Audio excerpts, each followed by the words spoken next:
The year is 2037 as we find ourselves in Schenectady, New York. Run down and sleepy during the day, the clusters of small towns under lackadaisical watch of the local police have let gangs and other such nefarious organizations inhabit the rural wooded areas. The unpoliced back roads are rife with street racing and permit large amounts of illicit goods to be moved across the state. Professional underworld street racers are starting to make their pilgrimage up north to burn their rubber with the best of them. It's 1 a.m. and your phone buzzes. You're invited to a trailer in the middle of the woods by someone named Lau. They are offering a once-in-a-lifetime opportunity to do one last job with them before they retire. We now enter Justice Velocity.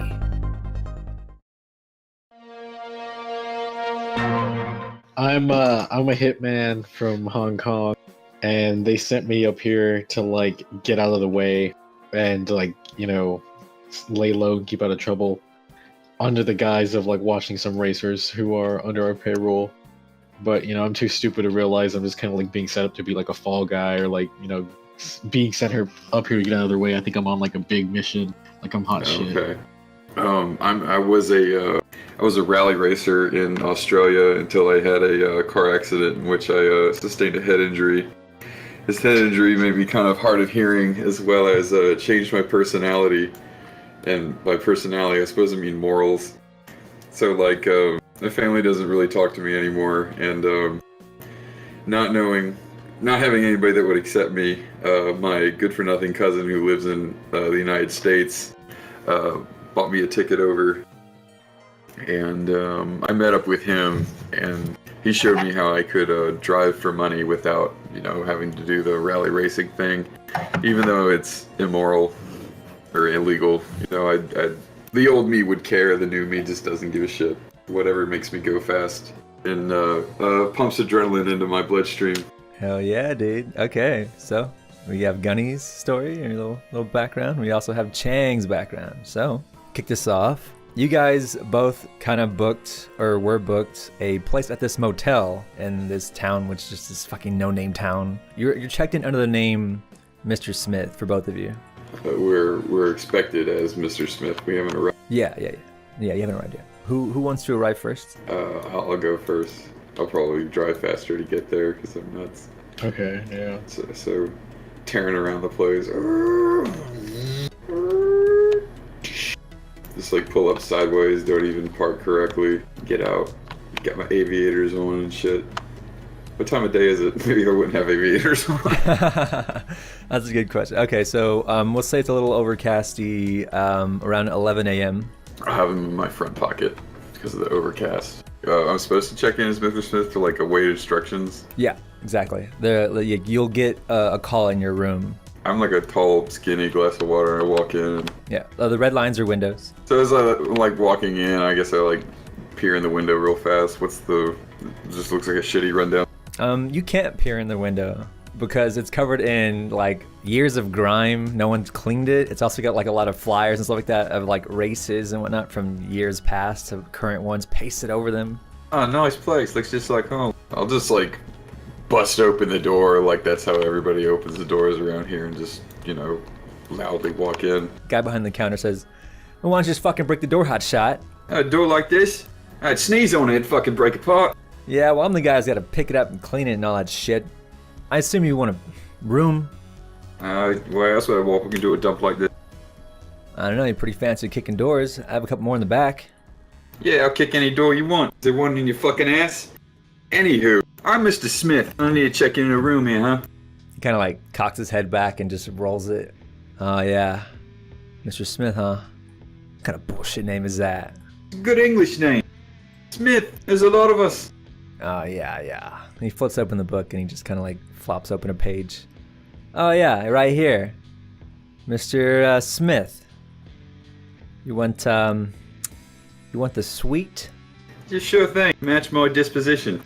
I need to light up a cigarette right now, so I'm just gonna do it. Okay. The guy behind the counter eyes your cigarette, and then he's like, "All right, motherfucker. So here's your key," and he tosses it on the table. It's like a really grimy, like rusty, fucking little nasty key. Oh, lovely. I just pick it up and put it in my pocket. Step back, like sort of look around. Just walk back out. Jose, what about your character? You can arrive now. Yeah, you hear me before you see me. Like, I got like a cheap, like sedan, like I don't know, normal ass car from like the rent-a-car thing from the airport, and you hear me like blasting like hard bass, like techno music, real fucking loud as I drive. It's like, you know, rocking the speakers. Like, it doesn't even sound like music. It just sounds like noise. Like that. You can just hear the plastic rattling. That's beautiful. And I'll just pull up to, like, you know, the parking space right up to the front office and just strut on it. Do you think you look like? Kind of mutter to myself and just kind of sit on the hood of my car. As if I hear that, I'm like, oh god, I gotta see this. Yeah, I'm gonna like light up a cigarette too as I go in. I'm just gonna like walk in and just like, as I'm puffing my cigarette, just like push it with like both hands, just fling that shit open. just like casually stroll up to the front desk. Yeah, the guy behind the counter is like, "Oh, the door breaking conventions in town. I see. Fucking asshole." I'm just gonna like take a deep drag and just like lean against the counter and just blow it in his face and just like ring the bell for service. Looking straight at him. Nice. He fucking eyes you down hard, and then he like grabs the bell and like slides it against the counter away. Mr. Smith for a room. Smith. This is a fucking joke. Yeah, I see what this is now. Yeah, and he reaches under the desk and he pulls out a key. He slaps it down. Alright, well, room 6, just like the other guy. What? What? There's another Mr. Smith here. I imagine you're married. Not that I'm nothing wrong with that. I'm just gonna like This fucking guy. grab him and just like pull him by the scruff of his shirt and just like, you know, like lightly slap his face and just be like, give me my own room. Whoa. Watch the shirt, guy. You're about to get a fucking fistful. I'm just gonna shake him a little. You shake him a little, his little earring rattles and shit. Oh god, okay. You hear him just jostling a bunch of keys and he just like slams on the desk like 4 sets of keys. Which is the nicest, biggest room. They're all the fucking same. Which is the nicest and biggest room. He kind of hesitates. They're all the fucking same. I'm just gonna like jingle the keys in his face. It's like, which one's the nicest and biggest room? It's like a nightmare for this guy. He thinks for a second. He's like, room 8. Okay, I'm gonna take the key for room 8, and I'm just gonna be mean to this guy. I'm gonna like grab him and like pull him over the counter and like press his face into the counter, and then like the loop of the key ring, I'm gonna loop it into his earrings. Maybe like walk away. Aren't we supposed to be the good guys? Are we? I don't know. No, you're not at all. You're just you, man. It said like good guys go first. I was like, well then nobody does, because. Oh yeah, no, in the sense of you guys. Yeah, I'm gonna go to my room. Now that I have my own room. The instructions were that you were gonna get a phone call in your booked room, though. Oh, fuck. Have all these calls forwarded to the nicest place. Forward my calls, please. Thank you. Which is room 6.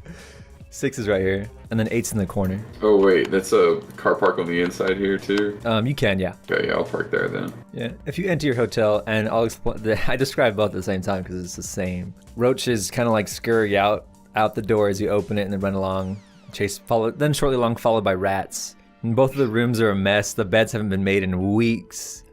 There's half-eaten food. You still think that someone was like living here, but it's pretty apparent sort of after that someone just left their trash and walked out. Fucking hell. I might have to go assault that guy to force him to clean my room.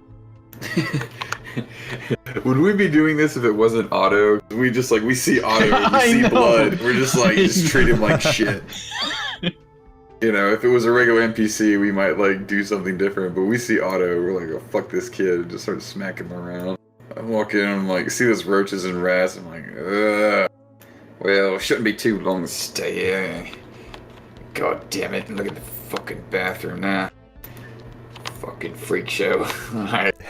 Fucking hell, man. Alright, I'll open the door to the bathroom and expect a giant cockroach to fight. I'm gonna bust out my cell phone and start dialing like Hong Kong, but like, what the fuck? You guys make a mistake? You check the bathroom.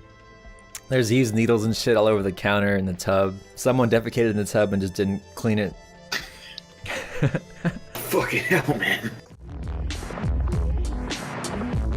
After 30 minutes, both of y'all's phones ring. At least Alright. the phone works. It's fucking grimy and greasy, and Yeah, I'll pick it up, but I'll like, ugh.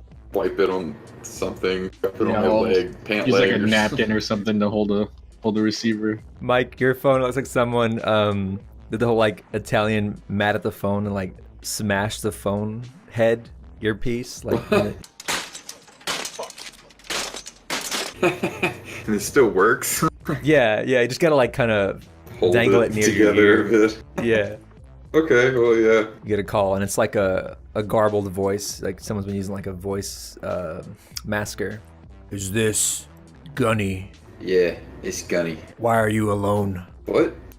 Why are you alone? Because I was the only one here. I'm Mr. Smith. Did I know I was supposed to have a companion? No. Okay. That would have been dumb. I'm like, I'm the only one here. I was just told to come. I'm here in the room. Got your call. That's all I know. Yeah, you can hear this too, Jose. Okay. There should be a Mr. Chang. Yeah, there is. I'm on like the other line, right? Like I have my phone up too. Yeah. Yeah, there is. I'm not gonna stay with no Guilo. I close my eyes as in just thinking fucking hell, and then but don't. It's like, oh, fucking hell. Mr. Chang, the only secure line is in room 6. Goodbye. Your line gets cut. I just like sigh. I was like, all right, just walk on over there. I like steal everything I can from the mini bar before I go to the other room. It's empty. It's never been refilled. Yeah, I was Mine's gonna say, it'd be mini bar. empty. But yeah, oh fuck.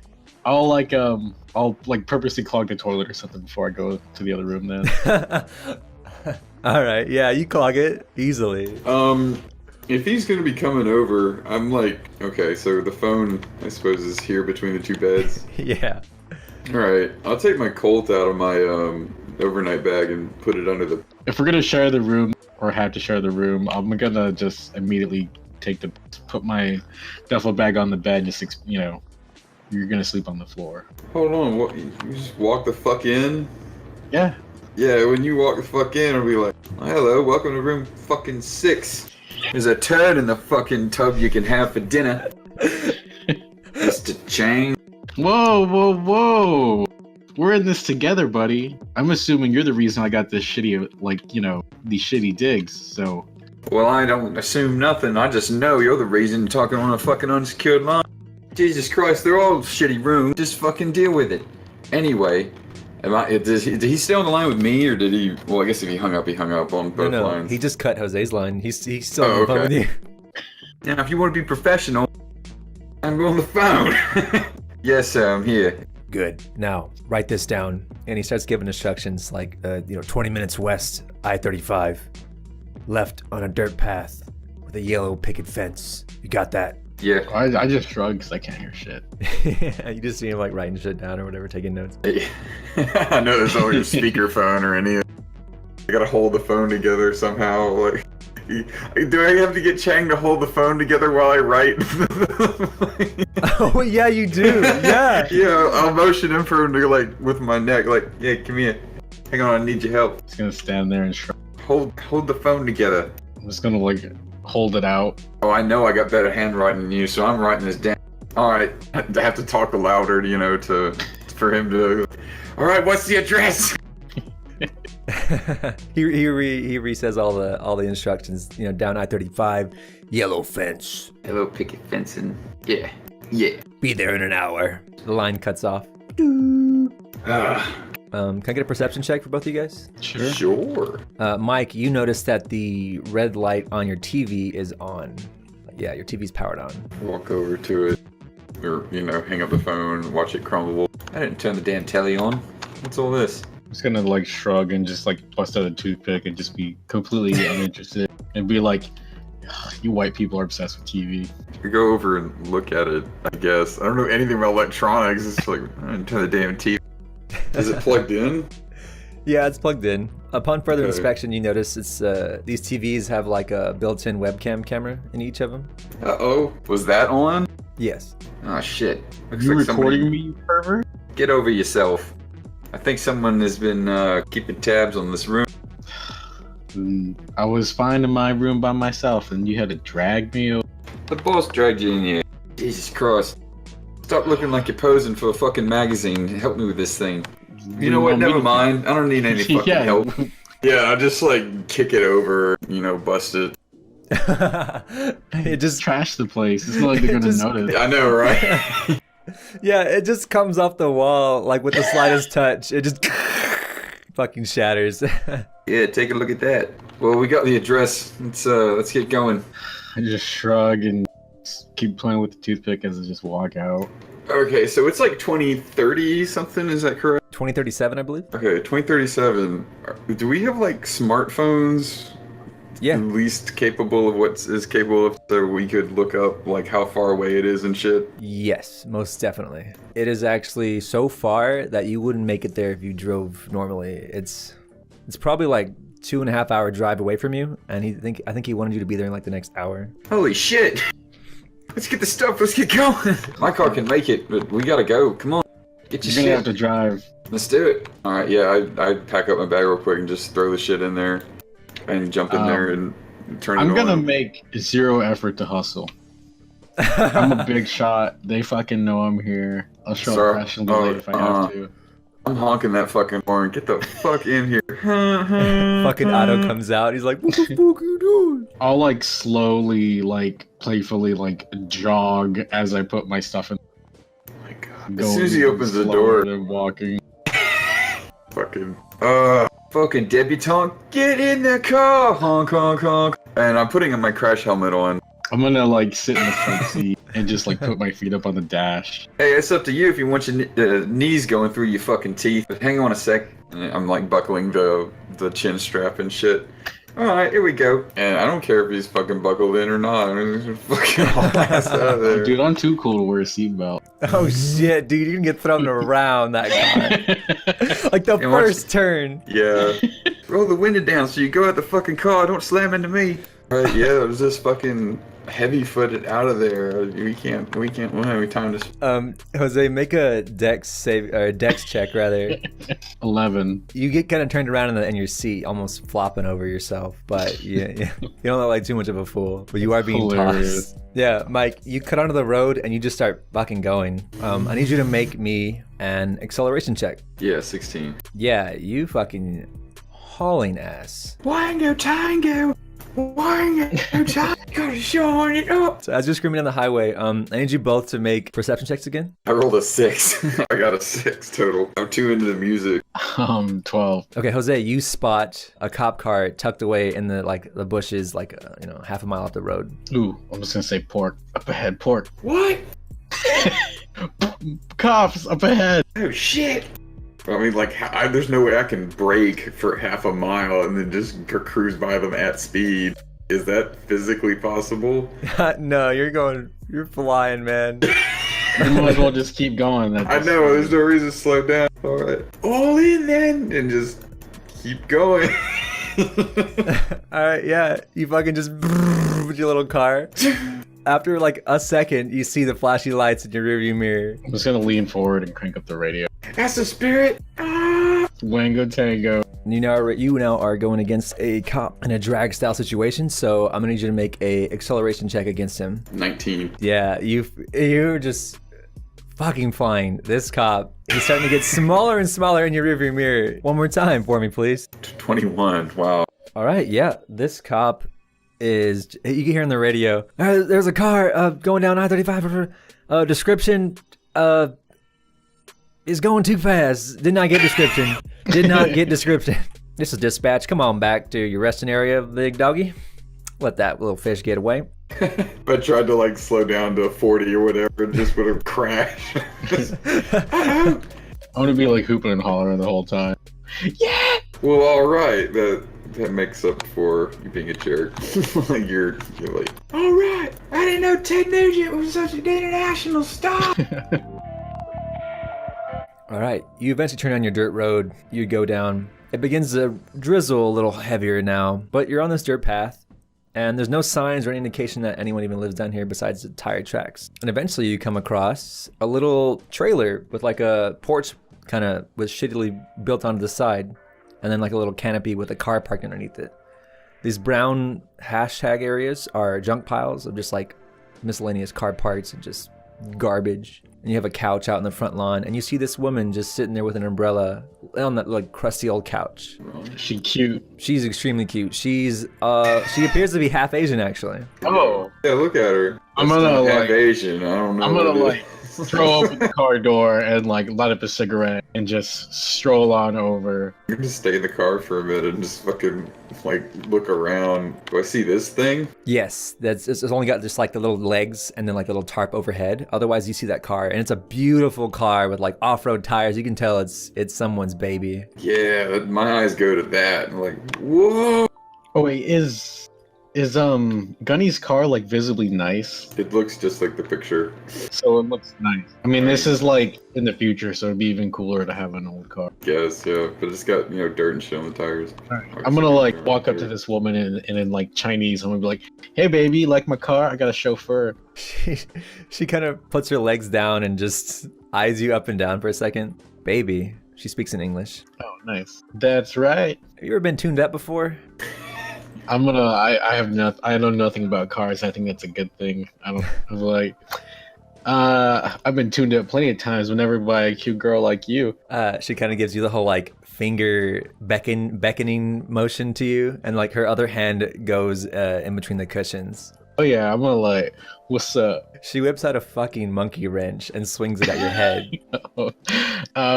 Do I get a chance to dodge it or something? Whenever you're being attacked, you always have the option to either block or dodge. I'll block it so I can look cooler. Like I'm trying to like grab it out of her hands and be like, "Come on now," you know what I mean? Yeah. I'm trying to do that. Ooh, snake eyes. Oh no! Oh my god. She initially swings it at you just to kind of like she swings it like 70% power because she kind of expects you to be like hot shit and like stop it. But you don't do a thing about it. You just lean in for the perfect smash. And she fucking cranes you in the side of the eye. You're like your left eye, dude. Let me roll for damage. Holy fuck, dude. Oh, by the way, your glasses are shattered. Your cool glasses are gone. Yeah, I was going to say, bring my fucking sunglasses.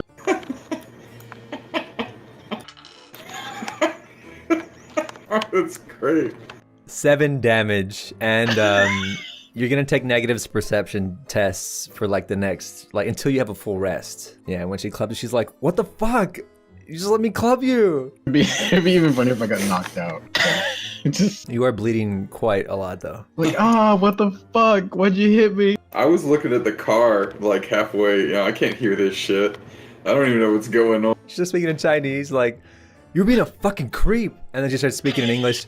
Hey, fucking lanky fuck, back away from the wheels. I'm just gonna like woozily like try to hold my face, and I'm gonna like sit next to her, still take the chance to be a creep. She just drops like a rag covered in oil and whatever and grease on your head. It's like, "Here, take care of that," and like walks away. Oh, they sure work here. Got my hands in my pockets except for one, pointing at it. She's like constantly looking between Chang and Gunny, just like, yeah, that's my work. Oh, she's a beaut. And you can obviously, fix cars, work on cars as well as you can smack dumbasses with wrenches. She chuckles a little bit, it's like, "Thanks. Glad to have an admirer. It's kind of lonely out here." And then from this angle, she gets a glimpse of your car, and she's like, "Whoa, that's old." Oh yeah, we've been together a long time. Do you mind pulling her around? I pull her under the tarp. Yeah, sure. She gets in her. She like as you walk up behind her, Chang. She gets in her car, starts the engine, and just like reverses away from you. Like I'll lean up and try to like lean on the car and still try to look all cool. But like, yeah, don't get too excited. He's my chauffeur. She slams her door. Unless you want to get clubbed again, I suggest you take your disgusting gangster hands off the car. I'm just gonna like throw the dirty rag now covered in my blood on the hood of the car. Smith don't mean no harm. She's like, "Hey, that's a fresh paint job, asshole. You guys better be fucking worth the trouble. My God." Worth every penny. Yeah. Don't you know we make them stronger in China? You know, I'm like, do like a whole spiel. As long as you don't ask us to clean up a hotel room. Oh yeah, sorry about that. It's a fucking shithole. Oh yeah, you gotta know about that place. Yeah, it's not much better inside, but there is food and coffee. We can get to that in a minute. Do I know our mystery caller? Like, does he have a name we refer to him as? Yeah, you know him as Lao, L-A-O. That's right. Okay, so you're with Mr. Lau, huh? Huh? Oh, yeah, he's my uncle. Right. Why don't you pull your car in and I'll take a look at it and fill her up with gas and you guys can get acquainted. Make yourselves comfortable. Not too comfortable. She like looks at you, Chang. I look at Chang actually, try to read his face on this. I'm ignoring you guys, and I'm just like worried about my face. Well, there goes that idea. So maybe Chang will have some insight. Nope. That's what I'm thinking in my head. All right, where does she want it pulled around? Under the tarp. Oh, under the canopy. I pet the dashboard. Be like, just hang on. I'll be back. All right, pop the hood. Let's get working. Wait, whoa. What's the plan here before we pop anything? Well, I gotta make sure you're up to snuff. I don't know you, and you're working for my uncle. You could have God knows what in there. Maybe mice on a wheel? I need to check. Okay, the entire time, my right eyebrow, and only my right eyebrow, has been accelerating up until she reaches the end of her final sentence. I'll show you what's under here. Yeah, I'm gonna lean back against the car, her car, and just be like, yeah, chauffeur, listen to... She's so enamored with Mike's car, she doesn't notice that you're on her car. Chauffeur. I don't even have anything to say to that. I'm just like, whatever. Just open the trunk. See what this engine's made of? Everything in the motherfucking world. She leans in and kind of like starts pointing around, and she beckons you to like lean in with her. She starts kind of talking real low. You're gonna have to speak up. Even though I lean in, like, you're gonna have to speak up. Right in her face. She's like, what's your problem, asshole? What the fuck? You guys are kind of jerks, you know that? Sort of hard of hearing. Oh. Yeah. Oh, yeah, just speak up. We'll be alright. I guess it's public knowledge by now. I was gonna ask you, how old do you know this Chang guy is kind of a prick? I've known him about, how long did it take to get here? 2 hours? About an hour? I'm sorry, about an hour? An hour? Yeah, about an hour or so. Oh, that's one of those jobs. Alright, well, she like looks over at Chang. Get the fuck off my car! What have I told you? I'll like slowly get up and then just walk over to lean on Doc's car. She like walks over and like wipes off where you were leaning with the rag and then goes back. Speaks in Chinese like, fucking gangsters, swear to God, like. Just nod. Well, you have a beautiful car here. Do you mind if I, just kind of check it out, see how things work, while you guys are inside? As long as she's under the canopy when I come back and in one piece, yeah? Of course. I wouldn't dare. I'm gonna make a roll on this. 11 with personality. You can't discern whether or not she's being like, or she has like ill intent or whatever, but she seems rather happy about it. Alright. I guess that'll be enough for me. Come on there, Mr. Chang. I'm gonna get really jealous that she's like looking at the car. Yeah. I don't have to be deaf to hear that fucking... I don't need hearing to hear that shit. It's fucking bullshit, God. Yeah, in my head, I'm like, yeah. There's a back door, and then the front door is where I marked. It's like a little add-on porch built on, and it's got like a bunch of just boxes and shit just kind of stacked in there. Yeah, I'm gonna start approaching the house. I'm like, you guys got any beer or something? Like, all right, beer, huh? Bit of powder, Chang. Let's get at it. She shouts over. Yeah, help yourself in the fridge. Once again, I'll just blast open the door with. Yeah, we both are like that. we both like that. It gets deuced open, then kind of half starts to close and again. These two fucking guys appear out of a burst open door. Yeah. Where's the beer? Where's the beer? You see a fridge. What the fuck? You see a very old guy hooked up to like 2 laptops, 3 desktops, all kind of just encircled around him on this little couch. And his eyes are like folded up and you can see like, just like you see in the picture, he's like super borged out. All right, I kind of freeze for a second when I see that and just go like, criminy. I'm gonna walk up close and just like examine him and like blow smoke in his face. Jesus, God, that's loud. Where's the beer? I need one. It's in the fridge, yeah. I just I'll just open. crank my head over, like, with still in this guy's face, and just yell, "Give me a beer!" Yeah. I'll toss him one. Actually, Be you threw me a beer. Yeah, I thought that you were talking to me. Like, give me a beer. I'm gonna roll to see if I actually. Oh yeah, you would have to, for sure. I got a 10. Tossed him a beer. I didn't like baseball throw it at him. Eat this, Chang. Yeah, I'll get you a beer. Alright. But I'm implying some negatives because of the eye injury, so the depth perception's not the best. So no, it like kind of cracks you on the knuckles and just kind of falls at your feet. I was hoping it would hit the man. No, I didn't want that. I'm gonna like bend over and pick it up and like look over at you with like a wink, like I'm bad at drink it. Yeah. I'm thinking like baby dropped his bottle or something. What the fuck? I'm like, okay. Thanks for the beer. What can we help you with? All the electronics in the house, even your cell phones, all just turn on. So you hear this guy's voice from everything, the microwave, fucking TV, everything. Fucking smoke detector. I kind of back into the center, so like away from walls and stuff. This is a little freaky. Yeah, I'm gonna like jump back and startled, spilling that beer a little. What's your damn beer? Welcome. Please make yourself comfortable. All I'm right. gonna like, where's the old man sitting? He's just on the couch, trying to buy a bunch of his I'm gonna technology. like push him over a little so I have like more room to stretch. Oh my god, he's just sitting next You have to like him. move over like a stack of like cell phones and like a laptop. When you do that, it just kind of it's a lot of shit. So here, tell you what, make a dex check. Knocking shit over. 17. Oh yeah, you perfectly balance that shit and just like set it aside. Nicely done. So you sit next to him? Yeah. All right. He's really smelly and super old. God damn it. I was just want to like flex my muscles a little, be like, yeah, I'm cool. It's like take up space, but if he's like a dirty ass old man, I'm not gonna sit next to him. Okay. I remain in the center of the room far as I can from all walls. It's just like, this is fine for me.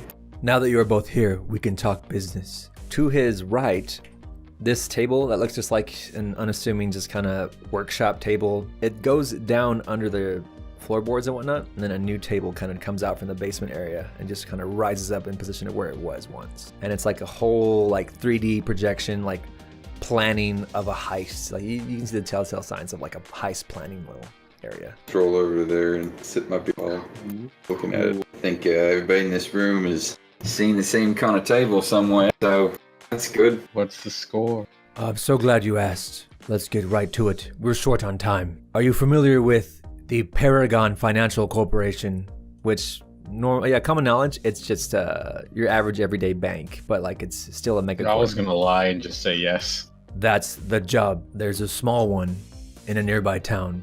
Alright, you want us to knock it over? I see. What I want is the security system inside the vault. So I can get you inside and you and your friend may do whatever you wish.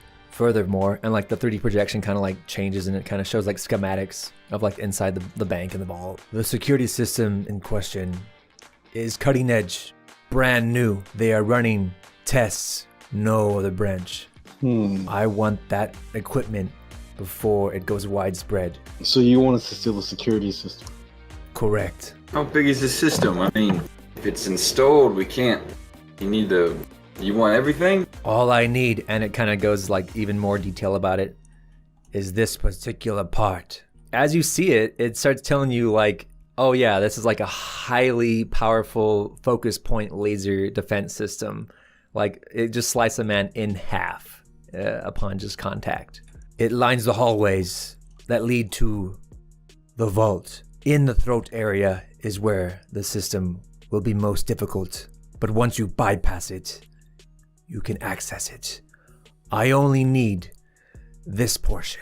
And like it shows on the screen, it is just about, I'd say, as big as like a tissue box. It's about that big. Okay.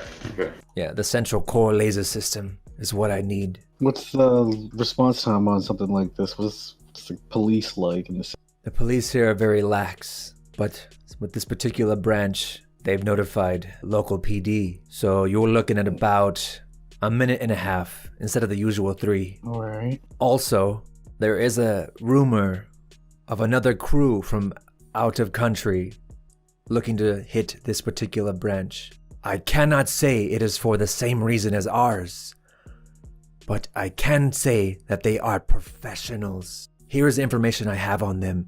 And then bloop, screen changes and it shows headline. It says possible gang title, Solar Tier, specialization, jewelry heisters. They knock over like big time diamonds and whatnot. They don't ever take cash, and they are based out of France.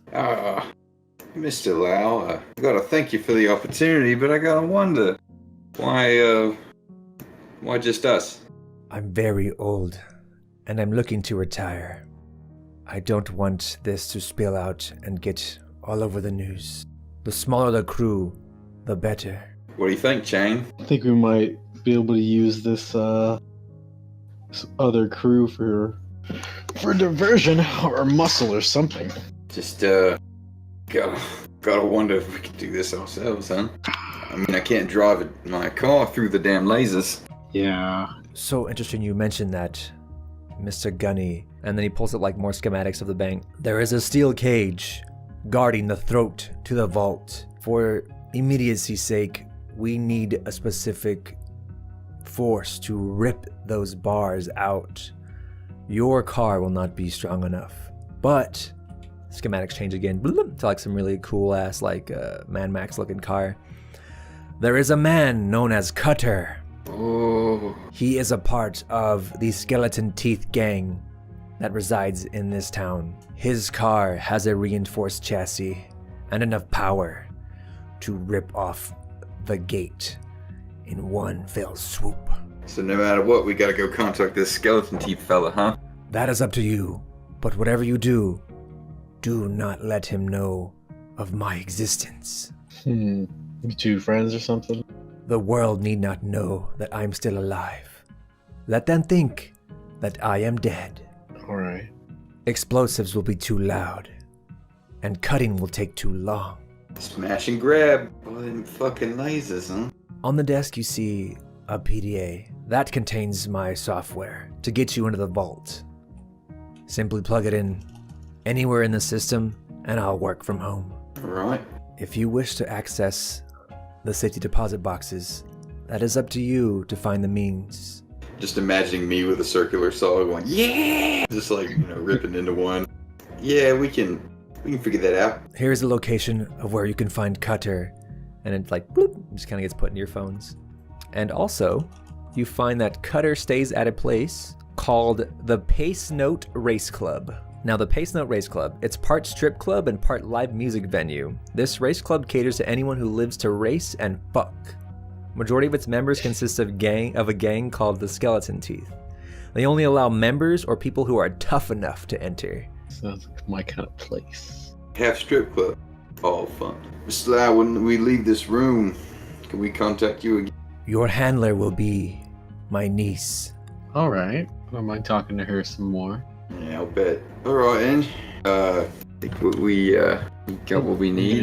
Cool. We'll be right back. Okay, out of game. This guy's freaking me out so much. I feel no fucking loyalty to him whatsoever. I'm just like, hey man, that's we fucking need to get out of this room. I'm fucking nervous. I just want to get out of this room. Hey, and swing this any way you want, man. There is no right or wrong way to do this job. Yeah, we're kind of fucked, honestly. It's like we kind of been handed a suicide mission. Like, yeah, you two guys can do this. Like, are you insane?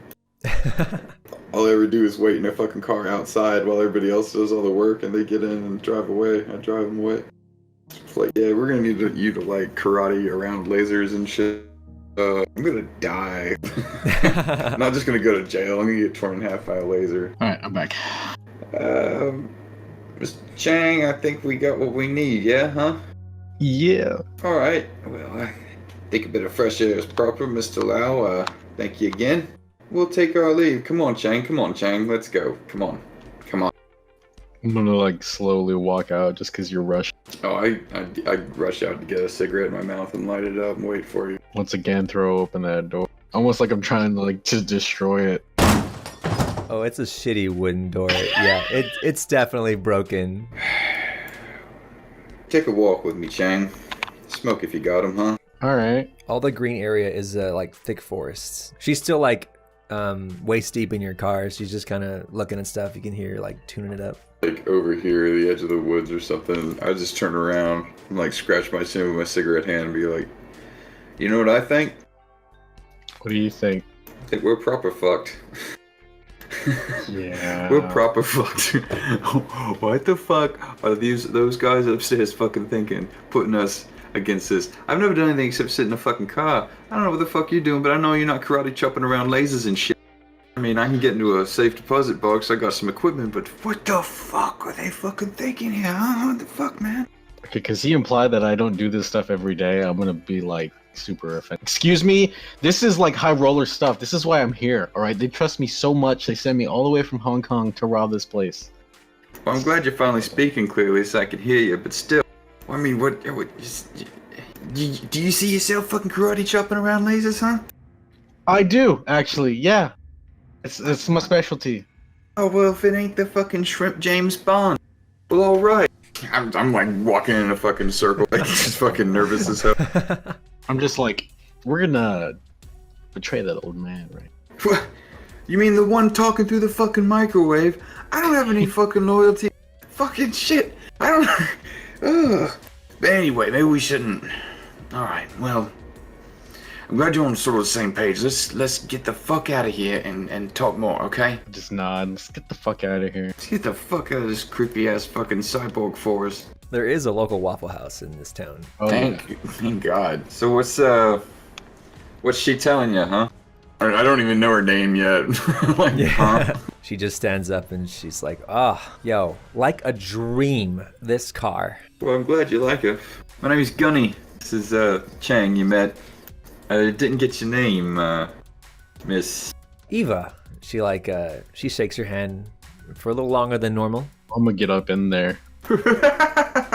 Make it like a group hug or something. It's like all uncomfortable. Three-way group hug, like a hug. Well, we're working for your uncle now, and he says if we got any problems, we're gonna contact you. Is that right, huh? That's right. I'm in your phone, so anything you need, you let me know. I'm your local contact. I like the sound of that. Sounds like we're in good hands. For right now, me and my associate are gonna go get some grub. We've been on the road and are fucking starving. Yeah. Oh, okay. You don't mind giving me a ride into town, would you? No, my chauffeur doesn't mind one bit, baby. Let's go. She ignores Chang and just waits for you to respond. As long as you sit up front. Yeah. Make Chang sit in the back. Here you go, sir. I like, because it's like a 3-door, or, it's a 2-door, so I gotta lean the seat forward so you can get back.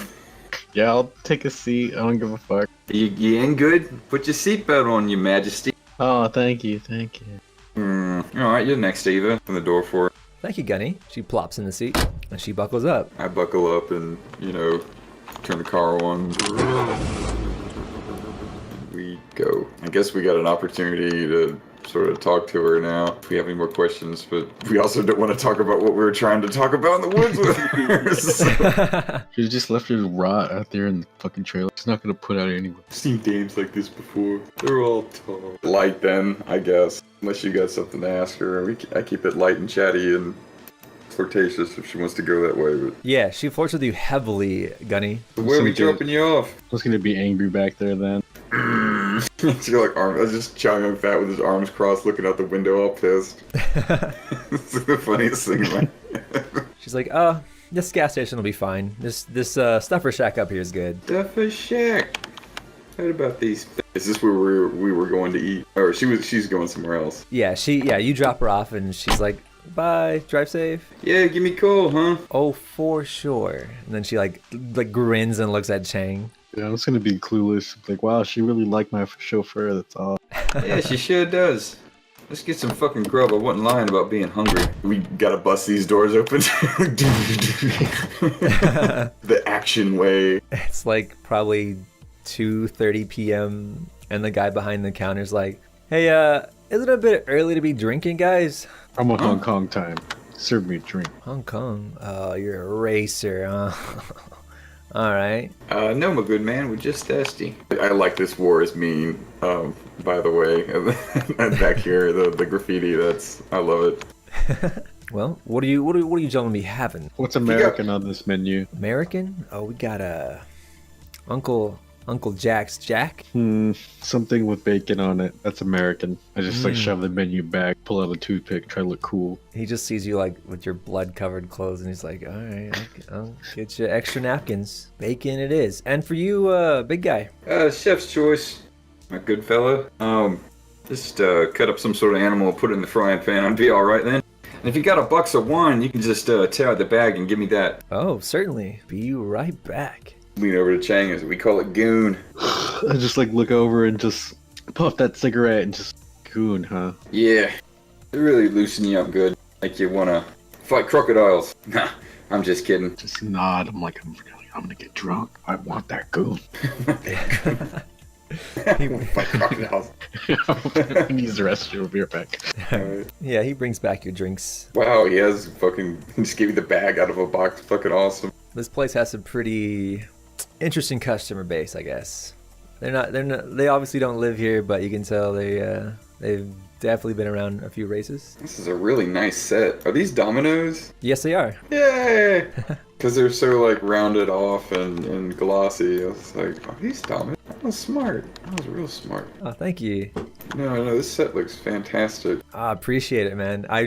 I put a lot of effort into it because I knew that you would like appreciate it. Because you introduced me to Waffle House. I didn't know what Waffle House until I talked to you. Oh yeah, that's right.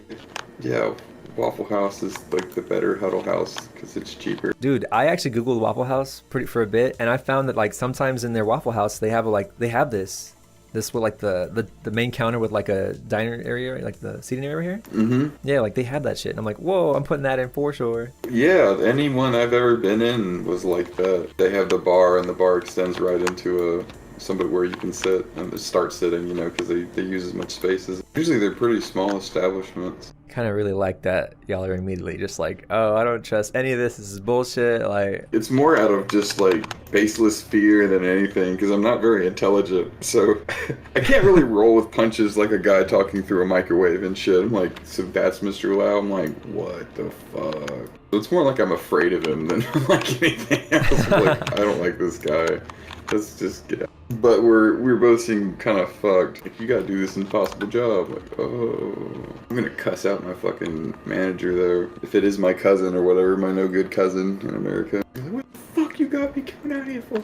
All right, the guy returned, and he brought you your drinks. And he's like, your food will be out shortly, my guys. And he winks at you, Chang. Just not. I'm like, is there any place around here that sells sunglasses? Well, any gas station will do you good. Just, mate, like the song goes, cheap sunglasses, huh? Just sit there. I don't know anything about America. I think you're American. Yeah. Why do you talk so funny as an American? What?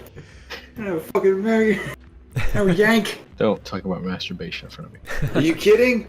With you in that jacket? You got fucking Master Jack off written all over you. Just look down and it's a coat. Aye. That's not what I meant. Anywho, one more dig, huh? Before we get down to business. The guy winked at you. He must like you. Anyway, I don't particularly like doing business for guys talking through vacuum cleaners and shit, huh? Oh no. Let's take the whole score here. I'm gonna call my fucking cousin and figure out who the fuck put him up to. Because I don't think he'd put me on some kind of suicide mission unless they were gonna pay him a lot of money, so. like I kind of look down disappointed at my own realization. I'm like, oh yeah. Yeah, my good for nothing cousin would fucking sell me out. Probably sell me out for fucking nothing. Box of goon. So fuck him, I'm gonna call him and fucking cuss him out just for that. Well, what are we gonna do? Because we can't say no. Let's just, I don't know, pour a glass of water over the old man. I think that'll take it. I genuinely laugh at that in game. That's fucking. Right. He's gonna stop us. Yeah, I was like, alright, so we'll put that plan in the back pocket. We'll put that plan in the back pocket, huh? Alright. Probably got that place wired up like hell. I don't know much about electronics. You know anybody that does? You could just unplug them. Or just, get a Molotov or something, light the whole house on fire. It's a shack out there. Yeah, how's an old fucking feeble man out there? Even if he's hit, expect to be safe. They're even not gonna protect him. He's got something up his sleeve, I know. We'll see. Could just be a dumb shit old redneck for all we know. Which reminds me, let's find a little lot we could pull into after this. I want to take a look at my car, make sure she didn't fuck anything. Or even worse, put one of them trackers on us. The guy comes out with your food, and he brings you Chang. He's like, okay, American style, and it's just like a steak wrapped with bacon, a potato on top, baked potato, like a whole stick of butter slabbed right on top, like half melted. Just nod, just start eating. He brings you out fucking like sliced ham, dude. All right. Wait, look at this. Yeah, I'll get in on it. It's like sliced ham, fruit, side of French fries. Like, oh yeah, by the way, the fries are on the house. I like you guys. You guys are probably the most interesting people that have come in here in a long time. Good. Good. Well, gee, appreciate it. We'll continue to be as interesting as we can be for everyone else. Well, that's what we like to hear. And keeping it friendly. You bet. Wait for him to scuttle off, like kind of eyeing somewhere else. Like, come on, go fucking some. Yeah. He goes and like tends to someone else. Go get that fucking meatball out of our way. So, I'm just sitting there. I'm like, where do you get drugs in this town? I don't know. Now that'd be a good reason to call me cousin. Fuck it. I'm gonna call him up right now. We're already trying to find drugs. You have 6 hours to complete this task. We're like, yeah. We just like get on our own. We're like, all right, let's call up some drug dealers. Yeah, I'll call my cousin. I need to fucking ask him some questions anyway. Yeah, what do you want? Hey, cuz, it's me. Me? Oh, Gunny. Yeah, Gunny. Muppet. Jesus Christ. Who else fucking talks like this that calls you all the fucking time? Well, what we want? Drugs, mate. We need the silly business. You put us up here and we got no contact, got nothing. We're all alone. You gotta know somebody up here that's slinging. Slanging. Slanging. I know, I couldn't even say. Slanging. I know a plug, there's a plug, with the skeleton teeth. Yeah. I was thinking about making a pay, visit them anyway. He'd know who you are? Yeah, just say my name. Yeah, wait. The last time we happened, let's go down memory lane. You don't owe this one any fucking money this time, do you? If I'm honest, I can't remember. And you are not honest, so... what's the bugger's name? I believe it's Tony or something. Tony or something. You're a real fucking help, you muppet, I swear to God. Alright, Len. Can you do me a favor? Uh-oh. It's a little favor, come on. Yes, alright, yeah. What you need, mate? Okay, well, my cousin's nephew's uncle, his favorite band, right? Blood metal. The Free Insurgents, they're playing tonight at the Skeleton Teeth's hideout. At the Pace Note. I figured since you're in town, could you do your long time knowns about, a favor and get the autograph? Yeah, I'll do my best to get the fucking autograph. We're gonna go by there. Hell, what's the issue? I can at least just ask. Perfect. Okay, well, good luck with Tony, or whoever the fuck I said. No. Speaking of asking questions, I got a few for you. Who the fuck put you up to this, huh? Someone wired me. Well, let me just say I got wired some funds. Yeah, I didn't get a name. It's like a Persian prince, like how the princes send you money. But this was for real. Like they actually sent me money. The Persian prince, I get it. I'm sorry. This first I was like, what the fuck? You mean the fucking Nigerian prince, you dumbass? Oh, you're right. Okay, it was a Nigerian. It had to have been. Who else has that much fucking money? Well, tell old Gunny how much he wired you and why you keeping old Gunny out in the desert with nothing. Gunny, it wasn't that much. It's just paying me bills. I pay your bills. Cause we're family, huh? And you tell me if you're putting me in some kind of fucking danger, cause this shit sounds like a fucking suicide run. He tell you anything, he's just like, hey, you got a driver, send him over here. Is that what he said? In a nutsack, yeah. Look, how about I wire you, I don't know, like $500,000. You better wire me fucking something. So I got nothing out here. You sent me out here to die. You don't want me to die, huh? I don't want my cousin to die. God. That's right. You sent me on a fucking guilt trip. You're the one on the trip. It's because my fucking trusted cousin told me to go out there and it'd be real easy to make a bunch of fucking money. I didn't know I'd be hooked up and be talking to fucking cyborgs, talking through vacuum cleaners and microwaves. Fucking microwaves? Alanita, you know what the fuck are you on about? Are you talking business over the phone? It's secure line. On something. You sent me on a fucking impossible mission. I don't know how the fuck I'm gonna get out of it. Please send me the money. I gotta do something. If you want me alive at all, I gotta do something. And if you fucking tell anybody about this, we're fucking through. And I'll tell Mom about that thing that you never want me to tell her. Fuck. Okay. I thought we buried that. All right, cuz. Okay. Hawaii, okay. How's that? That's good for starters. We could do with that. Thanks for the tip on Tony, huh? Yeah, good luck. Alright, bruv. See you later, cuz. Take care, huh? Kisses. Do that and hang up. Oh, God. You're talking to a hot girl. Ugh, I wish. Alright, so because it's probably not on purpose trying to kill us, but he's doing a bang-up job. He's gonna wire me some money. I got a tip on, some drugs. But it's with the skeleton teeth. Are they cool? You get wired a K, like $1,000 just now. Put that in an account where you can't just take it back out. Yeah, it's secure. Alright, so we got some funds. We don't come up with our best ideas on empty stomachs and sober. No. So I say we eat up and head over to them. He also sends you a cell phone number with the name Tony attached to it. There we go. Now we got some real intel. First of all, let's go get the drugs, and then we'll figure out what to do with this car. So I'm thinking we have to get that car if we're gonna do this heist. Killing two birds with one stone, because we're going over there. We can use the drug purchase as some kind of show them that we're not. At least let their guard down some. A bunch of fucking cops. Do a bunch of drugs with them. Yeah, just be like a housewarming party. Plus, I just want to do a bunch of drugs. I don't think you're one to argue with me, huh? No.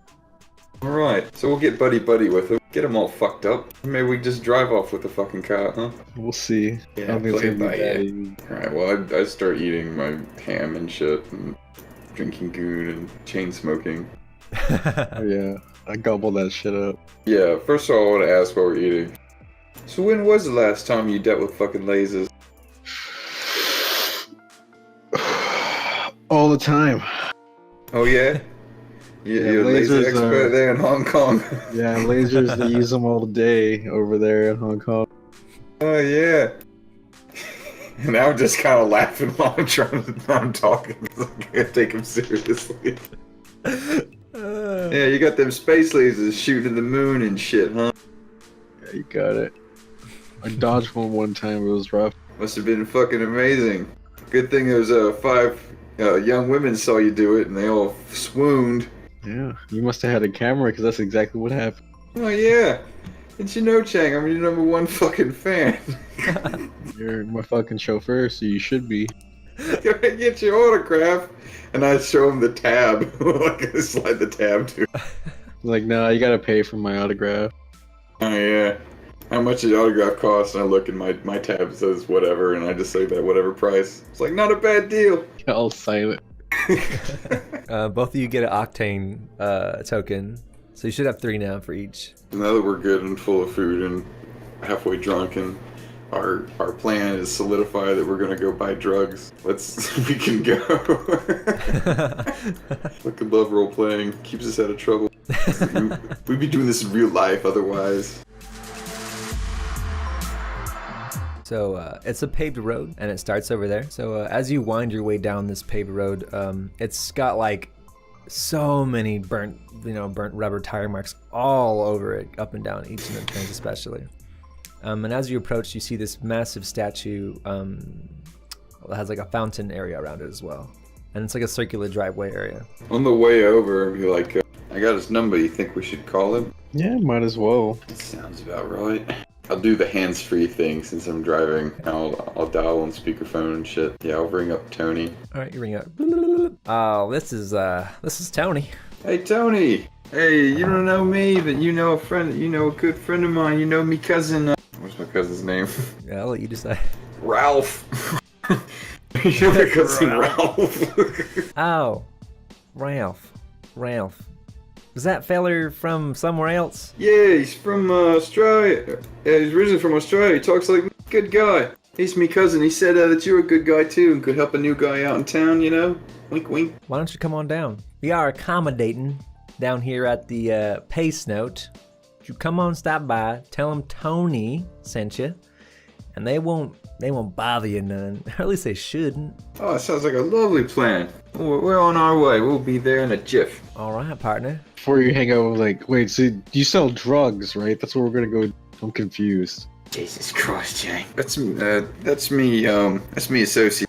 Ignore him. We're on our way, though. Thank you. Well, alrighty. Just hang up real fast. Oh, is this the first time you've been here? Been where? The States. The West. English-speaking countries. Oh, yeah. Oh, God.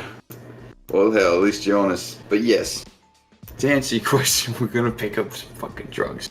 We're gonna do them, and then we're gonna, do some more. Well, it's only fair that you're the chauffeur that you pick up the tab on that, too. I appreciate it. Oh, I gotcha. Don't worry. I'm gonna buy all the party favors, so it's not... It's only fair. I gave you my autograph. God, I'm taking it out of your ass later. I was whispering to myself. As you pull up, heads turn at the side of your car. People start catcalling you and whistling. Oh, look, Oh, dang it. It's a fan club. It's not my head. Just like lean out the window and just like point out, like, yeah, it's me. Oh, Christ when they look at Chang, they just kind of like put on this really nasty fucking face and just like, ugh, the fuck is her? Who the fuck is that? They're a bunch of fucking like, beatnik skinhead motherfuckers, like heavy metal dress like type guys. Yeah, I'm an Asian man in a business suit wearing a trench coat. I think I'm wearing like jeans, boots, and like a jacket. Pretty conspicuous. Well, we're up in New York, so hoodie with a jacket over it. But yeah, well, I'll just ignore the cat calling and say that to Chang, and then find some place to park. It's very much just kind of like a park where you can type parking area. It's just kind of like gravel. I pull in there, and you ready for this? Sure. No, I meant like how ready, and I pull I show him the handle of my Colt. Oh yeah, I have a gun too. I'm like, yeah, whatever. We don't gotta shoot. I can charm my way out of anything. I don't know, man. Starting to kind of sweat. Maybe we shouldn't. Maybe we shouldn't go in there with guns. On second thought, since we're being friendly and all, maybe we should leave these behind. Nah, this is America. You guys love guns. Yeah. You just keep on walking. I flip a fucking coin. Let's get a coin in here. Hang on. Heads, I go in with it. Tails, I don't. Oh, heads it is. Oh shit. Alright. Fucking Jesus, protect me. Fucking just like get out of it. Shut it. Put the gun back where it was in my pants. Like, oh my god. Walk in there. As you approach and walk closer towards some of the people that are just standing around talking, they have like guns just kind of sticking out their pants and stuff like that. Oh, whew. Wait, why am I fucking being relieved at that? Yeah, I'm just gonna keep on walking. Go find the entrance or something. There's 3 dudes posted up outside, and then just like this first guy in the yellow is like, "Hey, what the fuck are y'all doing here? I think y'all may have taken a wrong turn and go fuck yourself." I'm just gonna be like, "What's up, homeboy? I'm here for drugs." And I'm just trying to like walk past him like it's no big deal. Oh, he firmly presses his hand against your chest and stops you. Whoa. Yeah, hold on there, mate. None of that. We don't need none of that. You see, we're just here to make a pickup from Tony. We called ahead, and he told us to just come on in. I don't think I like how friendly you think I am, cause I'm not friendly. Chang, you ain't gonna end up in the fucking cemetery the way you're talking to this guy. Now look, our business ain't with you, it's with Tony. We got him on the line, you want me to call him again? Nah, I'll call him. And then he's like, "You get Tony." And the guy's like, yeah, okay. Little toady guy, yeah. Fucking awesome. He runs back out. Yeah, Tony's coming. You alright? Well, don't get too fucking excited. Jesus Christ, just Tony. That's right, just Tony. That's who we need to talk to. I'm gonna look over at this asshole and be like, you have a light? Oh yeah, he pulls out a gun and he sticks it out. I'm gonna like hold out my cigarette like for him to light it. He squeezes the trigger and a little flame pokes out the tip. Yeah, Jesus I'll light my Christ. cigarette. Give me a heart attack with that thing. You ever get it mixed up with the real one? He lifts up his shirt and he pulls down his pants some, and yeah, he shows like bullet holes like in his pelvic region. Oh my god. Yeah. Once or twice, and then once to my bitch. My bitch grabbed that shit, let that shit rip, you know what I'm saying? But it's all good, cause then she fucked me. Yeah, I like light a cigarette shakily a little bit. Be like, yeah, I know what you're saying. See, I'm gonna like nudge you, be like, see, I told you Americans like guns. Too right. Yeah, damn fucking straight. And then this fucking like just smoked out guy. Oh my god. He comes out. Smoked out guy. Just look at him. He's like, howdy y'all. Which one of y'all is Raphael or whatever? That's me. Oh, by the way, he's wearing like boots like up to his fucking knees. And he's got his jorts tucked into him as best he can. He's like super cowboy from the waist down. Oh my god. He's got like a 6-shooter in his pants. Yeah, Ooh, Tony. I light up when I see his cowboy. I'm like, ooh, is that a cowboy gun? American. Cowboy gun. Whoo, damn straight. And then he kind of moves a little bit, and you can see he's got like the shape of Texas tattooed across his chest. Damn, that is a 6-shooter. That Clint Eastwood, the man himself, used this same gun. Can I see it? Shit. There you go, son. He pulls the gun out and he just hands it to you. Oh, I'm gonna do a dex roll to see if I can do like the whole like you know. Oh, Oh, Jesus. yes. Here we Yes. go. Send it Critical around. You gonna fucking failure. shoot him in the Come face on. with it? Critical failure. Critical failure. Let's Give do me it. those dice. Roll those dice. 15. Oh yeah, what do you do? Let me see here. I got a video actually. I got a video.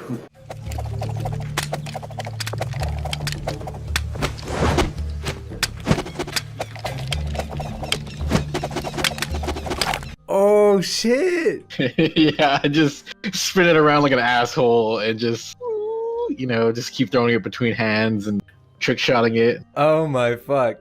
Everyone there, even especially Tony's like, "Woo-hoo-hoo-hoo-hoo, look at that! God damn, you get a look at this motherfucking little guy." Everyone starts crowding around. Even I'm Man. impressed. Yeah, even I flourish it and then like I give it back to him like all cool. I'm like, ooh, American cowboy, very nice. The guy in yellow, every time you kind of like whip the barrel in his direction, you kind of like flinch back. That was fancy as fuck. God damn, motherfucker. What's your name? Chang. And I just adjust my sunglasses. I fucking love it. Come with me, good sir. You will get your product right fucking now. Move out of the way, cuz. Right, fucking. Move out of the way, fucking shoot yourself in the dick. Yeah, I'll go with. And Tony takes you right there into this room. And on the bed, he has laid out a... Oh, by the way, you can come too, Mike. Yeah, he shuts the door behind you guys. And on the bed, he's got a slew of drugs laid out. He's like, all right, so I got your Texas Sidewounders or your fang-tooth needlers here. And it's like talking about like fucking heroin, like, you know, your powders. Tooth needlers. You got your... Awesome. You got your Texas White Sands right here. It's like fucking coke. I just like tap my chin looking over at the table. I'm like, what would a cowboy do? His eyes light up. Ah, what would a cowboy? Well, what this cowboy does is he hits with the super coke, then he jumps onto, he sandwiches it with, I'm not going too fast for you, sandwich the super coke with some of that good old fashioned slow-mo, and then to close that out, you hit it with some of that edge. Driver's edge. Now, I don't drive. I just have my truck. But a lot of these racers like this new shit, and it's a local thing. It helps them drive better. Oh yeah, we're definitely interested in that. What about the boys around here? Everybody in the vicinity. What do they like to do? Say we were gonna throw a party for all of you. What do you think we'd buy? Oh, okay. Well, they like their I don't touch too much myself. They like their marijuana. They also like their super coke. They like going fast. Tell you what, I always wanted to be like Cutter, just like him. What does he like to do? Oh, y'all heard of Cutter? Anybody who's a street racing around here has been on Cutter, yeah? I think you should know that I gave him that nickname. But anyway, what his drug of choice is? Now, Cutter, he loves his H. His laid-back mama slap you on the belly, heroin. Yeah, I know that stuff. Slow you down a lot, but what a fucking party. That's the man's drug of choice. How much H does it take to make the common person overdose? Just so I know how much it take. Well, now that makes sense, because you don't look like you're from around here, and you're awfully short. If you put, like, say, I don't know, 8.5 grams of this shit specifically, now that would be too much. That would fucking kill you. You know what I'm saying? Like, you'd be dead as like a roadkill on a hot summer's day. If you understand what I'm saying, little man?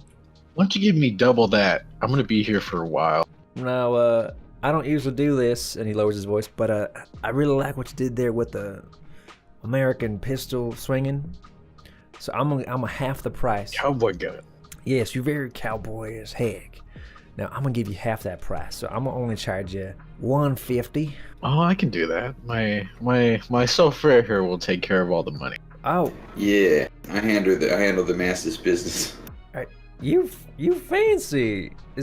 Are you a performer? What's with the getup? Businessman. I see. I got you, partner. Okay. Just try not to roll my eyes. Yeah, I got a bit to spend, so yeah, give me some H and some of that weed and driver's edge and the driver's edge. And my accent keeps changing. I apologize. You're fine. I keep losing my accents all the time, or mixing them. It's hard. Yeah, I know, for real. Yeah. Oh, okay. Y'all boys looking to party? Fuck. Have y'all ever been to Six Flags Fiesta goddamn Texas? We were actually gonna go to Six Flags today. Oh shit. Also, now your total comes out to, he pulls out his cell phone. It's like, it's his phone case is the shape of Texas, so it doesn't fit in his pocket so well. He has to have a Texas-shaped holster just for his Texas phone. Yeah, he calculates your order. He pulls out a scale and he weighs it up. That'll be $350. Throw in another 100 for the pot, and we can have a party for everybody, huh? Everybody's getting stoned. You actually want to throw, like, you're gonna bash? You know who's playing here tonight? Who's that? The freelance insurgents. Oh, yeah. Sounds like a party. Anyway, yeah, here. Just gets the money out. Yeah, he takes it and he puts it in his little Texas money clip and he puts it in his pocket. Well, you boys are in for a treat. And he smiles and it's across his teeth. On his grill it says Texas born. Oh my god. Texas born. All right, well, it was a goddamn delight to fucking deal with you boys. I recommend coming back. Also, what's your name so I could remember you? I'm Gunny. Chang. I shake his hand, like, Western style. Oh yeah, he gives you a big, firm handshake. Yeah, Hank Hill handshake. Exactly. Yes. Alright, well, we got a lot of dope here to roll up for you boys, so we'll be on the move. Have a goddamn good day. And he starts packing up his drugs. He puts the TV on and he starts putting on like Texas law fucking shows. Dallas. Walker. Who watches Dallas or Walker, Texas Ranger, yeah. Yeah. And may the Texas sunshine shine on you. Uh-huh. Let's go, Chang. Just follow suit. After you guys come out of the room, people stop looking at you funny as much. Okay, cool. Do we know what the car looks like? What Cutter's car looks like? No, you do not. We don't. Fuck. I don't know what the damn car looks like. Just shrug, like, walk over like the nearest person I see. Oh, Jesus, there he goes. Yeah, I'll talk to this guy. Let's talk to a random dude. Okay, yeah, he's talking to a hooker and he's like enthralled in some hooker's conversation about philosophy. Yeah, I'm just like, hey buddy, what kind of car does Cutter drive? What the fuck are you? Just ask him again. What kind of car does Cutter drive? In the meantime, during this conversation, I'm furiously digging in the bag. Hopefully I can, roll a joint with something. Oh yeah, he threw in some papers for you. Fuck yeah. Alright, gotta get a fat one real quick so I can give it to this guy. I don't know you, buddy. And if you keep asking questions like that with such a fresh face, and he reaches to touch your face, to give you a light slap on the face as he says that. Oh, I'm gonna slap this guy. Fuck, can I interrupt? Just roll it. No. Make a dex check for me then. I'm gonna see if he can catch your hand or if he's gonna take the slap. Mike, you can also make a dex check as well. 11. No, Jose, you just slap him, like, getting the light slap. He's like, hey, what the fuck? And the hookers are like, oh my god. I just put my hand up. I'm like, relax. You think you just walk in here with your nice clothes and just ask about shit you don't have no business asking? Is the joint done yet? Yeah, oh yeah, Why it's do you complete. think I'm here? Look, I gesture towards my clothes. I'm like, I am a Hong Kong executive looking to shoot a new reality TV show about American drivers. I need you to make a personality check. Okay. I figured my suit would help. Oh, your demeanor, you're like, yeah, your whole outfit's helping them. She got gas station sunglasses 5. on. Just a 5, really? Yeah. I rolled low. Ain't no one come out here unless they're willing to die or race. And I don't think you're here to do either, buddy. Can I interject yet? Yeah, go for it. Alright, yeah, I just shove a joint in the way of the both of them, the big ass fucking fat one I rolled. Or, we're here to do this. Have one on the house then, Gov. Pally? I don't think Australians say Gov. Anyway, if not you, then for the lady. I know she'd loosen up, huh? I like this shit. Who's gonna light? Who's gonna light? Got one right here, huh? Just light it up for him. Oh yeah, he takes a big rip on that shit, and then he fucking brushes his hand over his swastika tattoo on his head. He's like, oh, it's just nice. I like this a lot. Well, good. Yeah, sorry. he like leans back and does that and passes it to his hooker. Well, you two enjoy then. All right, you have a good night. Sorry about the disturbance. We're gonna be on along our way. And I start like kind of bulldozing Chang to continue out the other way. Like, go. Come on, man. You're a fucking gangster in Hong Kong. How the fuck did you fucking live this long acting like this? Gangsters all around the fucking world act the same way. Nah, everything's pretty relaxed over there. Yeah, I'm gonna blow a fucking fuse. I'm gonna roll one up for myself. You're gonna drive me fucking. Fuck this. I'm gonna go dance. Seriously, I just sit here for a minute and roll up like 3 joints. I just fucking nervously just rolling joints in the fucking foyer. Yeah, just sit down and just roll it up. I don't think anyone's gonna tell me to stop. If they do, I'll just hand them one. Nah, they're just staring at you like hungry dogs at this point as you're just rolling extra blunts. You're like, what the fuck? Yeah, if they look at me like they want one, I'll just like hold it up and be like, oh yeah, this guy have a smoke and light up a tinder. He grabs one, he starts lighting that shit, and he starts like dancing and walking to the strip club area. What about you? Look at this guy. Me? What? Yeah, you like to smoke? You like to have a tinder? Hand it to him. You enjoy your night. Oh, fuck it. I'll just continually hand them to people as I roll them. I put one in my mouth too and just light them. I'm fucking nervous. I lean over as you make these. I'm like, you are sprinkling heroin into those, right? What? No, I wasn't actually. As a matter of fact, I was not. Oh. Well, should. Well, let's do that in a different spot. In the meantime, let me look at this fucking crowd. Who looks really out of place? Yeah, it's very apparent. If you go in, you get that fucking booming. Fucking strippers are just losing their fucking mind. They lean down. A guy has a bump on his fingers, and they just do a bump off of his fucking hand, just so I can go back to dancing. So I have like a duffel bag slung under my shoulder full of drugs that I'm handing out to anybody who walks by, just saying, "Enjoy your night, enjoy your night." This even out of our Shadowrun plans, this is one of the strangest ones. We're just like, okay, let's go there and get fucked up, and then we'll just see what happens. Yeah, word's getting around. The guy's like starts pointing. You can see him in the dance room. Like, he's pointing at you and talking to people and like with his and like gesturing to his weed. Guess we just keep going, and somebody comes up to us, just hand them drugs, be like, enjoy your night, enjoy. Also, there's like a little staircase that leads to the bar, so that's all one room. Oh, okay. Yeah, you handing out weed and shit. This guy's getting fucking blazed out now, and he gestures it to the stripper on the dance floor, and she fucking does a really sick backflip, catches herself on the edge of the stage, grabs the smoke with just her mouth, goes back to dancing and smoking. Now I am downright bothered by that. Clap. Yeah. Oh, I mean bothered in the good way, huh? Chang, maybe we can find Kata in here and ask him about his fucking car. What the fuck are we doing? I just lean over and just like, overdose. I mean, we just steal the car. Oh, Lord God. Alright, we gotta figure out what car it is first. Hey, Chang, why don't you ask that guy I gave the, Now I'm, like, distracted by the stripper. Why don't you ask that guy we gave the weed to which one cut it is, so we can, you know, thank him and give him drugs. Yeah, he's just not getting tranced. Just walk up to this guy. Hey, Yeah. who's Cutter? He just thumbs behind him.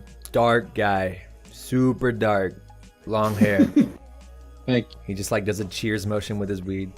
Yeah. Just, tell me when I can take my eyes away from, because I guess I count myself as distracted. Roll a will check. 14. Damn. 14. That's good. Yeah. Oh yeah. If you want to pull your eyes away, you can. The weed's starting to set in, that's the problem. So, I think just let Chang do some work for a minute. Just like watch her. Yeah. Oh yeah. They start crowding around you because you giving out drugs and shit. She tells her other friends, so they're both are just like, "Hey, you giving out drugs, honey? Because we're about Oh yeah, drugs." no, it's too much now. Yeah, Chang's on his own for. Oh yeah, that's fine. I'm literally just gonna ask Cutter, just like, hey man, can I see your car? Okay, he's playing pool with some other person who's kind of dressed like him, some woman, and he takes a shot and turns around. Yeah, so like you're asking about my whip, huh?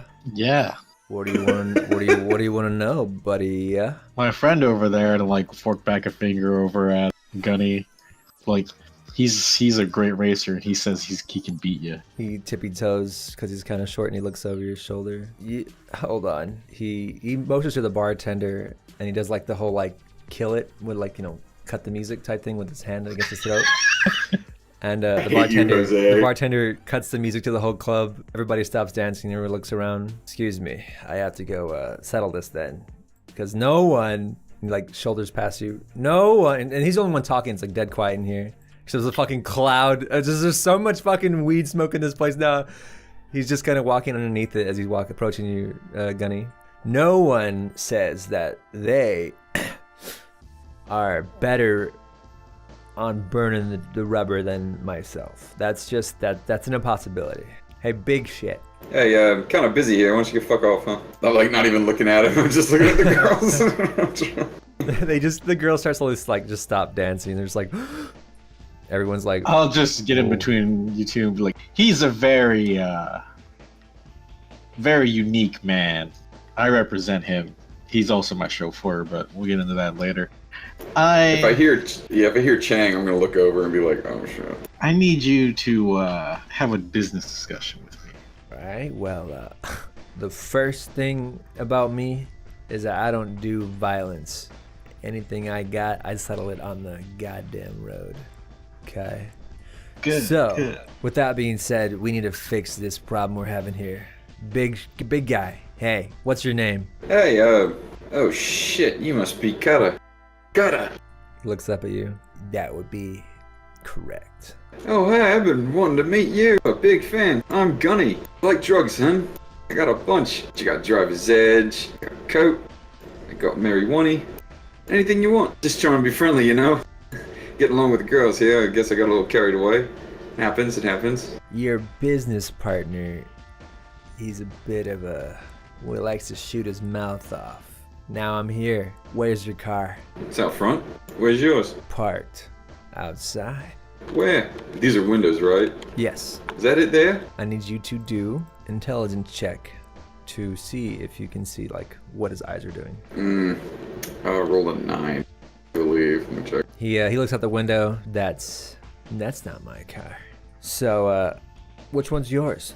Let's walk out front, I'll show you. Show me yours first, you're the famous one. Let's go. Alright, care for a tin? Just hand him a joint. Yeah, he grabs it, he starts smoking it. Alright, well, we get along with that at least. We're just like puffing giant fucking stogies of marijuana walking. Yeah. I hope it's not a game. I hope that's one of the loaded ones. Did you load that one, Mike? I did not have time to make those after you told me. No, I just gave him pot. Okay. I mean, like I would have if I had time, but it just kind of all happened. Damn it. Fucking Australia. Don't put heroin in their pot. So, which whip is yours?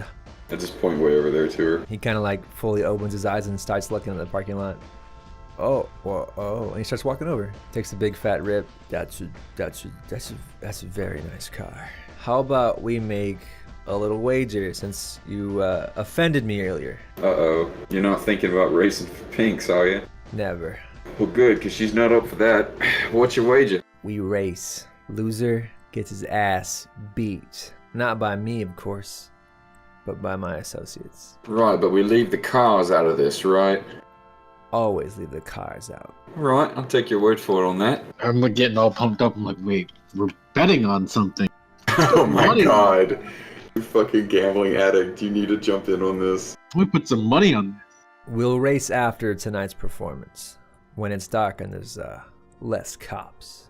Right, well, you know, if we're gonna be playing doctor, I showed you mine, so where's yours? Only fair. And he like pulls out his keys and he beeps his car. It's that one.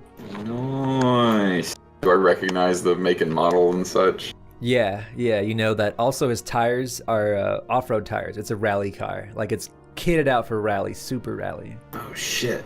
I'm racing in my element if we're gonna fucking race. So, Mr. Black Suit, by the way, a nice suit. What was the business proposition?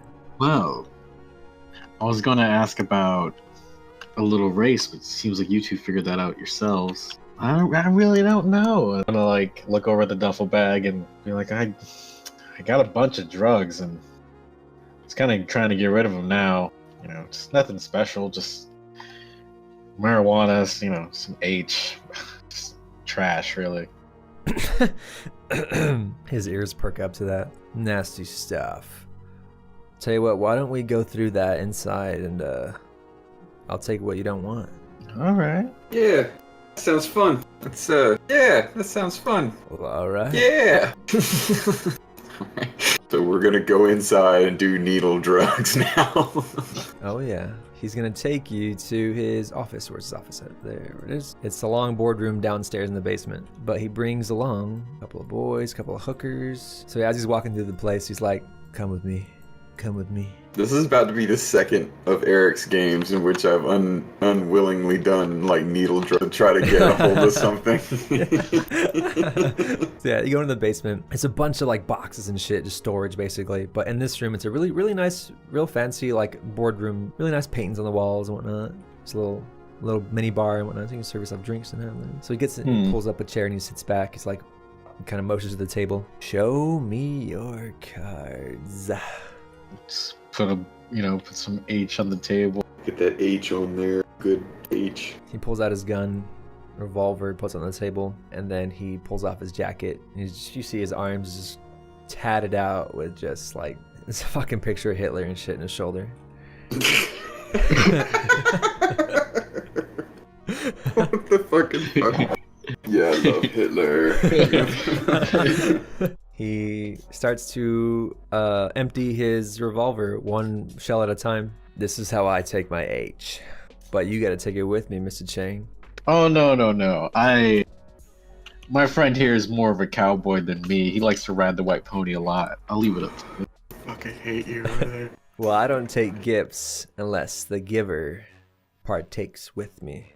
You understand? I just nod. It's like, you're more experienced, so I'll let you lead. All right. And he motions to a chair in front of him to Gunny. Have a seat, huh?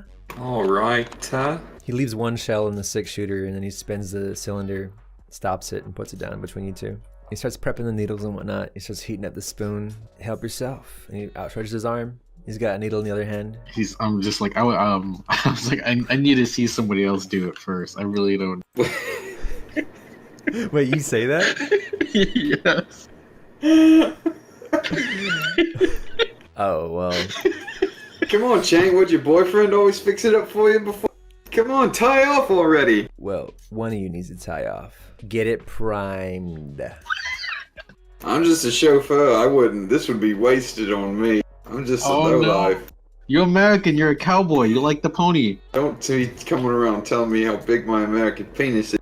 Come on, we're hospitable people here. We like to share. I just shake my head. I'm like, you know what? You're right. Our esteemed guest here should go first. It is a gift, after all. This 8. I feel remiss if I violate my Chinese hospitality by allowing myself to go first. Yeah. We go at the same time. This isn't China.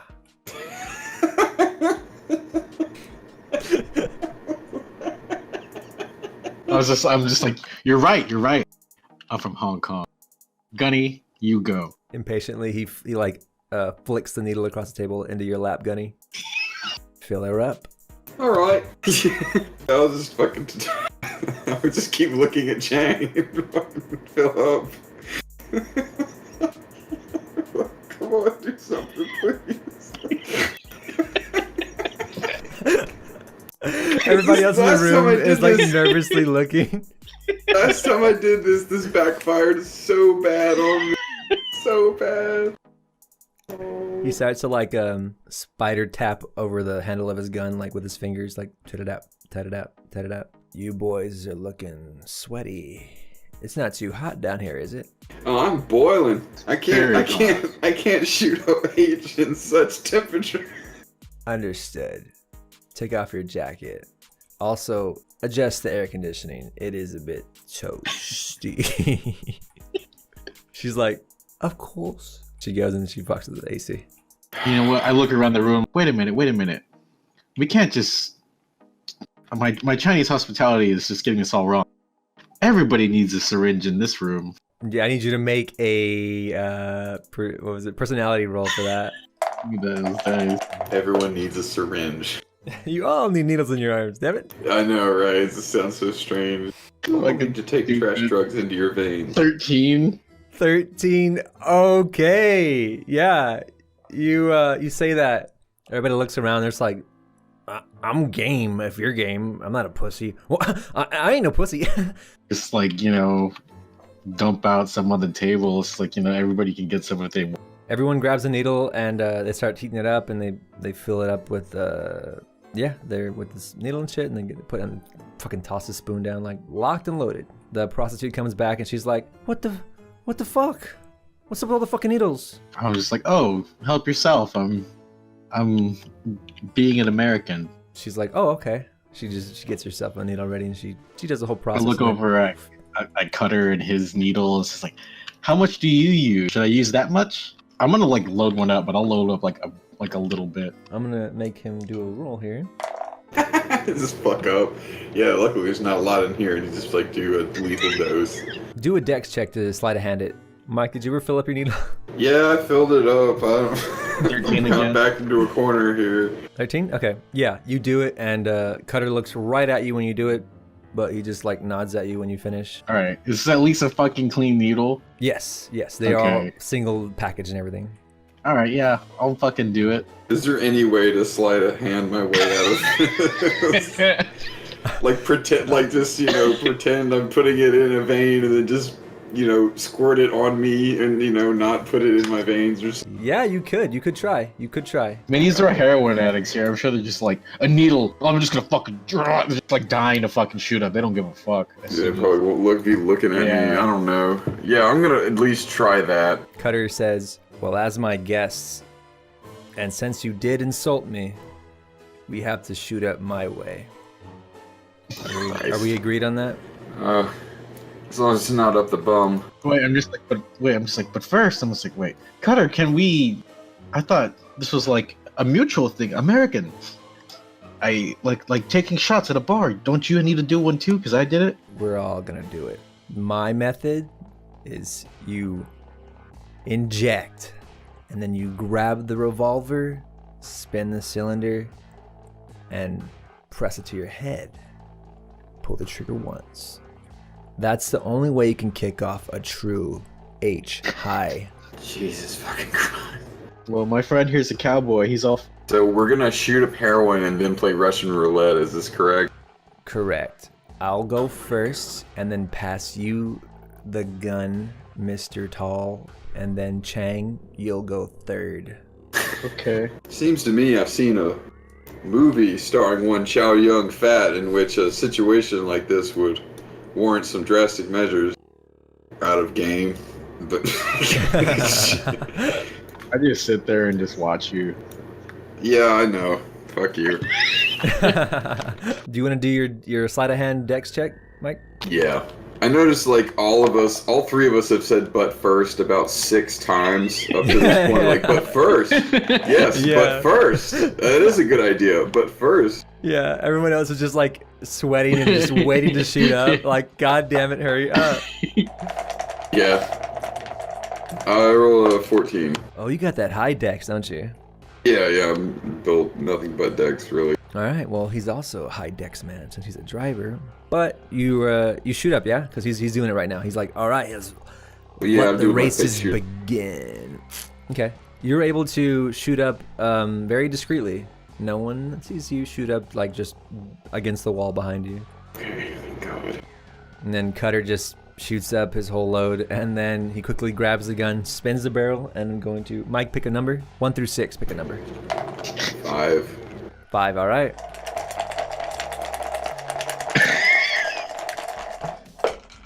Green 5. If it's green 5, he's dead. Ka-chink. He slides you the gun really fast to where it falls in your lap. Go, go, go. Everyone else is like, go, go, go. Slam on the table. Fuck this.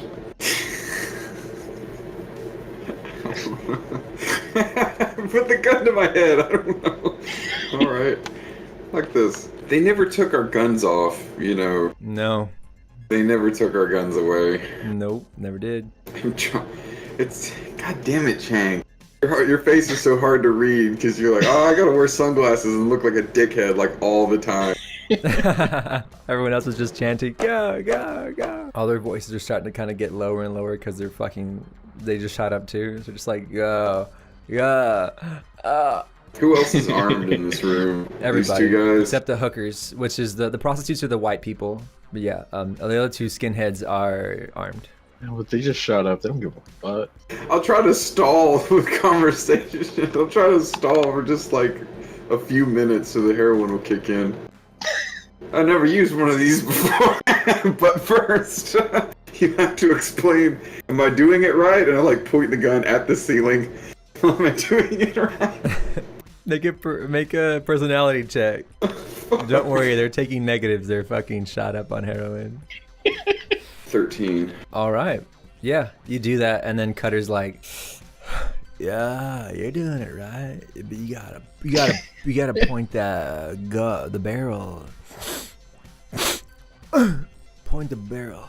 I'm just gonna look at Cutter. Hey, Cutter, can I see your keys? I bet they're really fancy for, like, you know, since you have a nice car. No, it's my whip. No, I mean, just like look at them, not touch them or anything. Gee. Look at his keys. I'm like, Gunner, show him your keys. Jingle. I'll hold them up. See, look how old-timey and shitty that is. I bet you got something cool. It's a tradition where I come from. No, I don't say that. I am so... Cutter kind of like slothily leans and like starts to crawl across the table. You aren't pulling the trigger.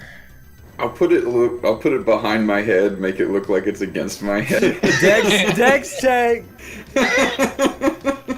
And don't worry, they're on heroin. So I rolled a 12. Alright. Jose, pick a number 1 through 6. Wait, do you pull the trigger? Yeah, I mean, if I put it behind my head like it's against 1. my head, I'm trying to fake it. Yeah, you fake it, yeah. 1? Alright. Mike, do you want me to roll or you to roll? You roll, please. Green 1.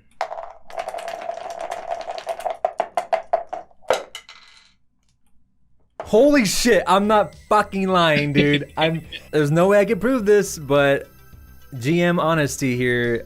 It's a green fucking 1. Oops, I shoot the fucking prostitute behind me then. Yes, you shoot the fucking prostitute, dude. Let me roll for damage. Male prostitute, too. Holy fuck, the gun malfunctioned. It went straight through me head. I wish I could prove that was an actual green 1. Like, my God. No, I trust you, dude. That's fine. Okay, so I can tell from your reaction. 7 damage. You shoot, by the way, like a hooker's HP isn't that high, so that's a lot of damage in this game. So you shoot, the fucking revolver goes off, makes your ears ring. I'm sure it's okay because you have a bad earring as it is. The gun goes off. The prostitute goes limp in their chair, and they just don't move after that. Everyone just kind of slowly starts to stand up and like look at the prostitute. I'm gonna laugh.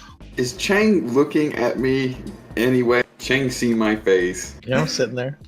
I mouth, jump him. Like, jump him. Cutter starts to pull out a knife and he's like, you shot the hooker. This is your fault. You playing Russian roulette, you dumb fuck. The other two guys at the end of the table, their knives are coming out. But the guy who was on weed, their guns rather, the guy with the weed, he pulls his gun out, but he drops it on the table and climbs on the table to reach for it. All right, I'm drawing my pistols. I'm just gonna shoot everybody in the room. Yeah. Combat starts. You guys go first. Yeah, I'll draw my pistol, and I'm just gonna shoot Cutter in the head. Oh wait, you want to do a called shot? Yeah. Okay, it's -2 to your roll. What's a called shot? Like if you want to shoot someone in the head, a specific body part. Oh, body part. Okay. All right, that's a 13. Of course, he's on heroin, so he takes negatives to his. I would say he's gonna do a dodge. 13. Okay. Roll for damage, and it's doubled because you shoot him in the head. I'm gonna keep that rule from other RPGs, so double damage headshot. 22 damage. 22. Okay, what do you do? Tell me what you do. Yeah, as soon as he's like, you fucking shot, I'm just gonna like pull, like just reach into my trench coat, just pull a pistol and just fucking shoot him in the head. just like the prostitute, he just kind of sits there, doesn't move. The red table gets even more crimson as his fucking brains just kind of just spurt out on the fucking here we table. go. Here we go. Look at this. Yeah. What the fuck is this? There, this is what happens.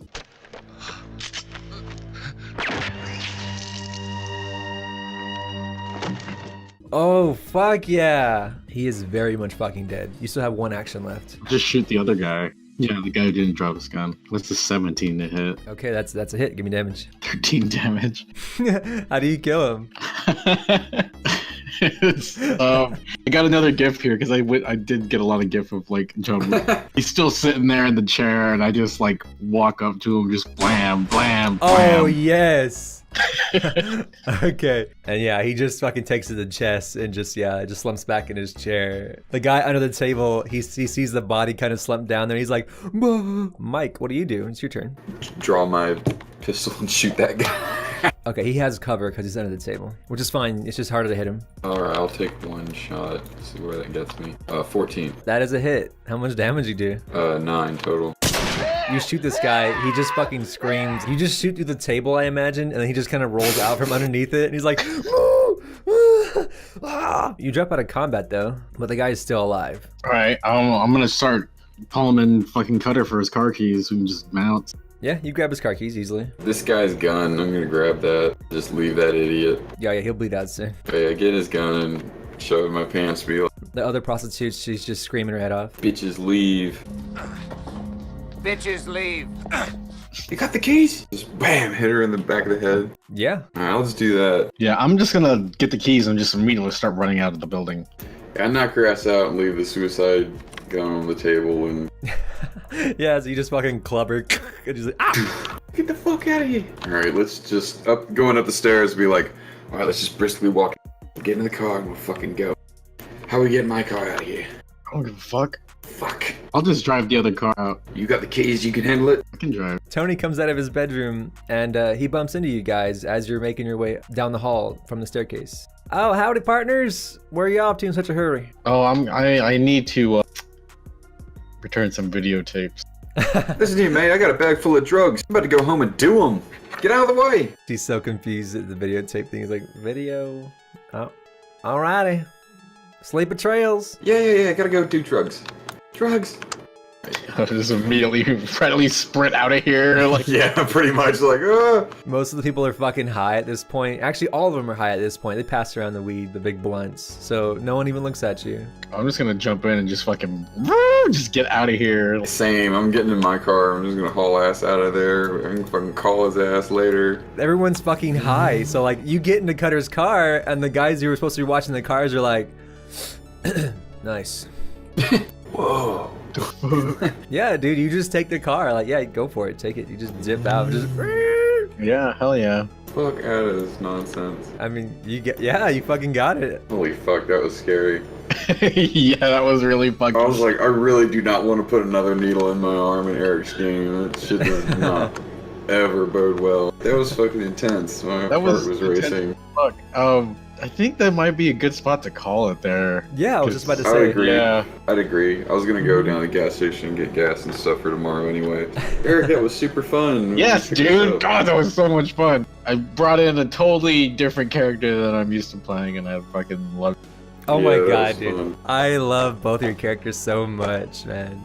My guy just thinks he's the greatest thing to ever exist, and he just does not fucking realize. Oh shit. I will calculate all the AP and give it to you next game because that was smart getting the whole club high. Because if y'all didn't get everybody fucking stoned out of their mind, they were gonna car chase you if you stole a car. Well, I was thinking of like just overdosing Cutter. Like that wasn't my original plan. Was just overdose his ass and just steal the keys and just get the fuck out of there.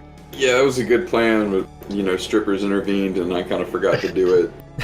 And just stuff happened. It was a good plan, just we couldn't pull it off in time because they kept pushing it. All I know is we just need to watch some John Woo movies now. God, yeah. I forgot how fucking dumb I made Chang. You're such a dick. Oh, I know. You go out of your way to be an asshole to everybody. Yeah. I gave him like the highest charisma I could, which was personality, right? Yeah. Give him super high personality. So I actually wrote Driva as my profession on my Driva. Driva. What the fuck is wrong with my brain? Say I was a nicer guy before my accident. Those motherfuckers, I wouldn't know. Yeah. Plus, I never woke up in a burning car. that's like your birth. Yeah, really, First like memory. burning car. Wake up. Ah! Oh, fucked up. Why did it wear me helmet? I'm bleeding out my face. Y'all just got Cutter's car.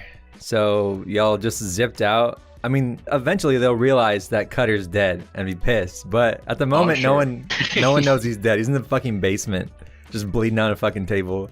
That's life, man. It's a rough party. Where would you guys like to go now? Did we take it back to the Little trailer park? Cyberman that lives in a trailer with the girl? I Yeah. think that seems like a logical thing to do.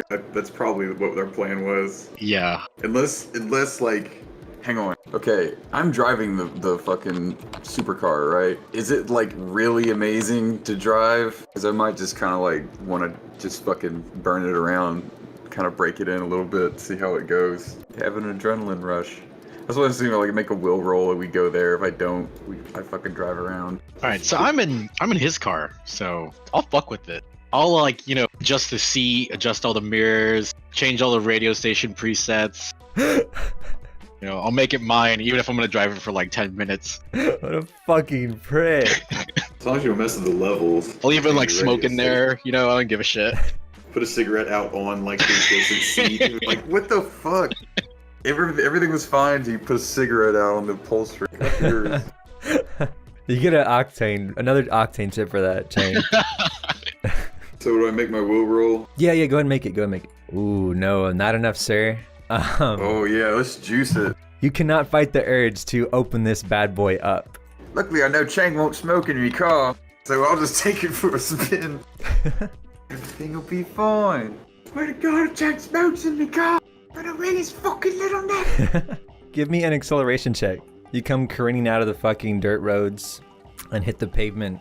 Ooh shit, double sixes. Ooh, that's a crit, dude. Holy shit, yeah. So as soon as you just come off of that fucking dirt road, you just fucking ooh. You sink back into the seat. It it hugs you it feels like a warm mother's hug. The seat as you just fucking all the trees just become brown smears as you just fucking zooming down the curvy, back roads. Now here's the thing though, there's a car in front of you around a bend. I need you to make a steering check for me. Quick failure. Just immediately total the car. No, right? Well, there's our advantage. Well, hang on. Oh no, dude, that's a crit! Fail! Oh my god! Alright, allow me to oh my fucking god! I should have gone with this shitty roll where I just dropped the dice. It's like, no, that's not fair. Damn it. I appreciate your honor, but damn. It's so fucking bad. Let me pull up the car that you run into, because that's gonna happen. Die. New character. You careen around a corner, and you see a fucking like bright purple van with like graffiti all over it. It's coming directly towards you around this turn. You tap on the brakes, just it just like you just hit black ice, and the van doesn't do anything. The van, you're going so fast, the van, whoever's driving it can't register you even exist, and then you just fucking crash into it. First, give me a will check. 15. Okay, let me roll for damage. 13 damage. To the car? No, to you. I'm rolling for the car now. Wow, I have 1 hit point. 1 hit point? Yeah, 1 hit point left. Oh, fuck. It was a tight turn, right? Like a little tight bend. So as you're just like trying to like, you know, around this bend at like fucking 160 miles an hour. Okay. This car, he was also speeding, so he was also kind of swerving into your lane anyway. This little fucking poor excuse of like a little road van just comes around the corner. You actually catch some air, and you actually just shear off the entire top part of their van. And you fly off into the trees. This is a Blues Brothers shit. Physics just kind of don't know what to do with it for a second, and then it kicks in. The van just kind of, the bottom half goes forward and to the right and starts to spin into a spiral motion, and the top half just gets sent up into a treetop. Blood and cigarette butts and luggage and like instrument parts like drum kits and guitars just kind of just shatter and get shotgun bird shotted into the fucking sky. And that, so but the van, it gets sliced so well that it just kind of comes to a very slow coast and just kind of hits, you know, a fucking tree stump at the side of the road. But the car that you just stole takes 20 damage. Oh, okay. 2/3 of the way to fucked up. But it's alright. Yeah, it's really sturdy. It's hence why it was why they needed it for the job. I'm alive. Stole it. Yeah. I can get it out of this tree. It will be okay. Yeah, the tree kind of wrapped around you. It just like, and the tree's kind of like leans over some. I'm guessing I'm driving behind because I did not make any effort to speed. I just drive. Yeah, so Just see his Chang. headlights fucking acting crazy. Yeah, Chang, you just come around the corner and you see this smoking heap of a van that's just sliced in half, and then you see the brake lights of Mike just straight up ahead into a tree. I'll slow down and like roll down the window and just sigh as I drive. He's in a tree. He's in the tree, like up in a tree. No. He's just like kind of smashing the base of a tree. I got you. Yeah, I'll just slowly drive up past this destroyed van, and I have like a half smile on as I put my toothpick in my mouth, and I'll just like tap the horn, like, "Come on, let's go!" Like he didn't just get in a big, massive car crash. Am I conscious or what? At the moment, no. You were actually unconscious. That will check was a fail. You're Can I completely lean on unconscious. the horn at least? Yes. Oh, you were on that Okay. horn like. Yeah, my favorite. I love that. Yeah, you do it the best. All right then. I'll fuck. See, I hear the horn. I'll go up there and I'll take a look. What do I see? Like when I walk up there? Bruise and a helmet. Yeah, yeah, exactly. He's just like someone took a fucking tire iron to his face 3 or 4 times. But you know, where the helmet is, it's all right. The helmet's a little cracked. But he's just like strapped into the seat. The inside of the car looks fine. The car itself is not warped out of shape. Like I said, it fucked up the tree. Oh, the windows are up and everything too, huh? Oh yeah, so I guess you couldn't poke me or anything. It's a bulletproof window, so yeah, actually, yeah, that car is sealed up tight. Well, you don't know the glass is bulletproof, actually, Chang. Oh, you know what? I'm not gonna shoot the glass. I'll punch the glass. Try to look cool. Oh, that's even better. 11. Yeah, you just strike the glass, and your hand just like bounces right off of it. Ah, fuck!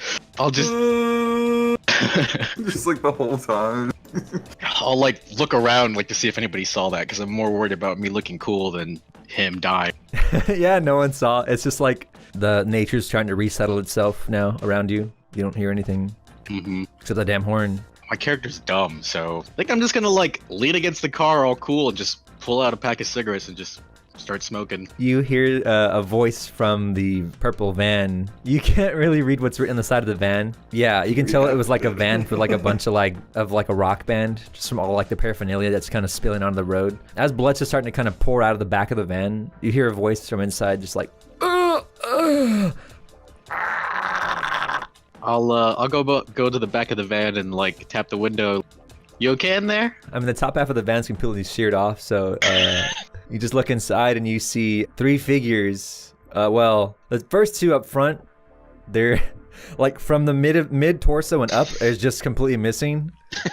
And this guy in the back, he's still fine, but he is so fucked up that he's drowning in his friend's blood as they're just kind of running down the van towards his face. I'll open up the back doors, I guess. Yeah, just shards of glass just fall to the ground near your feet. Yeah, I'll take a step back so I don't dirty my shoes. You smell piss, weed, and like, you know, the stench of people living out of the van. Oh yeah, these are trash people. Is there like alcohol in the van? Yeah, there is. There's alcohol, yeah. Where's the other half of these guys' upper torsos? You see some fingers and like random organs in the street. Otherwise, you don't see the rest. Oh my god, like a hand somewhere? Let me make a roll. Yeah, you find a hand. It's tucked underneath the back of Mike's crashed car. I'll go into the van and like find like a can of beer or like a bottle of liquor or something like that and crack it open. I'll pour it on the torsos of the 2 guys and then put the empty beer can or liquor bottle in the hand, and I'll just be like, drunk driving is very bad. Like staging a fucking drunk accident. So you do that. Just meanwhile, you get a call, Gunny. Make another will save. 14. You start to wake up to your your phone. I pick it up. Oi, oi. That's Eva, your contact. It's like, hey, Gunny, I have some crazy fucking news for you. He's like picking teeth out of my fucking mouth.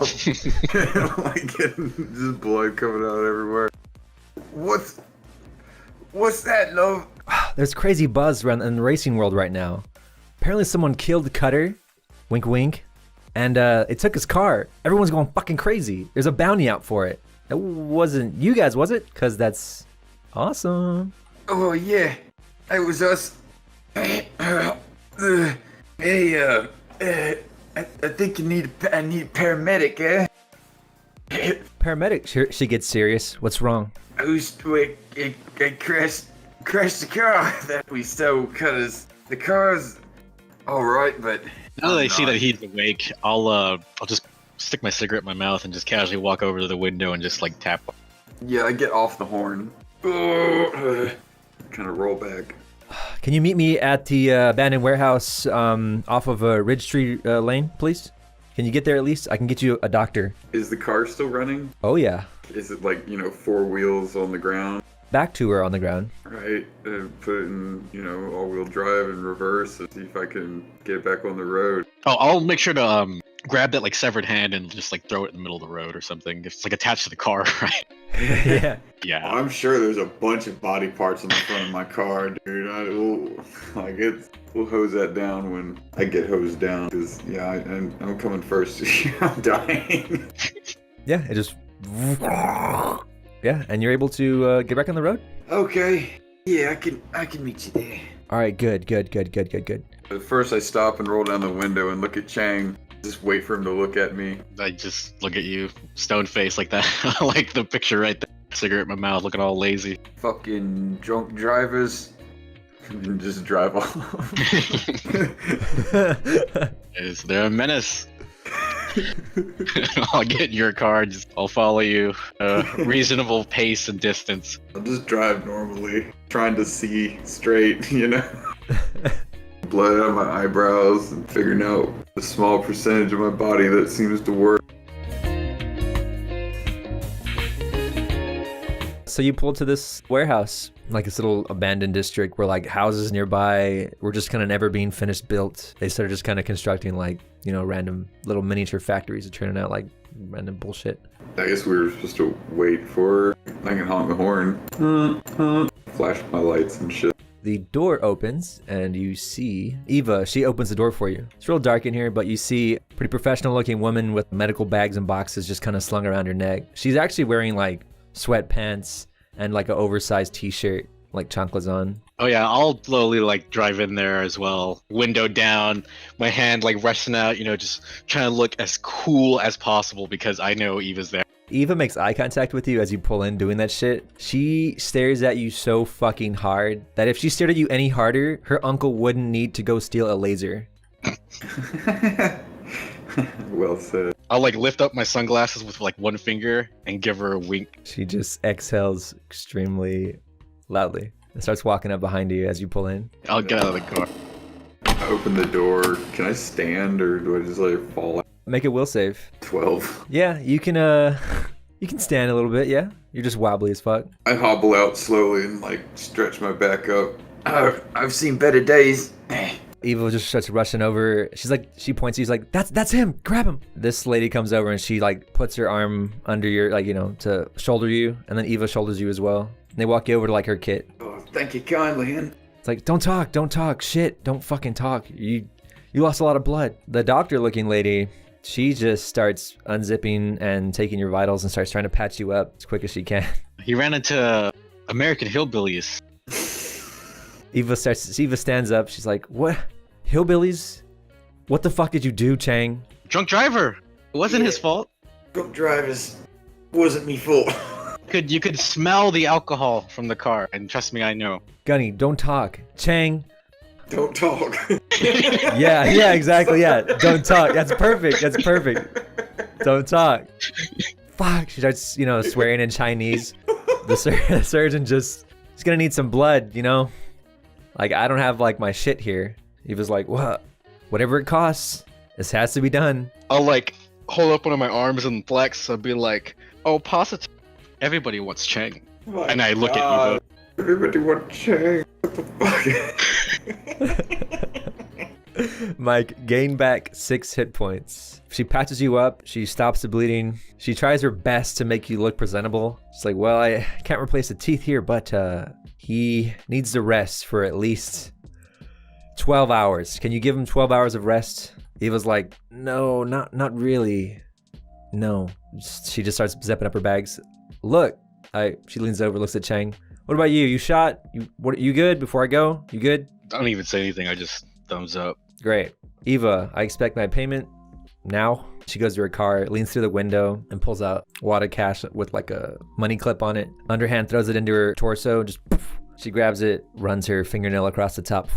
Feels about right. So, is like my face all bandaged up like mummified? Oh yeah. Oh, perfect. Okay, I'm good. You have a lot of, well, first of all, the fractured collarbone, some broken ribs, internal bleeding, but from what I did, it should help with that. Be alright. Just need a bag of goon in me. Look forward to seeing you again. Oh yeah, it'll be soon, don't you worry. She gets back into her car, starts to reverse out. She lets herself out. I limp over to the vehicle and be like, alright, now let's find out what's wrong with you. More important one.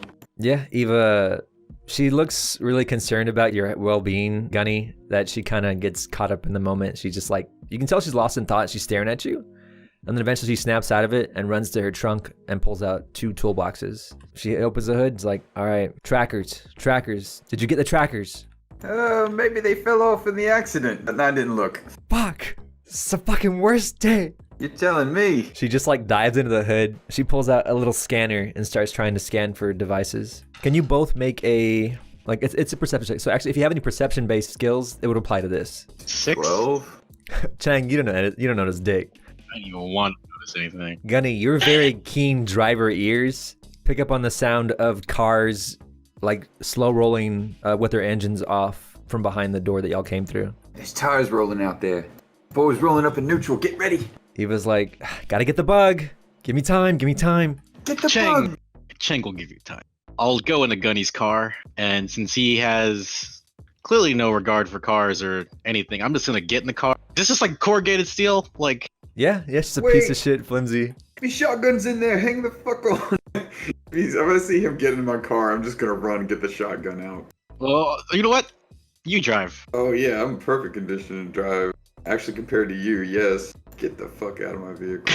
Oh yeah, when you get in there, you notice the seat's all wrong, the steering wheels, everything that you could possibly be adjusted was adjusted. Yeah, I'm like tall, so like I sit in like my knees up against my chest. What the hell? Yeah.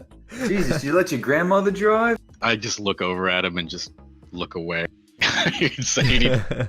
Yeah, you know that was good. Alright, this is what I was going for. And I bring the shotgun out. Rack that bitch. Don't you just love that sound? American cowboy. I'm not American. I'm Australia. Mike, you pinpoint the car's sound about right there. How you want to settle this? I can drive and you can, you know, and then I kind of nudge him with the handle of the shotgun. Oh yeah, I'll take the shotgun. Yeah, alright. As long as I racked it, that's all I wanted to do. So here, just drive right by him, blow his head off. Okay. I'll reach into my my trench coat and I'll pull out a toothpick and I'll hand it to Gunny. I'm putting my gloves on, so I just kind of like bite it out of his grip. Do I need to make a separate roll to know that it's just one car, or You can make another perception check to like listen again if you like. 11?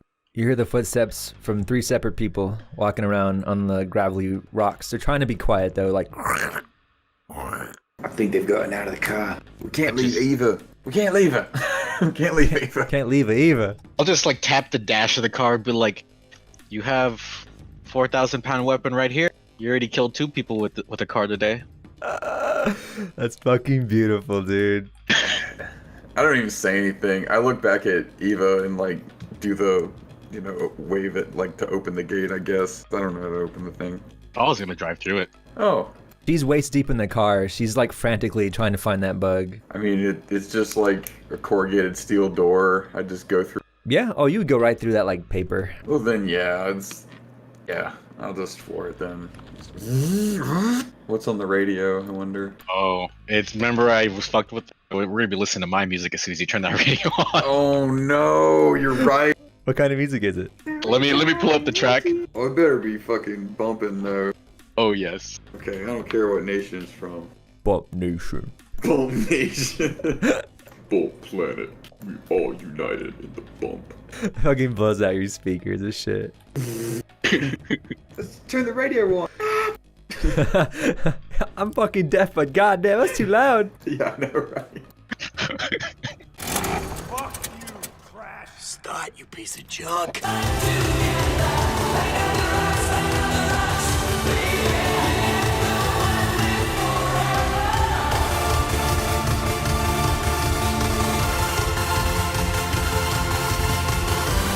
Oh my fucking god, dude, yes! So appropriate.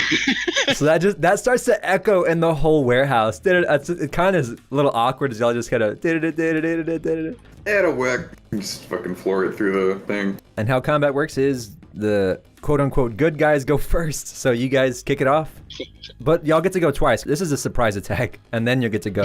That's cool. I had a feeling I'd be in a car, so one of the perks I got for Chang was riding shotgun, where I get like a bonus to like shooting while I'm a passenger in a car. You're literally riding shotgun. I know. Perfect, I know. man.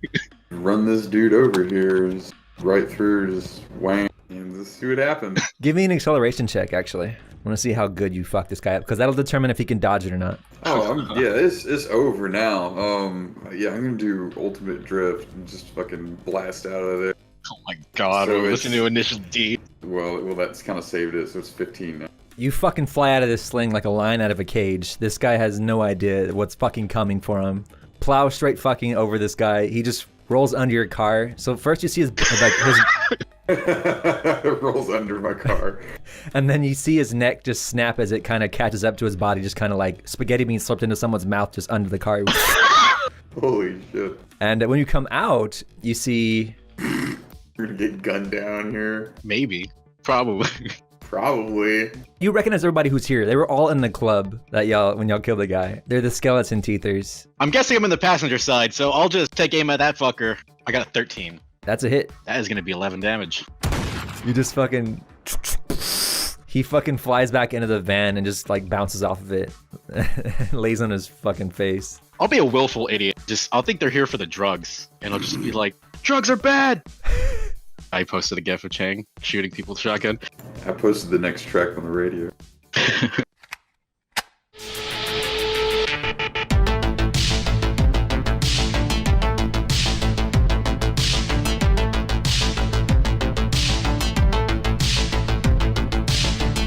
I'll go for the bozo next to him then. Fucking kicking track, dude. Oh yeah. Fuck yes. That is gonna be 15. You fucking just throw this guy back. He hits the corner of the van and just spins around and knocks into his friend, and his friend gets knocked off balance.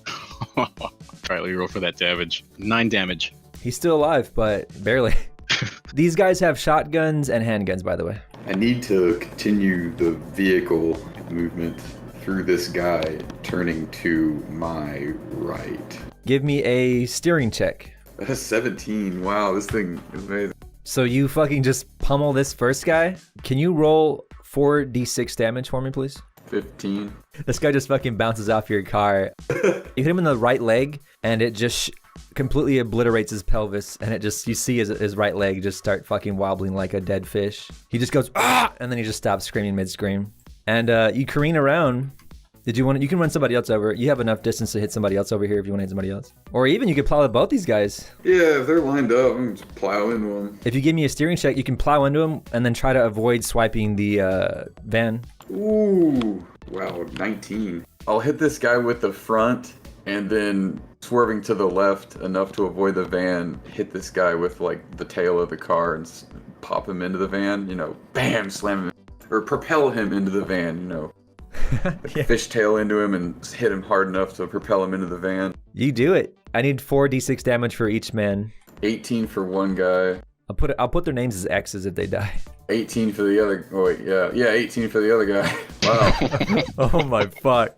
It's just like me mummified, like a mummy in a crash helmet. There's like all these bandages over my face. Can't tell who it is. You hit this guy so hard, he flies into the window, so like his ass is hanging out the shattered fucking window of the van.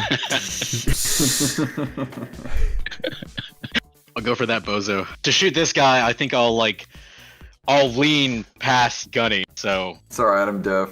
Yeah, I wouldn't have cared anyway. Alright, I'll take a shot at this guy. 12? That is a hit. I hit that guy for 7 damage then. I'm gonna make it like Spy Run where it has a takedown effect, so they have to roll against the takedown and being knocked over every time they get shot. Yeah, the shotgun. Cloud of lead at you. He falls over, he hits his car, poof, takes it, oh!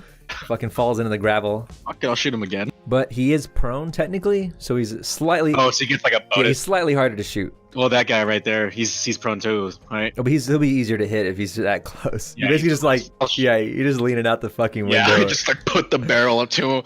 Basically, yeah. Yeah, I'll shoot that clown. 15. Fuck, how do you kill this man? Yeah, he's ultra dead. Well, I'm imagining all of this happening at the same time. So he's like peeled out, and as he's peeling out, I shoot that guy, and then we're like kind of stop for half a second. And as we stop, I just like lean my head and arm out the fucking car and just put the fucking shotgun barrel up to his head and just pull the trigger, just blow his head off, and just get ready for Gunny to keep on driving. The camera does the quick zoom up to your face, and then you hear the gunshot. Blood spatters all over your sunglasses. Fucking gross, Chang. All right, now it is their turn. The guy behind the wheel of this car, he's gonna do a little drive. He puts it in reverse and just quickly swings the front of his car towards you, and then he drives straight in front and blocks y'all's car. There's only one driver inside the car. And then he leans out with his handgun and is trying to shoot through your windshield at Gunny. You got a 12. He rolled 14. Don't worry, I can dodge bullets. Just get shot in the head. Is your windows bulletproof at all? It's probably just my fucking rally car, so no. These guys are all racers, so they have pretty decent fucking decks. You take 9 damage. I died. Shot in the head. Well, you go in a critical. Shot in the head. I just pictured that. So you need to make a will saving throw. 15. That is more than enough. Yeah. You get 1, so 1 good. For right now though, the guy just leans out this fucking window, bah, shoots you right in the fucking chest, and you just go limp. Yeah, you're unconscious. Back on the horn again, yeah. And then he's gonna shoot again. Chang, make your roll for either dodge or block. I'll go for the dodge. It'll be 12 to dodge. Oh, that's a hit. Can I juice that or octane token that? Yeah. I'll pop an octane token for sure. Yeah, so your new total is 16. You fucking just time slows down for a second, just whoop. He pulls the gun to you after fucking popping Gunny, and you just fucking move your head like an inch, and then he just shoots the headrest right next to you. There's a big hole in the gate, so I'll just open the gate to represent the hole. This is gonna take cover behind his car. These guys are gonna, take cover as well. and they're going to have a volley of fire at your car specifically. They're not shooting at you guys. It's probably not armored at all because it needs to be light. Probably has like a roll cage. 2 of them hit you. 1 guy hit you twice. 1 guy hit you once. Rather missed. 1 shotgun blast, 2 pistol shots. 16 damage in total. They just open up on your car. He's got 5 hit points left. You hear gunfire from inside the warehouse. Y'all's turn. And that's the case. Mike, make another saving throw. All fun and games. Like they all get shot. Oh no, wait. Doubles, but they're 4. I roll a 9. That would be considered a fail. And Chang, you could also attempt to stabilize him if you ever want to. I'm sure there's a med kit in that car. There has to be, like glove box. I'm sure. Just a pack of cigarettes. No, it's inside the med kit. It's just an IOU. Like, hey, I owe you 1 med kit. Empty cigarettes. Empty pack of cigarettes in the Even worse. Just giving me cigarettes. It's like, sorry, man, they're all gone. No. Yeah, I guess all he can do is just kind of like not die. I'm gonna grab the steering wheel and slam my foot on his foot and just fucking hit the gas. I'm gonna try to like drive the car from the passenger side because I'm. Why am I gonna fucking stay here and get shot? I'm gonna move. No, this is the funniest scene. This is a mummy with a crash helmet and Chow Yun Fat. Fucking slamming his foot on my foot, and I'm like, just like passed out. I'm gonna try to take the car, try to go around the van, and ram these motherfuckers from behind. Alright, give me That's up to you how difficult this one check. is gonna be. I don't know. It's gonna be difficult. It's gonna be difficult. But give me a steering check. Yeah, steering check. Okay. Mike, what's your car's steering bonus? 4. This is good. That's good. Yeah. That's good. You'll roll 2d6 plus that. And if you have any car bonuses, you can add that, but I don't think you do. I don't think I do. I don't have any. You're not even in the driver's seat. You're not getting bonuses. Got my head back. I'm like drooling in La La Land. This shit's. Okay, so 9. I'm gonna go ahead and burn the rest of my fucking octane tokens. I'll burn 2. So that's gonna add 8 to that roll. That's gonna be 17. So you just you do what you said. You just like you pretty much lean your head out of line of fire as you just like peeking over the dash just barely as you're just like whipping that fucking car around. I'll do my damnedest to like try and kill these fucks because I gotta protect that girl, dude. She's gonna love me after I save her life. The entire time you do this, your blood's pumping, your adrenaline's fucking on the red, flawlessly fucking, and you can easily fucking plow over these guys. For each guy you hit, give me 4d6 damage. You make the hole even bigger. Who needs guns? All right, first guy is 11. Second guy's 14. You just bowl them over like fucking bowling pins. Their guns go flying in one direction, and their bodies just fucking get thrown against the goddamn steel wall. Blood just shoots across the windshield. Awesome. Can I see Eva? Was she shot or hurt? Yeah, she's been shot. She's taking cover behind the car. She got her gun drawn. It's a handgun. She's gonna fucking run over to your car. Are the windows up? They should be down if we're They should firing be down. out They're them. I know mine's down at least. Yeah, mine would have been down because you fired out of them. I expected you to fire over me. She runs over to your car and she takes cover like right on the, I guess on the side. Yeah, on the side. So, and she takes a shot at these guys. Can I use octane rolls or octane points on my wake up roll? Oh yeah. It's down to the wire. Do or die. She shoots a volley of bullets through the fucking steel, and you hear a guy fucking scream out there. You hear a motorcycle rev up. And then you hear it peel out on the gravel, and then it just starts weaving through fucking bodies. And it comes in, the guy tries to do a really cool maneuver where he pops a wheelie and points his handgun at you guys and like tries to shoot you while like wheelie stop and turning. But he fucks it up and just completely falls off his bike and just careens into fucking Cutter's car. Let me roll damage. Oh, and his bike goes flying. All right, now this will finish their turn. These guys are, okay, this guy's good. He's going to drive his car. Nothing too crazy. He's just gonna drive normally and block y'all's exit. That doesn't, not that it matters, but he's gonna block the hole and then shoot again. This time he's gonna trying to shoot through y'all's back window at the driver's seat of the car. He still thinks someone's driving it. I dodged. Just laying there. Take 6 damage. If you get negative damage up to your total HP, you die flat out. Yeah, so he fires twice. and another bullet. Just blood shoots and sprays all over the inside of the windshield. Fucking just shoots in Mike's fucking shoulder. I don't do anything. Yeah. I just bleed. You just bleed. This guy is actually going to drive out of y'all's... Well, y'all can hear his car. It's got a loud and annoying fucking car. You hear him drive around the side of the building. This guy gets in his car and he pulls up in front of the door. He just starts shooting randomly inside through the thing. He shoots through it, lets in a little bit of what's left of the sunlight, but the bullets completely whiz by and just ting off something back in the warehouse. And then Eva's like, "Motherfucker almost hit my car!" You know what? I'll get out of the car. And I'll turn to Eva and be like, "Give me your pistol." As a free action, she just kind of like tosses it to you. All right, I'm gonna just fucking walk out the fucking front door, pistols akimbo, and just shoot every motherfucker. So I'm gonna try to do that. Oh shit! Fucking awesome! You gain an octane point right now. I'll accept that octane point. It's like I'm finally like, this is my time to shine. Pistols akimbo, man. This guy in the fucking car, I'm just gonna unload on his ass. Shot my friend. A lot. A lot. That's gonna be 14 to hit. He does not make that roll. Do damage. All right, I'm just using a standard pistol here. Are you firing her gun or your gun? I'm firing both. Her gun does extra damage. She's got basically decapitator rounds. Oh, beautiful. So her do an extra d6 damage. That's hers. It's gonna be 14. Yep. He does not survive that. I'd say the way I do it is I shoot him in each eye with each handgun.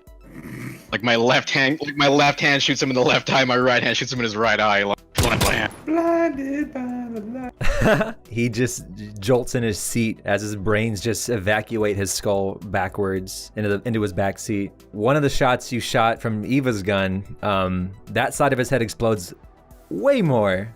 So the back of his window is just smeared in blood and brains, and which gives you concealment if someone's trying to shoot through the car. Mike, give me your last roll. 13. 13? You needed 12. So Oof. you stabilize. You're still bleeding out, but like that, you won't die until like a little bit. If no one fucking helps. What's the rule? An hour and a half? you have an hour. That's a rule. It's an hour. It's a rule. But you can open your eyes though. You have 1 HP now. Okay, my eyes are now open. Right after I shoot this guy, I'll like slightly turn my head back to like shout at Eva. I'll be like, "What did I tell you? Everybody wants Chang." Dang. She's like, "Just fucking kill those guys." I got a Colt 1911 on me. Guess now is the time to start thinking about using that. Just like reach. I don't think I can even see anybody to shoot. You know this guy is here somewhere. Like this guy's just kind of like a general idea. Okay, well I'll just open fire at that. 16. Oh shit. It's like, this is one shot. Fuck, dude. Yeah, give me damage. 9. You hear the horn go after you do that shot. Yeah, you can shoot again if you want. 11. Yeah, so you fire. Actually, give me damage. You wouldn't hit him, but you'd hit his car. 10. Damn. Wait, yeah, fuck. You hear a distinctive twing, and then like metallic shattering that you know the sound of because you're just such a car aficionado. Like something very vital in his engine just fucking shattered. And like you can hear like Just kind of smile to myself. My white mummy rags are now red mummy rags, probably at this. Yeah. It's all bloody. Absolutely. Next up is Eva. She sees Gunny and she's like, "You gotta help that." She runs over to the car and you jumped out. So yeah, she jumps in the passenger seat of the car. Eva scrambles in and she starts looking for your med kit. Doesn't sound like something I'd have. Okay. Fucking flip a coin or something. Yeah, flip a coin, flip a coin. Well, mystery glove box. Let's flip a coin. Heads for have a med kit, tails for no. Okay, I have a med kit. She opens the fucking glove box and then she starts moving through and then she finds the med kit. It's very rudimentary. It's, you know, very small. So I won't do the full of a regular med kit. She pulls it out, starts trying to like apply first aid to you. Patch my patches. Yeah, slap bandage patches the on band- patches. Yeah, Yeah, just bandaging bandages. she's like, "I don't know where the fuck the new wounds are, the old wounds." She's like talking to herself like, "I don't know what I'm even working with here. I'm just trying to stop the red from being redder." We're talking about she's applying first aid. She's basically putting bandages on bandages. At this. You gain 2 HP. Yeah, 2 HP. Right. Three's Company. She's getting covered in blood from like working on you and trying to help. She's like, I swear to fucking God, Gunny, if you talk, it just might fucking kill you. I'll actually keep my mouth shut. I don't want to die. Finally have a driver that doesn't die.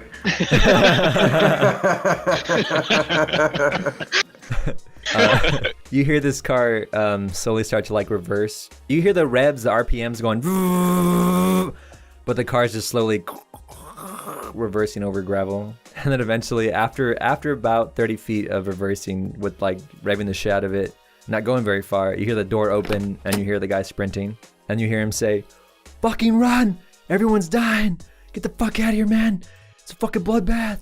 These guys are pros! And the other guy who's like also shot from a shotgun blast, he's barely hobbling himself, and he hears him say that, and he's like, fuck man, oh! He starts trying to go for the bike, and he turns it on, and then starts to haul ass. He does like the whole sloppy burnout, like his, you know, his legs are kind of hanging off the pegs. And then you guys hear gunshots from the other side of the warehouse. I'll turn to Eva and be like, turn up the radio, and I'll like, and I'll like run forward and like jump on top of the car. I'm gonna take fire at the guy in the motorcycle. Turn up the radio! I didn't expect that, honestly. That was funny. You know, the camera zooms in on her bloody fingernails, like her bloody fingers, and just like, she does it.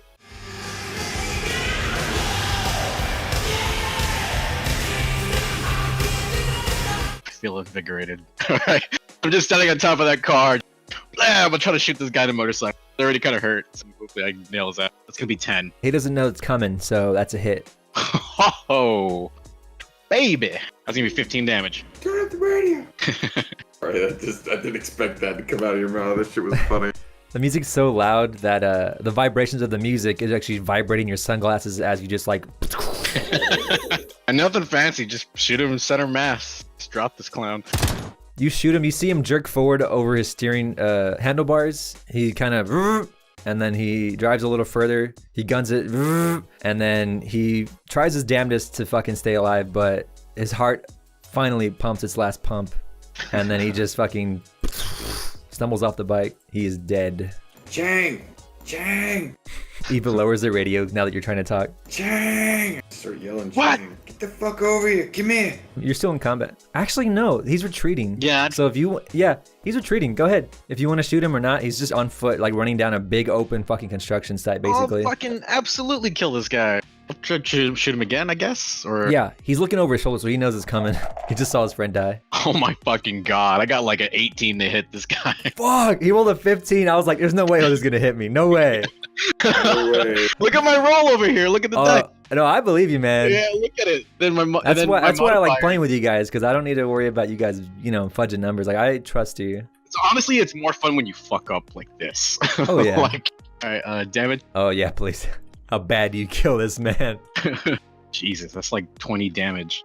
That's double his normal HP. I think I'll do the action movie thing where I just like unload everything on him, you know, where it looks all crazy, just blam, blam, blam, blam, blam, like all the squibs popping on his chest and shit. Yeah. One bullet would have sufficed, but I'm like, fuck this guy. Yeah, you just mag dump him. He just stands there taking it like, ah! And as he's being shot, his hand's convulsing, so he's like shooting the ground near his feet. Involuntarily. It's like, second to last round spins him around to you, and the final round just shoots out his fucking throat, and his spine just dangles. His like his head just kind of flops to like his torso, and he just spills sideways. Are we still? We got these guys over here, right? Yeah, it's up to you. Right now, they're doing it. Like, if you want to drop out of combat, they'll resolve that themselves. Okay. I think I'll rush over. I'll rush over to Gunny. Okay, we're out of combat. You just hear a gunfight between a handgun and a submachine gun. So. Chang, Yes. give us a smoke, huh? I just give you a nod and I like give you that smoke. I light it for you. You got my respect now. You can tell. Yeah, that's the stuff. I just sit there and like sigh and smoke for a little while. I don't know. I'll turn to Eva with a big fucking smile on my face. Just grinning. She doesn't know how to feel about this. You did save her life, so she doesn't say shit. She just looks at you with like a soft look and then gives you a slight nod. Oh, I'll take it. I'll go ahead and give her back her pistol too. She grabs it and then checks if it's hot, you know, just pockets it. And then she's like, oh, fuck, Gentle. Oh, shit. She starts running. And then she comes back. Oh, shit, you got him. You got Gunny, right? You got him. Sure. Okay, be right back. She pulls her gun back out and starts running while reloading. Hey. I'm looking at Gunny and I'm looking at her running towards gunfighter and I'm like, will you be okay?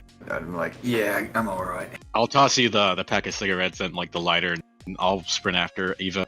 I'm even better now. If you want to catch up to her, you can make a roll for that. Sure, I'll try. I'll just go for a standard power roll. Too many cigarettes. 7. Yeah. Way too many cigarettes. You make it about to her car and you just like stop. Like you start to, it's not even worth it. She's just too fast. Yeah. I mean, you can continue to go if you want, but that's about as far as you get when she gets there. You can make another roll if you like. Sure, I'll try. She starts trying to like rip open the door. The gunfire's still going like. You hear her screaming like, hang on. All right, 12. That's way better. You catch up to her as soon as she slides the door open. She slides it open all the way, and she's completely vulnerable. But since you're standing there, this guy is pointing a gun right at her because he's taking cover behind his car. He's in the middle of a gunfight with the black car and that surgeon from earlier. She's like in sweatpants with a fucking submachine gun, just like spraying bullets all around. Shit. Is he out of the car or in the car? He's out of the car. Like his car's shot to shit, so it's smoking like crazy. Yeah, he's just like on his butt, like leaned up against the car in front of the axle of the wheel, and then he's got his both hands on the gun just pointed straight at her because he's expecting like to be jumped from behind. So he's like, oh fuck. Oh shit. I need you to make a dex check to reflex save. Okay. Like to react faster than him. 13. Whoa, he rolled double ones. Crit fail. If I'm gonna react, if I know he's pointing a gun at her, I'm gonna like. Yeah, you see him before she sees him. I'll like grab her and try to like, you know, pull her out of the way or like pull her to the ground or something, you know, like throw myself on top of her so if she gets shot, I take the bullet. You stand in front of her, nudge her over, and you completely obscure her from the gunman. His gun misfires, it jams. He's like, what? No! Oh, really? I'll just get up and maybe take a step and fucking shoot this clown. Like, yeah, shoot him. Or when I even take a step, I'll be like on top of her, still shielding her, and just put my gun up at him. That's gonna be 16 to hit. He does not dodge successfully. Yeah, give him the damage. All right, that's gonna be 7 damage. That puts him down. I'll just blam, just, you know, like 3 to the chest, just dropping this guy as fast and efficiently as possible. Oh yeah, that shuts him down real quick. Just goes limp. Just boom, and then you just. The surgeon behind the car, she stands up. I'm on top of Eva, and I'll just look down at her and be like, everybody loves Che. And I'll stand up and, you know, offer my hand to help pick her up. I doubt she's gonna take it. No. She's actually mouth agape, like surprised, and then she outreaches her bloody hand. Yeah, I'll totally lift her up. And she stands up. She's like, and she looks out to what was gonna fucking happen to her, and she's like, she speaks in Chinese. So your best China's got to offer, huh? I'm their man in America. It's not too much of a personal question, but were you a bodyguard? Maybe once or twice. I wouldn't mind doing it again. Say, like, you know, trying to be all, She rubs her nose and gives you a devilish smile, and then she, like, you know, feels your bicep from, like, you know, when you had her. She's like, well, maybe I'll give you a shot, since you kind of fucking saved my life. I'll just, once again, I'll say, oh, positive, baby. She rolls her eyes again. Oh, fucking hell. I'm already regretting this, Chang. You know, once this adrenaline wears off, I might not even fucking, Well, you have the rest of your life to think about it. Great. But she starts to be more playful now with you. You can tell. Yeah. She, like, doesn't actively hate me. She starts going through this guy's body, pulling out, like, shit, being very careful of syringes and whatnot. It's just like, fucking drug addicts. How the fuck can they afford such a nice car and yet be so fucking strung out on drugs all the time? Why do you think these hillbillies live in a trailer? Ooh, I'll turn to the doc. We need your help real bad. Say, flicking like a thumb back towards Gunny in the car. Oh yeah, Eva stands up. Shit, fuck, I completely forgot. I'm so sorry. You're right. Gentle, come on. She's like, oh, let me get my kit. She just gets in her car and then like picks up you guys on the way in. Like, just get in the back. Her car is riddled with bullet holes.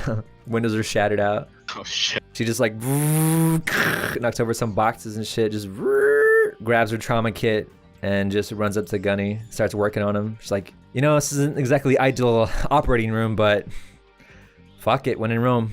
Starting to like these Americans. I'll go ahead and, yeah, I'll see what I can see. You know, look through the cars, through pockets, check cell phones, and if there's any unlocked cell phones in this group. Yeah, you find a couple unlocked cell phones, yeah. Anything relevant? Like, go here, kill this guy for, like, contacts or something. Yeah, they had a tracking app. It like sent from coordinates of someone in charge. They were like, yo, tracker says it's here. Go here and see y'all's location. Yeah, I'll look at Eva and wiggle the cell phone in my hand and be like, can you clean the car up? We don't want any more guests. What? Whose car? The car. I say, Cutter's car. Oh, right. Yeah. I need to do that. Yeah. Fuck. Still have a whole job to do. She just grabs this guy's fucking corpse and just throws him aside and begins to, make sure the car is in working condition now. She got mechanic working on thing, and you have the doctor basically doing she's doing surgery on Gunny right now. Yeah. She got a little IV pole just. Okay, so on the guys, if you just search all of them, you find about 1,500 in cash. Oh yeah, I'll take that money. I'll take the money and I'll give it straight to the doc as thank you. Okay, yeah. She's, as you're working, her medical bag's open, so she's wrist deep into Gunny. So if you want to just I'll take all the cash and make it in a tight little roll and just place it in there for her to be surprised. Oh, okay, yeah, she doesn't even notice. Let's see what else you find. I'd say you find $300 worth of accessories like watches, smart watches, if you sell them. Yeah, fuck it. Might as well take everything I can. You also find, we'll say 4 joints worth of weed amongst all of them. I'll go down to one of these freshly killed guys and rip his shirt and use it to clean my sunglasses, wipe off all that blood. It's all nice and clean now. All right, I feel better. After a few minutes, Eva, she slams the hood closed. All right, she's not looking too healthy. I would need more time to fix her up, but since we're on a very tight time frame, it's not an option. But she's gonna at least run for you and do the job. All right. Chang, so Eva talks. She walks over. Yes. I was just informed that the rival heist crew, Solar Tier, my uncle says, he just texted me. He says he actually found where they live, where they're currently staying. So the stage room, their stage house, basically. Ooh, that's very juicy information. She directly sends it to you. It's just thought I'd pass that along as soon as I got it, and I just got it. All this gunfire had him a little worried about the job, so he did a lot of digging for you guys. Okay, I think that might be more than a one-man job, even though I'm a lot of man. You think you can get me an extra body or two? Absolutely. For Gunny, for you guys, yeah, absolutely. What kind of body you need? You need someone computer savvy or muscle? Probably need at least one more shooter, maybe a brain. Okay. I'll let my uncle know. He's the one who handles all that. And then I'll let you know as soon as I find out. Figure all this bloodshed. We might as well do this damn job. I'd hate for them to take it and have this mean nothing. They're not, as far as we know, they don't know about the laser. They're more about stealing diamonds. But if they do hit the place, then security's gonna be ramped up and it's gonna be a whole thing. So it's pretty much the same, yeah. Well, this crew, they're only a rival crew because they want to hit the same place, right? They're not necessarily hate you. Oh no, they don't even know we exist. They're non-violent. Not, what is it? Common knowledge. Professional thief. They're not yeah, I get you. Guns for show. Well, if they're as professional as you say, maybe this could be solved with diplomacy. We're both trying to get into the same place. We both want something different. Her eyebrow slowly starts to raise, carrying this from you. What? If anybody can go in there and talk their way into having some more lackeys, who else would me? Chang, you're gonna talk yourself into another gunfight. Let me call the boys. Speaking of that, maybe we should get some extra kit. I don't feel like pistol's enough here in America. Americans love their guns way too much. I don't know anybody personally that can get you some hardware, but hey, gentle, I'm busy. Stop, don't talk to me. Oh, never mind, all right. When she's done, she might know somebody who can give you some tools. Yeah, well, I'll make it sing in my hands. Oh yeah, like a choir. You can walk now, Gunny. For the most part, you're all right. You can do stuff. But you definitely just, had fucking some surgery going on. She was just in your guts. And then Eva's like, all right, Chang. I'm sure you have to discuss it with Gunny, but let me know your verdict on what I need to do as far as making calls. I'll send you the location of that gang, the French guys. And then if I need to call my people, just let me know. In the meantime, I'm gonna take care of Gentle over here. She walks off with the surgeon, start talking about stuff. I'll go up to Gunny and be like, so while you were out having your little nap, I came up with a kind of a little plan, and I want to clue you in on it. I'm still smoking like a stag. It was a little rattling. Still like hawking up blood and shit and spitting out parts of organs. You got a plan, huh? What? Like scratching my chest. What? So there's another team that's gonna hit the place we're gonna hit, but they're like these wimpy European gentleman heisters. They don't do violence. So I figure we could use them to rob the place. How are we gonna use a bunch of pansies to rob anything? Well, they're actually good robbers. It's just two of us. I don't think we have a real good track record with this shit. I just like gesture around to everything around us, all the blood and bodies. You're like half dead. Oh, I see. Two sides of the same coin, huh? They're good at their job, and we're good at, killing. Well, killing. Exactly. They might need some actual muscle in a high-profile job like this. They might need us. We definitely need them. So I don't think it can. So we hurt to say we talk. join forces to get. All we need is the alarm system, right? And they're going after what's inside. Yeah. Exactly. We both. So we get that and go out of our way, and then. Oh, there's got to be so much in there, though. How much are we getting paid out of the game? I don't remember, just for the box. Your payment was however much you can steal, because he was gonna give you. You have a program. As long as you plug in that program, it deactivates security, the laser security. So and it'll actually open the vault for you as well. He'll hack it remotely as long as you jack him into the system. So that was his reward to you, which was just as much as you can grab. So we're gonna have to split some of the spoils with them, because we got nothing else on deck. It's our car. We stole it. We're knocking the bars off the hinges.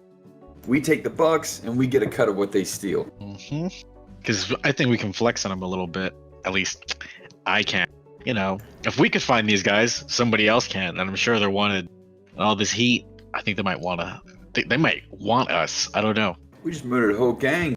We got more firepower and balls on the street right now than anybody else, huh? I want to get a little bit more before we go talk to these people, showing me business. What do you mean, guns? Just more firepower, Yeah. huh? Yeah. Alright. How does money work in this game? Is it more like Spycraft, where you like acquisition things, or? Both actually. If you have contacts and they're willing to lend you stuff, you can. Otherwise, you can just buy stuff. Yeah, so it's a little bit of both. Oh, my only contact I think was my cousin. Piece of shit. Yeah, and your contact, Chang, was Stylus, I believe, and he's the racer that you were put in charge of, like, watching over, who was, like, climbing the ranks. That's right. Eva mentioned she knows somebody who deals guns, so. Oh, these guys we wasted. Is there like an assault rifle or something around there? It's like an AK. Nah, they only had handguns and shotguns, but there's a lot of them, though. Yeah. Just start picking those up and just, I don't know. On a That's what a bag. trunk is for. Yeah. Put them in the trunk. I'll just open my trunk up. Put them in the trunk, huh? Yeah. I'll just start grabbing all these gats. Weapons and ammo. You get 10 handguns and 3 shotguns. Vans and shit. Like, go investigate their vans. See Yeah. what we got. Rip that van open. You open the van, the corpse kind of fucking just falls on the ground. You find nicely wrapped massive bricks of heroin and weed. Oh. 3 and 3. 3 bricks, 3 bricks. I'll take a brick of heroin and like look at it, just like, flip it around in my hand, just kind of poke it a little, sniff it. What'd you Like, find? primo shit. It's fucking druggies everywhere. There's a watermark stamp on the wrapping in the shape of Texas. Hey, that's our boy. Cowboy shit. That's right. I still got a duffel bag full of drugs somewhere. Well, let's add this to the pile. Could Yeah, I was definitely about to use this for some guns. Just add this to the collection. Oh, what about this sports car over here? Yeah, I was about to look at that too. Oh yeah. You find enough like electronics and whatnot, like miscellaneous electronics, like the GPS system, the radio, all that. All the stuff you could just possibly just strip from it.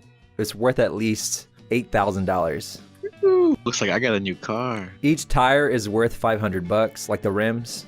I think the keys would still be in there, right? They're in there. Okay. Yeah. I'm sit Wait in a the minute. driver's seat. With all this money, What money? I know my cousin could probably get us contact into a chop shop. We drive this in there, get cash for it, and then we got something to spend at the gun store. What about this one? That one's fucked up, I think. A little bit, yeah. Oh, on the side of all these cars, at certain angles, the paint kind of illuminates, and you can see like a skull with like really sharp skeleton teeth, kind of like, like the whole like their gang.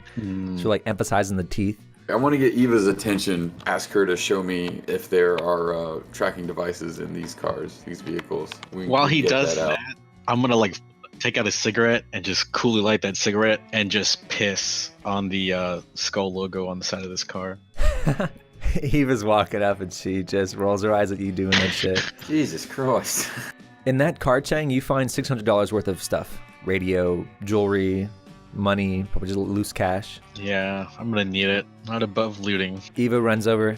What's up, Gunny? You just show me how to look for tracking devices in these vehicles, huh? Yeah. Here you go. She just hands you the little scanner she has. Just wave it around. The distance isn't that great, so you just kind of gotta get it within about 2 inches of where you're trying to scan. I scan around the engine bay and underneath it and suspension and stuff. Okay, in this car, you do not find a tracker. She goes back to start as many like quick repairs on the big car. I'll definitely try the drug van then, because that's extensive. You spend like 5 minutes checking the van, and yeah, there's a tracker in there. You find one little tiny tracker just kind of magnetically just like, tucked underneath a random doodad. I'll take it off. I won't destroy it yet, because... Hey, Chang. Whoever's left might know we're here, but I don't really know who's left. Look at the tracking device. We could lead them elsewhere. Let's go to on and off switch. Ooh, that's a good idea. Flick that shit off and give it to me. I have an idea. Wait, was you gonna lead them somewhere? Well, remember those Frenchies? Like, we want the whole take, right? Why don't we like double cross them once everything's done? I go in there, I give them the song and dance. They join our side. We remember we're getting paid by how much we steal. Once everything's said and done, we just leave the thing on at their hideout. These junkies show up, waste them, and then we waste them, and then we just walk on there with everything. You think the junkies would steal what they steal everything that they see after they kill you? Yeah, but that's a risk I'm willing to take. High velocity's all right, but I really need some fucking cash out of this, Chang. We're gonna get money. We're gonna get money. Don't worry. I don't want to jeopardize that over just something cool to see. All right, I don't want any more bloodshed if I don't have to. I grab one of the bricks and I like bring it out here and I just like wiggle it around. I'm like, this is more money than we'll probably get paid for the job. Yeah, I'm gonna call me cousin over that shit. What do you think of that? Then I'll give you the damn tracker. You can do whatever you want, but I need some just guarantee of some money coming out of this first. Just shrug. Take the tracker. I keep the drugs. We chop the cars. Here you go. I give him the tracker. Yeah, we chop the cars and I'm gonna go sit in the untarnished sports car and just start playing with it. Playing with the radio. Yeah, enjoy it while you can, sunshine. And then this one. Check this one for a tracker. You check it for trackers. You do find a tracker in it. I go over and knock on the window with the other tracker. I rolled it down and just like the music is just loud. Just look I don't even say anything. I just look over at you. There you go. 2-for-1 deal. Just like toss it in your lap and then walk off. Chang, you get a call on your cell phone from Stylus. I'll pick it up. You hear he's driving, so he's the road noise. Yo, Chang, where are you, buddy? Just looking at some cars. What's going on? Yo, I hear your name around a lot, but I don't see you. Big boss says it's supposed to protect me, watch over me. Where you at? Why don't you come over here so I can protect you then? I won't give him the address, but I'll give him like a gas station close by or something. Yeah, okay. I have some time to kill. Good. We might need your help. My help? I'm curious. I'll admit it. You drive cars, don't you? I've been known to drive. Well, I'll see you there. And I'll hang up first. Yeah, I'll totally go there to meet up with him and like eat some gas station hot dogs and drink some energy drinks. Just sustain myself on absolute garbage. Alright, well you're closer to the gas station, so you could arrive first and park wherever you like. Yeah, I'll take some of the money I found and just like walk in there like a king if I got like $20 or something. Should I walk in smoking a cigarette even? Alright, there's like no smoking signs everywhere. What's this sign next to me? What's this nerp? This is like the vending machine of like the newest, hottest toys. It's from Shadowrun, but I'll let it be in this universe too. I remember those. Oh, I totally want one. Well, let's see here. The latest nerp of today, the disposable hot new ticket item.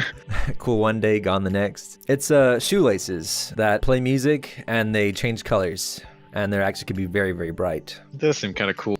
Yeah, I'll hang on to that. Okay, yeah, it's like $1. Just yeah. Come in this really cool, intricate plastic case. You know what? I'll unpackage them and I'll just like lay them around my neck and just have them play as I walk through the store. You got like some old, sleepy country song on the intercom, but your music just kind of, I don't know, how loud do you have it? Allow them to be annoying. Okay. Yeah, you can see the fucking everybody, and they're just looking over the counter at you. I don't give a shit. I'm just slowly walking, looking at everything, being amazed by the American corner store. Do I see anything really weird? Yeah, they sell packaged steaks. Just like, is it like edible? Like, is like I just eat that steak? Yeah, you can just eat it. It's already cooked and everything. I'll grab a steak for sure. Maybe like, I'll definitely grab an energy drink. Through the windows over there, you see Stylus's car like zoom by. Then he pulls in. Just raise an eyebrow as I continue browsing. I see anything? I was gonna keep asking you. Do I see any weird chips or anything? I just want to get like goofy ass food. Yeah, you get some chips that are in the. It's a chip in the mixture of also candy. So like, it's like Pop Rocks. When you eat the chips, it kind of pops and crackles in your mouth. They have a spicy one. I'll grab that one. Yeah, they get a spicy one for sure. Hell yeah, I'll get the spicy guy. It's like spicy pop. Get some spicy pop, and then I'll definitely get a gas station hot dog. Yeah, they're just chilling there on the rack. Yeah, you just pluck one up. Oh yeah, I'll grab it and just like load it up with a bunch of mustard and relish and just like start eating it. The gentleman behind the counter sees you smoking and he's like, "Excuse me, sir, you turn that music down? Also, there's no smoking allowed in here. You need to put that out." I'll spit the cigarette out on the ground and just like stomp it out while looking at him. Thanks. And the music? I'll put all my stuff on the counter, just like raise an eyebrow when he brings up the music again, and just continue to try to buy my stuff like it's no big. He starts like ringing you up so he can just get you out of his hair. He's like, all right, boop, boop, boop. Sorry, all right, that'll be $12.50. Oh wait, a pack of cigarettes too. All right. Any particular brand? Goes over to like the smorgasbord of like fucking brands on the wall. Lucky Strikes, please. None of that filtered shit.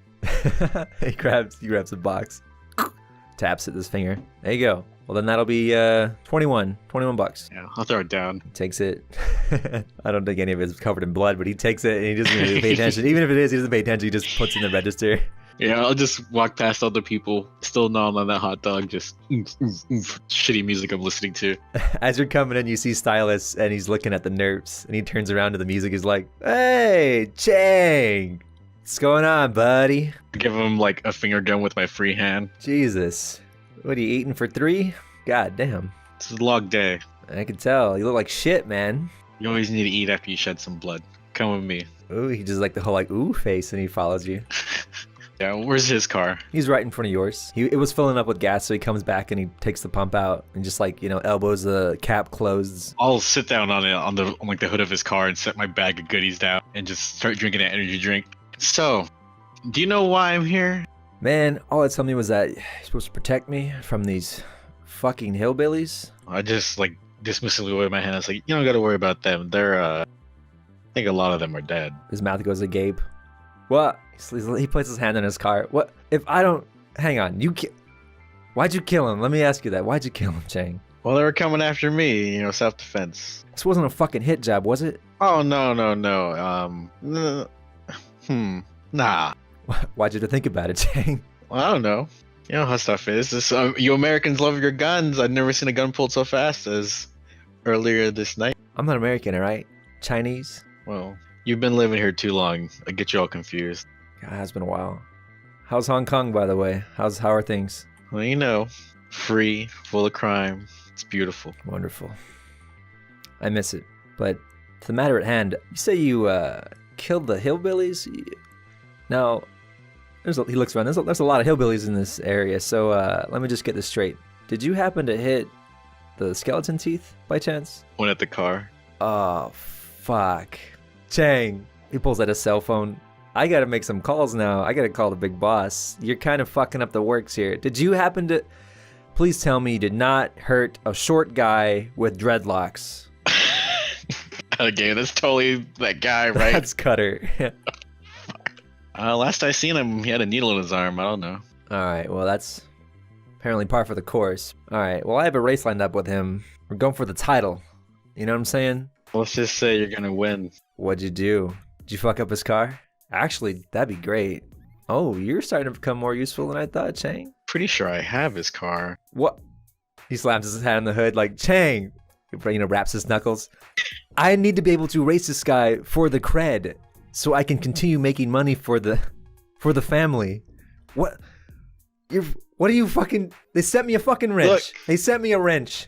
Look. Don't worry about it. Here, I'll pull out the bag of, of hot pop and like just like shake it at him. Like, here, have some chips and just calm down. He hesitantly just grabs a couple and just takes out a toothpick. See, isn't that better? It'd be better if you didn't completely ruin the whole operation. If I'm honest, yeah. I mean, Hey! They sent me here to, as you know, to do and protecting you. Sure, you're not hurt. You're cool. So I'm doing my job. but I am hurt, Chang. He like rubs the car. My reputation is hurt. Oh, emotional damage. I'm pretty sure it's not under there, so don't worry about that. Oh, okay, great. Yeah, thanks a lot. God damn it. He puts his phone away. I can't call them then, because they're probably gonna get on my ass. Looks like you got no choice but to help me fix this mess, huh? Fix what mess? You have his car. Oh, you'll see. Chang, this is insane. Just relax. We'll come out of this, and you look like a champ. Trust me. I have to look like a champ, all right? But most importantly, I gotta make the books look good, all right? They expect money. These books are gonna look so good. I have so much money right now. Why don't I show you what I got, and then it'll make you feel better. All right. And as he starts to like let you walk away, he grabs your arm, he grabs your bicep, and he's like, "Oh yeah, and one more thing, why I wanted to talk to you in the first place, and I think it's very important that we're doing it in person. The Blue Liners are in town." And he like his eyes widen. The fucking Blue Liners are in town, man. I imagine they're here for Cutter. I don't think I'm on their radar. Fuck. Just shrug. Am I supposed to know who that is? Were you not briefed? You're supposed to watch over a professional fucking racer, and he like flicks his collar. You should know this shit, man. What? Come on. I think I might have tuned out. Okay, Blue Liners. Let me school you here, Chang. So basically, 4 years ago, the mayor of New York instated this operative team of racers. They're called Blue Liners, okay? They operate from Maine to North Carolina, okay? And they bust up high-level racer rings, okay? These guys race in top-of-the-line fucking cars. Government issue shit. Worst of all, their leader, Kang Soo, she is here in person. She is in town somewhere, racing, taking people down. Might be a good thing. How the fuck is that a good thing, Chang? Okay, you wanted to get on the racing circuit radar. Cutter's like a little fish, you know what I'm saying? These Blue Liner guys, they sound a bit more high level. What if you outrace one? You'd sound like a real pro, in my book. They're the police, souped up on fucking super fast Lamborghinis, tricked out with God knows what. They're gonna bust. If I lose a race against them, I'm going away forever. I'm gonna be deported, and then I'm fucking dead. But you just described why you'd be so pro if you out. They're so badass, but if you did it, come on. I like nudge them, like, come on, you hometown Chinese boy, you can make it look good with the family. You make these Americans look like fools, take down their top racing guys. You would be our top boy. Nobody else would have that cred. Only you. Make a personality roll. All right. 11? His eyes narrow at you as you say that. No. There's no fucking way. He pulls out a little key fob and he like doot his car, and the hood just automatically opens. And he like points at the guts of his car. He's like, "Look, man." He starts listing off parts. I'm not even close up to par. I don't know how the fuck I was gonna do Cutter, all right? I was gonna have to like ram him off the fucking road. Look at this shit. I'm glad you have faith in me, but this is above my head. Look. Let's see what we got over at our little hideout here, and then you can make some judgments. All right. All right. Let's go. Let's get the fuck out of here. All right. We'll go back to to Gunny and everybody.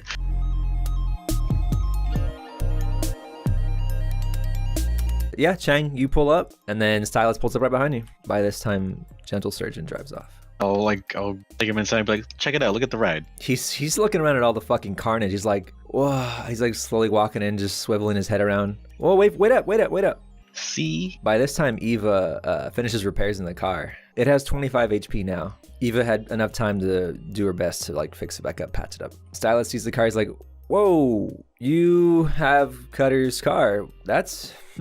Damn, Chang. He's gonna be fucking pissed. And then you killed his boys. Dude, you're in for a war. Yeah, I'll be gone before that happens. He puts his fingers out. No. You're watching over me, which means we're in for a war. Okay? The streets are mine. They're gonna be mine. I just shrugged. In the meantime, who's this little fire? Eva's like, what? Talking to... Oh my god! Another I'll fucking... be like, before she does anything, I'll try to be the gentleman here. Like, excuse me, this woman is our mechanic, and she's a lifesaver. Stylist is like, oh, I see. What else does she save? He like winks at her. She gives him the bird. Just shake my head like I'm disgusted at his antics. Eva like does a little side glance at you as you're kind of doing your thing, and then she goes back to her car. Wow, tough crowd. Who's the mummy? That's gonna be your new best friend. I need to talk to her real quick. I'll go up to Eva and I'll ask her about this, about their blue liners. I want to see Gunny and this guy interact. Stylist puts on his toothpick, and he just like puts his hands in his pockets and struts up to Gunny. Fuck, you're tall. You sure you fit in that thing? How tall is this guy? 5'3". God damn. You're really tall for a leprechaun. You think you can fit on your fucking rainbow? You know, for a guy with not much skin, you sure got a lot of fucking lip, buddy. You know who I am? Do you have any idea who I am? It's like, I'm sorry, I kind of can't understand what's going on. Like, all I know is this guy just walked up to me. I am deaf, however. My character is deaf, so like I just like didn't hear any of that shit. So this guy just walks up to me. He's like, "You're tall." I'm like, "Man, fuck you." I got an idea you're gonna fucking tell me in a minute. Either that, I'm gonna start getting bored. Well, if I have to fucking educate you, which I do, because apparently no one fucking knows anything, he like yells over at Chang. Just give him a thumbs up. Yeah. The name's Stylus, okay? And your boy over there, yeah, he works for me. He protects this body, which drives that car. And he points outside the big fucking hole in the fucking door to his car. Whoa, that's pure Hong Kong muscle, guy. All right, you're driving an antique, so whenever you're ready to, you know, return your grandmother's car and show me what you actually drive, let me fucking know. Hey, you want to see who can get groceries the fastest? You just tell me, any fucking... I think the only advantage to your car is what, you can drive under a toll booth? He fucking, you know, grits his fucking lips around his toothpick. He walks up to you toe to toe and he just like puts his finger like on your chest. He's like, you have any idea the kind of shit you're causing just talking shit to me right now? Oh, please, educate me. School's in. You see that guy over there? Anything I want him to do, he does. You're about to become a lot shorter once he busts you in the fucking kneecaps. And then I go and I sell that fucking car. Is he pointing to Chang? Yeah. I look at Chang, like, what the fuck? Kind of like give him I don't know. arms up, like, what? Oh, come on, Chang, you work for this guy? Can't you see I'm in the middle of a conversation? I'll like yell as I'm still talking to her. It's like, hey, you're not talking to him, all right? You're talking to me. Chang, could you come here, please? I can't really understand this chap. I need you to interpret for me. Oh, fuck you, man. I'm speaking better fucking English than you. This fucking living goddamn tampon's giving me shit. Fuck that. Chang, he pulls out his keys. Me and you, we're going now. We're racing right fucking now. Chang can't race for shit unless you're talking to me, fine. But yeah. It's damn fucking straight. Oh, you wanna get some groceries? I would love to get some groceries with you, pal. Oh yeah. What's around here? Fucking backwoods wind, fucking Dixie. I'll agree with you there. There's not much. Only good to look at is me, and you're gonna be looking at my ass. I think all the morphine is kicking in, or whatever the fuck they gave me for surgery. I'm just like losing my mind. Yeah. Brock, are you here? Hey! Yeah. Hey, I'm hey, just bro. spectating. I'm not trying to interfere with the game or anything like that. Oh, I didn't even see you. I just saw Yeah. Brock connected. I was like, huh? I'll say the game's kind of designed around just jumping in and out. It really is. I have It's pre-made fine. characters if you want to have a pre-made character. Just start playing now, honestly. It's super simple Yes, game. yeah, dude, jump in if you can. It's so easy. All right. Yeah, I'm just utterly confused. This guy just comes up, starts talking shit to me. So that's all I know. I'm like, what the? I'm just rolling through it, high on morphine. Let me send Brock the link and he could pick a character. I only have two made. One's like a gun expert and one's like a melee expert. I want to be the melee one. Awesome. I'm kind of shooty. He's got katanas and everything. Yeah, I'll be Dragon. Dragon. A new player has entered the game. By the way, the posters of the idol group in the convenience store, nice. Oh yeah. I recognized two of them. I was like, oh yeah, they're from previous games. Is it Shadowrunny, you know, like high technology, or is it like modern day with, or is it Fast and Furious-y? Yeah, exactly. You're in an action movie, yeah. Rock on. Well, yeah, I wasn't trying to like interrupt or disrupt the process. I know you guys were in the thick of it, so. No, you're good, man. I'm so Just glad jump you're right here. in. I'm so glad you're here. If there's finally a tabletop game you can kind of plug and play, this is pretty This close. is it. These guys are in the middle of arguing. They're about to race. Both agree that this is like a backwoods piece of shit town. There's like nowhere to actually race to. That's the problem. Yeah, this place has only got those good windy roads, really, really good off-road. And he like looks at your car. Oh shit. Yeah, oh shit. You get a rally car. In any case, so who the fuck are you? I'm fucking Stylus, alright? From Hong Kong, the best racer in all of New York, and this fucking dump. He like holds his nose because it's starting to stink. Yeah, I've seen those movies of like Furious and drifting and shit, but what do you want? You want the fucking Chang, what? Come on, I'm reeling here. What I want, first of all, and he like flicks his finger on your chest. What I want from you, above anything else right now, is fucking respect. Why don't we just start there? I look at Chang. What does Chang look like? I'm just looking at you guys. I'm just like, sell it on the road. Stop flirting. He looks over at you. He's like, look, if I didn't have to sort this fucking mess out, I'd race you, okay? So once this is squared away, whatever the fuck Chang's got me into, you and me, we're putting it on the goddamn pavement. You got me? You and me, what? Fuck's this guy's problem? You and me, we're putting it to the pavement, alright? You understand? Oh, okay. So, what? I actually like start giggling. What did Chang get you into? Morphine is real. Yeah, he's like, God, what the fuck is your problem? I don't know yet. We were about to find out. All right, well they're having their tussle. I'm gonna talk to Eva about this blue line group. Yeah, just like, so what's this blue line thing I just heard about? Are they something to be like really afraid of? You know, he looks at you cockeyed, like, whoa. First of all, she's rubbing her hands. Who's that guy? Oh, that's just some jerk off I'm supposed to take care of. He's not gonna be a problem, is he? He shouldn't be. All right, blue liners. Yeah, so they're elite, basically government-funded racers. They're cops who drive fucking airplanes. You think they could be a problem if they're around here? Yeah, but they're not around here, so it's fine. That's not what this clown was saying. He's making it sound like they're breathing down his neck. Let me make a call. If that's the case, then we should really try and stay off the road. Let me see if I can. Let me call my uncle. Maybe we can just track him down. Yeah, see what you can do. Well, if she does that, I'll go see what these two are up to. Okay, so all right, I'll send you a text on what I find. Gotcha. So like I walk over and see you two arguing. You two best friends yet? You both like cars. Oh god, my head hurts. Would you guys drink the soju? I need a beer, something. Silas turns around. Hey, points at fucking Gunny. Hey, fuck this guy, alright? He's a fucking asshole. How do you know this piece of shit? Oh, he's my buddy. Yeah, pieces of shit stick together like glue. I say you're mixing more like diarrhea, fucking asshole. Oh, I just laugh. Where's the fucking beer? And what the fuck do you want? You need me to drive or like what? God damn it, my head. I'll just give him the bag of snacks I got. There's a steak in there. What the fuck bag is this? Wait a minute, gotta be a bag of steak. Yeah, it's like future gas station steak. It's like prepackaged, already cooked. Oh, thanks, Chang. Oh. Mummy in a crash helmet, fucking like shoving a steak sandwich in his face. Well, okay then. How's this? Any pal of Chang's is a pal of mine. What you need me to do? We got all this car shit going down. I figured another driver couldn't hurt. If that is, of course, if Silas is up for it. What?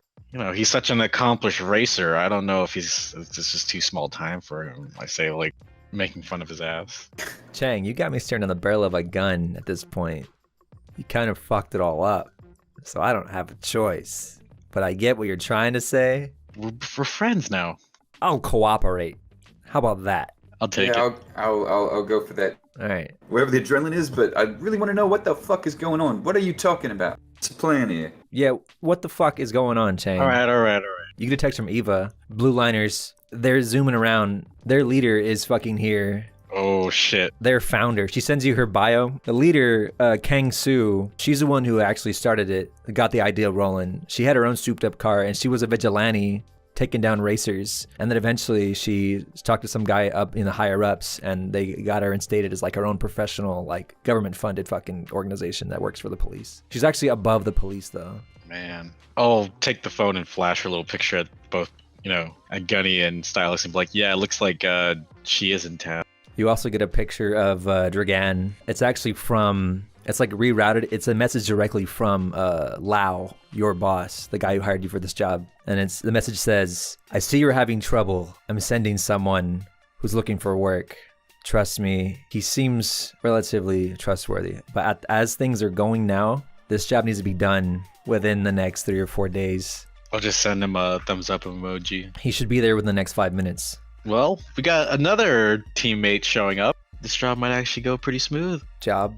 You mean your job protecting me? Yeah, that's what I meant. I take off my crash helmet and start like put my pinkies in my ear and be like, you know, scratching it. Like, what the fuck is wrong? All I hear is ringing. What the fuck's wrong with your friend? He got hit in the head a couple times. He does not like the same. You know how it is. Guess he can't drive for shit. What'll happen to you one day? Because at a game, I'm hearing like a third of what's going on. Y'all are just going to like point me in the right direction and say drive or something, because I can't fucking understand what's happening. But, you know, I've had so many head injuries and my character is deaf, so like, I just got to RP this shit out. That works out. Yeah, that works out. Because I really cannot understand what the fuck is going on. That's terrible. Oh, Lord. All right, we'll make do. Yeah, we'll figure it out. I'm fine with it if y'all are, but that's why I'm doing this. Like, oh, it's worse than normal. Yeah, that's fine. So he starts speaking in Chinese. So help me, Chang. If I find out you're doing side jobs while you're working for the family, I'm gonna have to tell the higher ups. Hey. This is on the level. They just didn't want you getting in trouble because, you know, you're the racer. They sent me here as kind of a cleaner, so I guess now you're involved. You kind of spilt the whole fucking bottle, Chang. You're not just wiping up a few things. Yeah, life's imperfect. This guy's the fucking epitome of that. He thumbs back at Gunny. Oh, he's a good wheel, I think you might even be impressed. Yeah, I'm a hell of a driver. Like talking real loud. Yeah, see? He fucking welches forwards like, you fucking yell at him. So he can, what, crash a car? That's cool. You can crash a car and live. Yeah, I can crash a car well. Should have seen him earlier tonight. Well, all right. I was more like cleaving a car than crashing, really. Well, so the time's like 8 p.m. now. Let's wait for our new muscle, and I think we can go bug these French guys. Well, he's speaking in Chinese. Fucking French people. Lord. This is his fucking nightmare. Oh, it'll be fine. You got that fancy-ass car. You could drive away real fast in case something bad happens. I'll drive and I'll win, all right? I don't carry a gun. I don't know if you know that. I don't do that shit. Hey, I'm not knocking it. I'm just saying. All right, Dragan, you can arrive. I gave you a bike. Sweet. A motorbike. All right, well, I guess, so do I already know you guys then? We, like, work together, you know, just like a hired muscle we just or all something? met each other. Yeah, so Lau, through, I guess, just like shadow networks of like hiring muscle and whatnot, you don't even know the boss. You were just kind of like looking for work, I assume. All you know is that they're going to heist a bank, like a local small bank in town. It's like, you know, sleepy. It's a sleepy little shitty town. Gotcha. All right, cool. So I guess I arrive. Yeah. Sadly, you can't pull in because the door's blocked with a car. Why, are there dead people out here? There's dead bodies everywhere. Yeah, it was a massive fucking shootout. So I guess I missed the party. I'll walk over, smoking a cigarette, and like shake your hand and be like, "Name's Chang. I assume you're the man." That I am. Let's do this thing. Good enthusiasm. Like shake my head. I'm like, we need that. Just looking to make them bills. Aren't we all? All right, I'll give him the rundown. More and more, this is starting to look like a fucking side job, Chang. Hey, this is on the level, all right? It's just top secret. It has to be, otherwise we're all fucking dead. Carry on. Well, like a fucking freak show. Here's the plan. Fill everybody in, make a nice little circle. We're gonna knock this bank, but we're not knocking the actual bank. We're stealing the security system. Apparently, it's like super high end. We're installing it here to test it. You know, we managed to pinch this. Some crews all over the world can, you know, do their thing. It's a big fucking deal. We need to go in there, grab this, and the way we're getting paid is whatever we can steal. Is that clear to everybody? No, any questions? What kind of protection will we have to go through? Well, it's a small town bank. I don't even think nobody really knows that. It doesn't have any real security. I mean, it's just a small town bank. The only thing that's in there is this security system, but no one's gonna really think they're gonna knock a bank to steal the security system. So I think it's just gonna be normal. Eva pipes up, leaning against the cutter's car. They have one unit of cops parked relatively close by, so the response time will be a little quicker than normal. Lau says they'll be there within at least, minute and a half, 2 minutes, if the alarm is tripped. Carry on. But then that's why we have 2 drivers. I look at Gunny and I look at Stylus. We got one to do the job and another to run diversion, just in case we need it. I got you. Eva's like, if you think that'll work, those cops are there for the bank security. I'm pretty sure they don't know that what they're protecting. They're just stationed there, just to be close. So, could work. I thought the plan was to use Cutter's car to pull out the... Right, smash and grab. Because if the alarm... This is all assuming the alarm's going to be tripped immediately. So, in and out in less than 2 minutes. That was the original idea, yes. It's doable. It's always good to have a little, ace in the sleeve, though. So I think we should definitely have another driver on standby. So that's like, just so we're clear, I'm the main driver. So, not letting this guy do the important driving. Okay, let him crash into the cops. I slowly rotate my body towards... Yeah, I was wondering when this question was going to come up. I stole the car. I get to drive. I stole it. I'm driving it. I'm pulling the gates out. It was my job originally. You're the one to be Smokey and the Bandit off and getting the cops off our back. I just shrug. I'm like, I'll leave that up to you two. Well, good. I just decided. Well, Chang, just so you know, you can bet your money that the blue liners are tapped into local PD's scanners. So once the alarm's tripped, they'll probably be on our ass like white on rice. Yeah, maybe. Silas looks over at Eva. Hey, sweetie, you have any thing that you could possibly, beef up my car? Make it go faster? Maybe, yeah. Bring it in, well, not here. Meet me at a garage in town. I could see what I could do. Depends how much time you got, though, honestly. I'm sure what country your car from? That's my biggest question. Hong Kong, baby? Alright, that's gonna take some extra time.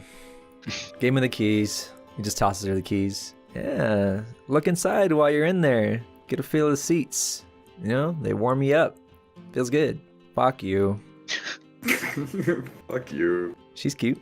I'll look over at everybody, so everybody's kind of clear on what we're gonna do, right? I look over at Dragon, like, me and you, no. We're the only, physical ones here, so we're gonna be going in there. These two, they'll be our lifeline, though. Are we restricted to killing anyone, or...? I'd avoid it. We don't want any more heat than we have to, but, the job comes first. You said that we would only get paid based on how much we steal, so if we just steal the security system, we don't get paid. Basically. Alright, so how are we going to bust into the vaults? Anybody have... Because all I can do is swing a sword. I've trained many years to swing a sword, and that's what I'm good at. But I'm not good at breaking into lock. I think we were gonna talk to some people about that, right, Chang? That's right. We got word of a pro heist crew who's also looking at the same spot. Apparently, there's something real valuable in their safety deposit box. Who gives a fuck? I was thinking we're both after the same thing. It'd be real fucking stupid for both of us to miss out. One team gets pinched, another gets pinched, whatever. I basically think if we could just go in there and kind of strong arm them, being like, hey, let's do this heist together, because if we do it, we're gonna fuck it up, and you're not gonna be able to get shit. So you might as well help us. Yeah, as long as we go with the parameters of my plan. Which was? We get a cut of what they steal, we get them in through the gate, and then they get in the vault. But still, we get a cut of what they steal. Also, you still need to call me cousin. Chop up these cars. Yeah, let's get rid of them. Enjoy the briefing, gentlemen. I walk off and get on my phone. If it's not smashed to pieces. Oh no, it's intact. It's good. Built Darwin tough. Ring, ring, ring. Gani, hey, how's it going? Hey, bruv. Listen, I got one. I'm not gonna get that autograph for you from that band you liked. But if you know anybody's got an autograph, you ought to buy it from them. Quick, because they're gonna go up in value. But anyhow, I need you to get me in touch with the chop shop guy. I got a bunch of nice cars, got a bunch of good, expensive parts on them, but we need to liquefy them quick. Okay, let me sort you out then. You want something quick in a hurry, so that means it's gonna be real messy. I kind of look at the stains all around of the carnage and blood and be like, yeah, Messy's fun. Well, all I know is a chop shop guy. I don't know anybody who could take the guns maybe at a decent price. You have to give them to them, but I don't think they care about guns, if I'm honest. What? Take it what now? I put my other finger in the ear so I can hear better. They don't care about guns, Gunny. They only care about cars. So I don't know anybody who doesn't. Oh, they don't care about the guns. Yeah, no guns. Sorry. They might take him. You have to talk to him. Now, are you meeting him or is he meeting you? How many cars you got? I gotta know this. How many cars you got? You got a van and 2, kind of a shitty beat up van. All right. Can you get him to one of his shops? It's a little bit in the edge of town. All right. It's near a junkyard. I think we can do that. All right. Well, he'll be expecting you. His name's Big Rob. Give me text me the address, alright? Already sent, Gunny. Alright, bro. What you need to do is, stay sharp, huh? Alright? All right. Be safe. And don't worry about the autograph thing. It's all good. Alright, just hang up. I can't think of anything more, like, Australian to say. Drink that goon. Drink that goon. I mean, like, whatever. Alright, so I come back over. Be like, Chang, What's up? got a location on a junkyard edge of town. Kind of out of the way, might be a good spot to hang. Alright, it's probably better to get out of here. Yeah, they might take the guns. Other than that, we're kind of on our own for that. Alright. Fuck it, let's go. Eva's like, how do you expect to get all the cars there? I don't have a tow. Well, you know what? I have a tow cable, but so I can maybe pull along one, maybe? Alright then. I can drive one. And our sword-wielding friend here, he came on a bike. Ooh, I have some ramps. Why don't we put the bike in the back of the van, and then he could drive the van? There we go. There you go. It's not my first time stealing a bike, fellas. Just using the noggin. Gotta take Cutter's car and not leaving mine behind, so we can just use the tow cable and I'll just steal my car. And we can just leave that last one there. I look at Stylus. Like, that's okay with you? Just leave it here? Silas is like, you're fucking funny. What was your name, Gunny? Yeah, you're fucking funny, Gunny. What was your name? Like Pencil or something? Stylus. Yeah, that's it. Ugh. And no, we're not leaving my car. Give this one back to your fucking great aunt. Let her come pick it up, and then, be good. Why? I really wouldn't want my great aunt coming around driving this car, because then she'd outdrive you. In any case, where's it? Stylus looks at you, Chang's like, just give me the address. He speaks in Chinese. Give me the fucking address. Trust me, you'll warm up to him. You see him behind the wheel. You respect this, man. Yeah, I'll cleave a car in half so bad. Oh, I'm lying my ass off. Yeah, he gives a half smile to Eva as he walks to his car. I'll look over at Eva like, I'm sorry about him. It's alright, Chang. I'm used to it. She gives you a big fucking smile. A lot of assholes around here, I say as I go to the car. Yeah, you're telling me. Must be really rough for you, Gunny. Every time you look in the mirror. That made you laugh. Eva stops you, Dragan, as you're walking out. I know my uncle hired you, but I need to just talk to you for a minute. So what's your experience exactly with heisting? Well, I don't have much experience with heisting specifically, but I have a lot of experience making sure that objects get where they need to go. You know what I'm saying? I was basically a corporate, courier, that's it. So I can handle myself I've been under attack numerous times, and I've been working for years here and abroad in Japan. That's why I've got cool clothes from Japan. Oh. You wouldn't happen to have worked for the Paragon International Bank, would you? No, nothing quite so close to home. Oh, good. Well, when we swing by, you can drop off your resume. She just kind of smiles. All right, I could use some steady employment. How are we gonna get the bike into the van? Eva's gonna pull out some ramps. She has them in her trunk. Yeah, she throws a ramp on the back. She's like, "Ugh, fucking reeks in there." All right, roll it in. Yeah, I can't wait to drive it.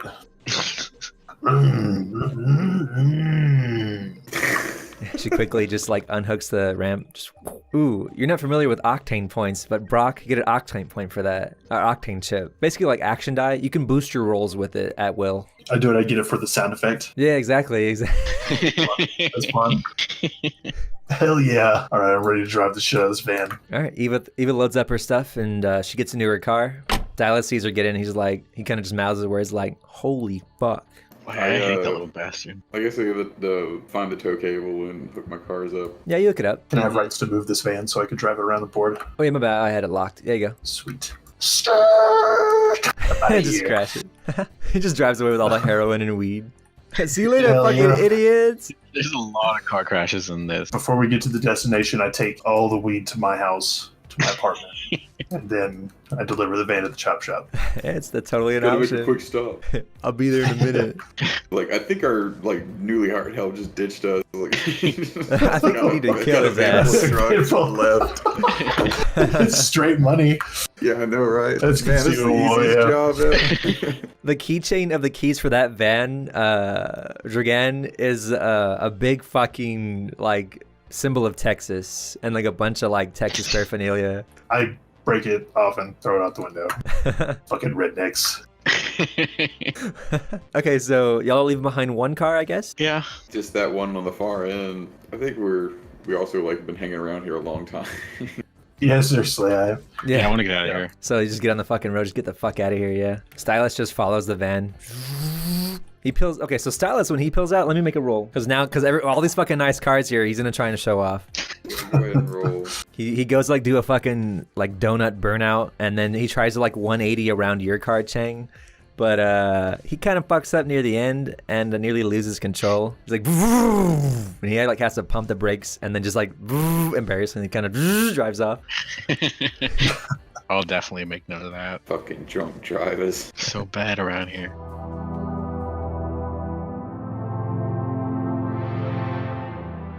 All right, so y'all come up on this junkyard. It's pretty much in the other end of the outskirts of the town. Pretty much similar as last time. No one's really around here. And as y'all are making y'all's way, y'all don't see any cops and y'all don't see any of the blue liners. is this the door here? Yeah. Oh yeah, they rolled it open for you guys. Yeah, I'll drop it off. Stylus pulls in. I just kind of stay out, park. You walk in, and this guy at the bandana, everyone's hiding their faces. Those little guys are miscellaneously walking around, chopping up cars and whatnot. The workers, they're just dressed in your standard mechanics outfits and whatnot, the overalls and the masks and whatnot. They have their basic ski mask on. Even they're hiding their identities. This guy just walks up and he's like, "Whoa, you brought me a lot of product. Who's Gunny? Which one of you is Gunny?" Oh, I'm Gunny, huh? Take out my bike before anything happens. Just start doing it. Stylus just texts you, Chang, "Fuck this place. I'm not leaving my car. I'm gonna stay inside." I'll just text him, not a bad idea. It's got the sparks and shit, flying all over the place. People just working. Yeah, yo, fucking lift that up, man. Fucking chop that shit up, yeah. Listen to fucking dance music on the radio. Yeah, they enjoy their work. Their criminal work. Good. Yeah, I step up. Oh, I'm Gunny. Whoa, you right there, buddy? Yeah, I've had better days. I'm alright. How you holding up? Oh, I'm doing just fine, especially now that you're here. Man, so which one can I, slice? What? You gonna speak up, huh? And he just kind of assumes since you're fucking in bandage, he's like, "Oh, sorry, which one of these can I slice, It's a chop shop." Not the bike. Everything else. Whoa. His eyes go fucking wide. You can see, his eyebrows Not raised. that one. Okay. And not that one. Sorry, I didn't know Eva dried up there. Oh, okay. I was like, He's like, "And not that one, and not that one." Yeah, sorry. More like, alright, fine, sorry. How about the van and this one over here? Oh, damn. I'm gonna get some of that weed out of that van. Yeah, get the drug. Yeah, there's 3 bricks of weed, 3 bricks of heroin in that van. Well, make it 2 bricks of weed. If you're taking one, I'm just gonna fucking take one. Yeah, I was always going to. Yeah, I take one and put it in the boot of my saddlebag on my motorcycle. Oh yeah, it's got a bunch of really Sure, cool there's hidden some sort of high-tech storage. Yeah. Oh, yeah. So yeah, that's what I figured. Something like that. It's biometrically locked to you and everything. It's like, oh, Nice. That's awesome. This guy's reaction is the funniest thing ever. Oh, every time, everything we show him. oh my god. Well, my name's Big Rob, and go ahead and give me the keys, please. Okay. I hand him over. Yeah. Walker, where is it? Where's Rob? Big Rob. Here you go. She's all yours. Appreciate it. All right. Why are there so many you know what? No questions asked. Your cousin was very explicit about that. Yeah, because he's a good chap. But I don't mind a good story. Maybe later. You seem... He looks at you up and down, Gunny. You seem busy. Yeah, we got things to do. As do I. Alright, boys. Chop that little baby up, and then check for more drugs in that van. That's a skeleton teether. Check for trackers in both. You know the drill. Fucking skeleton teethers, am I right? Turns around to you guys. Let me guess, they're probably fucking face down somewhere in a ditch. Oh, yeah. Perfect. Fuck those cocksuckers. I like this guy. He's fucking funny. The brick that I have, I hand it to him and be like, just take this and you smoke me out. Whoa. And he puts it up to this. You give me free skunk? What's the catch? Nothing. I got a head injury. All right. I like it. Well, if that's the case, sweeten the deal. Let me go to my office and get you your money. All right? My boys will appraise what you got here, but it's a rush job, so might be a little less than what you maybe have expected. Don't worry. I'll take care of you. And he taps the weed. And he just walks over to a box. He just opens the box. He comes back. All right. He snaps his fingers. Yo, give me a bag. It's a lot of fucking money. I look like a fucking asshole. One of the guys comes up. His little duffel bag. He helps him put the money in. How's about 12,800? Eva's not there. Everybody do an intelligence check. Oh my god. 7. That doesn't count. Look at that shit. You can reset it. Yeah, reset it. Yeah. Reroll that shit. Okay, 11. Yeah, I'm fucking dumb. Yeah, oh god damn. Snake eyes, so I critically failed my intelligence check. Yeah, you didn't even bother to think about the amount of money that just changed hands, Dragan. Yeah. I'm like, well, okay. That's green, all right. You both realize that what he paid you was, even if it's a rush job, $12,800 is fucking pennies for what he's getting. He's getting at least like 40K. You both just kind of catch that. I look over at Gunny like, It's like Pawn Stars. So he's lowballing us real bad. Hey, thought we were buds here. Bud. And I point at the brick I just gave him. Let me check the quality. Maybe I could work something out. He just like hands it to his one of his little toadies. He walks off to it with it. He just like stares at you, puts his hands in his little vest. A few minutes later, Toady comes back, whispers in his ear. So it seems that this is a pretty good shit. This is that Texas grown shit. This is imported from Texas. Did you know that? Yeah, it's got a stamp all over it. Stamps are one thing, but the quality's true and true all the way through. This is fucking great. Yeah, let me see what I could do about that then. He walks away again. He comes back. All right, how's about that? He gives you $10,000, an extra $10,000. Okay, that's basically like half. That's shit. I call that good. I look at Chang, just kind of like nod my head, like, well, yeah, we need to go. Yeah, I want to boogie out of here. Sounds great, Gov. Thank you for your business, and say hi to me cousin for me, huh? Oh, absolutely. Now, please, find your way out.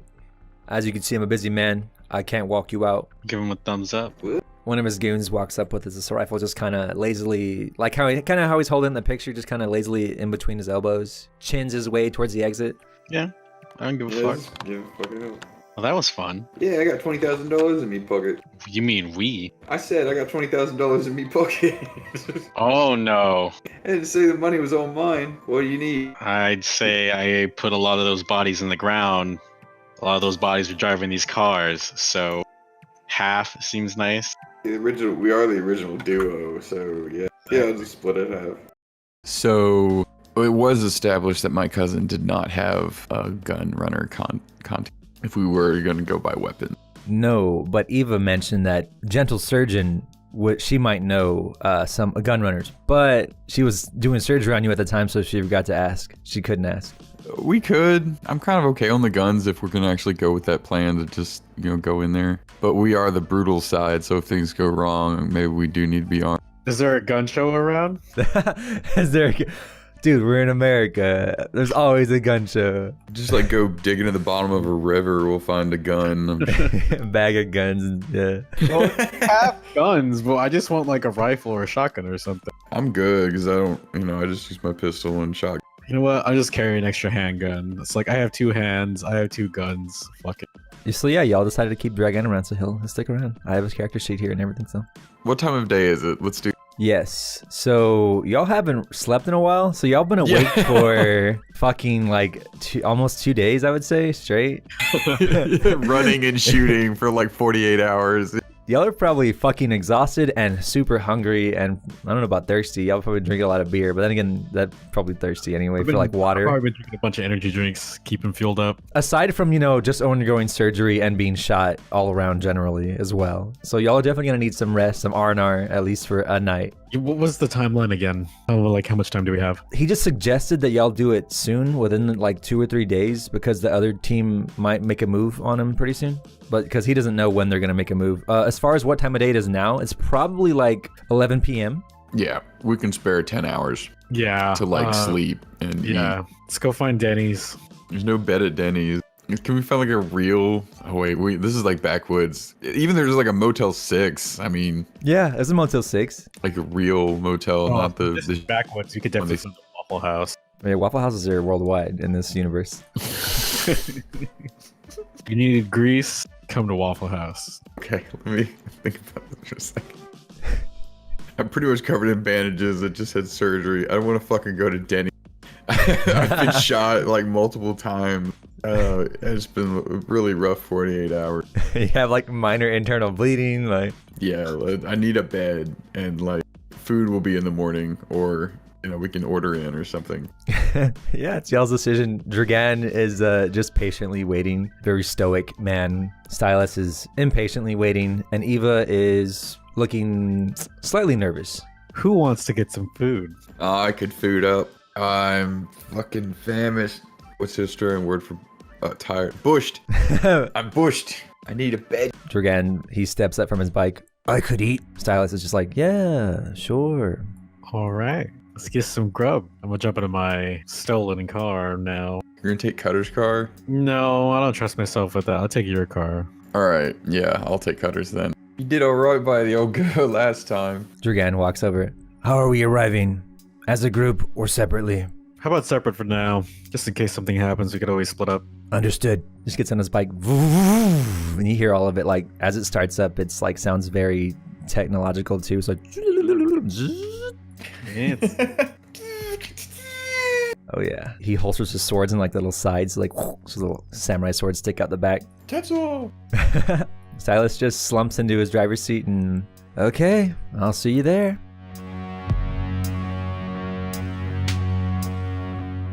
Where's the road? Oh yeah, let me draw the road real quick. Like, it's you know, it's fucking. They were drunk when they built the fucking roads. They were even worse when they did the dividing lines. Oh yeah. Funny enough, it was a different crew. A couple towns over. Just happened to be drunk. Not even the same. I guess now. Yeah, not even the same crew. Like, yeah, there's multiple crews of alcohol. Yeah, I parked over there and then like bust in. It's up to y'all if y'all want to be the same location as last time. This town is lucky enough to have 2 locations of the same restaurant. No, I don't want to go the same one. Oh, I would totally would have. What? But they know who I am. I like consistent service. Like, oh, it's that guy. They know who we are. That's not a good thing. No, come on, man. I'm supposed to be the one with the head injury. What am I thinking? You shouldn't be. And like you're inconspicuous. You're like the most fucking obvious dude ever. It's like who's the fucking mummy walking around with a crash helmet? Tampon. Yeah. I take the helmet off when I go inside. It's fucking retarded. Like you just. What are we doing going around here? We can't go to the same restaurant. It looks suspicious. Still know who we are. Really? It looks suspicious. Fine, whatever. You're right. I have a head injury. I'm not supposed to be thinking straight. Why am I trying to survive a game? Come on. Yeah, we'll go the same one. Because it's the one we know of. Okay. Eva gets there. Silas gets there about the same time. He pretty much followed her like a creep. Oi! Is this guy bothering you? Why don't you talk to me instead? Like, ugh. I was trying to remember where I got the bust the door open thing from, and then I remembered it was from Chang. So walking through the door, I do the Chang thing, bust the doors open with 2 hands. It's like, oh, welcome. Well, whoa. You okay there, buddy? Had a rough day. The whole time I was thinking, Waffle House. Waffle House. Yeah. I'll walk in there and just have my hands in my pocket, like while I'm wearing my trench coat, trying to look as cool as possible. Just like, I'll look over Gunny and be like, yeah, I was turkey frying accident. Oh my. Looks like the whole turkey got you. Oh yeah. Well, make yourselves at home.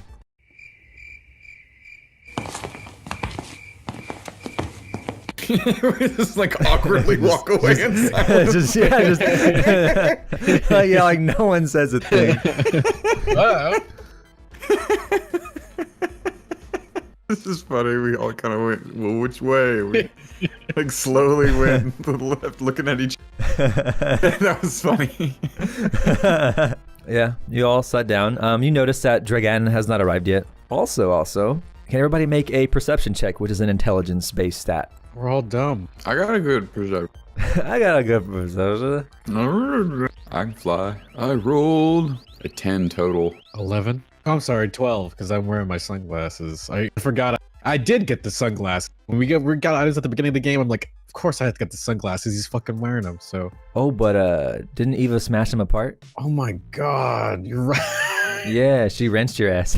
Oh, that's right. I forgot about that. Okay, yeah, so it would be 11. You still notice a police SUV pulls up outside, but you also notice while you're swiveling your head around that there is some cars parked outside as well, and bikes that looks quite suspicious that they might belong to the skeleton teethers. They have the same kind of style. Oh shit. Did I not notice? No. Eva, you see her eyebrow raises, and you both make eye contact, Chang, when you see that. Yeah, I'm just gonna like lightly slap the table and be like, "Hey, everybody, look at that over." Just, What a fucking omelet. What? Point at the cop car. Uh-oh. There's two cops. They're getting out, and they look like they just got off duty. We could get out the back right now. Look this way. Yeah, I'm gonna get my coffee to go. Fuck Let's this. start walking. There's gotta be another Waffle House somewhere. I'm gonna look around at the tables next to me. Is anybody like eating? Like got a plate? Yeah, they got all their food and stuff. Is there anybody who's got like a fresh plate? You're Let me make a roll. You're just gonna snatch somebody's food. Starving. I am too, honestly. That's not a bad idea. So yes, this lady has a fresh plate. She's doing her own thing by herself. What is she eating? God, what was it called? Not the Grand Slam. What's their equivalent of the Grand Slam? All American? All American. Yeah. You know, it's got like 3 pancakes, scrambled eggs, hash browns, sausage links. All right, I'm gonna roll like a con or a bluff roll. I'm gonna like talk to her for a sec. Eva and Stylus is kind of bunched up behind you, Gunny, and they're just kind of nervously standing there. The guy behind the counter goes up to y'all's table. Hey, you moving tables? We'll pick anywhere you like. Oh, you know what? Fuck it, I'm not gonna talk this. I'm just gonna grab the plate and bolt. Yeah, I don't say anything. I just run and just be like, nope. You grab her plate. She looks up. Hey, what? Hey, you stole my food. What the fuck? Excuse me. Hey. Stylus just leans back and shoves the guy down to the ground and just starts running. He's like, fucking run, man. Stylus gets a point. Yeah, that wasn't bad. The lady gets up and she stands up and looks at you guys. Doesn't know that Eva and Stylus are coming up behind her. Eva just fucking bowls her over and she falls to the ground. She's like, sorry. We got like stolen supercars, a duffel bag full of guns, money, and drugs, and we stole somebody's breakfast. It's a new low. As y'all bust at the back door, these 3 guys in the alleyway, they're being very sus, and they look up and they see you guys, and they're like, "Whoa, what the fuck?" And it's yeah. Oh, also these guys are wearing the same colors as the skeleton teethers. Y'all kind of noticed that. Yeah. They're kind of halfway in the light of like a street lamp. Stylus is like, "Fucking run!" He's like shoving Eva. She kind of tripped on some, some slick spot in the ground. The guy just runs up the back and is like, "Hey, what the fuck? Hey, what are y'all doing?" I stop or slow down, let them get ahead, like turn back a little bit before we round the corner. What are they just like stop where they are yelling? Yeah, they're just like, "What the hell was that?" They're really confused. Y'all hear a loud like vroom, vroom, vroom. Motorcycle park. Fuck them. Let's get out of here. You'll get a group text. Dragan says, "I'm here."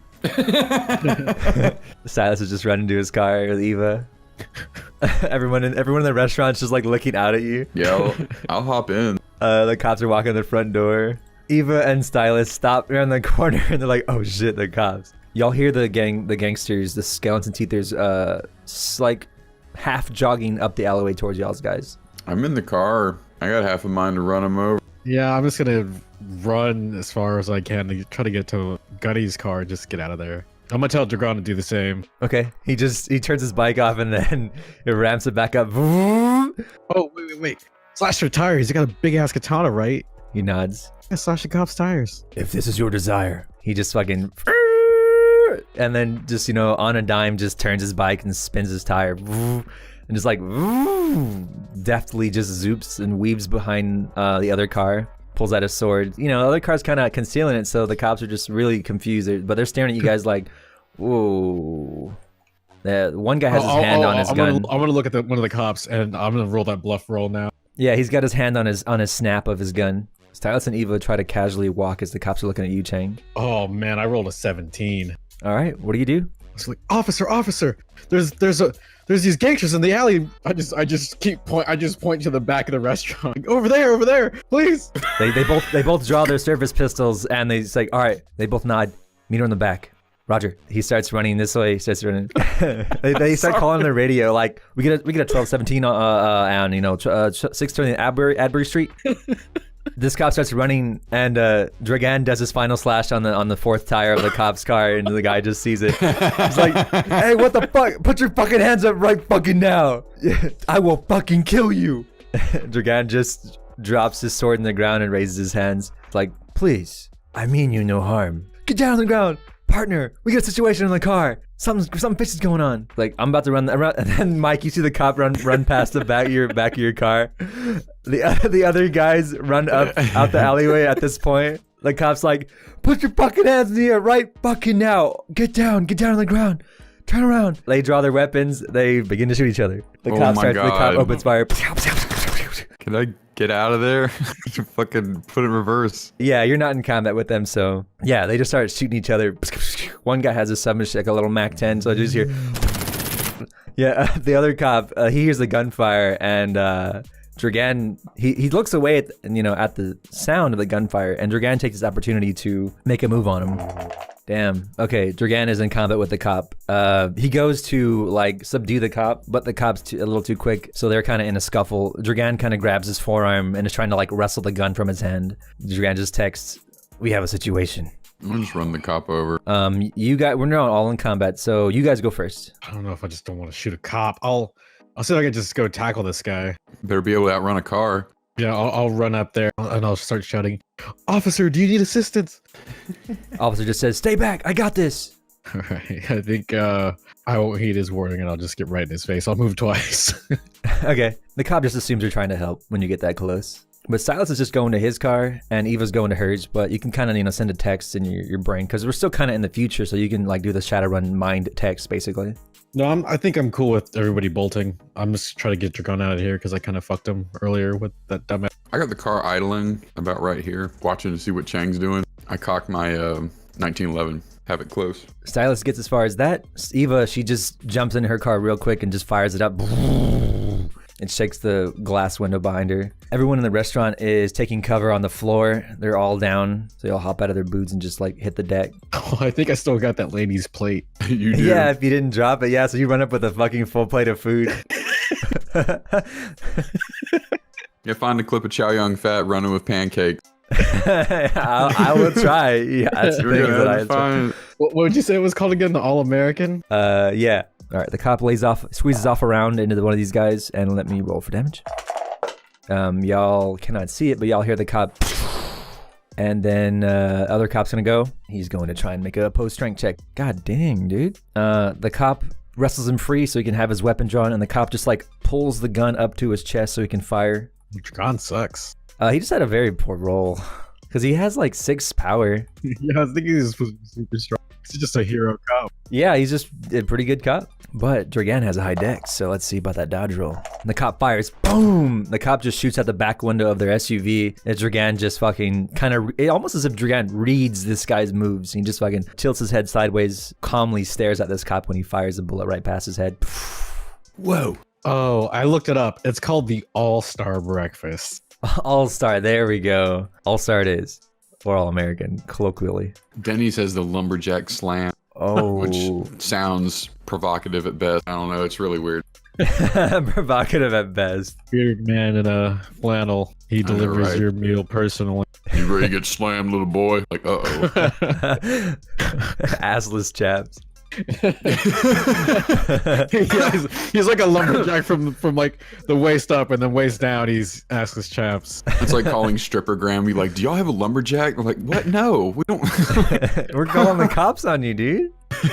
I'm gonna have the plate in my hand, and I'll say to the cop, "Hey now," and then I'll hit him with the all-star meal right in the face, like with the plate and everything, like trying to hurt him, like trying to knock his ass out or something. Yeah. Actually, you know what? I have I just bought something with my AP.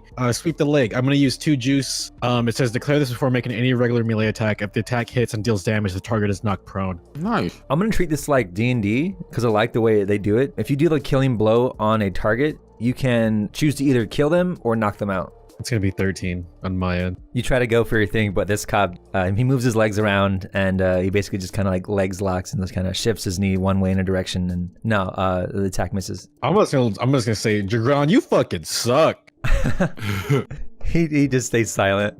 I guess that's me. I can't move anymore, right? You only have 1 attack per turn, but you can move now. I tried. So you just like chuck the plate of food. Yeah, it just like smashes on the ground. He's supposed to be super melee guy, and he's just kind of whiffing it. Yeah, he's a little whiffing it, but the cops, it's just, the cops also pretty decent. Paul Blart over here is fucking whipping his ass. Yeah. Hire this cop. Dude, you're hired. He's like, what? Silas will take his turn. He'll just jump into his car, fire it up. He'll just drive around you, Chang. Just speed off into the street, like hop the curb. Honestly, I almost want to like flip a coin. It's like I want to run the cop over, but also I don't really know fucking Drogan very well. We met him like 30 minutes ago. Is it worth fucking running over a cop for him? Well, that's already why I'm running away. Well, I just want to go drive by the cop and tap him with the door. I rolled an 18. Okay, he does not dodge it. Yeah, I just drive right by him and, open the door and bonk him enough to give Drogan a time to do something. Alright, give me 2d6 damage. Yeah, you just... The cop just, flips over your door, it lands on his head. And then he just stops moving. Swoop! All right. Yeah, I keep driving too. That was like a drive-by. I don't stop or anything. Just keep on going. Dragan just picks up his sword, jumps on his bike, fucking pops a wheelie and just... Eva, when she sees that, she fucking just burns out, throws up rocks so much she shatters the window behind her, just... Oh, awesome. Fuck this Waffle House. Everyone inside screams, ah! Move on, Chang. Oh yeah, I'm just doing the rest of my movement to just get in the car and get out. So yeah, you guys can leave combat now. Now let's go to the good Waffle House. Not the shitty one. Oh no, I think I might have to slip this off gas station food and like sleep behind an alley. Yeah, we can sleep in a motel or like, we do have a vehicle we can sleep in the back of. We don't want to sleep in a fucking alleyway. Look, I was gonna park the car in an alley. Oh, okay, all right. You're just gonna like get out and walk into an alley. It's like, what the fuck? Yeah, it's just... I don't know, man. Chinese people, they do things differently. All right, where do y'all want to go first? Sleep. All right, y'all want to sleep just in y'all's cars? No, because we'd have to do it like caravan style, and this is the weirdest thing. Let's just go to a motel.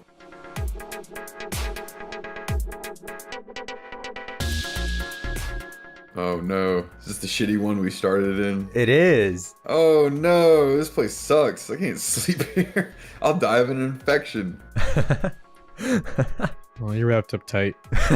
You're wrapped up tight. Actually, fuck it. Eva's gonna park inside. Dragon will follow suit. Yeah, that seems like a little bit safer too. Yeah, after what just happened. From the road. Yeah.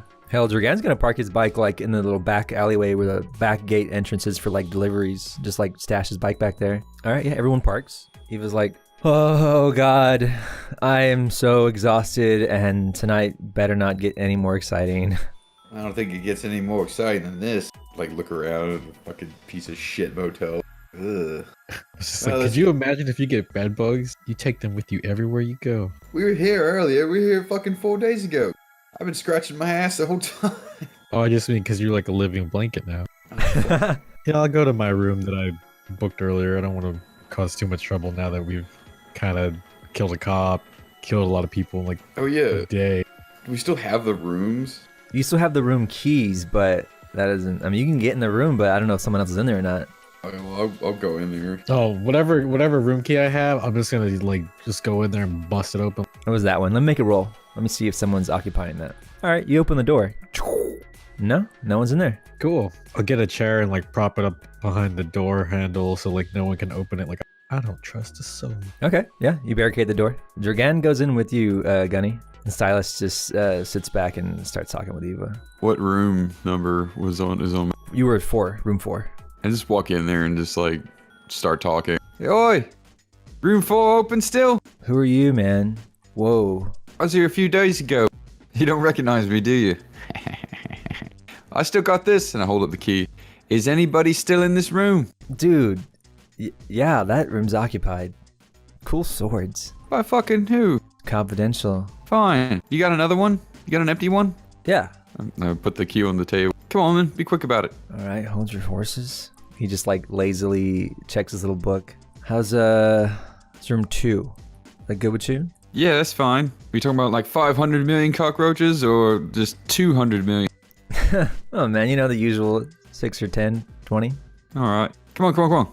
Lazily just kind of looks for the key and turns his back to you. Dragan just looks at you very slowly.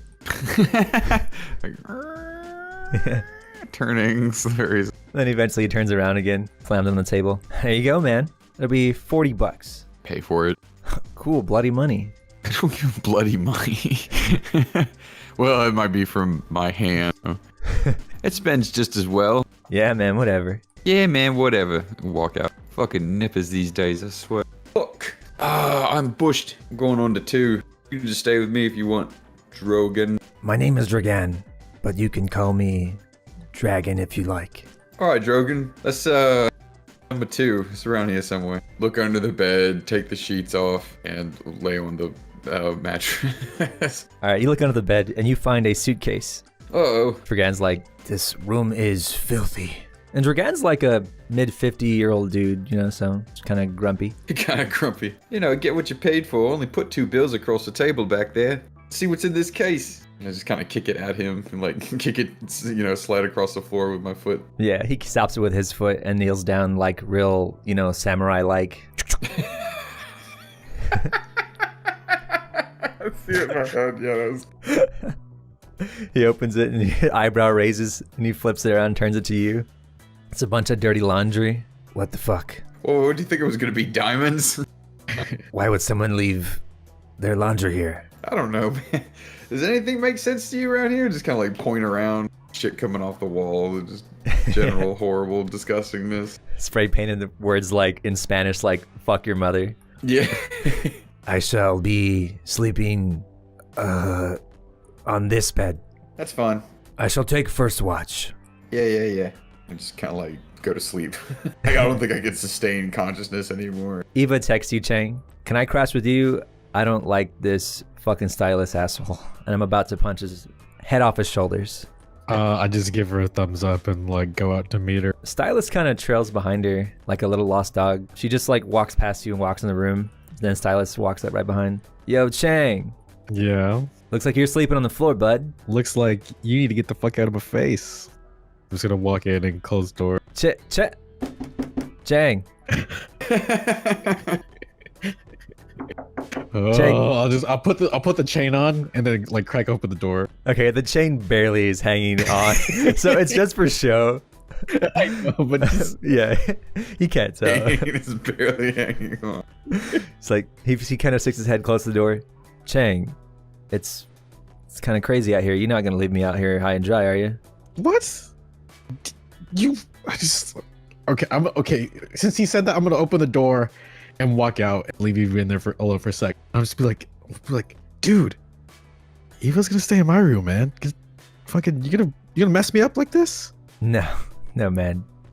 She's staying in my room, and he just like gives you a big smile. Stylus, I'm gonna be honest with you. I've kind of been nice to you all day, and it's taken a lot of willpower. Please, don't push this. Not right now. And he looks you up and down for a second and takes a half step back. You're not saying you might do something unusual, would you, Chang? I'm just saying you have a good night, buddy. And I'll leave it at that and close the door. If you peek out the window and look, he's just kind of standing there. Eva's like, oh, fuck that guy. And he just like falls backward on the bed. And then like a bunch of rats run out. She's just like, oh, fucking hell. God damn Wait, it. take the covers off. Yeah, she's like, oh god. I'll crack the door so the rats can scurry out. Yeah, they run out. They start Right, climbing on Stylus. Yeah, they run up his leg. He's like, my oh. He runs off to his car, and then you hear his car start up, and he drives off. I'll just look at everything. I'll just look at all that happening. I'll deal with that later, and then I'm just gonna go to my bed and collapse on it. I would try to fuck around with Eva right now, but I think You said it was like 2 days I've been awake shooting people and running around, so I'm not even in the mood to like, hey babe, you know, I'm just like, ugh. Oh, of course, yeah. She looks dead tired as well. She must have been pulling up some all-nighters as well. So yeah, she just like, you know, takes off everything and like flips the mattress over and sees which side has less semen on it, and then she just, she gets some towels from the bathroom, checks them, and then like lays on the towels. She just like kind of curls up in the fetal position, says in Chinese, "Sweet dreams." I'll say the same. Try to sleep as best I can, but I'm pretty sure I would just sleep. I'm done, so. Yeah, everyone sleeps if no one wants to do anything else. Nah. Can't. So, it is now the next day. Did anyone set an alarm? Oh, you're just gonna sleep in. Sleep. Yeah, I'm gonna sleep. Okay. You guys wake up at 2 p.m. Mike, you wake up to the sound of the door closing, and Dragan walks in, and he has 2 big plastic bags, and on the front of the bags there's a symbol of like a gas station. What was it? What is the place? The Stuffer Shack. I was gonna call it Chummer Shack, but it's Stuffer Shack. I don't know why in my brain I found that funny. Chummer Shack works anyway. It's like Friendly Shack, you know? It's just weird. Yeah, it's the Justice Velocity, please don't sue me variant. So it's Chummer. Oh, you're talking about The Shining. Like, shh, we get sued. We get sued. We get sued. Like, all right, that looks good. You have the smell of hot food. Fucking God, Dragon. Do you have food in those bags? Food, coffee, everything a growing boy needs. He like gives you a little fatherly smile. My own personal Jesus fucking Christ, you know that? I can also walk on water. What kind of coffee do you like? Black. Well, let's heat up. Go check in on Chang. Get this moving. I have food for them too. He starts like pulling out the little coffee holders, like just setting you a cup and like packets of sugar and creamer and stuff like that. Well, ain't you a sweet little angel? Look at you. Well, come on then, Miss Domestic Goddess. Let's go over there and surprise him. He just nods. His hands are full, so he just sits behind you. Yeah, I mean, I'll take half of it and then go open. Son of a bitch. Eva is still fast asleep. I'll open the door. One more rat runs out. Oh, there's a bunch of those in here. I say as it like runs between my. And there's a big one at the door right now. Look, hot food, hot coffee. I just immediately take that coffee and almost chug that shit. It's pretty hot. Ah! Just pour it down your throat. Yeah. I'll still go for it. Chug hot fucking gas station coffee. Damn. I'm used to worse. Yeah, I give him that look that is actually on my icon. You know, like, what? Just chugging coffee like that.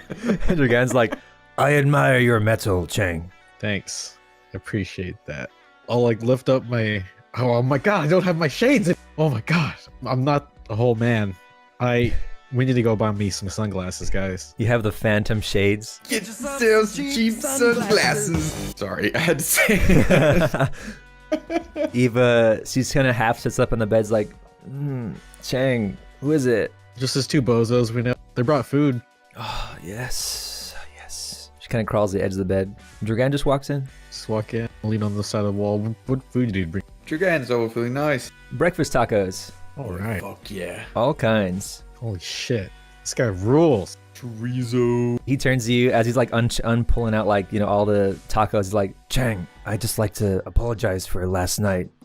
My behavior was lacking. I know excuses are very cheap, but mine actually means something. I was riding for about 24 hours straight from a very faraway destination to get here. You understand? Hey, it's water under the bridge, man. We're cool. These tacos, they'll make up for it. You don't know what this means right now. Like pulling bandages up over my face so I can. Yeah, I think I do. You see, a soldier's most powerful ally is a full stomach.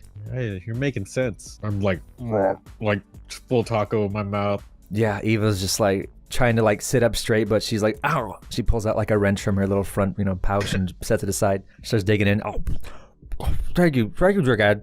Appreciate it. I've already eaten, so please have your fill. Where is the pokey spike hair man? Stylus? I think he's. I don't know. His car wasn't out there. He's gone.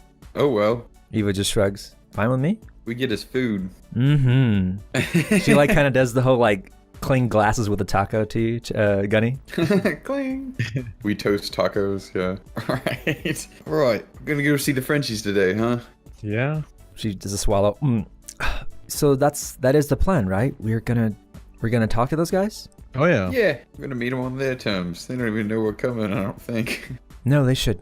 They should not. So, when we made this plan, we had been up for about 48 hours running, shooting, and driving. It seemed like a good idea at the time. After having some food and sleep, maybe it's not such a good idea.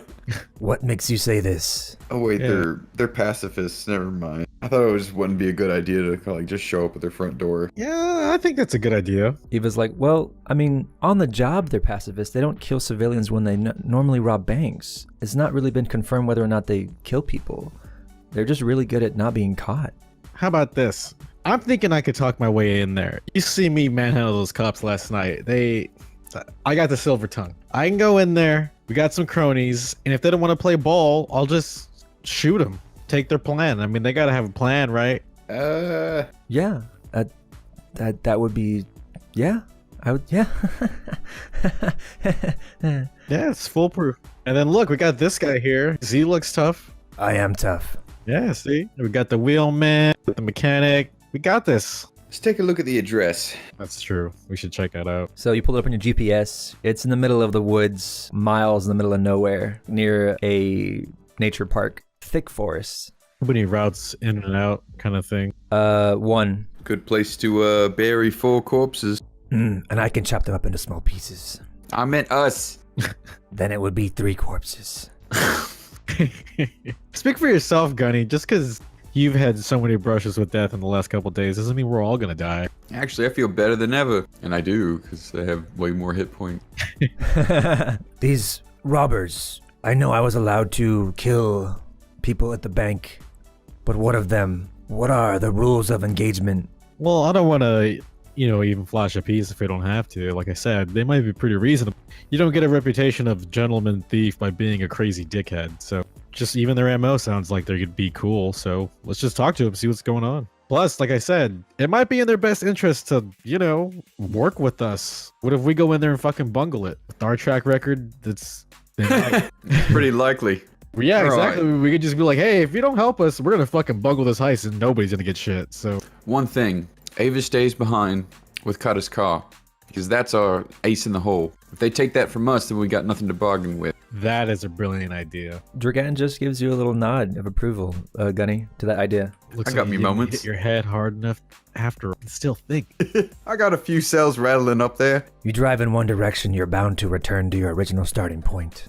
It's the Eastern way of saying even a broken clock is right twice a day. Yeah. I like it. He was like, okay. Because we don't have another way to get in touch with these people. And if they're like good with the business, being all gentleman-like, then maybe they'd at least talk to us and not shoot us right away. Exactly. Plus those roads look pretty fun. Looking at the GPS to drive there. All right then, let's do it to it. Okay. Give it a shot. If you need anything, just let me know. You want to stay here, Ava? We come back? No, I'll take the car and I'll stash it at my uncle's house. But yeah, she just starts cleaning up. Oh, and Chang? Yes? Find a good place to eat for dinner, huh? You're not just gonna take me to Denny's, are you? Oh, no. I'll find something good. I'll say that part in Chinese. Get a bloomin' onion at the Outback Steakhouse. Like you're an actual fan of that. It'd be terrible. He's got like all the gift cards and shit in his wallet. That's how my family got their fortune. Anybody who's rich in Australia has connections to Outback Steakhouse. Hell yeah. Dragan starts to walk out of the room and he brushes up against the TV on accident and it just falls off the wall and cracks. And he just walks out. Nothing on it anyway. Yeah, we'll stay in contact with Eva, and I'll get in my classic car, and I guess Chang can ride with me. Yeah, I'll ride it with you because I take it Eva's gonna stash the duck, and she's got her own car, so Yeah. I'll leave her to it. She just gets into Cutter's car. She just reverses out, makes eye contact with you guys through the window, gives you a nod, and then just. I'll go with Gunny, and then Dragon can go solo on his bike. That we just don't put all of our eggs in one basket. I'm down for that. Let's roll on. Roll on. Yeah, so y'all are making y'all's way. You hear in the police scanner, Gunny. Keep a lookout for, and they gave a description of your car, Gunny. They give a description of everyone's car who was there last night. Like, of y'all's cars, rather. Uh-oh. We're still looking for him. Funeral arrangements for Officer Briggs will be tomorrow afternoon, so if some of your officers could put some time aside and make it, let your families know you'll be there, just do that. Oh, Whoops. wait a second. This is good news for us. What time's the funeral? We could do the heist then. Every fucking cop in town's gonna be at this guy's funeral. I don't know about that, but I wonder which one was it Briggs? Yeah, Briggs. Briggs. Briggs. He finally died, huh? Too old for that shit. I'm 20 seconds from retirement. Everybody make a perception check. 13. 7. Gunny, you notice about 3 cars back, you are being tailed by some pretty obvious looking, like, flashy cars. Uh-oh, Chang. Looks like we picked up some company. Oh. Yeah, look. It's the only other cars that look like they can go fast at all. God, these guys just suck. What we do? Let them tail? Try to lose them? Turn around and ram them? Let's see what they do for now. Yeah. No, I definitely don't want them following us to the Frenchies. Not all the way. Yeah, let's see what we can do for now. Let's keep going. Yeah, we'll just see what they do. Could we text or radio or call Dragon and tell him about our tail? Yeah, you can just kind of thought text him. I'm sorry I did not notice that sooner, but yes, I see them now. What should we do? Are we going to engage? Not right now. Yeah, not yet. Let's see what they do. Understood. Just keep an eye out. Yeah, just drive on as if we don't know. Drive casual. So you are driving, and you're coming off to the point where you got to get off the main road and start getting on a dirt road, and they're still behind you. They pretty much keep the same distance the entire way. Chang, they're gonna follow us on the turn off. Chang, I don't want to tell them where we're going. Just keep going straight, huh? Keep going straight, yeah, past the turn off. Alright, we'll go past the turn off. As soon as we can, let's get off or like turn off the street and just fucking gun it as soon as we're out of like. Hopefully they don't realize what we're doing and we can get some good distance before they fucking catch up. I like it. I thought text Dragon. Sorry, I have to think so hard to say it right. that's all good. Sorry. Understood. He just kind of drives a little bit closer to you guys, so you're more clustered together, so he can kind of gun it when you do. Yeah, he's on a bike. He's got the acceleration like hell. Mm-hmm. All right, so yeah, we come to a turn and take it normal, but as soon as we get around whatever might obstruct the view, I fucking floor it. Give me an acceleration check. And then right before this happens, Dragon just says, if you have nitrous oxide, now would be the time. Uh-oh. Roll a 13. So you begin a chase. Start you both off at like the center of the thing. So if they get to 1, they lose, and if you get to 20, you win. You guys fucking just woo. You guys go really fucking fast. Right. So yeah, you just turn the corner and then just you can hear his nitrous also go. Bluish purple flames shoot out of his exhausts, and his bike like just lowers so he get more aerodynamic, and he just like huddles up against his bike. He just and his bike just makes some ungodly like mechanical like robotic sound as it just fucking keeping neck and neck as you're just hauling ass. These guys turn the corner and they see that you guys have made it like fucking the length of 12 football fields already, and it's like, whoa, they're gonna make their roll and see what they can do. Crash into a building. Crash into a crowded cafe. So with that roll, you guys jump up 2 points. They begin pursuit. It works like this, so you all kind of roll in the same time, and whoever gets the highest roll will gain an advantage, and if whoever gets the lowest roll loses an advantage. Everybody else kind of stays in the middle. But as you're driving or racing, you can actually make perception checks to look for like advantages, like a ramp or a shortcut. And if you choose to take that and risk it, you could move an extra point up the chart. It's just if you fuck up, you might crash or lose an extra point. It just depends. The first thing I'm gonna do is, Gunny, what music do you like? We need chase music. Turn on the police scanner. I love it. Gotta have music. If not, I'm gonna play my own. I'm deaf anyway. I don't really hear.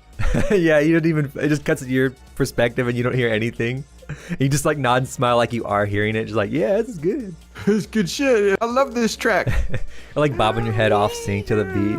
Playing like a monochord. Yeah, just because you said that, we're listening to a techno remix of the Titanic song "My Heart Will Go On" by Celine Dion.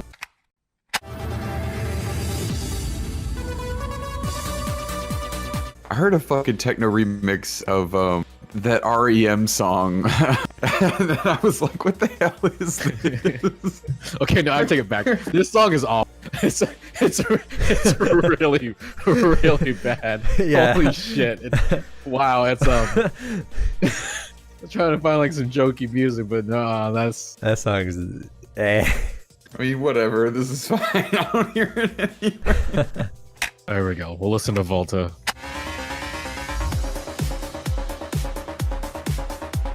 Ooh, yeah, that's killer. Put the music on, fucking, it's right, it feels good now. But you come to a turn. Oh, that's a good one too, dog. There you go. Yeah, that's some good driving music.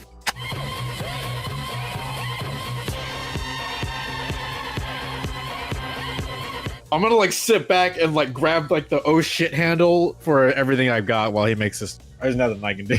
Yeah. You can make perception checks to look for shortcuts or any kind of way to like fuck with the enemy. Sure, as soon as we do this turn, I'll pull out my phone and start looking or something. Visually or with your phone, that works too, actually. That's pretty smart. Cause GPS, man. Let's see if we got anything that like gets us out of here. At least back to that turn off where we can just ditch him. That is pretty smart. We have taken a turn off a major highway into what kind of area? The district of like the farming district, I guess. So it's kind of like small businesses, realtors, and like a farmer's market type area. You know, outside the city, more suburby, smaller buildings. Yes, the buildings are very small. Yeah. Like nothing above 2 stories, and it's very spacious between every building and all that. You see like banners strung across the top, and it says, you know, daily farmer's market, you know, fresh fruits and all that. Okay, I'm gonna take a big wait, a big open farmers market. Yeah, we're driving through that farmers market. I don't care what you say. I'm doing it. Hey Chang, you said you were hungry earlier.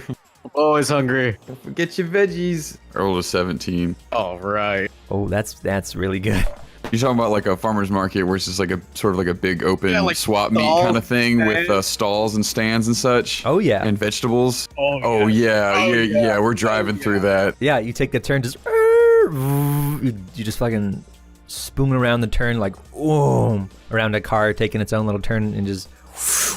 And then Dragan just weaves in between that and he just follows along perfectly as well. These guys, they do not do so hot. So you guys gain a point and lose a point. And then as you're going, you start seeing more and more signs. And then eventually you start seeing like tractors and tractor trailers and big trucks. Comes into view, you see the massive open farmer's market. You know, horses and all kinds of shit everywhere. Bales of hay, all that. You know, people are like unloading their trucks and everything. And they're like, oh yeah, I got my feet. All I see are opportunities for them to wipe out. If you're gonna drive through it, you need to make another maneuver check. 21. 21. Woof.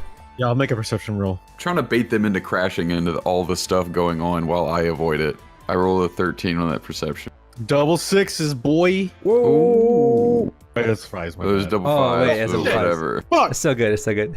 Fuck. It's horrible with how fucking stupid I am. That's only 12. Oh. Yeah, exactly. My intelligence is 2. So Chang, you do realize that there is a metal stall that's up ahead, and if you were to shoot it, it would swing open the gate and it would let out a bunch of like donkeys. Oh yes. But it's gonna be a very hard shot. Gunny, you notice a bale of hay, right? Like a couple bales of hay stacked up on each other. And then there's a big sign that says like a big festival in 2 weeks from now, but they're trying to set it up still. So it's like laying up against the bales of hay. So it's like a little ramp. If you hit that ramp, it will launch you over like their massive pumpkin patch and basically like cut out a lot of turning needed.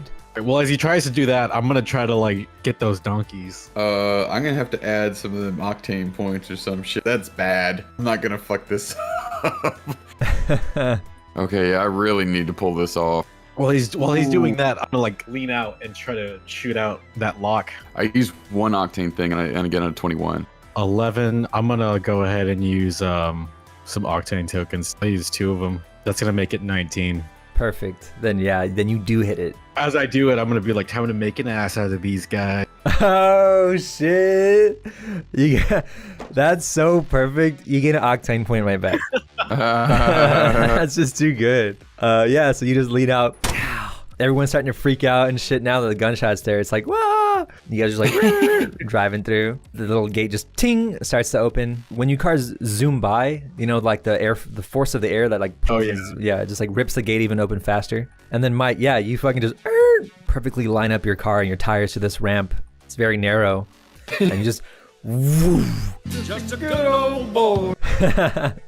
you sail through the air over these fucking hicks. And they're all like, look, whoa, cool over my head. Nice. Boom, you land hard on some corn, like a stack of corn, just so the corn and the kernels just kind of like explode out from under your car, and you just like completely cut out. You put a ton of space between you and them, so you guys gain an extra point. Dragan, he has to make his thing. A lot of space in this mall. Yeah, one of the cars just careens the donkey. Y'all just see a donkey just fly in the air. He hits one, it sends him into like two more, and then just y'all just hear a massive crash, and then the car just bursts into flames. And just blood, guts just start.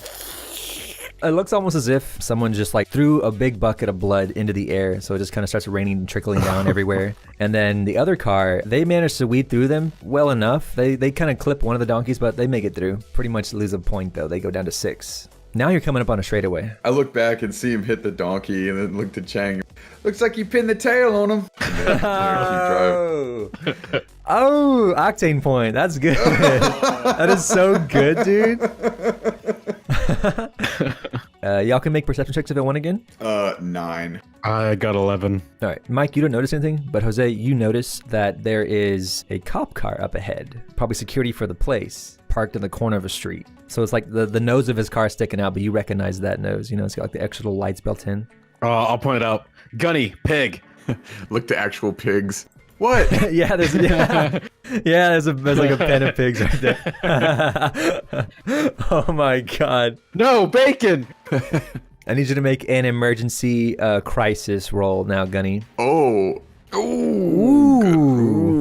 11. 17. It's just a street, like some minor buildings. So yeah, you can like whip into some alleyways behind them if you want. Yeah, that would be better. Going anywhere in front of him is gonna be kind of obvious. But yeah, in that case, I'll take a right and go behind him. So yeah, you fucking just and you just like dip into an alleyway, starts weaving and bobbing through all that shit. Tight corners, just accelerate, decelerate, accelerate, decelerate. But Dragan, he can't make that turn, so he just kind of forces himself to go straight. So he just past the cop, and then of course a half second later you hear the sirens cut on. Whoa, whoa, whoa, whoa. Uh-oh, I rolled a 10 for perception. Okay, yeah, you both don't notice anything.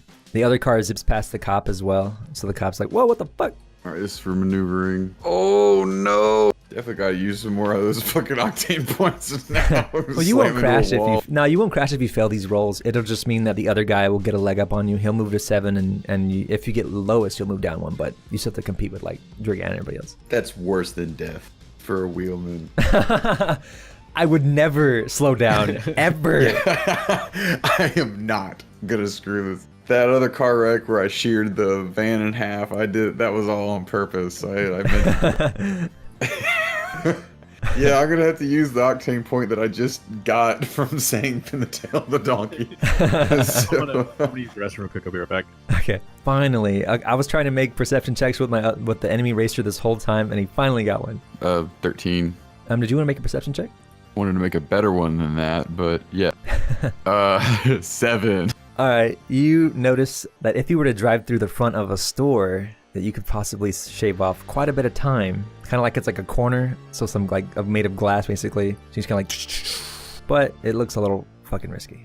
Risky sounds like ultimate drift time, so definitely gonna go for that if I think it'll get me ahead. Yeah, now we're talking 11, 28. Oh my god. Yeah. I go with 28. I'm like, this is the most dangerous fucking thing ever, but I'm gonna do it. I mean, that's what happens. So basically, the perception wasn't so great, so you really couldn't see the full danger of this thing.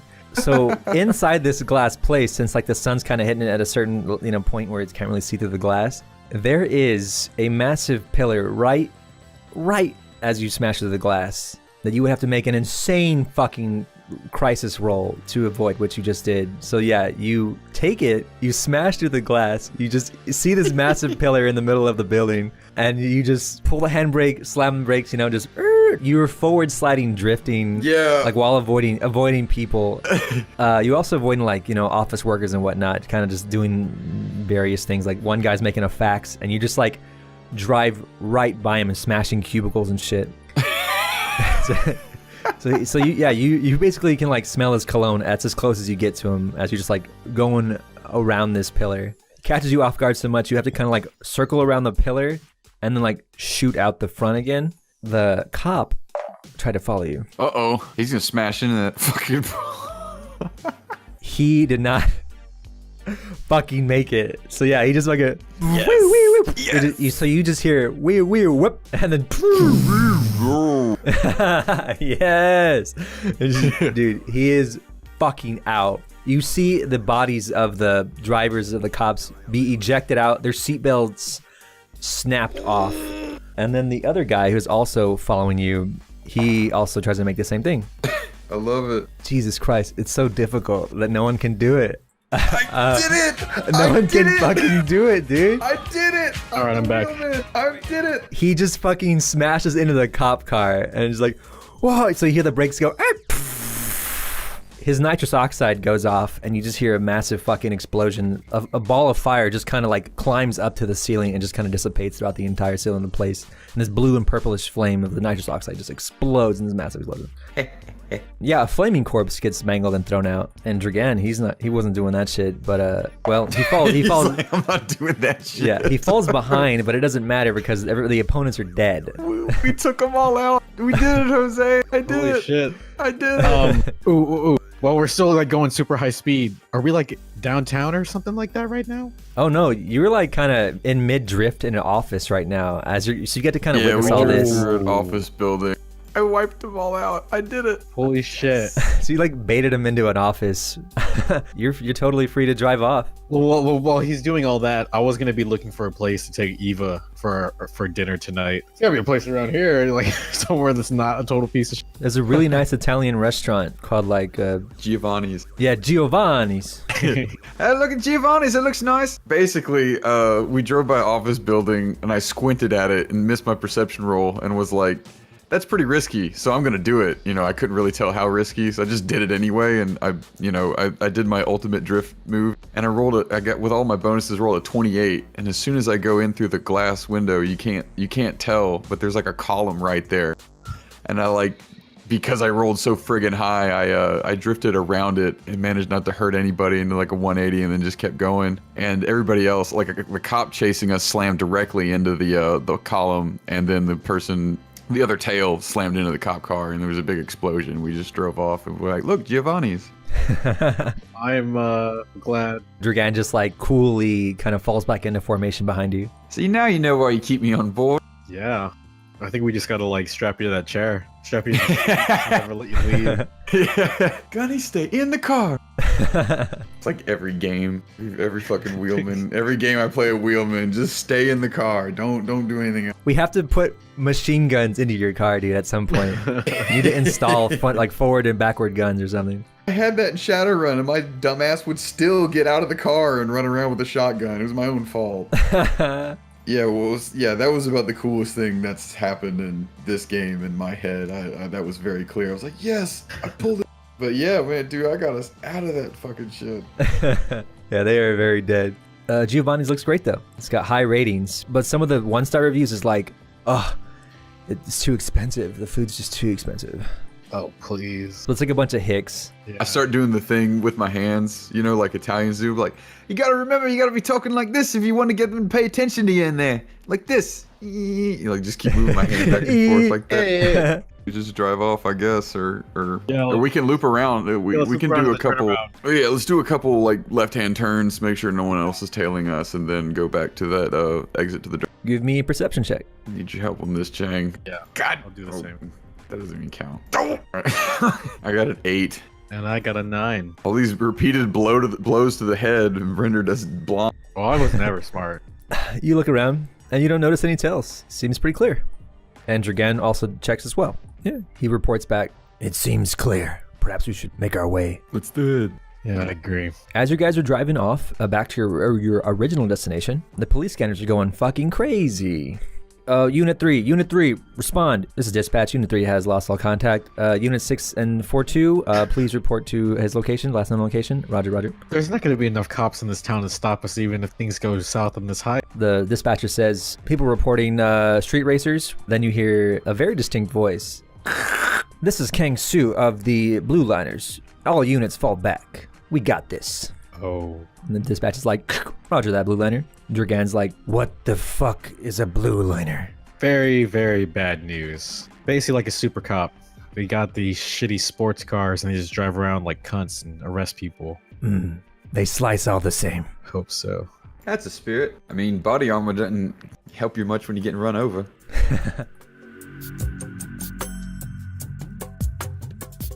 I think I fired like my weapon only a few times, so I've killed like 8 people just by running them up. That is correct. I think you've only fired no more than twice.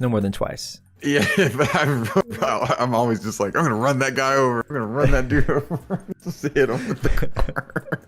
The only time you shot your gun was because you were so injured you couldn't drive, and you were like, I do have this pistol.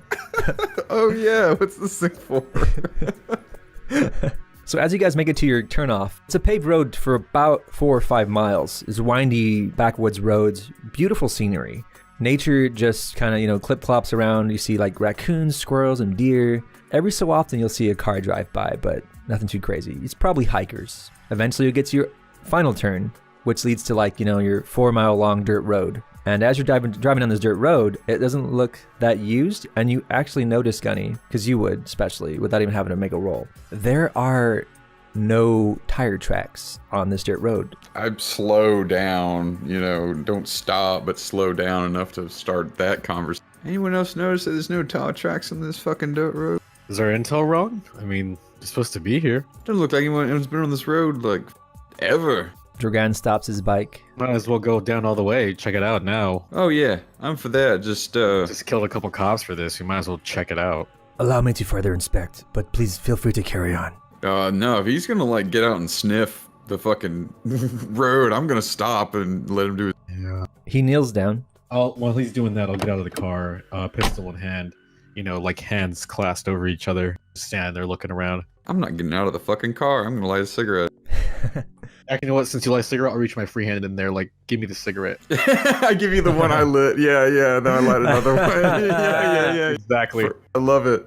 Yeah, I just give it to you. No words, no nothing. Yeah. Awesome. Hell yeah, dude. Glides his hand over the very toppest layer of the dirt, and he rubs it between his index and thumb. He smells it, starts digging a little bit with his hands. He stands up and is and he just kind of walks over and then kicks his foot really hard in the dirt, and it reveals faded tire tracks. Someone's making a very good point to hide their tracks. Look at this. I just look at it and raise an eyebrow. These guys are professional. More professional than us. Clever girl. They're definitely here. They have to be if they're going through this much trouble. All right then, let's give them some real tire tracks. Get in the car and drive on. So Chang, what do you want me to do? Pull up and honk the horn? Or? I'll pull up like we're just, pulling into our own driveway. I don't want to make it a big deal. Like a friendly visit. Dragan just says, if you don't mind, perhaps you two could take the lead and I will sneak into the back. Oh no, you're gonna carry the casserole dish in. I don't know. I think it's best if we all go in there completely on the level.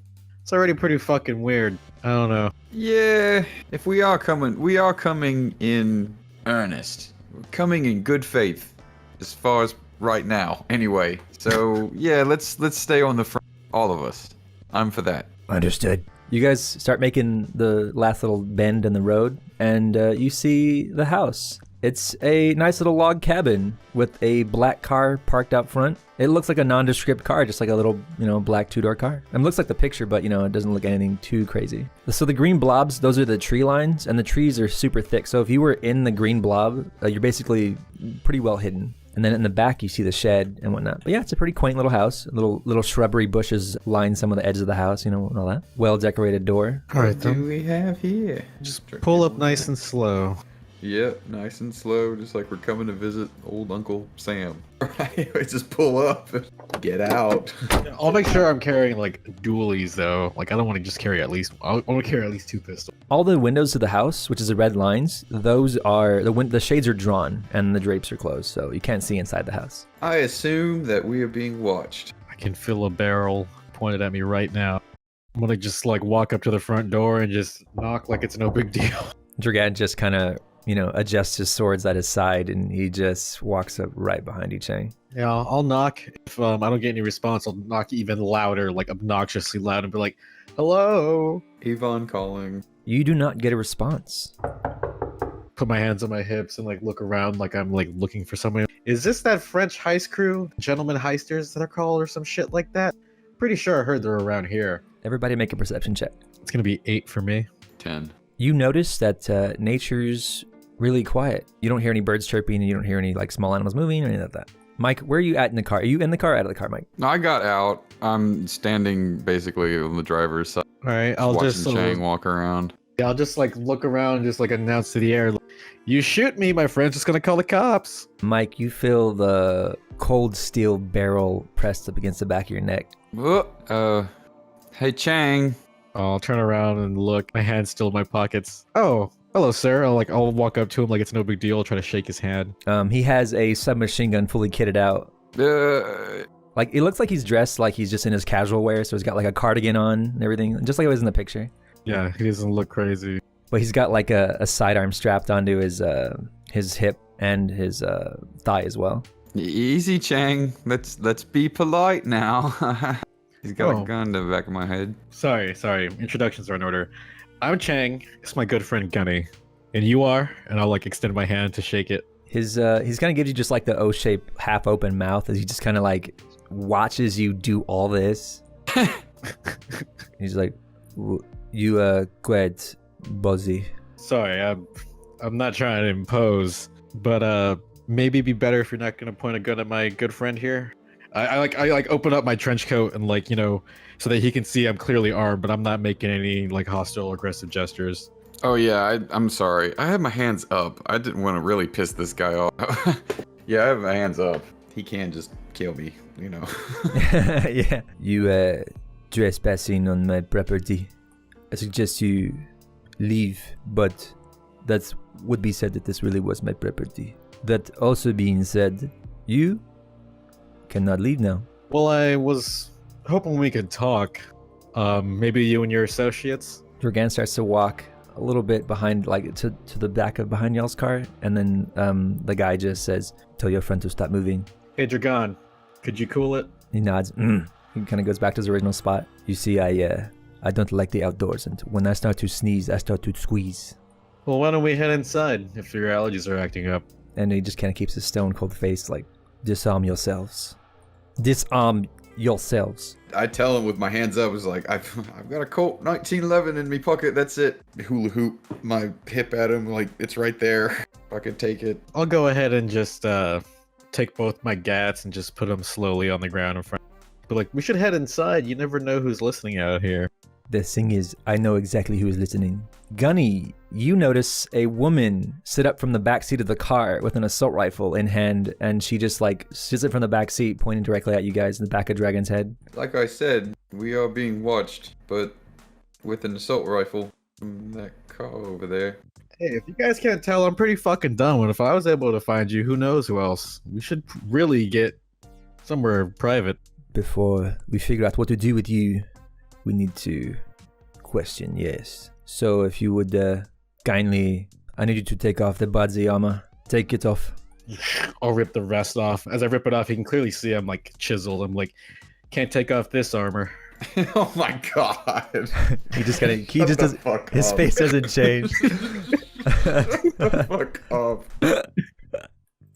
As I take off my armor, you can tell I'm all chiseled. Can't take this armor off. It's too hard. Like, oh my god.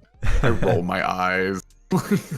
If you're completely disarmed now, if you don't try and stash weapons, Dragan drops his swords and he drops his handgun, but he places them very gently on the ground. Like I said, my character's a fucking moron. He is so like 100% sure this plan's gonna work. He's like scoffing at the idea of like having to disarm himself. He's like, okay, I'm in no danger here. I'm so fucking suave. Did he take my pistol? Yes, he did. Okay. Okay, then. Why don't you walk to the door? It will be open now.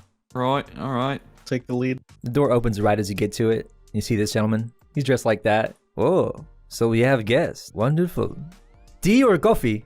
Oh, as soon as I see this guy's like as soon as I see this guy's like this, I'm like, all right. I'm like, I'm Chang, and I'll try to shake his hand. I prefer tea. Oh, I am Diamond the Song. Pleasure. Give him like a head nod, and then he kind of pulls out a handgun, and he's like, "I must frisk you. I'm sorry." Try not to get carried away. I say as I like put my hands up. Rolling eyes again.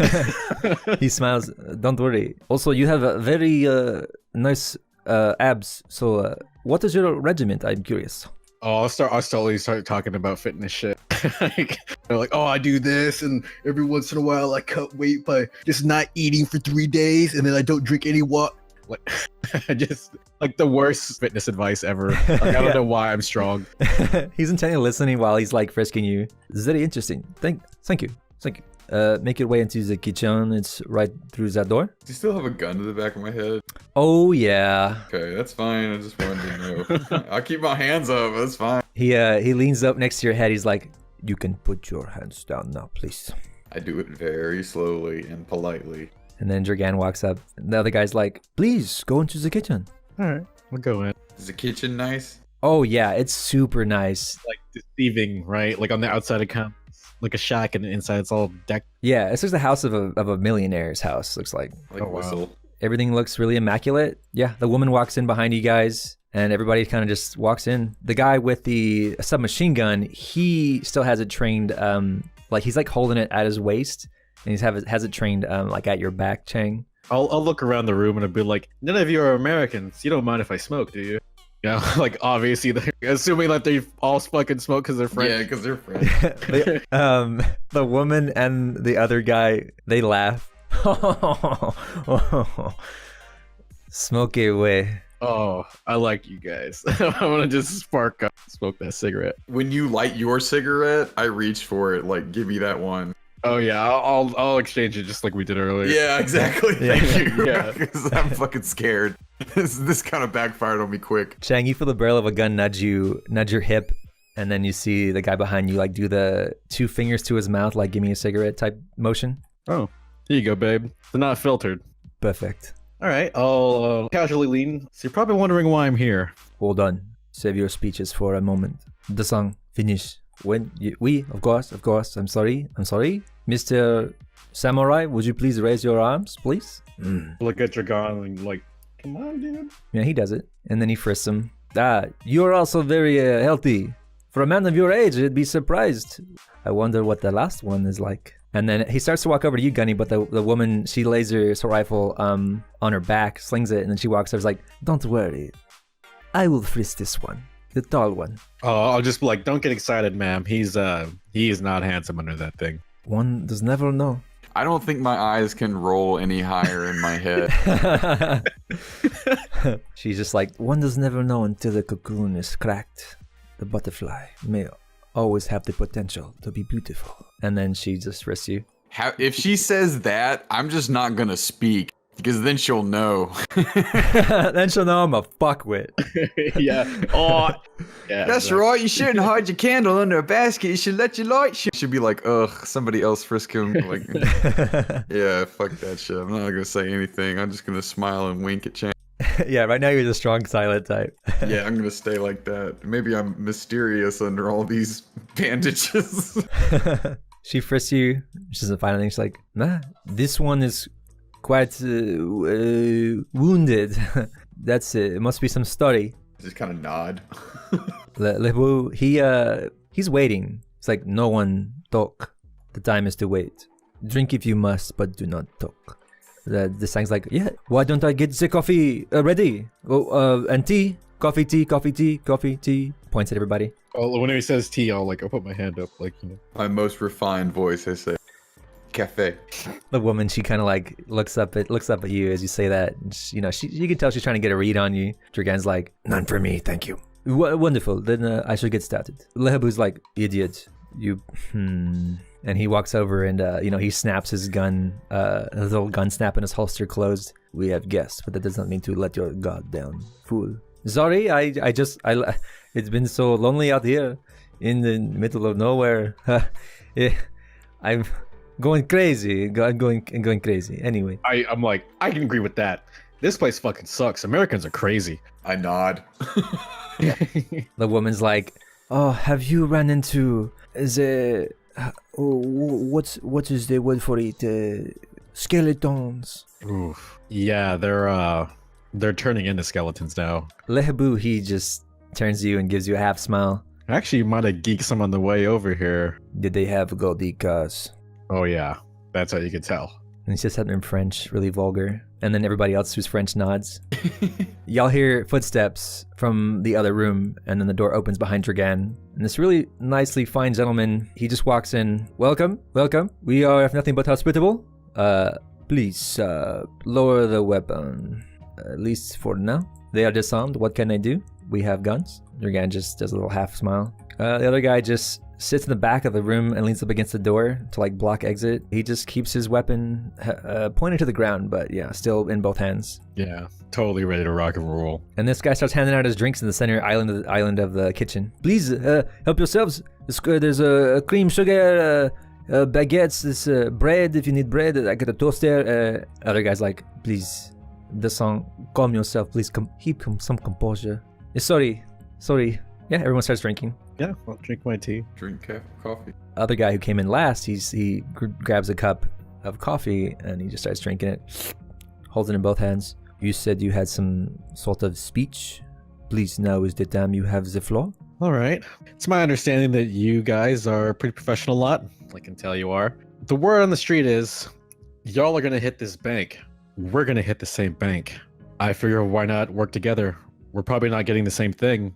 You guys can do your half of the job. We could do ours. We've got the means to get in there effortlessly.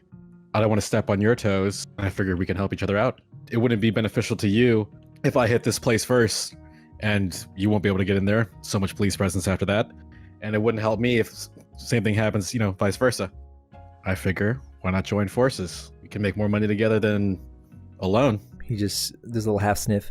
Tell me, how many jobs have you done in the past? Bank jobs or jobs? Like, I do like the finger quote jobs as in, violent criminal wet work jobs.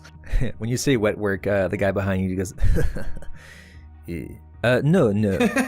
Let me clarify. I do mean like when you say steal the valuables from a secure location. Well, this will be my first time, but I'm not new to slipping in and out of places undisturbed, if you catch my meaning. Usually with a gun in hand. And our boy here, the mummy, he can drive like nobody else. Oh, so you have some skills. And tell me, what does this one do? Does he cut bread? He'll slice and dice, and he's pretty good at listening. And surprisingly got a big heart, this one. Art is one thing that seems to be at the core of everything. If you ask me, the guy behind you, Chang, says, I think it is a bullet, but that is also me. Yes, well, as that may be, art can only get you so far. So, you say you're good at being undetected. What was your name? I'm sorry? Chang. You say this, but you have been being on a radar for some time now. You're very loud. Do you know this? Oh, I'm sure. We haven't been too subtle recently. The girl's like, so then why lie to us? Well, it's not so much of a lie as stretched truth. Desang's like, tell me, who are you working for? I can't disclose that. I wouldn't ask you guys the same question. I don't even know what you want to grab. I just would prefer to cooperate than have us be at each other's throats. Oh, so you are hired. You are not self-employed. Okay. Correct. Interesting. That gives me lots of information. He pulls out like his little PDA on his wrist and he just starts like typing away. And then the guy behind he's like, idiot, finish your coffee. It's getting cold. Sometimes I like it cold. How do you know? They do have like cabin fever. They're getting stir crazy. Yeah. Locked up in here. Then you would have put ice, idiot. Idiot. Alright, back to the matter at hand. You say you are a team. Is this your full team? We've got a handful of other members, but they're more like auxiliary staff, if you know what I mean. Doctor, mechanic, etc. Are they trustworthy? Beyond trustworthy. Yeah, Trust them with nod. my life. Yeah, nod. And the auxiliary? Are they also trustworthy? Yes, they've come through for us many a time when they could have easily left us out to dry. That is always good. You say you did not do very many stealing jobs, so that leaves me to wonder, what is your line of work? Who's he looking at? The room. He's talking about you, basically. Well, hitman. I look at the woman and kind of like sigh, and then get more of a self-confident look on my face, and then be like, I'm the driver. Just go all the fucking accent. Just do it. Say it. Be gunny. Labelette's like, oh, you are a Australian? Is that correct? That's right, yeah. From down under. We may not seem very, or what's the word I'm looking for? And then the song's like, diverse? Yeah, yes, we're not very diverse, but as you can see, this would be very fortuitous if we had more diversity amongst us. But as you can see, it's skill is the utmost. So, as a driver, you say, are you any good? And he like looks at you and raises an eyebrow. Thinking about what I just pulled off like 30 minutes ago. Yeah. Yeah. I kind of want to pump you up a little bit. Yeah, I actually just kind of chuckled. Like, I'd say I'm pretty good. I've never seen anybody kill more people with a car than this man. What? Not really what I wanted you to say. That's not anything of what I wanted you to say.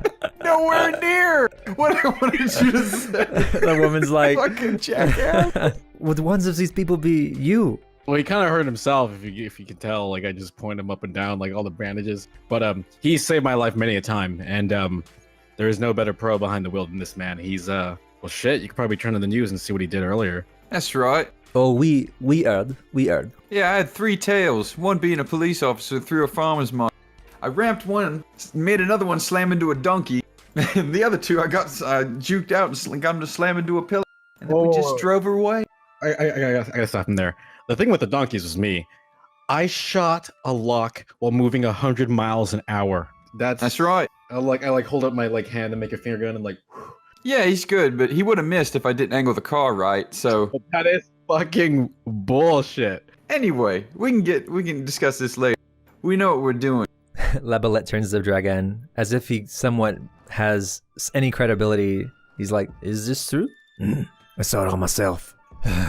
I don't know them too well, but it's quite incredible what those two can do when they're put together. Wow. The woman, she's like, this is fantastic. You are the one who did the crashings in the market. This is, wow. Also, I saw your car. It is if we could, it is beautiful. It is magnificent car.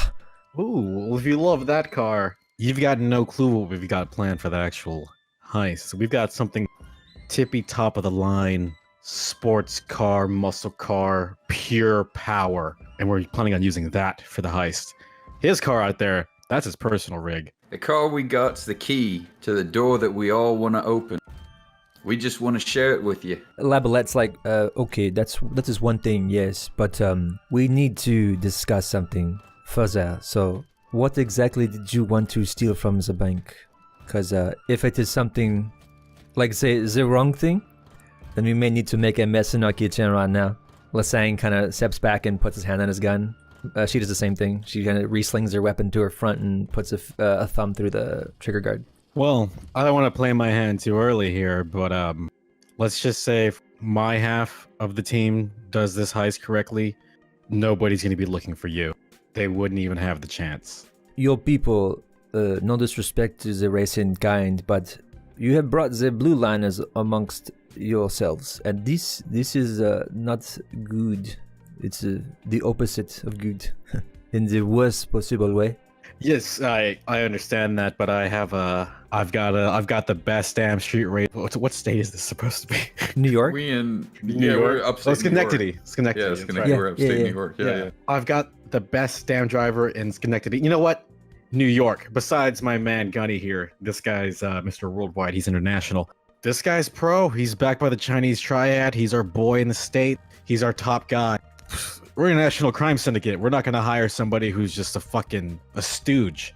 So we've got a top driver on retainer just for this job. So you come to bargain with us and you did not bring your full team? Correct me if I'm wrong, but this is foolish. And the woman says, that driver from Hong Kong, it would not be Stylist, would it? Stylist? No, I've never heard of him. This guy's he's pretty top tier. Most people don't know about him, and unless you're in like the really deep racing circuits. Oh, okay. I've heard of this Stylist guy. He's a clown. You gotta fucking roll for that, friend. Yeah, You're lying out your ass. I should. I'm sorry. Yeah, that should be straight lie. Because at first I was like, wait, what's he talking about? Okay, yeah, make it roll. I kind of confused me. I was like, huh? Yeah, you lied so well in game. 17. Yeah, the GM was like, okay. Yeah, I got a 17. You lie through your teeth. Yeah, it fucking fooled me. Okay. Yeah, she just nods. She's like, okay, very well. Yeah, I've heard of that Stylist guy. I've met him. He seems like a clown. He's quite sexy though. Oh, if you want a personal meeting, I could always arrange that. You know Stylist? No. Don't lie to my heart. I'll look through my phone and like look at his contact info and be like, yeah, I know him. And it's all like, what the fuck, Chang? What'd you do this to me, Chang? All that endlessly. Yeah. You know what I mean? Yeah, he's texting you. Yeah, oh yeah, he's texting you all day. Fucking sour text messages. Yeah, exactly. Oh, that's funny.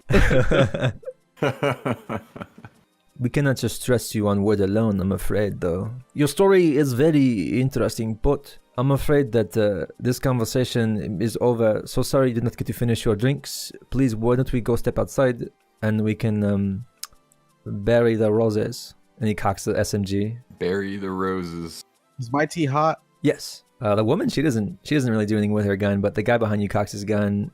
Descent, he doesn't do anything. He doesn't even catch on what that means. The other guy is like, leader, there's no way we can trust you in such a short amount of time. There is one way though. You can tell me what you're going to steal. Because if not, I'm going to assume you're going for what we are going for. And we cannot have competition. Unless this means to tell me that you have no idea what is even in that bank and you are blindly robbing it. Which means you are foolhardy idiots. Which in that case, we do not want you on our team or even near the operation. What do I need to roll to remember? Because I can't remember this shit out of game. No, then I'll just tell you. It's y'all are stealing the security system, the laser. Were we in direct competition for the box? No. No, they would just wanted what's inside the fucking thing. We wanted the security system. And that's when they're getting some safety deposit box or some fucking shit. Yeah, they're going for what's inside. So if Chang's not going to tell the truth in like 5 fucking seconds, I'm going to tell the truth. I'll say it. We're going for the security system. If this is true, then you would know a lot about it, which would give you some credibility as far as why you're doing this job. And then maybe we can have a seat in that chair and not in that grave. Chair looks more comfortable. They are very nice. Well, Yeah. the security system is being freshly installed. They're choosing this bank as the bank to do it because it's such a low-key bank. Small place. But the plan is it's going to go worldwide. So whoever gets the security system first has access to every bank in the fucking world. Seems pretty valuable to a team of professional heisters if you ask me. Or you could just shoot us and bury us in a grave and, fuck yourselves up. The plan is, our car is the key.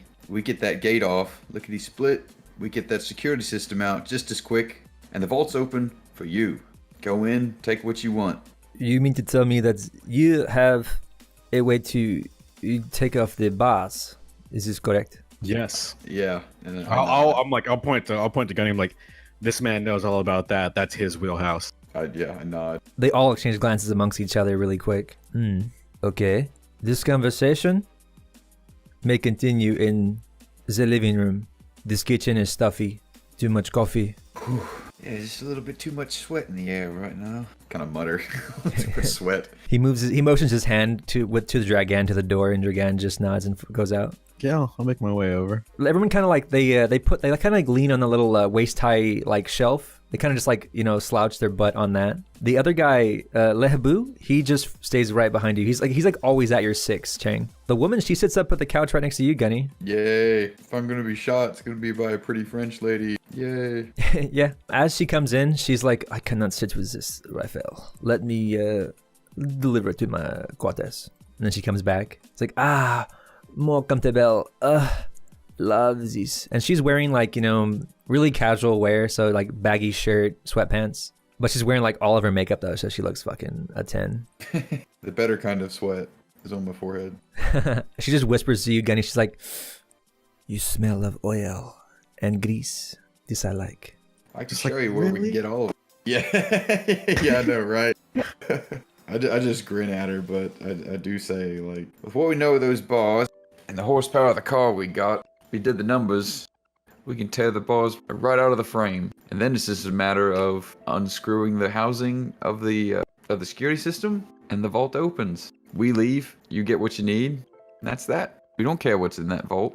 So you were planning to take the security system. You weren't going to take anything from the deposit boxes, were you? No. Don't lie to me. Was it Chang? It's Chang. We're getting paid for the security system.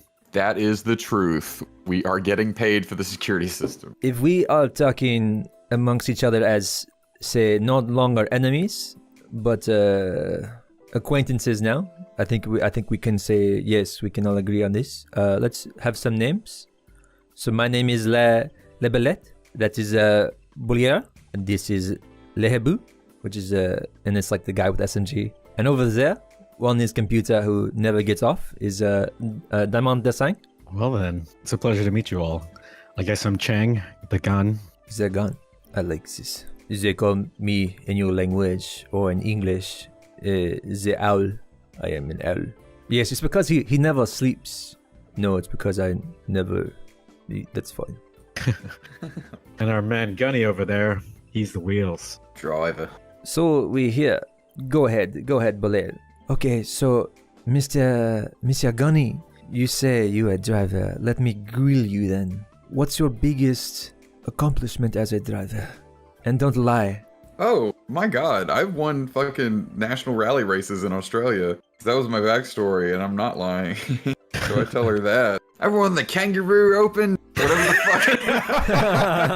fuck. The Dingo 500. Yeah, I won the Dingo 500. Every Australian who's gonna watch this is just gonna hate us. Dude, I'm doing a horrible French accent. It's fine. check the Wallaby Rally. Fuck. That's real. That was before my accident, but that's real, yeah. Yeah, Boulier is like, Desang, confirm this, please. I'm on it. Yes. Oui. Yes. Oh, if only we could confirm. Look at this photo. He puts it up on the TV. Is that him? Is this you? I guess I gotta start taking the bandages off. Yeah, bring back old Gunny, I guess. And is that really you? Yeah, I gotta show him. I'm proud of that shit, even though, that was a different Gunny and still won the damn race. A different Gunny? Yeah, that was before my head injury. I lost all my morality. Pretty much, yeah. I just became like a adrenaline junkie after that. C'est moi. Ooh, bon. You are quite handsome. Do you know this? The Sang's like, oui. He is quite handsome. He is. I won't lie.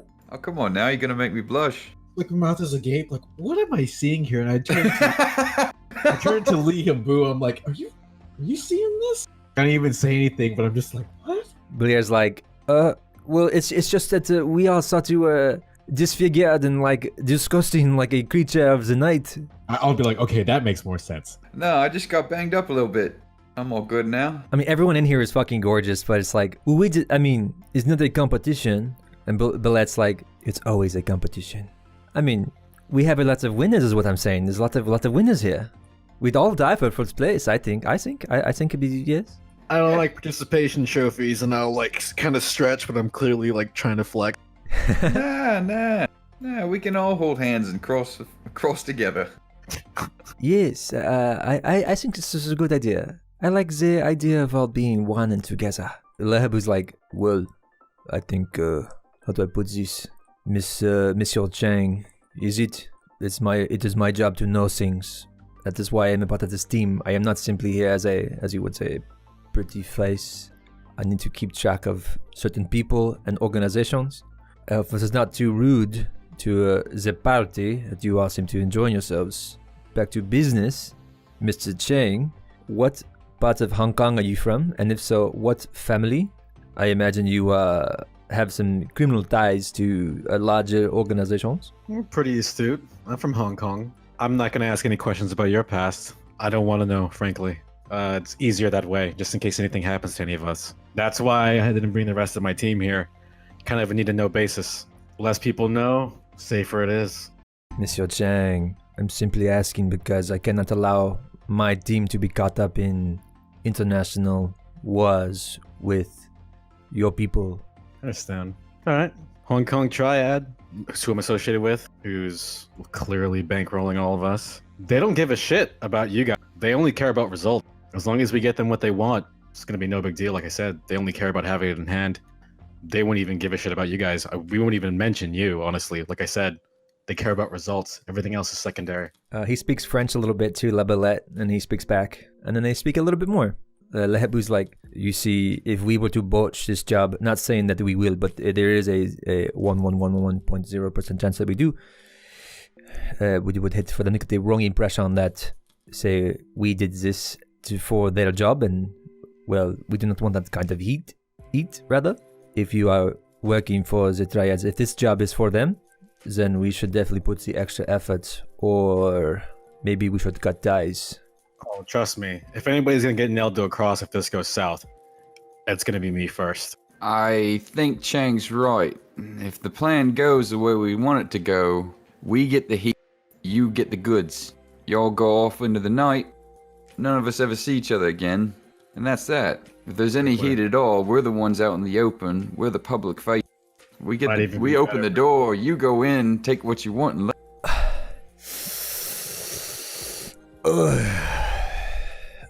I need another cigarette. I'll put my hand up. How about y'all discuss it? You can take your time, leave us alone, discuss in private if you have to. We'll just sit here. Yes, we will need to discuss this before we continue any further. I'm sorry, but it is a very delicate matter. But we will not take too much more of your time. Well, I just hope whatever choice you make, we're above being buried in an unmarked grave now. Please make yourselves comfortable and do not leave this room or we'll be forced to kill you. Chang, that was right considerate of you. Good for you. What? You told them, they're like, maybe you guys can discuss this in private. We'll hang around here. I was like, that's very polite. You. Right mannerly. Dragan walks up and turns off the TV, and then he walks up to you guys and whispers, "What are we gonna do?" Oh, I can't hear you when you're whispering, pal.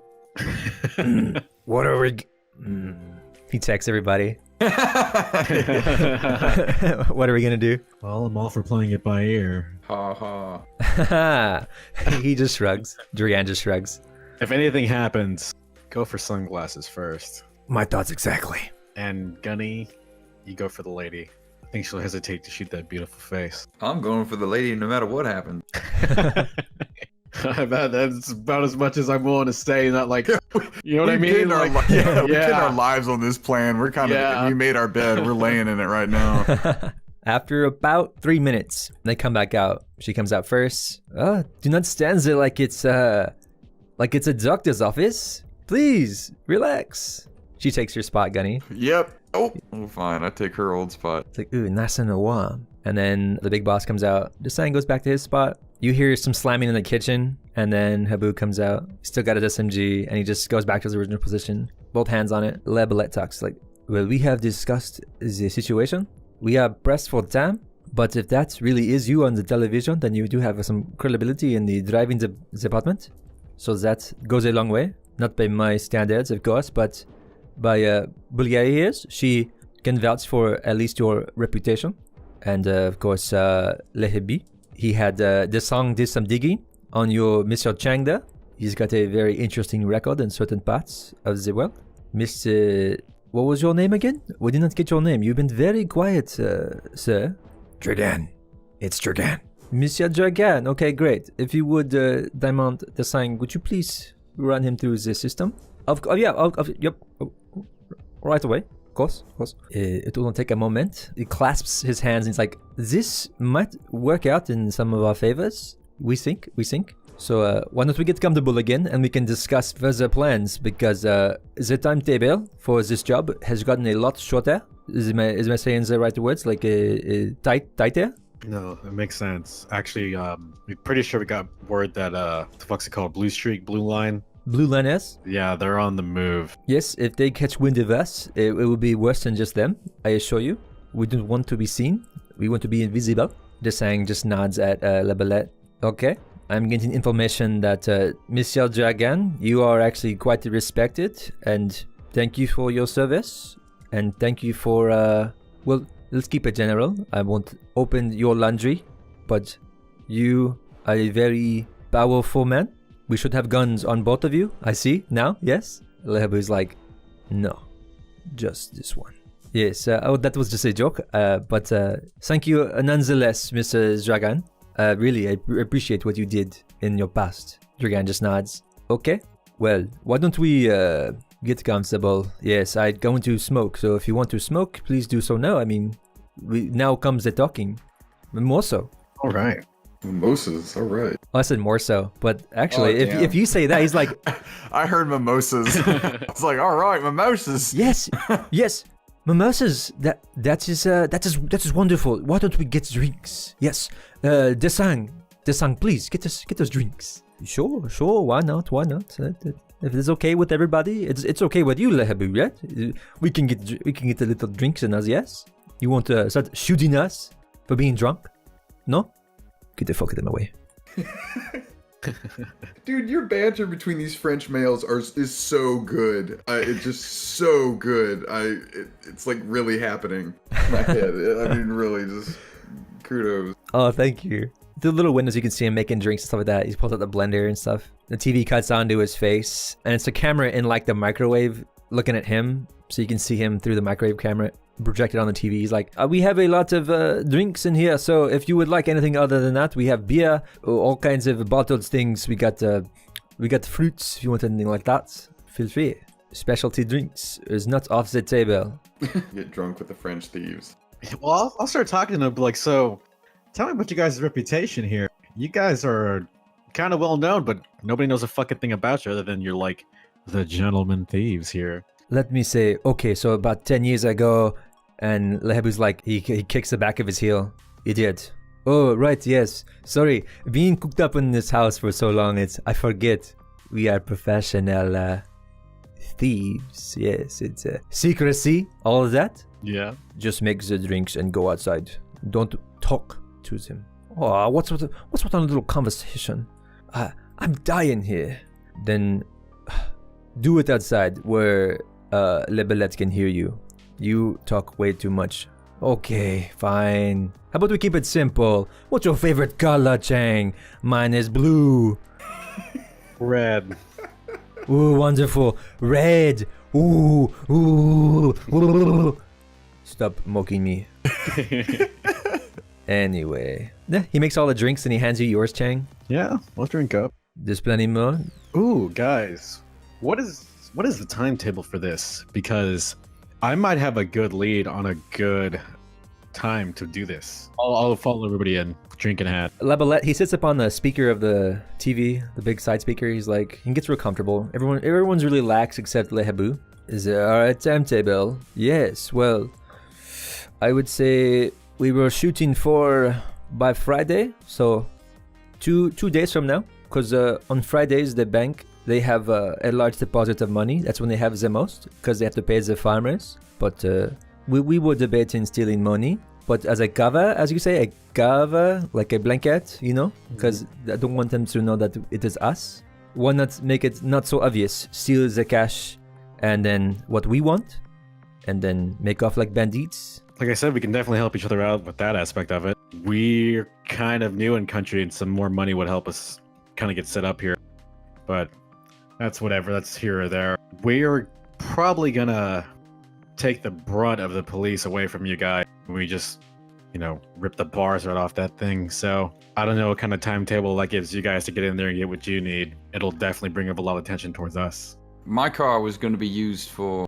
Oh yeah, it's like the breaker. Luring the police away. They'll see my car being piloted by... we don't know. Wait, shit, out of game. Did we lie about him? Stylus? Yeah. Okay, never mind. I won't say that. You don't know who this driver is. Only Mike. Right. That's true. I'm gonna drive the gate breaker, and someone else can drive me car and lead the police away. Because they'll think it's the getaway car, naturally. I mean, look at it. It's so fast looking.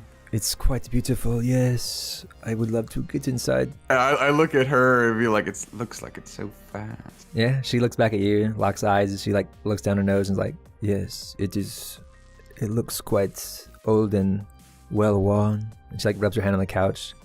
I would love to take it for a ride sometime. I see that in our cards. Oh yeah. Oh, I love gods. The sang's like, what about the lasers? Yes? The slicing ones? Lebelet's like, yes, what about the lasers? What's your plan for the lasers?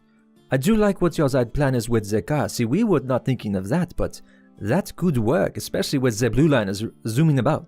Lasers. God damn it, you said it. I was like, I can't believe you just blurted that out. Because I was like, out of game, I forgot about the lasers, you know, like, you're like, lasers? What the fuck you talk about? Stinking lasers? So you act aloof or what? Oh no, I say that. Like I said, my character's fucking stupid. Okay. Yes, the lasers. He puts it on the TV screen like a blueprint of it. You see, they have that security system that you mentioned earlier. These lasers will kill us just upon contact. Like, they're very sharp. I was thinking it was more like you touch the laser, it calls an alarm, not you touch the laser, it slices you to bit. I thought the panel was in front of the lasers, so we got the panel and then the lasers turned off. Everyone just starts looking around, kind of dumbfounded. Lehabu fucking sneers. He's just kind of does like a half like, yeah, idiots. I told you, we should just kill them. Lebelet's like, no. This information was hard to come by, so they are just not well informed. But let us assist them, because we could still help one another. Yes, these lasers, they will cut you apart.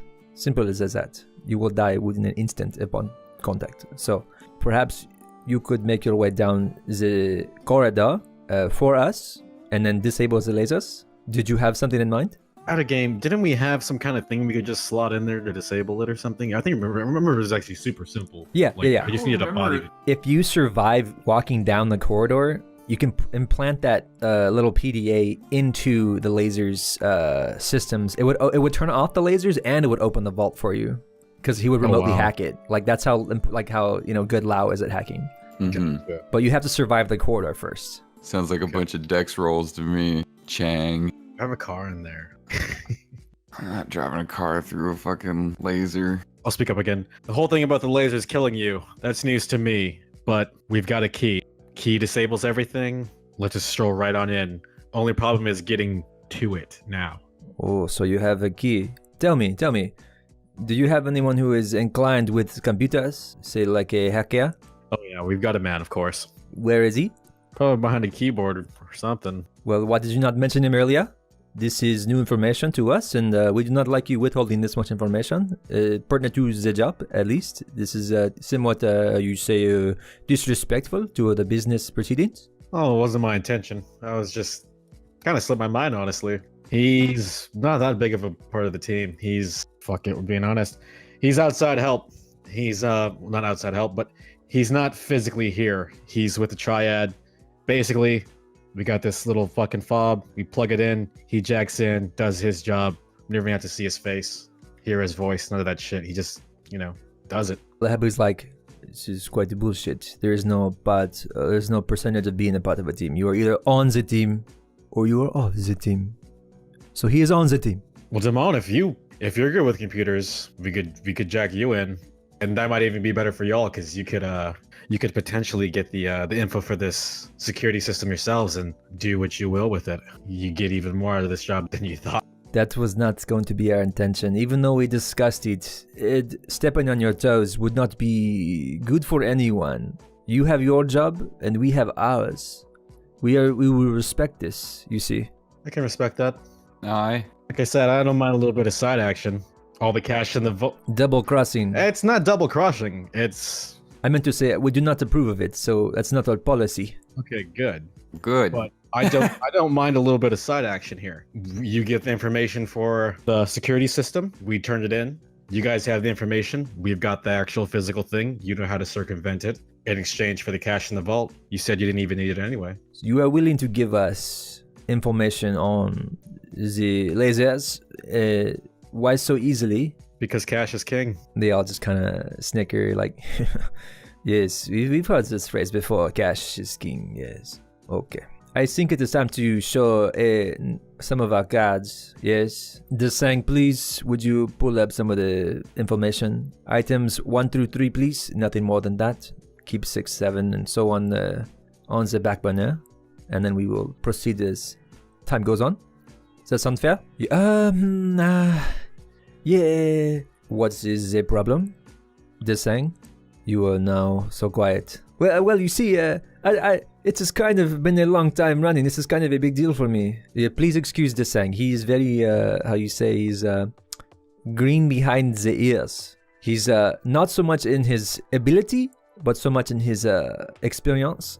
If you please don't mind him. Yeah, Desang, please. Now, please, Desang. Trust me. Okay, why not? The TV, and it's blue diamonds on the screen. Under the diamonds, it says, like, all their stats, and then the name of them says Zeitgeist Diamonds. And then it says, like, 5 diamonds.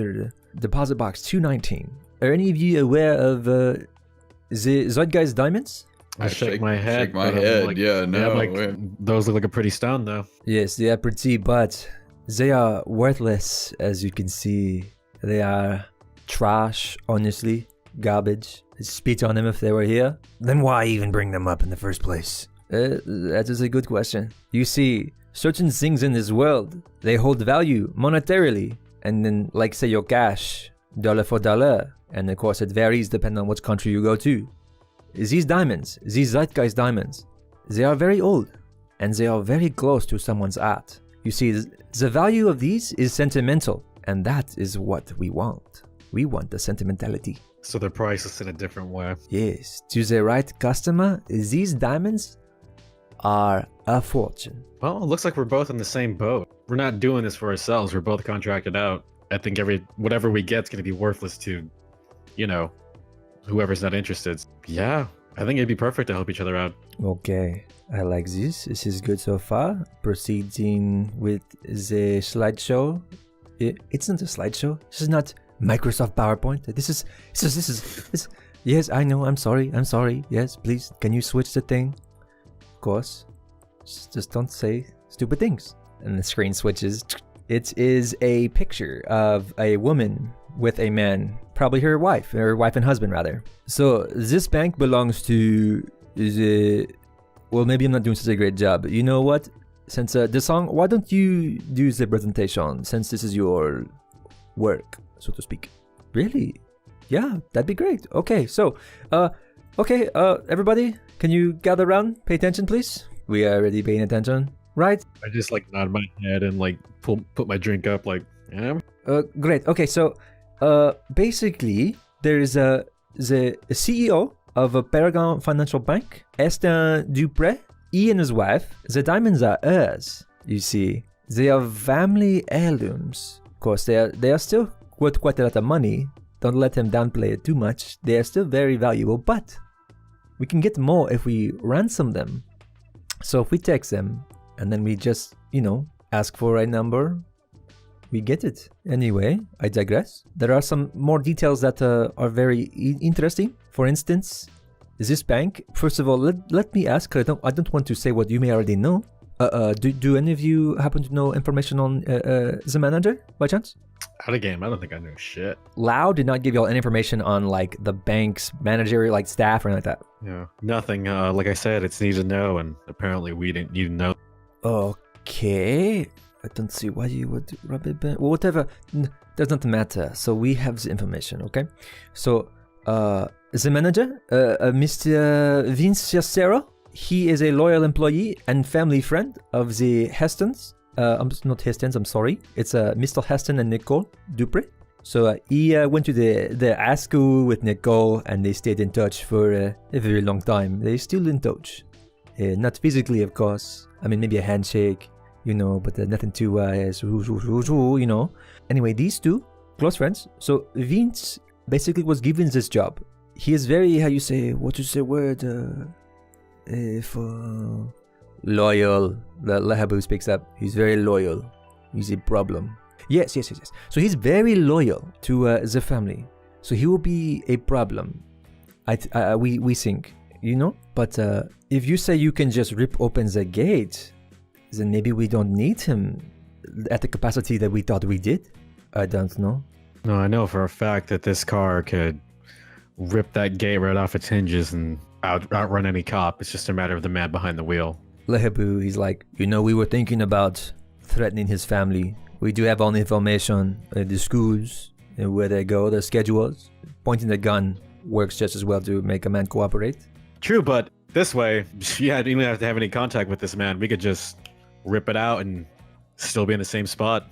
Granted, it'd be a little bit louder, but that might be better for you with us drawing them away. Yes, this is true actually. If you lead them away, this plan could work. If we meld our plans together, this could work out in everyone's favor. Why don't we continue with the presentation? And then we will see what happens. Okay, so anyway, we are going after a safety deposit box. The diamonds are in there, but the wife, she likes these diamonds so much, Nicole. I mean, I don't blame her.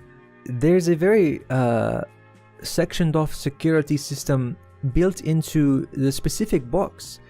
So if the box was to be tampered with in any way, or any boxes in the vicinity, it would set up the alarm, and it would be a complete merde shit show.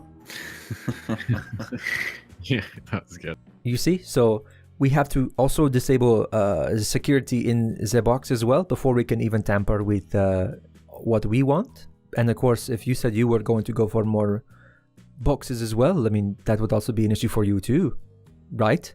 Based on the way this sounds, you guys are looking for the one box. I wouldn't mind making some money for myself, getting some of those boxes, getting some cash, what have you. But that's secondary to the real goal here. We both want to get what we want. I imagine if we can disable the laser, we could disable security on this box as well. What do you think, Hacker Man? I think I think we could do it. I think we could. I could do it. Yes, absolutely. Look at the woman and then say, "Yeah, that way everybody gets what they want," and wink. Yeah, she gives you a very fiendish smile. I do enjoy getting what I want. No one else really, they're all fucking used to it, so it's just like, Yeah, I know, right? Yeah. The femme fatale in the group, they're like, yeah, she gets hit on like everywhere. We're really used to it by now. Yeah. What about security? What about armed guards? He like intimidates the shit out of Desang, so he's like, yes, security. So that is a very interesting question. So let me ask another question. Sorry if I'm answering with a question, sorry, but do any of you happen to know when you plan to hit the bank? Morning, noon, night, evening? When's that funeral for that cop happening? Lehabu's like, that funeral is happening, I believe either tomorrow or the day after. Autopsy, it takes time, but not too long. They want to put him in the ground. Well, I was thinking that would be the perfect opportunity. Yeah, he knows so many details about autopsy specifically. It just made me laugh. Like out of game, made me laugh. Like his character's funny or good. Yeah, I'm thinking. All the cops are gonna want to be there crying over their dead friend, and then we get to we get to go there while everybody who's gonna be against us is in one fucking spot. Even then, we're gonna have our boy, our other racer besides Gunny here. He'll be running intercept with another car. So I was thinking before everything even pops off, we could have some report of street racing on the other side of town. That gives us a pretty good window to do what we need to do without having any kind of interference, because no cop is going to be there, because they'll either be at the funeral or chasing down this dumbass street racer. That gives us a big window. Oh shit, I just got an idea. Please. To even run even more interference, we can get our man on the computer to start making about 1 billion 911 calls. This thing's like, he can do that? Pretty sure he can talk through a microwave. What? What's microwave? He's real good.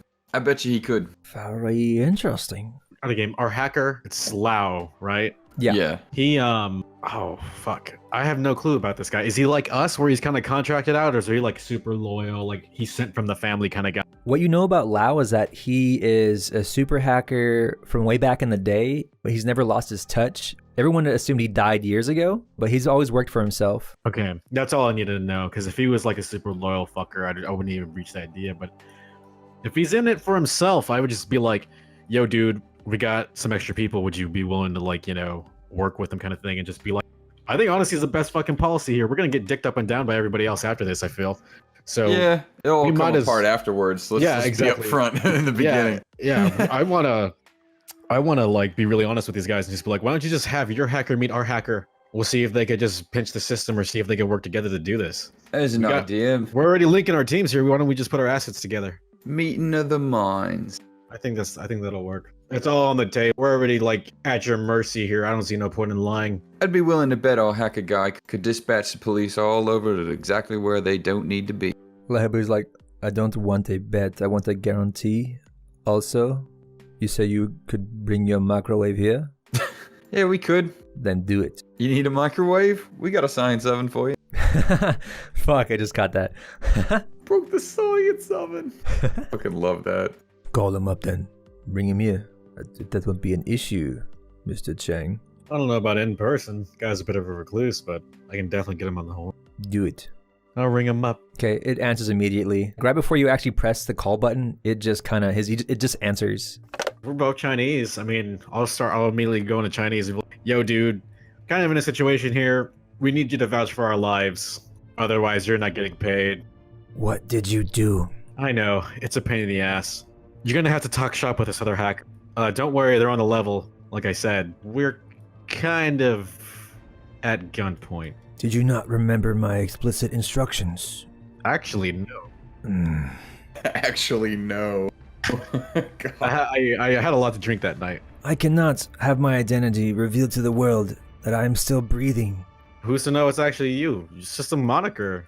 You just know you're a hacker, man. I didn't say anything about you. You're just a brand with a keyboard. I am powerful, but others are just as. I cannot risk letting my secret get out. My niece, Eva, she could be a vessel for me. Okay, what's the plan? Such is her job, to do my bidding. She goes under the guise as Lau. Of course, I'll give her a new name. Everything she needs to know, I will feed into her ear. Okay, can do. I'll hang up. They don't want to talk over a phone, obviously. They'd rather do it in person. So we could set up a meet if you'd like. Have them come here, whatever. Well, it looks like our place of staying is already compromised, so why not just bring them here so I can point a gun at them too?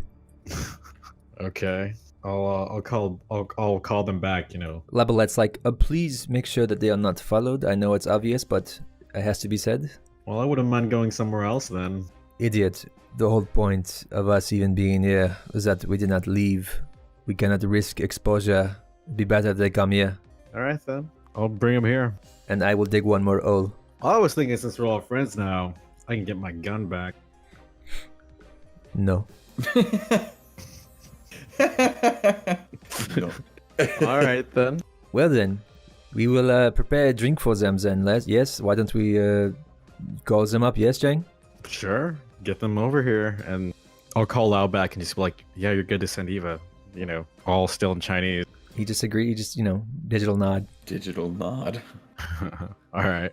Lehabu. His head perks up. He looks down at like a tablet, like a miniature tablet, pulls it out from his pocket. Still has one hand and a finger on the trigger. And he just looks down at it really quickly and then puts it back in his pocket. And then he looks at all the other French people in the room. Boulier stands up from the couch and just briskly walks to the bedroom, comes back with the assault rifle, lights up a cigarette. As she walks past you, Gunny, she just leans down with the cigarette in the mouth and she just says, "One moment. I will be right back." Does the whole finger scratch under your chin. Our friend, they're on their way. They'll be here in a moment. After she does that, my heart is racing. I'm like, wow, and I can't even say anything. That was, whoa. She walks by, her perfume is mixed with nicotine. She throws a handgun to Labalette, and then Labalette nods at her. Labalette turns to you guys. Okay, I want you to stay here, and we are going to handle this situation. We know it may be your friend, but we have to make sure it's not trickery. So, one moment. Don't move. Lehabu just smiles at that and looks at you, Chang. I will be staying right here with you, Chang. Be careful, Ava's a sweet girl, you know? I look around the room. Is there like a bar? Yeah, in the kitchen there's a bar. I'm just gonna make a motion to like go in there and start fixing a drink. Lehabu just follows you very closely, but not too close to where you can just like grab the gun. I'll start fixing myself a drink. These two go out the house. You hear the door open and close. Security alarm just like doo-doo, door open, and then it resets. As you're in the bar, Dragan just looks at you, Gunny, and then looks at Daimon Desang, and then walks over and looks at some books behind Desang. Desang just kind of looks between you and Dragan, and he just kind of does a very soft swallow in his throat. Yeah, I'm making a drink. It's whiskey with like a bunch of hot sauce in it. Whoa, what's it called? The Hong Kong Rash. Gross. Yeah, it's that with like an orange peel and like an ice cube. I'm watching the news, hoping that they got footage of that donkey exploding. Oh my god, that. There's like 5 different angles of that. Oh, yeah! Eva calls you, and as she's pulling up, she just says, "Okay, I'm here. I don't see anybody. I see a bike, and I see Gunny's car." I'll just say, go really slow and be really cool. I think someone's moving from the trees. Oh god, there's a guy. He looks friendly. He's got a gun. Be cool. Just be cool. Is this like the mind text, or like we actually have to type, or... You can text while she talks to you. I'll just send the shades emoji. She just hangs up, and then you can hear like a car door close from outside. And then y'all hear some like light conversation. Then you hear another car door close. In the meantime, Lehabu's like, "What do you call that?" And he like kind of stands on his tippy toes to look at your drink, Chang. Hong Kong Rash. Do you want one? I jiggle it. It obviously looks exactly what it looks like. I get like a little stir. Sure. You first, though. Yeah, I'll take a sip of that. I'm a seasoned alcoholic, so knock it back a little. All right. Make me one then. He leans up against the counter. He just starts like packing his pack of smokes. I'll look over at him with like a gesture with like my 2 fingers, like, you know, I got smoke? He just does like the chin nod, like yes, and then yeah, he pulls one out, flicks it to you. Do a dex check. And 11. Oh yeah, you catch it. Hell yeah. I always got like a lighter, so I light that shit. I appreciate the cigarette. When I fix up his drink, I'll do it with like a bunch of flourish, like a bit more than I made mine. You know, like pouring it real high, stirring it, examining the ice cube for no fucking reason, that kind of thing. Examining the ice cube for no reason. He squints at you, watching you very closely as you make his drink. He doesn't like suck on a puff on his cigarette the whole time, so it just kind of like, you know, idly burns as he watches you. Hey Chang, what'd you say when that donkey exploded? Sure made an ass out of them. That was pretty good. It's on the news, look. I'll turn over, and as I turn over, I lean on the counter, like all sly, like drink in hand. Little kitchen windows, you can see the TV. Desang kind of like leans out with one leg to look at the TV more clearly, and he's like, my, this is... that was quite funny. And gruesome. It's all part of the job. Knowing a one-liner is like 50% of it. Lehabu does like the quietest chuckle. He's like a fucking ventriloquist. His mouth doesn't move. The front door opens. Oh my god. Boulier walks into the kitchen. Oh, drinks. Yes, I need a drink. Make 2, 1 for me and 1 for Gani. I'm gonna make the same nasty ass drink for everybody. As soon as she says that, actually, everybody walks in. I'll be like, I appreciate a tip as I fix everybody's drinks. I'm not gonna tip the man who's giving me a rash. Boulier kind of like lays her whole top half of her body across the counter, almost in your way, and she just looks up at you, Chang, and is like, "Your tip will be living through the night." I look at her and like raise an eyebrow and like slowly like tilt down the edge of my cigarette, my sunglasses, and I'll be like, well, it depends if I want to spend it alone or not. And then I like push my glasses back up and go back to fixing the drink.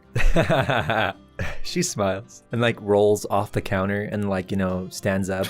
All right, out of game. I gotta say, we're fucking back and forth. That was just... That was perfect. You get a fucking octane point.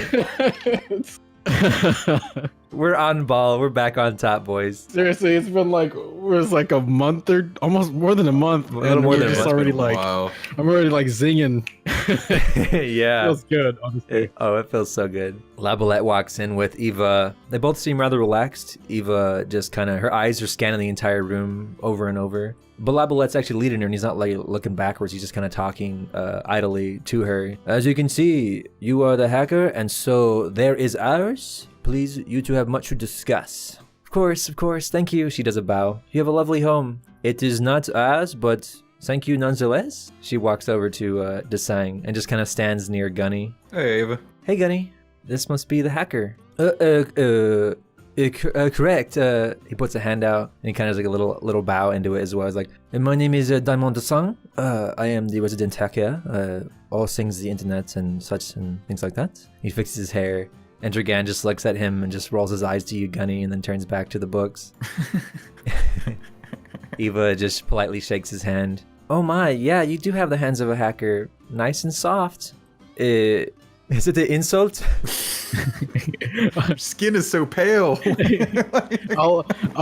As this is going on, I'll text I'll text Eva like just 3 letters, BQT. She texts back, that's all I have right now. I don't want to die. I'm gonna die. That's all. You have a lovely home. Please don't shoot me.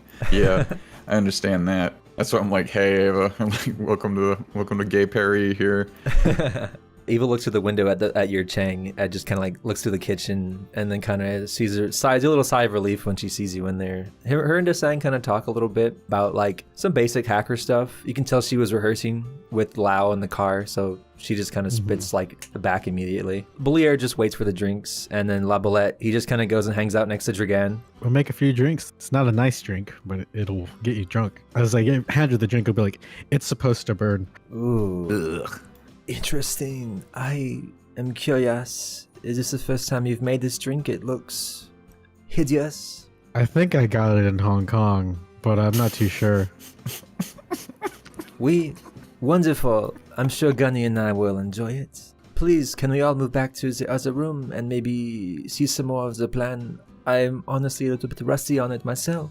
Lehaboo's like, you should pay more attention, and she just ignores him and just walks past with the drinks. Just look at Habu here and just be like, women, and I like puff my cigarette and I'll walk on out. I'll lean over the little banister here. He follows you out with his SMG slung around his chest so he can still kind of have one finger in the trigger, and then he just kind of sips on his drink. He drinks it like, stone face as usual, but he does drink it pretty frequently. All right. Every so often you'll catch him doing like the open mouth like, Boulier walks over to you, Gunny, and she like leans down to where you can see down her shirt, her big baggy shirt. She just like hands you the drink and winks. There you go, Mr. Gunny. A drink for you and a drink for me. Well, then a toast to you and me then. I hold my glass, try to clink it with hers. She holds it kind of frou-frou-y with her fingertips and then just clink. And then she walks next to Eva to sit down. She just like kind of snooty. She's like, pardon me, hacker girl. Eva's like, oh, I'm sorry. Is the news still on the TV? Oh yeah, it's a big thing in this small town. It's like they just can't stop on all the channels. They just can't stop talking about this. Wonder if you've ever had a chance to drive like this. And then I like point with my glass up to the TV with, our car obliterating a donkey and jumping over, basically being an episode of Dukes of Hazzard. Yeah. Boulier is just like, I have not actually. She like speaks louder. So La Bolette can hear. I haven't, and I would love to, but I am tied down and restrained. They do not let me burn the rubber as I want to. This damn forest is not my thing. As you can see, I am more of a street racer. Oh, that's really sad. Drivers need to be free. Free to drive. I agree. We should be free to spread our wings and fly, such as yourself. She like motions the TV. I do not like being cooped up here for so long. La Bolette starts walking back. Well, it won't be much longer, so let's just go back to talking about the plan then. If you want to keep complaining, I've had enough of that from Desang. He's so funny. Desang just scrunches his face. I look at Boulier and say, well, soon enough, love. And then, like, wink at her. To that, she scoots closer to you and just kind of like, picks her feet up onto the couch, takes her drink up to her chest and just kind of sips from it like that. Lehabu just turns and faces the TV. Okay, go ahead, fool. Why did it be so rude? Sorry, he's not quite that much of an asshole to me. I'm not that bad of a person, you see. Eva's like, it's fine. I'll get out of the way. She just like goes and hides behind Dragan. Okay, where were we exactly? Idiot, you were the one in charge of the slideshow. Desang's like, right. Okay, I see. I must earn my respect from you. Oh, And he starts swearing in French at Lehabu, and then Lehabu just like does the with his hand like the talk motion. And then of course the TV flickers back to like the, for lack of a better term, the slideshow. Since it is my responsibility to, you know, tell you about the plan, then I guess I should continue to do this, correct? Lebelet's like, yes, that would be ideal. You know the most. Okay, great. So we actually have a little bit of a problem. We are all aware of this, but you two, or four, I guess now, so we are all in this together, do not. So I'm curious if you may have come across the same situation in your planning as well. What's that? And then the screen flickers and gets to something else. The main floor alarm, it can be tripped at any time by the security guard inside the control room. Now, the alarm and the cameras are tied to a secure network that could only be accessed from within this security room. You see? Kind of touches the screen with his fingers, frustratedly. This security room, the only way it can be reached is, well, remotely, I guess you could say, would be through 3 feet of concrete and 6 inches of steel. Near the manager's office, Mr. Vinciastero, there is a very protected routing server hub, somehow built into a safe area behind his office. Don't ask me why they put it there of all places. I figured they'd put it more in the security room, but I guess it throws off the intruders. I don't know. We know this though, so whatever. Anyway, and then he motions for Eva to come closer. You need to see this too. This is important. She's like, oh, of course, yeah. And she just kind of walks over to you, Chang, and just kind of stands in between you and Lehabu. Okay, great. So unless we're going to do some drilling within the next day, then I guess we would need to put a data tap on inside the actual security room. What that would imply that we actually, we'd actually have to physically go in there. And that would be dangerous and very risky, at least for us, since every bank kind of does not like us. So is this where we commit the unknown factor? Possibly. One more option that we were, tossing around like a soccer ball would be that we just simply rush the room of security. If we're quick enough when we start the robbery, that we could simply force entry and stop them from tripping any alarms. That was also an option. It's a lot of different outcomes that could happen, of course. Do you have any suggestions or preferably any plans that you wish to lean towards? Maybe the any of the 3 I'd mentioned, or you need any to repeat myself? I'm sorry, it was a lot of information. I like a gunny. My cheeks are red as if I had some sort of a rash. Yeah, Boulier. You can tell she's never eaten spicy stuff in her life. She is sweating like crazy. Yeah, we're like, ugh. She's cooking bad. She's cooking. It's funny. The TV flickers to these images. Desang says that is the current problem that's kind of stopping them from doing it stealthy at the moment. So, another big thing you may be asking or wondering in your heads is that why don't we do this at night? Take a look at our colorful cast of characters. These are the employees of the bank. We have Mr. Vinciastero. We have a janitor. She just we call her Wobbles. Wobbles. Monsieur Henry Sloan, Zachary Price, George Agai, Oli Gil, Tristan, that's a nickname of course, her real name is Tristan Macias. She watches a lot of anime. The next god is like he thinks he is a super soldier, but he's just a stupid god. What does he know? He has a 9mm. And of course, then we have Talia Fox. She's quite gorgeous, but she just does it for the pay. She's just a military brat, all over the country for her whole life. But she wants to settle down, of course. Maybe with me. I don't know. All right. So do they have like a night staff or somebody permanently there? So at night, from our surveillance at the time, we have discovered something very scary. At night, the bank is empty, completely devoid of all employees, except... there are 2 scientists from the Paragon Financial Bank Research and Development Department. Okay, they come in and they do some diagnostics, some testing with the laser every night. And then, of course, they are escorted by the Paragon Financial Strike Team. They come in a armored Humvee and they have body armor, infrared vision, grenades, explosives, assault rifles, laser sights. He kind of starts listing off all their tech gear. They are very advanced, but say if you were to approach at nighttime, we could, take care of the armed killers, and then we'd have our entire way with the bank and no one could bother us. Huh. So like during the day, in the stealthy way, that's more y'all's strong suit. But at night, I look at Chan, like, kind of more our territory. I don't know. Yes, we could saw some, well, what was it again? Lehabu's like, I could saw some silencers. I only have mine, but I figured if you wanted to go in at night, we could get messy in the dark. Sounds like you want to go in, sounds guns blazing. Hey, boo. That would be my plan, but I can see that none of you want to do this. He looks at his crew. So I will just sit quietly like usual.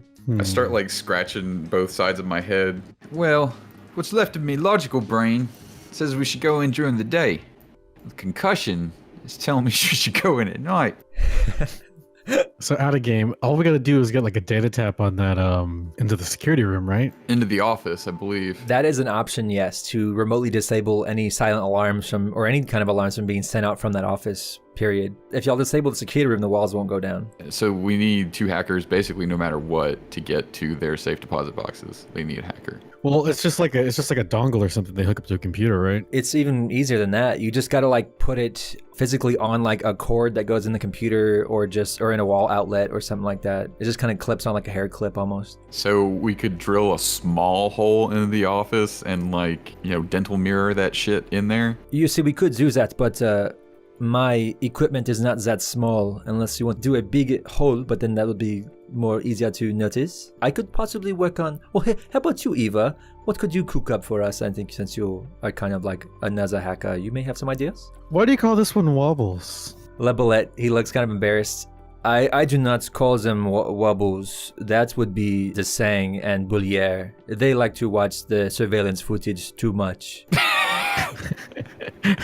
Does she like have trouble standing up or what? Boulier just like leans over and talks to you with like her hot sauce breath, Gunny. No, you see, her trash cart, it has a wobbly wheel, so she wobbles every time she giggles, that she comes out to work. That's fucking heartbreaking. I like frown. The Sang kind of giggles. No, you see, she doesn't want to be there. She's like still in high school. She's just very blasé about everything, honestly. I'm sure if she was to, I don't know, get into a car accident, she wouldn't even care. Oh, that might work out for us. What you thinking? Inside man. Just be like, hey, dumbass, put this thing on this thing. That's it. You don't gotta tell him anything more than that. Yeah, she don't want to be there. We can give her like a year's fucking pay. She'd just do it and leave. Whole team kind of looks at each other nervously at that. Lebelet stands up. We tend to not rely on other people to do some of our work. That is quite important. Has this worked for you in the past? Trusting other people with years worth of planning? Well, not people called wobbles, no. Oh, money. Money talks. I was thinking we could try this. That doesn't work, we just do the smash and grab. What's that drill looking like, Ibu? How big is it? He kind of perks up and speaks with a smile. My drill can do anything. Or I also have my diamond tip saw as well for the bars. I think to get through, I've done the calculations. You would only need 5 minutes to dig the proper hole through the concrete and the steel. How could we set up the drill? Drive a van up to back it up to the wall? Does it need to be that big? He nods. My drill is quite heavy and large, so yes, we have a van with multiple disguises that she can wear. If we disable the alarm, is there any way to disable the lasers from the office? I'm afraid not. As you can see, the only way to do... Oh, wait a minute. I may be misremembering. And the Sang kind of pipes up. It's like, yeah, you know, maybe you should let me do this. Okay, so the lasers in the hallway, those are on a separate network tied to the doors of the vault. So once we get past the lasers, then we will have to, you know, hack it. But whenever the laser sends someone going through the corridor that does not belong there, it sends out an alarm. That alarm has to go through the office, which is silly. They shouldn't have done that. Idiots. Wow. So they had a whole system that goes through the original system anyway. Yes, so the lasers will be very dangerous, but they won't be any noisy to any authority. So they might kill Chang, but they won't set the alarm off. I gotcha. Lebelet kind of takes one step closer so people so people can see him more. Well, actually, we have someone for that. And he kind of shoots out a finger with his arm and then has it kind of rocket curve back and then poke his chest. I am the one in charge of getting through the laser hallway. But I'm sure Monsieur Chang, he can take a ton of gas if he wants to. I'll let you have the first dance. Of course. I've trained for years for this, so that would be very polite of you, Monsieur Chang. Well, here's how I was thinking we could do this. Do a little bit of social engineering, see if we can't con some sucker into putting something on a thing. As they're doing that, we're all set up to go in there, smash and grab, in and out fast, and we just worry about the alarms and whatever happens there. But if our little person here does their job, we're already there on scene to hit it as soon as possible.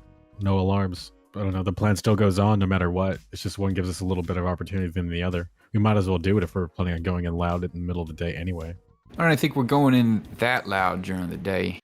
I don't know. If the girl's name was like Rocksteady or something, maybe, but it's Wobbles. She's gonna wobble on our plan. So, I say we just drive the drill up to the back of it and do it ourselves. Because if it backfires, it can backfire real fast, real easy. All she has to do is tell anybody in the office what we did. And I'm sure there's some kind of reward in it for her, so she'll get her needs met that way instead of taking possible illegal drug money from a bunch of criminals. It's all how you frame it. What are we gonna do? Hey, we're robbing a bank. Could you put this on here? You could lie. You could try lying to this person. I don't know. Hey, I'm a private detective. Your boss is having an affair with another man. I need you to put this tracker on his phone so I can get his phone calls so his wife can get a hefty divorce. I'll get you some of that divorce money. See, I just came up with that right now. We can still have the drill on backup, right? So if she doesn't, or bugs out, or whatever, then we can just back it up. Yes, of course. Well, of course, she needs to go into the security office. She cannot do anything with the manager's office, I'm afraid. So, unless the manager makes sexy phone calls from the security office, and it won't be too good. Perhaps you'd like to hear our original plan, of course. That is still on the table. Please. Lebelet's like, you may show them the plan. I think we are, how you say, in the 10th inning. Okay then, here we go. And he gets more excited. He's like, Eva, do you have a good sight of the TV? Eva just looks around. Yeah, it's fine, thank you. Okay, great. So step 1, you see, we subdue the guards and civilians. We come in hard and fast. There are 2 guards that man the main floor, 4 cashiers and 1 janitor. Cell phones and remote alarm triggers within the employee's person must be collected and all must be restrained and hidden from the windows. We have remote area jammers that will stop phones and handheld alarms from going off, but we can't afford to have them on too long, as the security guard within the security room will catch on that easy equipment is starting to act crazy. That is step 1 for securing the lobby. Step 2 would be to rush the security room, cut it open with the diamond tip saw. Take the badge from one of the other security guards is also an option, though. We would not need the saw. It just depends how crazy things go. But yes, we gain entry to the security room. Hopefully the crew, such as ourselves, have taken the action ahead of time to disable security from the outside manager's office. But of course, we are pressed for time, and it is a slight risk since we cannot distract him ourselves when we drill his office. And of course, step 3. Now, this is where we breach the steel cage that locks the entry to the hallway of the vault. This will require our manager to provide a hand, eye, voice, and keycard and DNA scanning to open the cage. If he refuses, we simply have to, slash it open, small enough to crawl through. And then he points at Lebelet. Once we make a hole, we are in. Lebelet, he takes over. Now, the lasers, of course, are autonomous in the hallway to the vault. So someone dexterous such as Lebelet, of course, who's been training, will have no problem with this hallway of lasers.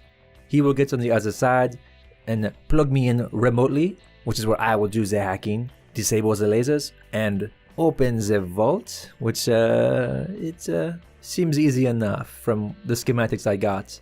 Hopefully the current version is correct. The next step, of course, is step 5. Once we are inside the vault, we will have to hack open, the deposit boxes. We cannot risk breaking open the wrong ones. We will of course steal random knickknacks just to cover our crime. We will take the farmer's cash. As awful as we may feel, it must be done to mask what we are doing, you see? And then of course once we do that, we simply get back to our getaway vehicle, which is of course being driven by the illustrious Bulia here. And then she does like a bow, still sweaty. And then she will take over and drive us to safety. She knows the escape route like the back of her hand. I won't disclose exactly how we're getting away. We must leave some surprises for you. It's a hell of a plan. And the one thing we bring to the table right off the bat is that you don't really need to worry too much about the manager. At least getting the bars open. Because we got that covered with the car. We can tear the bars straight out. This will save us lots of time. Even though my tools won't get to taste steel, I am happy about this. So all you really got to worry about is getting in the security room before they can set anything off. Correct. Before walking in there, you're going to know people's positions? Are you going to hack like the security cameras? That is out of the question since we do not have access to the secure room. But we do have eyes inside the bank. Oh, you already got inside people. Blet's like, in so many words, that would be correct. Well, if you trust them, that's enough for me. Oh, we trust them with our lives. But it's no one that actually works at the bank. Well, what is it then? We cannot disclose this information, I'm sorry. Well, what is this source capable of doing for us? They feed us like hungry dogs. They feed us information constantly. While we are trapped in here, they are outside with a fresh face, seeing all that we can't. I love it. I don't mind going with your plan, putting our little element in there, and you have me to be another body on the ground for when you rush the security room. Lehabu is just like, I still think that we have one more day. We should try to drill into the manager's office. It's too risky with our plan.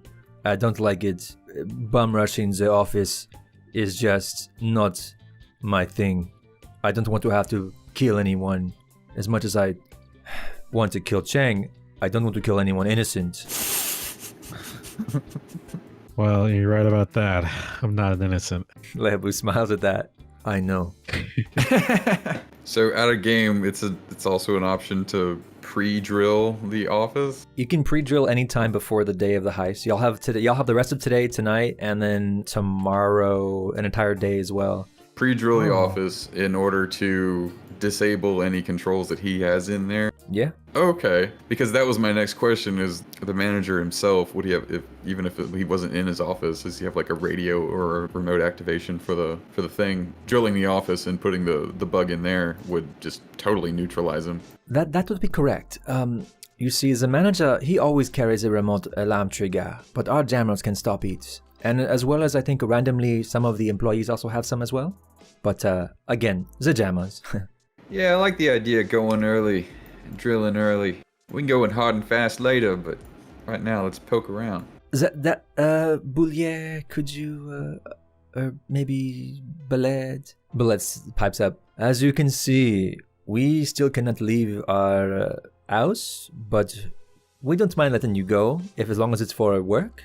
And you come right back, of course. You would have to be in charge of our drill. No. What's the problem? I must go with my drill.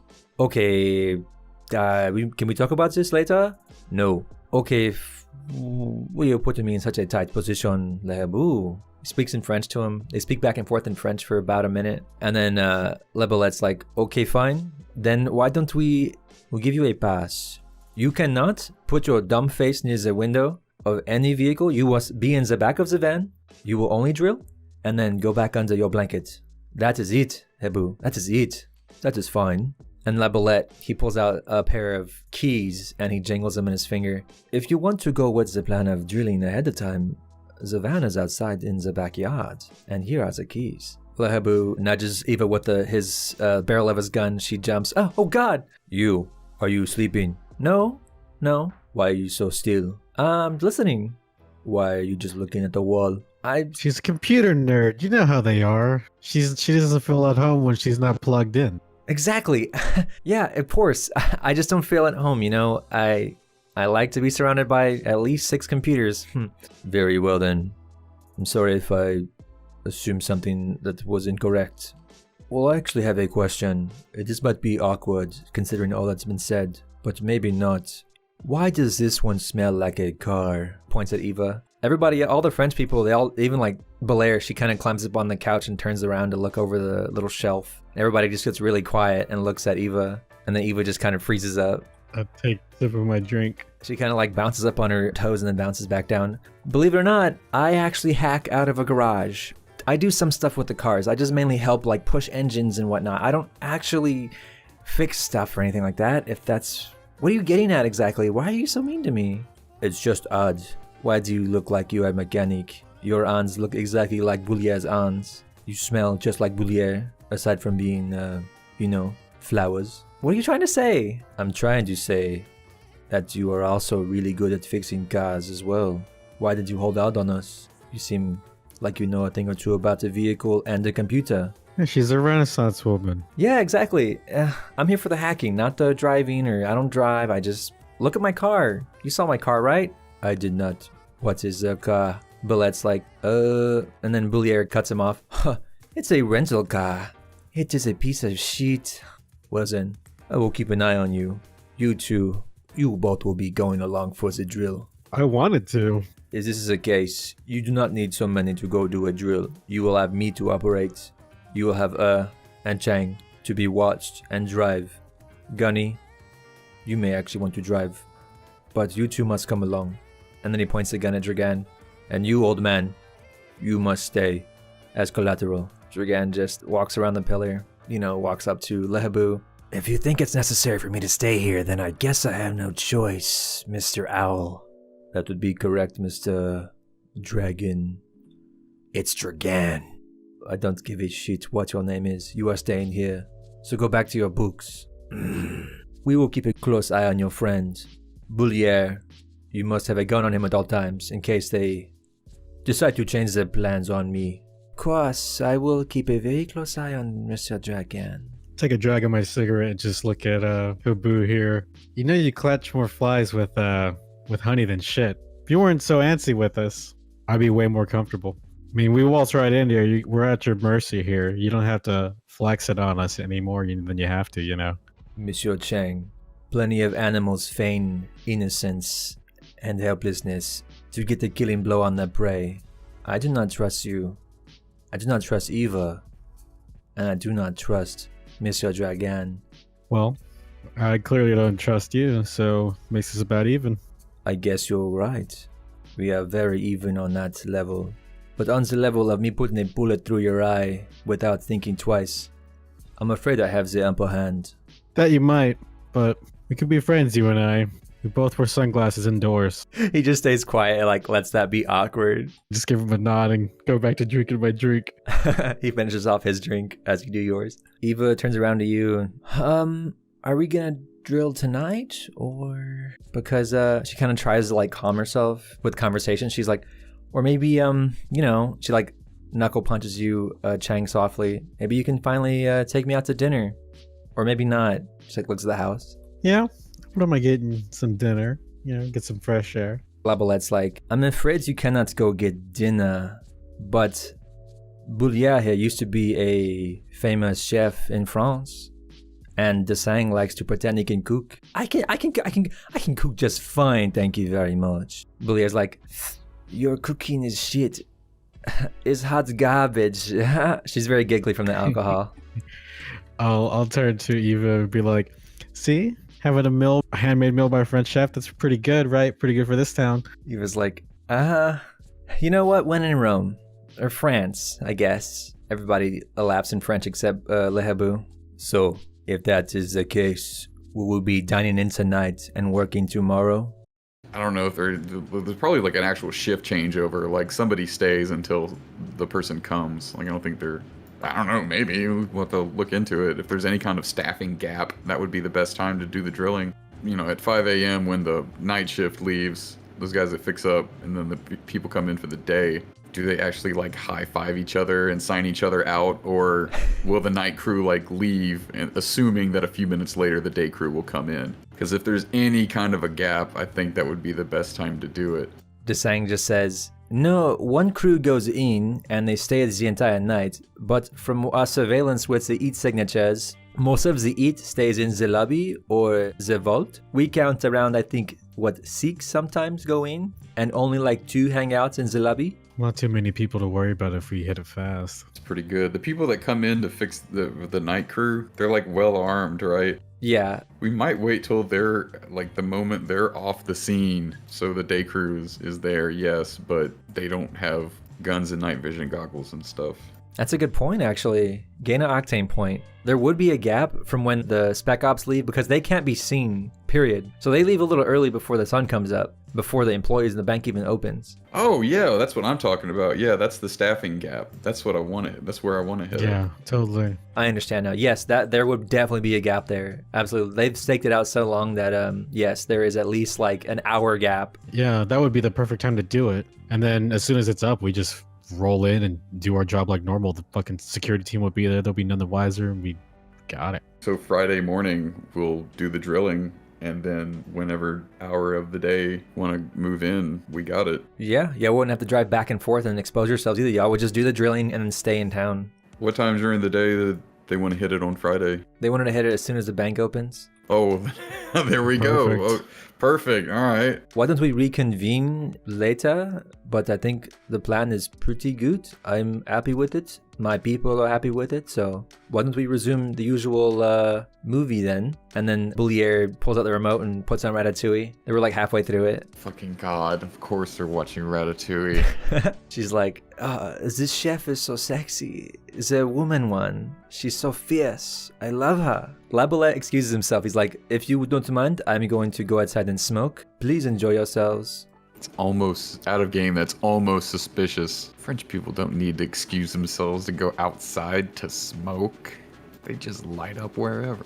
I just kind of think about that for a minute, but not too much. Through the window and the bushes, you can kind of see the top of his head as he's just kind of like pacing back and forth, a little trail of smoke rising up. Desan goes back and he starts talking with Eva. He pulls her aside. They just start talking about hacker shit. He's speaking really fast, and then she kind of, lags behind the conversation because she's having to relay information from Lao.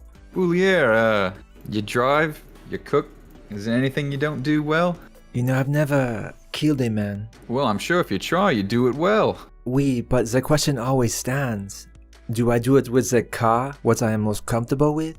Or do I do it with a gun to make it quick? Oh no, a car's a better weapon out of all of them. Look at the news. It's just like me obliterating donkeys and running over people and stuff. Yeah, it puts it picture in picture. She opens your thing back up, so it's in the corner as Ratatouille's going on. I am still hungry, even though the carnage is in the corner. Oh, look at this. Wonders of technology. We watched Ratatouille and me running over I'm like really reaching, but I tried. Her cheeks are red because she's, pretty drunk, and she's just like, Gunny, you are so funny. And she leans over and like rests her body up against yours. Tell me, how many people have you killed with a car? 5 or 6. I don't know. Your thing is, it's so exhilarating. You're beside yourself, and you lose count. It's just very natural, just like walking. Ah, so it is like walking. Yes, I understand this perfectly. It is like cooking the perfect meal. When you finish and you kiss your fingers and put the finishing touches on it, and you present it to the guest, it just feels correct. Like meant to be. I think that when you line up that guy that you want dead in front of your hood with those beautiful hands on that steering wheel, you'll know exactly what to do. I'm getting all hot and bothered right now thinking about driving the car. Tell me, do you have your keys with you, or did they take them? Oh, they're jangling in my pocket right now. She just reaches into your pocket and tries to find the keys drunkily. It's like, give me the keys. I think they're somewhere. Keep looking. Yeah, after a minute, she's like, oh my, you are quite tall. The pockets just never end. Dragan just like, He goes to the bathroom. Yeah, I'm gonna go fix another drink. Yeah, Lebu follows you into the kitchen. I'll turn to him and be like, you want another drink, bud? What time is it? He looks at his watch. Oh, of course. Another. I'll fix up something a bit more palatable this time. Yeah, he sees what you're reaching for and he starts pulling out a cigarette. He starts tapping it on his hand. He's like, there you go, Chang. Like a good boy. I'll pretend I didn't hear that. She finds the keys and she starts going outside the back door. Oh shit. And she stops. Are you coming or not? Oh yeah, no. She second she stood up, I stood up. As you walk out past La Belette, he just does a little friendly hand wave as y'all walk by. She runs her hand across the hood of her car and she just like lays upon it like the countertop from earlier. She's like, on Friday, me and you will make magic happen. Just wait a little longer. And she slides off and rolls off again. I love the anticipation. Then she spits on the hood of the rental car. And then, yeah, she takes the driver's seat of your car and starts it up. Jesus Christ. All right, well, we'll hop in the passenger seat. What the hell am I getting into? La Belette, you can see him run out from behind the house and the car just starts. She doesn't even buckle up. She just like fucking stops the gas. Doesn't even wait for you to buckle up. She's like, she almost like careens into a fucking tree. The whole tree just knocks off some branches and just like cuts across too early in the turn and swings the car around. Fucking obliterates the corner of the bushes. Like throwing mud and dirt everywhere, like the Simpsons, how he kind of like, you know, the president threw mud at the house. Oh yeah, it's like President Bush is driving on our lawn. He must be lost. Yeah, I remember. He's just like doing donuts in their front yard. Yeah. Well, this reminds me of rally racing and definitely gets the old ticker moving. She's gonna make another roll to do a turning check. La Belette runs back and he just kind of like presses his body up against the side of the house as he watches you guys. And then he makes eye contact with you, Gunny, and he just like, while smoking and one arm kind of tucked under his other arm, he just gives you a thumbs up.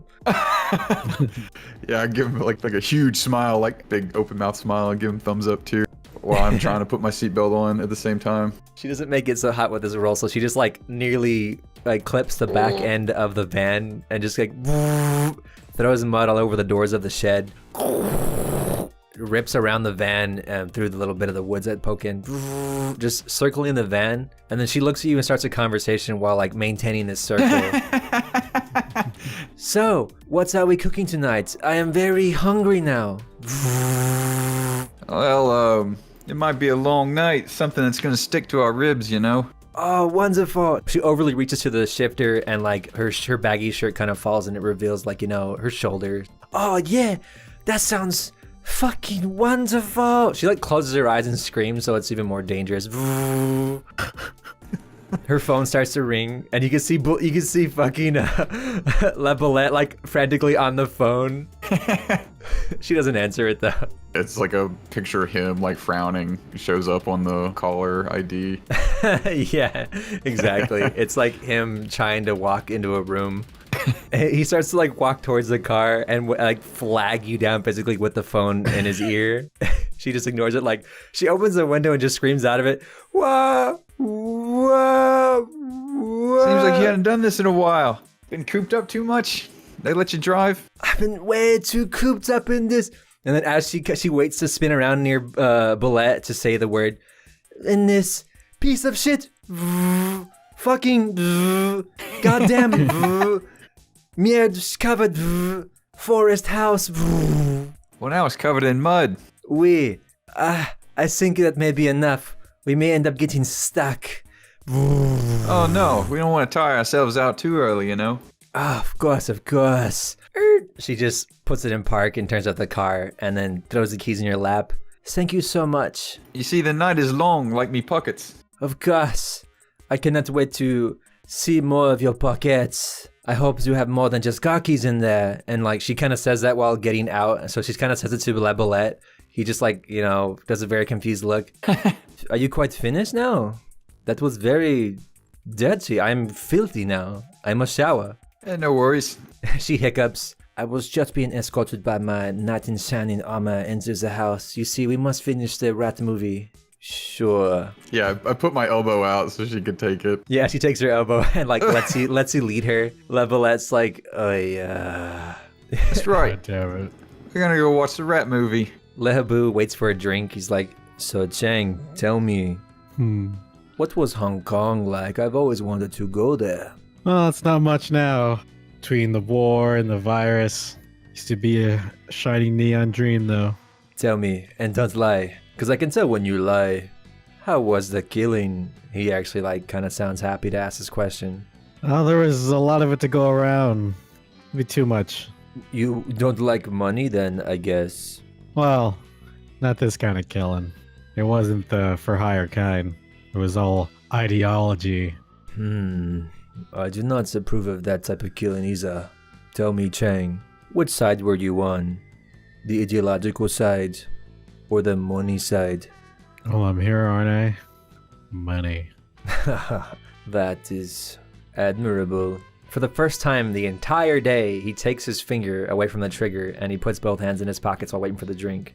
Nice. Yeah, I fixed him up a drink, and it's like an actual, like, drink. Like an old-fashioned or something. He just like opens his hand to catch it if you slide it to him. It's like expecting a slide. Yep, I'll slide it right over the counter. He actually walks over to you and he's like, it would be disrespectful to not toast such a good drink. Hell yeah. I'll clink that glass. He clinks it with you and then he just starts drinking it. He moseys on back to his other spot. I must admit, I am quite hungry, and Boulière makes... She's very good at cooking, but I've always wanted something else. You see, you can only eat French cuisine for so long. Does this make sense to you? It does. Too much of a good thing. Exactly. I'm just need a change of pace. But these hands are for killing and working, not for cooking. Motions the glass at you. Tell me, Chang, what do your hands do? They do a little bit of everything. Loving, killing, drinking. Basically anything bad. Then I guess your cooking would be also bad. Well, I can microwave. So can I. He just like kind of tips his glass in your direction and then drinks again. And then everybody's good at everything. He turns around to the cabinets and opens them up with like instant ramen, like, you know, Mirachan ramen. Why don't we start this party off quickly then? I think we should have a food party. You can tell he's starting to get a little drunk. Yeah, he's just pulling out like stacks of merch, and he's like, I do not know whether I like the beef or the chicken. Oh, it's all about the beef. Then that is the answer. And he just like pushes the rest of them into a corner on a different counter. Starts reading the instructions. Dragan comes out of the bathroom, and he just kind of like stands in the middle of the whole house, not sure know what to do with himself. And then Eva comes into the kitchen with Desung. What's y'all doing? Me and Eva were about to cook. What's going on? Oh, just a little warm up. He looks over very slowly at Desung. Oh, idiot. Why don't you cook your girlfriend something nice then, huh? She's not my girlfriend, okay? Don't be stupid. We're just business partners, as everyone else is here. Eva just kind of blushes, but is very confused about what is happening. He's like, yeah, I'm hungry, so I'm all for food. Desang taps his ringed pinky on the window to get Boulière and Gunny's attention. Tap, tap, tap, tap. Boulière is so drunk, she's just kind of enveloped in the movie. She's like saying the words in French, though, along with the movie. He taps the window again. Tap, tap, tap, tap. Her phone rings, but she ignores it again. And then Dragan's like, I think this Desang is getting y'all's attention. If she doesn't care, I don't. Watch the movie. Dragan's like, Dragan walks inside. He pokes his head in the kitchen. I can deliver a message, as much as I hate doing that. Monsieur Dragan, can you get their attention, please? They are ignoring me and not answering my calls. I was wondering if they would like something to eat, because we are about to start... Well, I'm about to start cooking. The owl is about to start making a sheet. Watch your mouth. Dragan just kind of stares into the kitchen, looks at everybody, and then just silently leaves.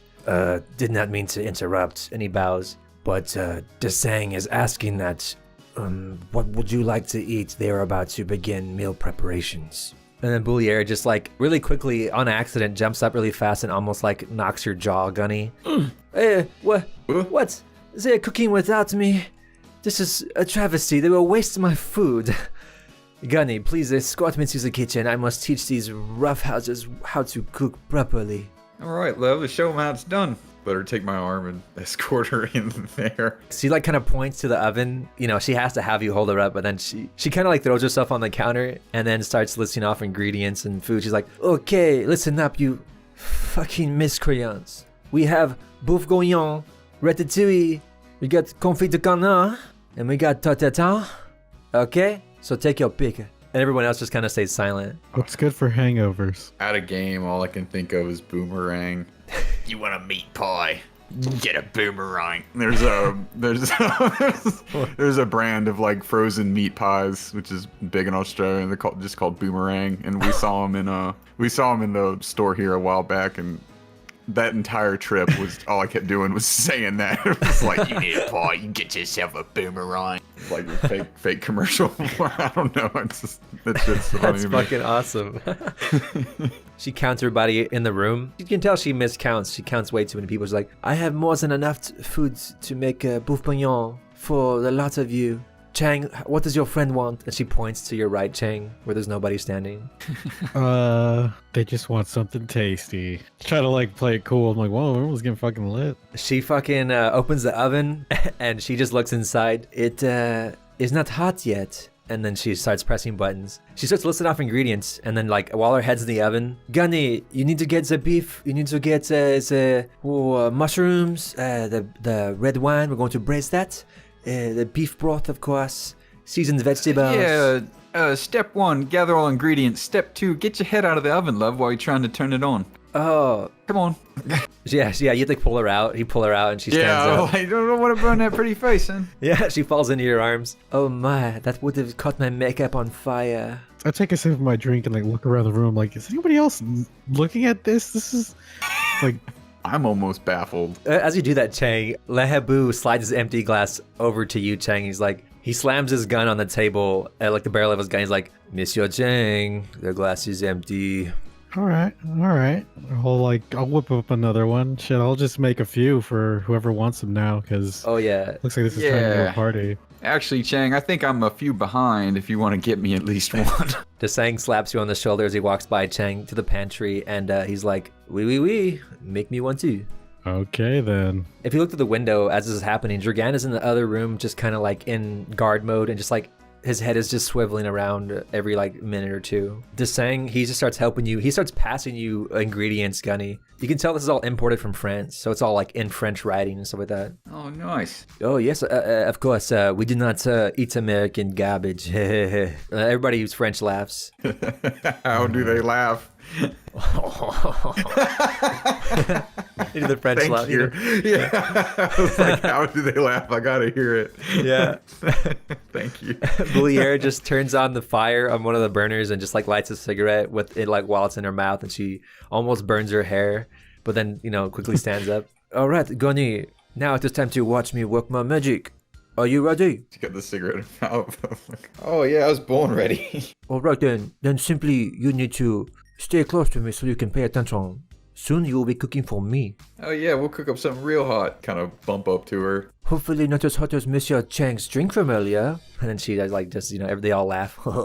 It's an acquired taste. The only thing I want to acquire is another drink, Chang. Little booze fucking booze hound. Little booze hound. Action die. Or octane point. Perfect. Eva just kind of tries to make herself small as possible while all this goes on. I'll whip them out. Yeah, I'll put some drinks up. I'll make like a variety, like even like some appletini shit if they have like a decent bar. Yeah, they have absinthe, pastille, they have cherasou, they have Grand Mariner. Oh right, fuck yeah, absinthe. I'll put some of that in there. That shit's strong. When they see you doing the absinthe, they all like stop what they're doing and crowd around as like a ceremonial almost. And we need some I'm sorry, there's no way my fucking character knows how to do absinthe. Let's stop that right there. I was like, we need sugar cubes and a lighter and shit, don't we? And the little sieve. Yeah, let's say that they know how to do that, because I personally wouldn't. Yeah. There's no way I fucking know that. They give you all the tools you need, Chang, but they let you be the master of the drink, as it would be disrespectful to interrupt your process. You can see Labolette come in and go towards the bathroom. Lehabu's just like, for a time I used to play music. I think it's time for me to reprise my role. Sang's like, oh, sure, buddy. Why don't you go do that? Don't tell me what to do, asshole. Oh, this I gotta see. Yeah. He stumbles off. Hell yeah, make a few. You put one in front of Eva. She just looks at you, Chang, and she texts you like, I don't want to get drunk. I want to have my wits about me for this. Just hold it. She's just like, all right. Lehabu comes back and he has a ukulele in his hand. Yes. Okay. He's like, okay, first we toast and then we party. All right. I'll drink to that. What do we toast to? There has to be something important. Making lots of money. Everyone just like, like, yeah. They grab their drinks and raise them up. Mm-hmm. Hell yeah. I'll raise my own up to that. As I say it, I raise it up. They all lean over until clink glasses in the center of the table. Eva does the same. Yeah. Clink, and then they just... Boom. Drink that shit. I do the thing where you tap the bottom of the glass on the table before you down it all. Oh, yeah. Yeah, they do that too. Yeah, they go like clink, and they do it, and then they slam it down. Lehabu, he's like a brick wall when he takes it, but Desang's like... help me. Eva goes over and like pats his back. You're going to be all right. You're going to be fine. You're going to be fine. Just breathe. Boulier is just like, oh my, this is, oh my goodness. Oh yeah, it'll get your engine going, won't it? I'm fucking alive now. Claps her hands together. Clap, clap. Now we cook. And you, stupid head, play the music. Lehabu just nods. He starts to play ukulele. A romantic Frenchy song like... Oh yeah, I can imagine it. As soon as you said it, I was just like, yep. After about a minute of just pure plain without singing, he starts to sing, "When your eyes hits the moon, that's amore." And then Boulier just like wags her head to the song as she starts to cook and like prepare the food and everything. She starts speaking as she's going, but like as she's explaining how the steps go, Gunny, making sure you pay attention, she's half the time she forgets that she speaks in French. I'm only halfway paying attention to her anyway, or at least what she's saying. Yeah. The sang hangs off of Yu Chang and he's like, let me tell you about this one time, right? The Pope's email, okay? I fucking got the Pope's fucking email, okay? And then he starts telling you a very funny anecdote about how he like pretended to be the Pope on a bunch of random websites and got a bunch of like strippers to go to the Vatican.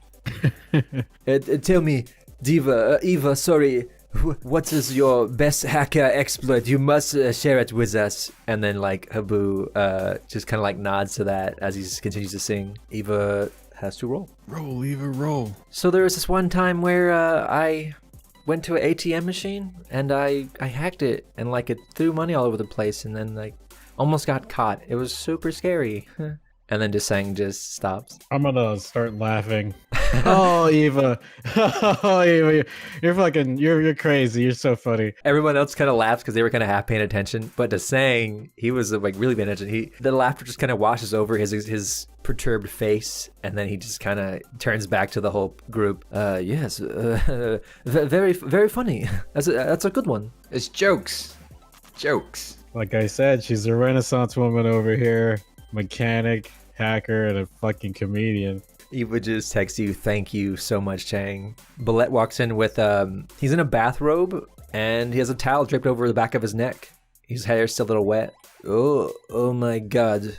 What the fuck is this? Everyone just stops and looks at him. Like all guilty looking. Yeah. Like hide their drinks behind their back. Yeah, like the plane stopped. Link. Lebelet's like, he points past Boulier. The bouillon is going to burn. You need to lower that. Oh, she turns back and like lowers the heat. Thank you. And she goes back to cooking. Everyone else just kind of gets relaxed and goes back to what they're doing. And then, Ballet just goes and gets like a French snack from the cabinet and walks over and starts eating. So, Gunny, Chang, how are you liking our French hospitality? I was none better in the whole globe. Well, considering I was gonna be face down in the ditch earlier today, it's pretty good. They all laugh. Oh, you see, Chang, it's just business. Let's leave the past in the past. You are here now. You are alive. We are all breathing.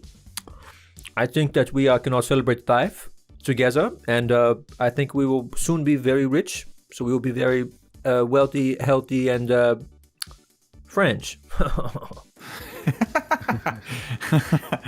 I think tonight even you two will be French. And you, of course, Mrs. Eva. Oh, no, it's okay. I like being my ethnicity. It's all right. I like my being my ethnicity. It's all right. Tell me, what are you, Eva? I was born in China, So I'm Chinese, naturally. Lehabu's like, another Chinese person. Chang, didn't you say you were from Hong Kong, though? Well, Hong Kong and China are two very different places. That depends who you ask, I guess. Free Hong Kong, baby. And I give like the peace sign. Lehabu just slings his weapon behind his back now, and so he can play easier, and he just like kind of gives you a very curt nod with the cigarette in his mouth. You know, he kind of bends it up with his lip as he nods to that. And then Eva texts you, Chang, and she's like, okay, they seem to be pretty cool. Do you guys have guns? She does a group text to this. Are you guys armed? We were. They have our guns, I believe, still. Boulier turns around really fast with 2 platefuls and nearly knocks you in the face, Gunny. Like her hands are held up really high. What? Here is the food. As you can see, I am perfect. Gunny, here's yours. Lehabu just kind of grabs one of the ramen things and throws it in the microwave. I will eat this. She just like does a snooty face to him, like, whatever. But let's like, oh my god, this is wonderful. Where should we eat? You know, we could eat in the couch, make it more comfortable, or we could eat in the kitchen. I could bring in some chairs. I go and get chairs, start bringing them into the kitchen. Bullet follows you and helps you with the chairs. Proper spread like this needs a proper table. Brings in the chairs, and then he unfolds them. They're really fancy chairs, of course, because it's a really nice house. So yeah, they just start kind of putting the chairs all around the table. Bullet takes head of the table, and then Habu, he just stands up next to his microwave while he's waiting. And then Eva tries to wiggle her way next to you, Chang, and Desang kind of, as people shift around with the chairs, Desang kind of takes the other head of the table. They pour glasses of wine. Okay, who will say grace? Why don't we have Chang do it? Give us some of that good old-fashioned Hong Kong thankfulness. Oh, I don't believe in religion. Ain't never even been to Sunday school? Kinda doesn't have that, in communist China. Oh, I could do it. Oh, yes, wonderful, Gunny. Please do it. She has a fork and a knife in her hand, so she like clings onto you when saying this and almost stabs you, being drunk. Please, Gunny. Please. Well, I mean, they're out of game. They're like French, right? Yeah. So, Catholic. In the name of the Father, the Son, and the Holy Ghost. Bless us, O Lord, and these thy gifts, which we are about to receive, from thy bounty, through Christ our Lord. Amen. Do the sign of the cross again. Yeah. They all say amen in French. Yeah, they all do the same thing when you do. They all do the sign of the cross and everything like that. Even Habu does it. Eva just sits there with her head tilted down and then raises it back up when it's finished. That was wonderful, Gunny. Thank you. Sorry, I'm laughing. Out of game. Never thought I'd say that in an Australian accent. It's pretty funny. Yeah, you guys start eating. The food is phenomenal. Everyone who eats, you gain 10 temporary hit points until they are expended. Oh, okay. They all just eat, they're merry, they talk in French most of the time, but when they want to include you guys, they speak in English. And then of course, Habu looks at Eva a lot, and like midway through the meal, Habu, he goes to the light dimmers and he dims the lights in the room. And then he walks up in between you two, Eva and Chang. He whispers to Chang, he's like, don't think I did not notice. I notice everything, Chang. Her eyes, this one here, he like tilts his head to Eva's ear and then tilts back to you. This one has eyes for you. Oh, don't I know it? And then he just like, does the whole cigarette nod tilt with his mouth again. And then, he starts playing like a very specific song in French, louder than normal. He starts like walking around the room. Everyone else is just confused, but they go back to eating. Fucking Lady and the Tramp style. Abu's just like walking around. And like when he gets to you, Gunny, he just kind of sings loudly in your ear, like drunkily. It sounds normal to me. Yeah, it sounds normal. Yeah. I'm like, what a great song. Yeah. As he's walking past you, Gunny, his foot catches the leg of your chair on accident because he's fucking drunk, and then he almost trips, and then he continues to play. Good recovery. And then he goes over to Desang. He leans over to Desang and starts like singing in his ear really fucking loudly. Desang's like, oh, fucking God, make it stop. It's fucking killing me. He is killing it. Like, nod my head. While singing, he speaks in English in between like lyrics. He's like, well, go on then.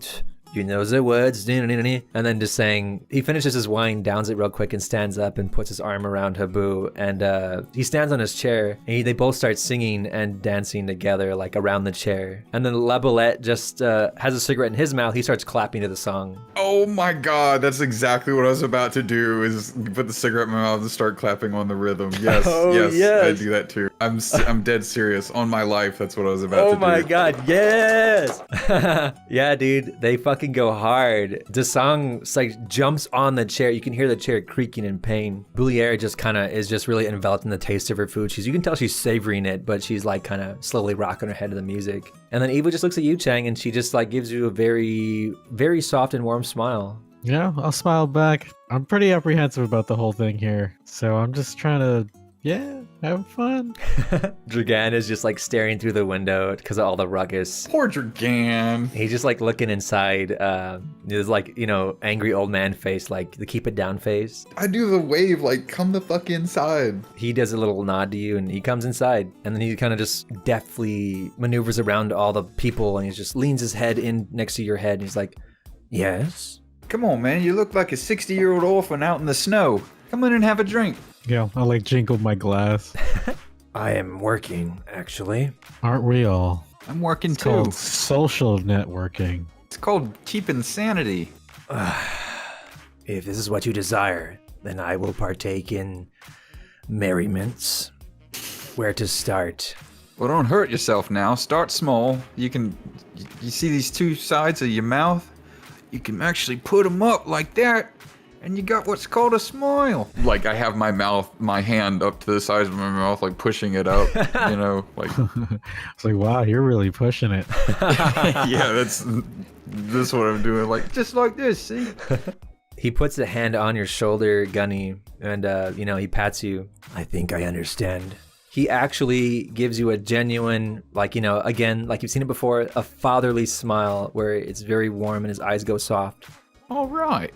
I can relax. That's what we wanted. I'm not even gonna make fun of that. I'm just gonna give him a nice smile back. Like, good for you. Yeah, his posture finally relaxes, as if he kind of has a switch on. He just like, boom, he's in relax mode. Suddenly, the blue line agents bust through the window. Like, oh shit! Get your fucking hands in the air right now! And then they start partying, singing the French national anthem and kill the shit out of them. No joke, they'd bust in the wrong fucking house. Yeah, they really did. I imagine they would be. Because put just a little bit of wine in these guys, I think actually just buffs them. Oh yeah. Dragan, he just starts to make a drink. At this point, all the drinks are the caps are off all the bottles. He scans what he has to work with, and then he starts making himself a drink, like just a scotch on the rocks. Dragan actually taps your shoulder, Gunny, and then he does the motion over the music. He does the motion like with two fingers of the mouth, like, give me a cigarette. Oh, fuck yeah. Yeah, give him one. Hey, take your pick. I do the thing where I just open the pack to him so he can have his pick. I got me lucky one under there. You can take it. The one that's turned around. I am feeling lucky. And he takes it, and then, he lights it up. I only drink and smoke at the same time. And Dragan just pulls up a bar stool, and they make eye contact when he pulls up a chair, and Boulette just gives him a very, friendly nod, and then Dragan just nods back to him and, wiggles his little ponytail. Dragan, one day you have to show me those sword skills. And then everyone hears that, and they're just like, yeah. Sword skills. I would be honored, but your friend has taken my swords. Boulette snaps his fingers. This is unacceptable. I will not have it in I will not have it in this house. Lehabu's like, he stops singing but keeps playing. Fine. If it is as you wish, Boulette, let me go get them. I have them in a safe place. And he just kind of talks while he leaves. And then he comes back very respectfully because you can tell he understands the sanctimoniousness of samurai swords. Both swords and across both hands very nicely with his ukulele behind his back on a strap. And yeah, he politely and very honorably hands them to Dragan where he leans over, bows, and then Dragan accepts them. He leans over, bows. They complete the transfer of the swords, and then Dragan does his whole thing where he has to attach them properly to himself. Everyone just kind of silently watches as he kind of just gets ready in the corner. And then Boulier's like, what should we have him slice apart, Gunny? And then she points at Desang. Maybe him. I straight up like in-game laugh at that. That was legit funny. Yeah, that was really good. That was pretty good. Although I like your idea. I think fruit's the traditional target, yeah? Okay, I have some fruit that's about to go bad, so yes, that will work. That fruit's in the counter behind you. Just use that. Understood. He grabs 2 big melons out, Someone will need to hold these. and he does like a mischievous smile. Any volunteers? Stand up. You stand up? Fucking stand up. Oh, Yeah, shit. hell yeah. Get my arms chopped Nah, off. he gives you one. He's like, Okay, and who's next? Any takers? It's not optional. everyone looks around at each other like nervously. Why don't you have Chang do it? All right, I'll do it. Everyone stands back. All right, gentlemen. Here are the rules. Hold it perfectly still in one hand. Keep your palm flat. Keep it fully extended. When you pick a place, an elevation to hold the fruit, do not change the elevation, but you may choose any elevation of your choice. Right. I'll be a dick and I'll hold it as high up as I can. Oh, you took my idea. I hold it out about oh fuck it. I hold it about neck. Neck elevation. He's gonna screw up. At least it'll be quick. All right, I need you both to make dex checks to hold it steady as you're drunk. Okay. I've had 2 drinks, one of them being absinthe. Yeah, I'm pretty good. Woo, okay. That was a good roll. I rolled a 17 because it's 12. dex score plus what we rolled, right? 17 and 12. So before this happens, Dragan, he leans over to his drink, turns his back to you guys, and you see him finish his drink, and he just kind of like wipes his beard, and he turns back to you guys. Okay, I'm ready now. Are you ready? So ready. Toothy grin, like, oh god. Everyone is, you can feel the tension in the room is thick as French cheese. All right, the first slice for you, Gunny. I mean, you're a pretty tall dude, but he's about average height. He just stands perfectly still. He rests both hands on his sword, and he just kind of stands there, and he just kind of like finds his inner peace for a moment. He shuts his eyes. As soon as his eyes shut, with a flash, his sword comes out of his sheath. You don't even hear a sound when it comes out. It just, all you do is you just feel the wind push up against your face and blow through your hair, as the next thing you see is him standing there with his sword completely fully extended as he just finished his slice. And then his head slowly turns and looks at the fruit. The fruit, the line appears in the fruit, and the line appears perfectly like level with the center of the fruit, whatever. So the slice did not come anywhere near your fingers, luckily. And the fruit just kind of... Yeah, I thought so. I put a bit of an angle to have it slide apart. It slowly just kind of... The top half falls off. Everyone loses their fucking mind. What? Yeah. Yeah, they start hollering, hooping, and just like clapping. Lebelet's like, that is a shot.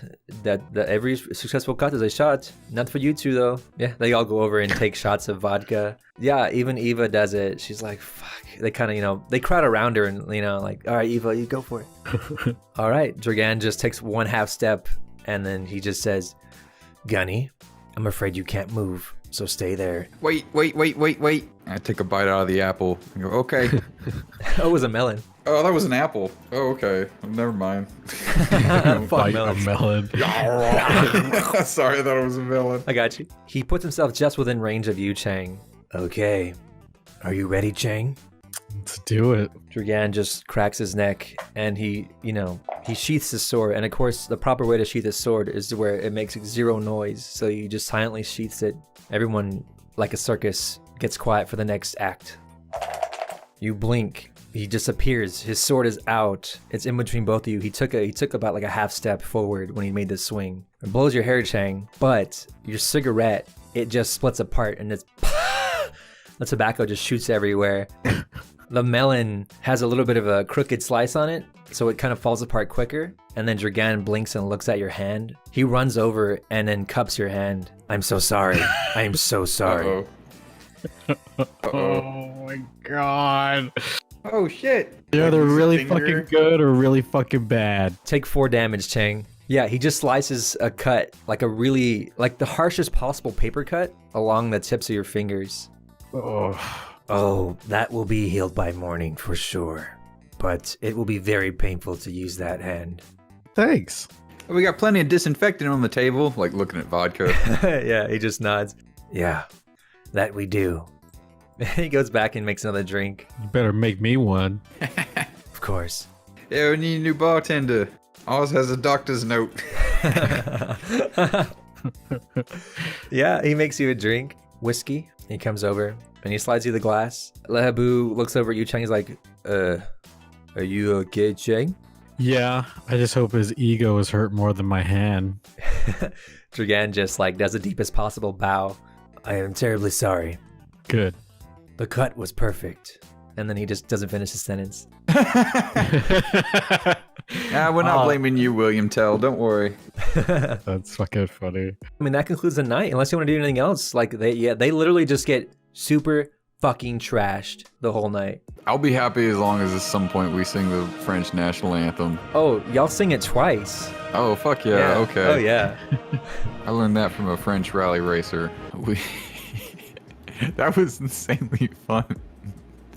I love these fucking characters. Yeah, they're so fun. Great. I really hope everything works out. We at least just go our separate ways and we don't have to fucking throw down here. If something happens to these characters, now that we've had 2 whole games of just hanging out with them, I will be devastated. Yeah. Yeah. I'm so glad you guys like this will these be guys. worse. Oh yeah, they're fucking great. the best. Yeah. It's like Hibu and Desang like hate each other, and nobody really Trying to likes get on Desang. Hibu's side because I can tell this guy's like, we're cut from the same cloth, me and you. It's like, if she was on the other foot here, it would be exactly the same kind of relationship I have. He would just be in my position. Like, I know he's the one to fucking watch, and he knows I'm the one to watch. It's just fun. He's traveled too, because he knows how to handle a sword with respect. He's been to the Far East at some point, or at least knows about it. Yeah, that's exactly it, Chang. Like, yeah, y'all are cut from the same cloth. Like, that's exactly it. Yeah. I could totally feel it. Like, and then next time we'll pick up where we drill the hole into the bank. Yeah. all right. Yeah, man. I like the pace we're going here. I never like to rush things because then you get stuff like this going on. Like, this is a lot of fun. Yeah, Yeah, we wouldn't have cared. We wouldn't have cared going into it. Like, oh, they got shot. Hilarious. I really want to help these people now. I've bonded. Like, seriously, that coming here was like the best idea. It was like we need to see if we can match wits with these people. It's like the best idea. Yeah, I'm glad we went in there too. Yeah, I did not expect this. Obviously, I did not plan for like them to get to know you guys. I thought for sure you guys were just gonna slaughter them and take their equipment. That's what I thought was gonna happen. That's fair. That's pretty fair. Yeah, that is considering very our fair. normal MO. But yeah, I thought they were going to slaughter them. They made friends. Yeah, we're strangely unpredictable. You seriously are.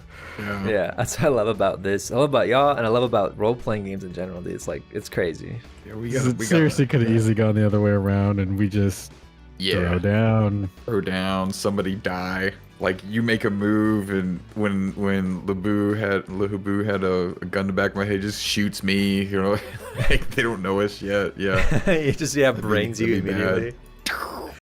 So as we return to our heroes, or protagonists. There we go. Protagonists. We find that it is now Thursday morning after a night of partying and drinking with the French heisters. Gunny and Boulier, they spent a night of very lovely James Bond coitus. La Boulette, he just slept in his own room. Everyone else slept on like little mats he just kind of tossed out and just crashed wherever. Of course, Lehabu crashed right next to Chang, so you can keep an eye on him, but he's out cold. Even a Draganer also just kind of passed out there. We'll pick up on Thursday morning, one more whole day before Friday, the heist day. It's noon, by the way. I'm gonna climb over the sofa here and go into the kitchen because I'm probably hungover. When you enter the kitchen, it's a fucking mess. There are broken chairs, broken bottles, they're all empty. There's tons of glasses everywhere, typical party mess. But underneath some of like the wrappings of paper and chip bags, you see the handle of a submachine gun.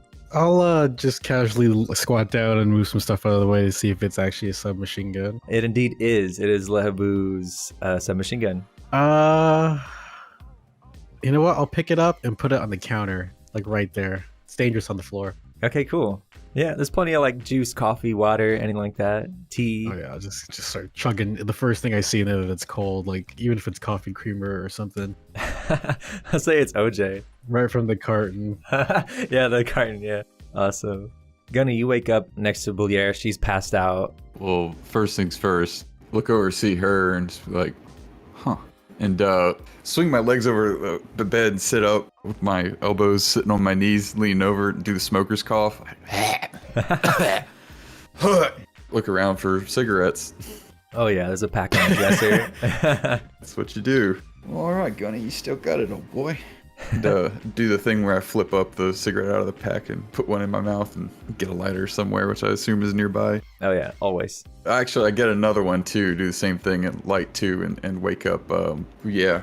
She stirs. Oh, what is it? Morning, sunshine. She sees it. Oh, she just outstretches her hand. Fuck that. Put it in her mouth. She raises an eyebrow and then smiles and just, begins to puff. Oh, good boy. I let it go. Yeah, scratch my back. So, you want some breakfast? Stand up. She checks her phone. Oui, breakfast. It's your turn to cook. I am a bit too hungover. Oh, yeah.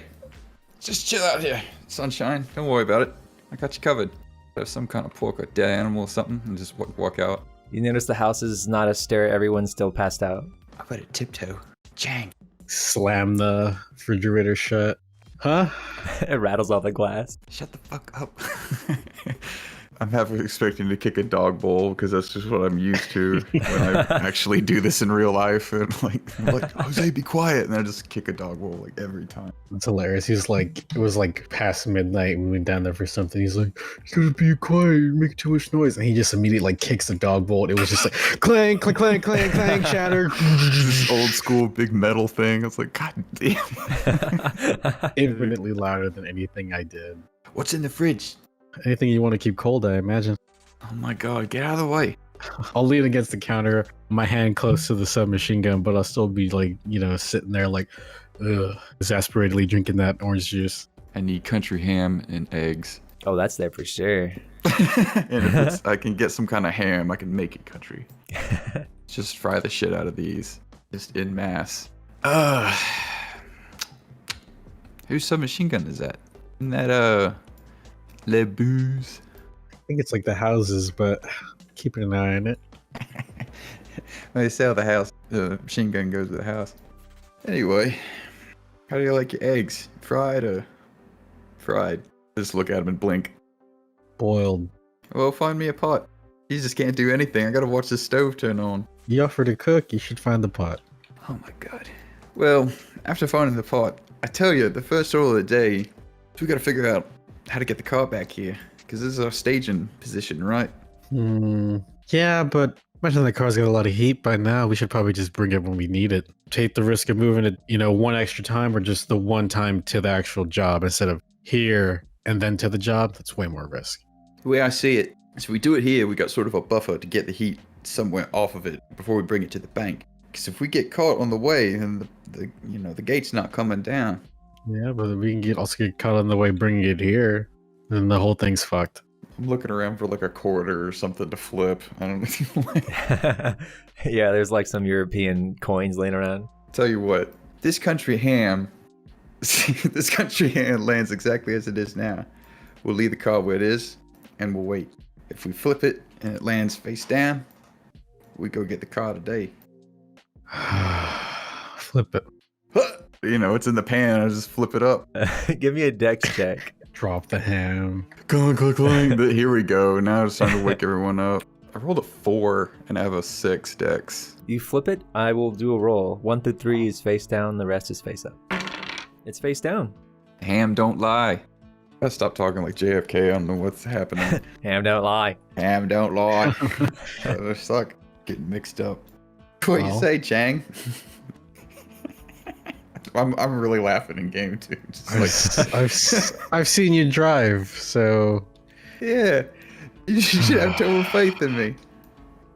Complete and utter faith. Oh. Alright. Get the car. All right. No rush, but let's hydrate and get good and ready. At this point, Eva bumbles in through the kitchen door and she's like groggy, you know, like, I think I drank too much. Morning, Tokyo Drift. What? Tokyo, what?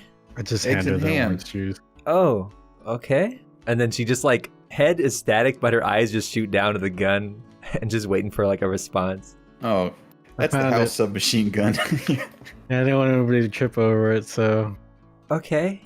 Well, I'm gonna start eating then. What's the plan? Oh, this is the man with the plan. This is the brains right here. I hold out the ham on the pan. That's right. The ham told us everything. She rubs one of her eyes really hard while speaking. The ham. Is that another, you got another crew member? I think it might be an Australian thing. I'm not sure. Oh. So I'm weirder than usual in the morning. My bad. Oh, okay. Well, no problem. Well, we're going back for Cutter's car. We're gonna bring it back here. We're gonna bring back Carter's car today? Well, I mean, we flipped the ham already, but I'm still open to suggestions here. I figure if we get Cutter's car on the day of, the morning of, and there's a problem getting it to the bank, then we botch the whole bank, because how else are the gates gonna come down? This location is closer to the bank than where Cutter's car is stashed, right? Correct. Is it by a decent amount? Is it like worth it? Not by a big margin. No. I'm starting to doubt you, Ham. Eva, she pulls out her phone, puts it on the counter, and kind of flips through with her finger. You can tell she's looking like her notepad. Oh, okay. So I had an idea. We could just paint the car a different color. It won't be pretty, but that's kind of my thing. There's an idea. Good morning, brain. Shit, even easier. Why don't we just load it in the back of a truck or something? Holy shit. Eva's just like kind of impressed, like, oh my god, that's actually really okay. Damn. Right? You work in a garage. There's got to be some kind of like transport vehicle for that shit, you know, between races. Mm-hmm. Slap it in there. We got it. Yeah. Well, we don't have a truck enclosed per se, but we do have the flatbed. But what we could just put a tarp over it, like a broken down car. Boom. There you go. That solves that problem. That's even easier. Now I don't feel too worried about it. You both get an octane point. Even needs a fucking octane point.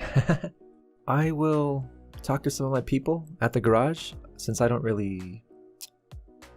own the place, but I'm sure they'll do me a favor. She just takes her food and just goes to the corner furthest from you guys, continues to eat and just hooks it onto her ear, and then just starts like talking very quietly. Hopefully that works out. You stick a pin in that one. What else? Yeah, I look at Chang and just kind of like do the Robert Redford nod. I'm like, all right. Well, good.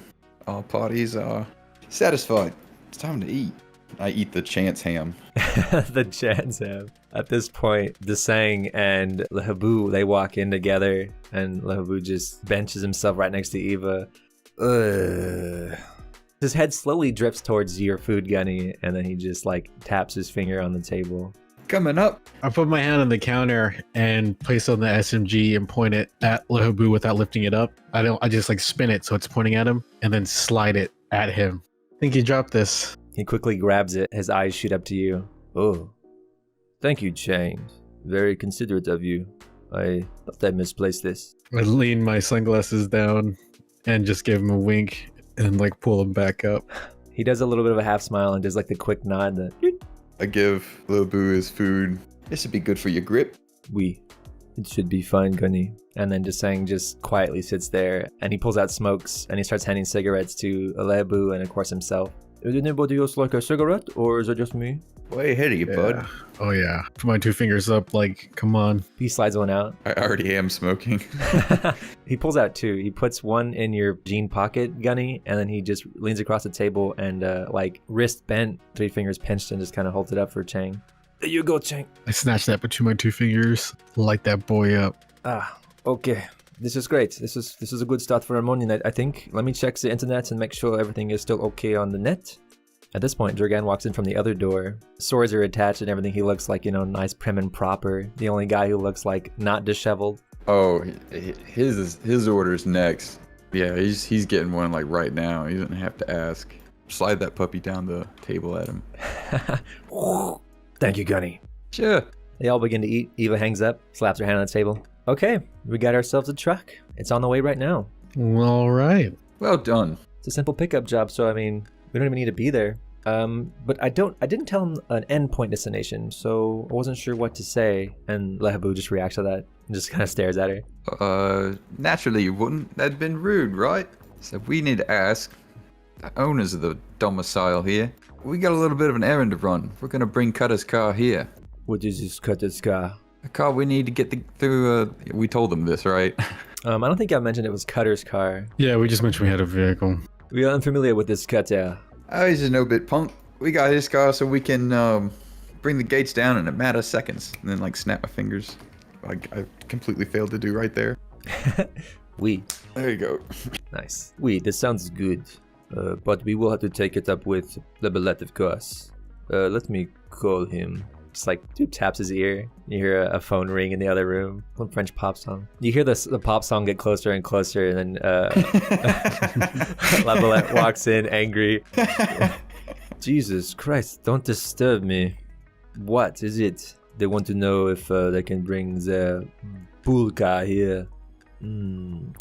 Yes, that is fine. I think we can all manage just one more other car on the property. No big deal. And then Lehabu just nods. Well, that's going on. I get the plate for Bouillere and like open the door and hold the plate out a little bit and be like, "Come on, love, we're talking shop." She's like just finishing taking off her makeup and she stands up in like her bathrobe. Oh, okay.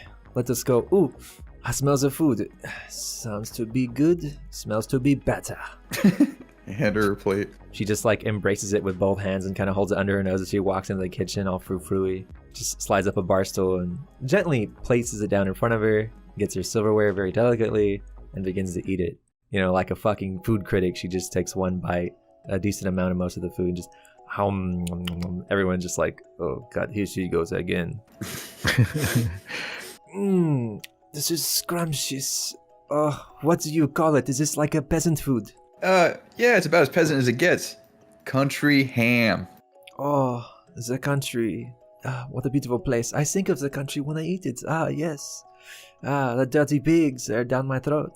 This thing's like, what the fuck? So that's what he calls it.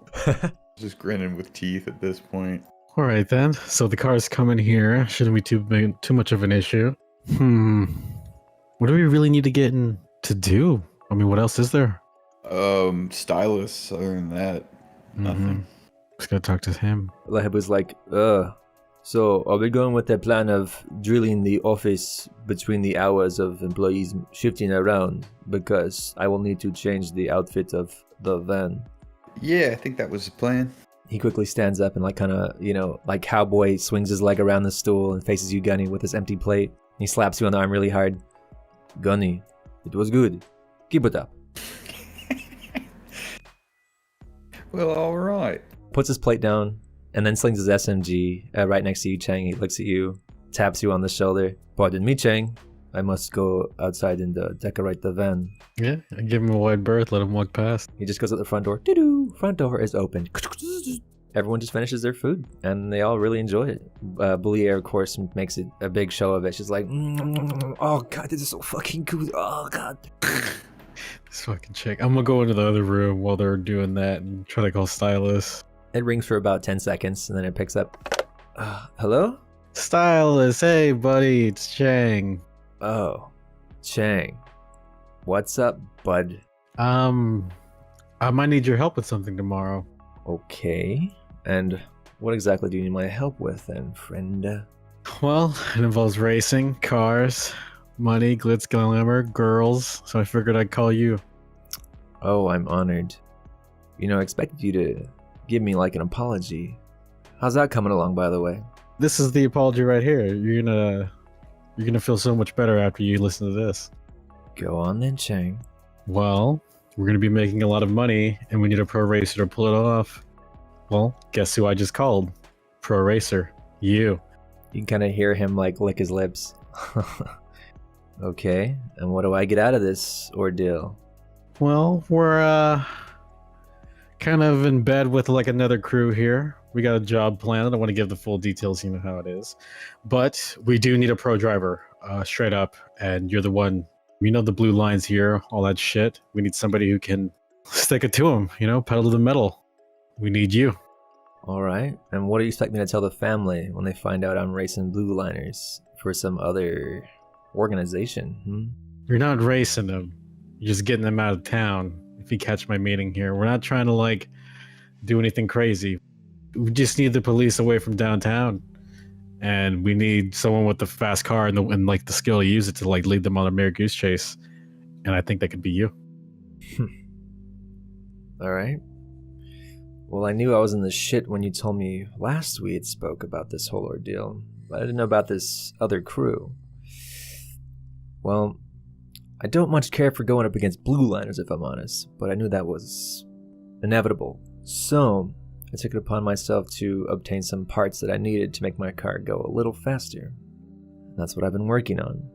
Of course, keep this in mind, it's to save my own ass, not yours, Chang. Remember, you're supposed to be working for me. I know. Speaking of that, I could even get you some extra scratch for this job, but like I said, I need a pro racer to like, kind of keep the heat off of us for a little bit. I mean, think about it like this: just be some chicken street racing charge. Even if you do get pinched, which it won't happen because you're so good. But what are they going to hit you with? Speeding? I mean, really? If the blue liners catch me, I lose my car, and the sentence is a lot heavier. So yeah, it's worse than just a ticket. But I don't get caught. That's what I want to hear. All right then, Chang. To save my own skin, I'll help you. All right. And then we'll talk more about this extra cut I'm gonna get. It better be handsome, Chang. Trust me, for about 10 minutes of driving, be the most money you ever make. Okay. Well, give me the details when you can. I gotta get dressed. Can do. Let me know when that car is good and ready. Just give me the rest of the day, and I'll be good to go. Probably thinking early tomorrow morning. Maybe around 8 o'clock. 8:30. Calling you. I'll be wide awake. Sounds like a plan. Let's make some money tomorrow. All right. Everything's coming together here. Through the window of the living room, you can see Lehabu. He's like putting on the fake paint and strips on the van and changing its color to like a white, the City Electric van. Wish I thought of that. He's working hard. He took off his cardigan and he's just got like the suspenders on with the wife beater. He's getting his shoes all muddy. I turn on the telly. Damn it, Chang. I really wanted to drive today. Yeah, you have plenty of chances to drive. Oh, all right. The news was last on, so when you see the news, it says it's still talking about what happened at the at the food market, right? I knew they would still be playing highlights of that shit. Fuck yeah. Yeah. All right. They got like artists rendering of both of you, and they're just fucking dreadful. It's like the most hideous thing. Oh God. It cuts to the news reporter. Thank you, Diane. And now we cut to a very special interview and message from the leader of the Blue Liners, Kang Su. Kang, are you there? Yes, I'm here. Okay, you're live. And then a camera cuts onto her. It's her standing in front of like City Hall with her and her homies. Like all their cars are like lined up really nicely. And they're all in like futuristic racing suits that's like bulletproof, fireproof, all this shit. They look real high tech. Kang Su just walks in front of the camera. You can tell she's addressing a crowd. There's a bunch of reporters there. This message goes out to all the street racers who are out there right now, thinking they are safe, thinking they can outrun the law. You cannot. You will fall under my will. Me and my team will bring you down and make sure you never drive a car for the rest of your life. You have hurt these people of this poor town. You have killed their officers and desecrated their traditions. It is my sole purpose in life now to bring you down, to erase you. And then she's like, the reporters are like, excuse me? She's like, sorry, I get carried away. What I was trying to say. And it's like the camera kind of zooms in really close to like her visor for a dramatic effect. I know where you are, and I'm coming for you. And then it cuts off. Thank you, Kang Su. That was Kang Su of the Blue Liners. They're in town right now, and it just goes on. Oh shit, Chang, this is really bad. That composite sketch made me look like I was a 60-fucking-year-old man. Just shook my head. He's like, Americans all racist. Does every Chinese man in sunglasses look the same?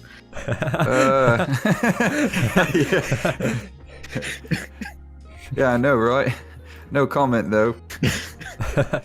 They were talking to us, right? You think they know where we are? They're bluffing. We'd already be dead. So now I'm thinking maybe we should try to kill these guys before they come after us. That's a full day's work. We got a day. Start walking in, just like casually walk around while I'm saying that. So, hey gang, you see what was going on the telly? Desang just kind of turns around. He's like, I just projected it to everybody's phones. We all just saw it. Just kind of smile, be like, there's no way they can find us here, right? Desang does a relaxed laugh like, no. They cannot find us. They don't know anything, you understand? I do my job very, very well, you see? So, no, they are bluffing. They are bullshit. Start peeking out windows. Got some slick looking cars, though. Boyer's like, they do. Their cars are fucking, so beautiful. Do they all go out together as a group, or one, like, you know, keep some in reserve, or do they, like, all three drive at the same time when they going out? Desang pipes up. From my studies with them, they like to, they work as a wolf pack, you understand? So even the toughest driver has to compete with 3 alpha wolves. It's quite impressive, really. Okay. They all work independently from each other, while also as a team. It's quite scary, but nothing we can't handle as long as they aren't around, you know? See no evil, hear no evil. Well, the easiest way to take down a predator is just leave a trap. Do you have something in mind, Chang? What are you cooking up in that little brain of yours? Well, I already have a driver for tomorrow. Let's get a run interference on Blue Line. So basically, 5 minutes before we're supposed to walk into the door, they're going to lead them on a wild goose chase on the other side of town. Hopefully that'll pull some heat off of us and give us a little bit like of a bigger window. But I was thinking, where are we going to do that? Why don't we just leave Blue Line into a trap? Nothing crazy. I mean, we could just like, what if a semi pulls out in front of one of them and just happens to get them in a horrible car accident? Yeah, look at each other. And Dragan's like, I like that plan. I'm thinking about Stylus crashing into a semi truck. Like, yeah. And then 3 fucking blue liners right behind him just explode. All of them just get all. But yeah, if we're gonna have him like, you know, lead the police away, why don't we just pick a route, like the most efficient route, and have somebody like, you know, waiting there with like a heavy vehicle, and we just pull out in front of them. Nothing dramatic, nothing crazy at all, no guns or nothing, just car accident. Simple physics. I like it. It could work. Do we have someone with a truck and trustworthiness? Yeah. Eva turns around and then LeBlanc's like, who? Well, we have Dragon here.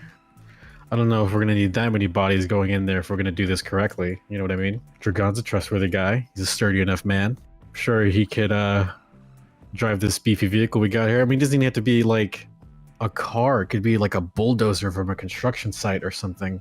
We really want to get the full effect. I was riding around town when I first arrived. There's a lot of construction sites, so it would be very easy to obtain one of these trucks. I imagine they leave the keys somewhere on the work site. You just break into one of those trailers and there you go. He nods. We have all day to do it. We can set it up beforehand, do it at night. By the time they realize it's missing, they'll be crashing into it. Okay. And will this be done on the day of the heist, correct? Yeah. Probably as it's going on. With Stylus driving around. I think that's the plan, to get him to lead him into it. Understood. I will need to speak with Stylus so we can coordinate better. Sounds like an idea. Plus, you know, imagine how good this will look on the news. Their hubris takes him down, you know? They're all about like, ooh, we're gonna get them with justice, all that shit, and then they crash. Look like fucking idiots. They would. It would be quite gruesome. What if we record it and then I make a lot of views off of it, you know? That would be great if you could record this, Dragan. Hey, that's your prerogative. My credit would be boosted, I think, you know? Well, technically, you'd be part of the team that took down the Blue Liners. I mean, this is group effort now. But it's like, we do not like to kill people. So, that of course, that rule only applies when we are on the job inside the bank. Innocence, of course. These are not innocents. These are simply nuisances. Killers with a badge. Jerks. Correct. seeing their cars, do I recognize like a make and model or anything? You actually don't recognize like anything about them. They're like prototype. Damn, even their like suit. Yes, even their suits. They're all prototype. man. Like, you can tell their cars, their supercars, are made from like an amalgamation of 3 of like the most supreme Formula One racing like designers on the planet. Though you can tell that much from certain aspects and little wingages and all that. No matter how well built the car, you know, you slam into a bulldozer going 90 miles an hour. I don't think. Well, I mean, the I just car wanted can still to be check, sturdy. you know. It doesn't matter if you're jello on the inside. Yeah, I know, right? Well, the car's fine. You just can't see inside through the windows. Just splattered all over. This thing's like, well, it's funny you mentioned this because from my research on the blue liners, their cars, at least from a few months ago, their top speed seems to be around 400 miles per hour. Holy shit. That doesn't bode well for him. You gonna be all right there, Dragan? You be able to get off that thing? Dragan's like rubbing his thumb on his index finger in a clenched fist nervously. If I'm quick enough, I could possibly escape the initial impact, but the shrapnel and force of the explosion might be something I'll need to work on. Don't worry. We have plenty of opportunities to do this. You have a whole day to plan out the route, and they're not going to be thinking about it. They sound like they're bloodthirsty fools. We plan a good route, maybe something with like a blind turn. By the time they realize what's going on, they're going to have no way to react to going that fast. Let's take a look at the map. Yeah, I mean, they sound like they got something they want to prove. It's a good opportunity to exploit that. Correct. That is their weakness. They are not the best at turning at high speeds, so we will exploit this, yes? Mm-hmm. I will need the number of this stylus. I must get my thoughts in order quickly. Yeah, I just feed him the info. You know, he takes it through. Thank you, Chang. And he just like begins to call. And he just kind of excuses himself in the corner and speaks softly. Eva's like, okay. Well, the truck should be here pretty soon. Do I tell him to park wherever, or are you gonna like point a gun at him and stuff? Should go down the road. Meet him there. It's a good idea. We should meet them there. Let's not let them go all the way to the house. That would be smart. Just like, what? Run out. Gonna drive. Oh yeah, your car was left in the back from when y'all were fucking around. Yeah, tearing the property up. That was fun. Yeah, I'll just walk down to the fucking road. See who else will come with me. Yeah, at this point, Lehabu is finishing, and he's just kind of trying to clean off your car now. Oh, go over. That's real neighborly of you. No need to do that, though. She looks better with the mud on it. Good. You didn't want to be so conspicuous. You see, with all the mud, it shows that you were off-roading, and only racers off-road in such a fashion. All right. Well, I'll let the professional go to work then. I'm going to take a walk down the road. He's got like the limp hose, just like dripping water next to his feet while he just stares at you through his sunglasses. Okay. Puts his thumb back over it and just keeps spraying your car. Lebolette, he comes out and he joins you, Gunny. Yeah, because it's like down here. I remember it's a bit of a trek on foot. Yeah, it is. So yeah, he's walking with you. He just casually reaches into his coat pocket, pulls out a pistol, and then just like thrusts it into your chest as he's like walking forward. Oh shit. What's this about? We are about to meet some unknowns. You, I know. They, I do not know. That's a good point. You hear the distinct car engine of Cutter's car, and it's coming around. Through some of the bits of the trees, you can see the colors different. So it looks a lot different as it kind of comes into view, you know, crackling up the dirt, rocky road. Lebolette puts out a hand like a stop hand, and the guy inside puts his hands up, and then Bolette pulls out another pistol of his own, and like starts to circle the car. I thought he was going to bring it on a truck. Exactly. So Lebolette fucking just raises the gun at the window, and the guy freaks out inside, and he just like raises his hands higher. Yeah, what the fuck, guy? You're supposed to bring it on a truck. What happened to that? He tries to speak at you through the closed windows. He's just like muffled voice, like. I make the old school, you know, roll the window down thing. Like, roll the fucking window down. Yeah, he just his finger quickly like zaps to a button and then quickly goes back up. You know, yo, bro, like, chill. The truck was too big and these roads are way too sketchy. I could have flipped the whole damn thing, so I just took it off. I'm sorry. Hang on a fucking second. What's your name, huh? Nathaniel from Nate's Auto Shop. Is Eva here? And then Lebolette takes a photo of his face, and he just like blinks like, what the fuck? and then points it, and then like replaces where he took the phone. You know, the gun just raises up in its place. Why don't we continue our conversation out of the car? Get out of the fucking car. He slowly like unbuckles himself, pops the door, and nudges it open with his body, and just stands up. Okay, man. Like, whoa. Call Eva. Hey, Gunny, is that Nate? I just got a photo of him. He looks terrified. Yeah, your friend here didn't put it on the damn truck as planned. He just drove it over here. No cover, no nothing. Ask him why. That's weird. I told him explicitly to keep it covered. He said the truck was too big for the roads. They were gonna tip over because of the, not paved. Look down, look at the unpaved road. Lift my shoe up, be like, ugh. He was like, I guess that makes sense, but, well, how far? Ask him how far he drove it, because the woods were pretty thick. We're pretty remote, but ask him how far he drove it. How far did you drive this, huh? About 3 miles. And Bullet's like, that's about where it would be blind for anybody from the road, really. Safe to say, probably no one saw you except maybe, and he like cocks the gun, a hunter. I was like, whoa, man, whoa. I didn't see any hunters, man. I would have saw a bright orange vest. I swear to God. I just, fucking, what is going on here? Bullet just like looks to you, Gunny, and then like looks back to him. Well, I think you're walking home, Nate. That's a bad idea. Bullet holsters his gun and walks behind Nate. Yes, Nate, you will be walking home on Saturday. What? Saturday? What? Whoa. And then you hear a zip tie, pulls down his arms behind his back, and zzz. Hey, whoa, man, what? Kidnapped? No. Is Eva okay? Oh, fuck. Yeah, everyone's fine, and you're gonna be fine too. Think of this as just a forced vacation. Get in the car. He takes him to the other side of the car and like pushes the seat down, forces him in the back, finds like a rag or something and like blindfolds him. Oh fuck, man. Oh no. I know how this shit goes in movies, man. Oh fuck. Shut up.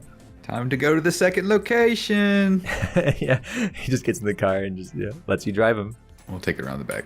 Lehabu walks over. Oh my. This is quite a powerful looking car. Oh, who is this asshole? Nate gets shoved to the ground by Bullet. We have some unexpected guests that will be staying with us until business is concluded. That's Nate the deer. He's not sure if he can see orange or not. Let me check his eyes. And he pulls out a knife. Bullet's like, you take care of that. And then he's like, Gunny, is this the correct car? Can you confirm this? I'm gonna pop the hood and look at it. Oh yeah. This is her. Okay, then it is settled. Get comfortable, Nick. We will, or Nate, whatever your name is, don't care. And he just like kind of wanders off and talks to himself while he walks away. All right, Nathaniel. What kind of stuff you like to watch on Netflix, huh? He just kind of goes silent. Lehabu like gently stabs him in the back and just kind of forces him to walk forward. You just see him walk him into the shed. Oh, he's not even coming into the house. We'll walk him in the shed. We'll bring him a TV.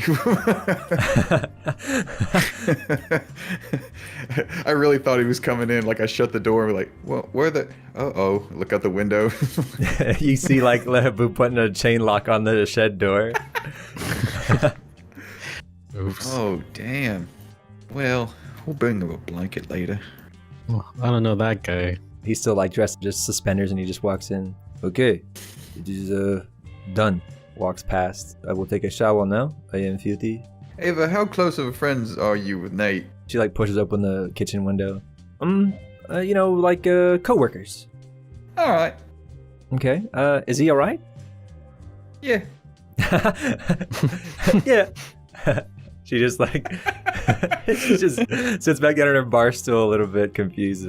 She kind of waves it off. Dragan comes back at the table. I discussed it with Stylus. We figured out a few places that could work. He's scouting right now, on foot, of course, for me. All right. We have any winners? Like anything sound like good so far? There is this turn called Dead Man's Turn. Quite fitting. There's a construction site about 4 miles from that. It's near the old abandoned high school. I figured we could just, Dead Man's Turn. Shit, yeah. Yeah, the rest writes itself. Except, it won't be the turn that kills them. It'll be, what, like 30 tons of metal that they're slamming into? He just is a very, nice bow. So yeah, you'll spend the rest of the day pretty much playing board games, not drinking, and just talking casually. Boulier hangs out with Gunny all day, talks about France, how it was being a professional chef. They talk about a lot of driving stuff. They talk about Gunny's exploits as a rally racer. Habu and Cheng, those guys hang out pretty much the entire time playing cards, being very shady to one another. But of course, every 30-minute interval, Habu will just make a joke, or they'll both share a laugh or two. When it gets to around nighttime and it's about time to go to bed for maybe an hour or two before it's time to wake up and kind of get ready, Habu kind of pushes past everybody with this big black duffel bag and he puts it on the countertop. Everybody kind of crowds around "Oh, it is Christmas." Yeah. Habu just unzips it. It is my Christmas, early of course, and it is full to the brim with gear, gadgets, and guns. And you see familiar weapons, both of you, Gunny and Chang, within this bag. Please grab what is yours. It is now past the point of no return. He checks his watch. Now we're talking. Yeah, I'll grab my kit and just, pocket it, brass check that shit, and holster it. God bless us. Everyone. So there is a lot of med kits. So everyone gets 2 med kits. Habu's in case it cannot patch you up while on the job, you will need to do it yourself. There's also SMGs if anybody wants any SMGs. There's also 2 rifles. There's voice modulators that you can kind of slap onto your neck and could change your voice. If you just tap it, it'll just modulate your voice. Oh, I gotta play with that. Ballistic masks. There's a whole assortment of ballistic masks you can grab. I get my equipment, my Mossberg, and look at SMG. Definitely get my pistol. Just get all my shit back first, and then I'm looking at SMG. Habu's just kind of passing out extra straps and slings for the weapons. He's these are my personal slings, so do not lose them. I'll grab one of those rifles and get comfortable with it. There also is, everyone can have 2 juice drinks as well. It's plenty of the juice drinks that give you back your juice points. Put those in a ammo pouch. Basically, yeah. Lebelette pulls out all the attack vests and he's okay, so you'll need to scrub down yourselves, duct tape any connection points with your clothing so no DNA escapes. Pulls out rolls of duct tape. We will also take some bleach, why not? And then he pulls out a really fancy shimmery stealth suit from the bag. It's like a jumpsuit, so he just starts to zip himself up in it. This will not stop lasers, but this will keep me very dexterous. And he starts stretching within the suit. There's also sunglasses in there too. They look distinctively French. They're the French shades, and they give +2 to persuasion. I'm sorry, not persuasion, to personality. Oh, I immediately put them on. Whoa, for a split second, what do you look like without shades? Put them on so fucking fast. It's just I look away for a split second, and I just come back, and you just got new ones on. I'm like, damn it. What does he fucking look like? Yeah, Habu does the same thing. He puts on the fancier shades. It's an upgraded version of his. He just kind of slots on his ballistic mask over his head. He's I'm too excited to sleep, so I will just stay awake and prep the vehicles. Bullier's I of course will want to prep my vehicle as well. Go over the escape route one more time with me, please, Desan. Yes, of course. We'll go over it as many times as you like, Boulier. Your just gonna go get psyched in the corner, bow, and start praying. Eva's am I going in on this? No. She puts down a handgun. Okay, great. I felt pressured and I wasn't sure. Just holding one. Am I coming to? No, you're good. Oh, thank God. Hey, this is still America. This is the land of the cowboy. You should still carry a gun. It's oh, okay, well, mine's in the car. And then Lebu's damn it, you stashed it, didn't you? Eva just embarrassed. Very clever. Oh, thanks. I'm gonna get my gun. Lebu sees that no one's taking that last rifle, and you can see he's kind of pondering trading out his SMG for a rifle. He's really thinking hard. Okay, I'll do it. And then he just swaps out, starts switching up his little attachments and gadgets from his SMG to his rifle. I'll go ahead and call Stylus just to make sure he's on. Tell him get ready, get his car ready, gassed up, all that shit. He answers pretty quickly. He's yo, I'm ready. All right, good. The route, Dragon's gonna be there, all that. Oh yeah. All right. Well, see you in a little bit then, bud. I'll see you on the other side, Chang. Yeah. I'm glad I didn't hear that. Boulier just like, she's kind of like in, work mode. So she just quickly walks past the table, grabs a handgun, puts it in a holster, and just starts to walk out in like her tack gear. I just try on the ballistic mask and just look at Chang. Don't say anything, just look at him. Yeah, just smoke. Yeah, no fun. Take it off. Yeah, all the French people are kind of like trying to smoke with the mask, so they keep like tapping a cigarette onto the fucking ballistic mask. God damn it. Just saying, just flips his mask down. Is like, okay, he's trying to pump himself up like, fuck, you can do this. You can fucking do this. Oh yeah, I better do my stretches. Shoulder stretch. Bullet just reassures him like, you got this. Don't worry. We will all come back alive. And then, of course, Bullet just kind of gets in the back seat of their little getaway car. Dragan comes out. They're just like, okay, we are good to go. I think it is time. Dragan gets on his bike, just revs it up. Yeah, start the engine up. Like, oh yeah, it's gonna be a hot time in the town tonight. It's probably like 1 a.m. right now. All right. I guess it's plenty of time to get the construction site thing, get something on that road. Oh yeah, him and Silas got that covered. Dragan just like, pulls up next to y'all's car, next to y'all. All right, we'll talk about what I get from my cut later, once it's all over and done with. You got it. Just nod. To make it special, you might get a little bonus. Make it messy. I get what I deserve, Chang. And then he just like slams it in lower gear and just... That was ominous. Hey, what do you think he meant by that? Honestly, Chang, I've been having so much fun, I keep forgetting there's money involved. Yeah. For me, the action is the juice. For me, the action is the juice. Put one of the juice drinks in the cup holder.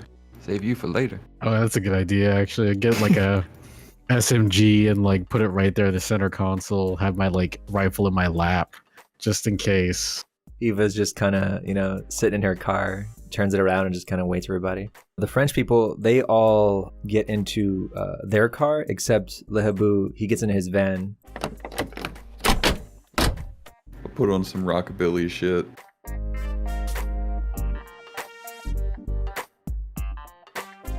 It is 2 a.m. and you guys are just creeping by through the town at night. It's a pretty sleepy town, so not many people are on the road. So Le Habou, his first thing, of course, is to drive his electric company van right next to the manager's office and just park it in that alleyway. It's all a group call now. You're all in a group chat. So yeah, he just kind of cuts in on the comms like, shh, okay, I will begin drilling once you give me the word. The security team is currently inside, so do not make any suspicious movements outside or they might see you. In the alleyway, pretty much opposite of Dragan, is the armored van. It's black, but you can assume it's a Paragon van because it looks a little too tactical. It's dark inside the place, but every so often you'll see some movement. And then these guys will just post up like, down the block away, so like they'll just be out of sight. Yeah, once we get close, I'll switch off Witchfinder General and be like, oh, it's time to get serious. Everyone's head's on a swivel, and they kind of just check in like, Santa Mary Street is clear. And the Hobo's like, roger that, no cops in sight. The Sang's like, city cameras are not picking up anything, so we are good. We are still clear. The clock winds down. Now it is time for the hour window. You see a team of highly specced out guys guarding some scientist-looking people, and like they're clean suits, like how people would wear when they work on like fucking computer chips. Briskly all walk in a group to their van down the alleyway and just get in the van. Just drive up down the road. Lebelet's like, Habou, go. Roger that. All right. I'll call Stylus. Yo. All right, Stylus. You're on in about 5 minutes. Okay. Dragon's done his part. You just gotta do yours, and we're in the clear. Not a problem. After 5 minutes, Le Habou checks in. Okay. Secondary alarms in the hallway of the vault are disabled. Desang, that's all you. Roger that. I'm on it. You hear fucking echoing through the fucking off the buildings in the downtown area. Yeah. It gets louder and louder. Then just Y'all just see a blue streak just fucking fly by y'all's street. And it just knocks off a stop sign from its shitty little hinges. And then y'all just see the flashing lights of a cop car. Woo, woo, woo, woo, woo, woo, woo. Slowly but surely following along. That makes me smile. And just then, you see a security guard walk up to the door and he waits. The super cop, which is just like a wannabe cop who thinks he's a super soldier, you know, like, oh, I got a 9mm. Yeah. Oh yeah, that IRS guard. Yeah. And then you see this really bouncy, cutesy girl just kind of walk up in her security uniform right behind him. And they start talking casually. A few more cars roll in and the employees get out. They're all pretty punctual. The manager kind of shows up at the same time the employees do. This saying, he cuts in on the comms. We have a bit of a problem. And it was a bit to be expected, but we'll see where this goes. You see Wubbles is not there. Oh, she's the one that... The janitor, right? She's the high schooler. Yes. The janitor, of course. She's not exactly always on time, but she could be a problem if she shows up a little too late, I think. Everybody's just kind of waiting for the manager to pull the keys out. The security guard in the end, Talia Fox, she's very stern looking woman. She's got like a really nice looking sidearm on her. She pushes past everybody and just kind of cuts the line basically. Then of course the guy unlocks the doors, start doing their morning routine.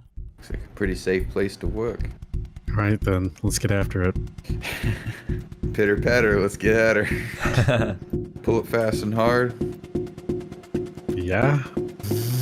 Lehabu walks around the corner as soon as you guys pull up, like real fucking smooth and just, you know, in his fucking tack gear and everything, and just like a cool collected customer walks up, just posts up right next to the fucking door and waits for you guys. He just kind of slumps down. As soon as you like stop the car, I'm already like out of it. As you guys do that, out of nowhere, you just see fucking the other French car just zip up right in front of you guys. The doors quickly open and two more French people just pour out quickly and just stack up on the wall. Very calmly and quietly, but very quickly, just the French car just... I'm going in. All right, the door pushes open. And of course, the bank tellers are all just kind of goofing. They're not, yeah, like only two of them are in the front. Yeah, they just like step in like, oh man, it's Monday, boys. And like, yeah, they're not thinking they're gonna get fucking jumped first thing. Yeah, first thing I do is I immediately rush to this guard. She's on her phone right now, facing facing this way. I'll rifle butter in the back of the head. Ooh, a -2 to that if it's a called shot in the head. Okay, that's gonna be 13. That is a hit. 7. You fucking rifle butter in the back of the dome. Her whole neck and head just jerk forward really hard. Her phone flies out of her hand and she just fucking collides underneath the little standing table. Just out cold. I'll like step on her and like put like a boot on like the back of her neck and just like put the rifle, the barrel right up to her head and just scream like, everybody get your fucking ass out here right now with your hands up or she gets it. Lehabu comes in right behind you. He just rushes that door with his saw. That's his turn. Desang comes in. He rushes the manager's office. And then, of course, Billet just kind of takes control of the whole room. You butter and you start screaming. Everyone turns like, what? And by the time they are realizing what's happening, they hear...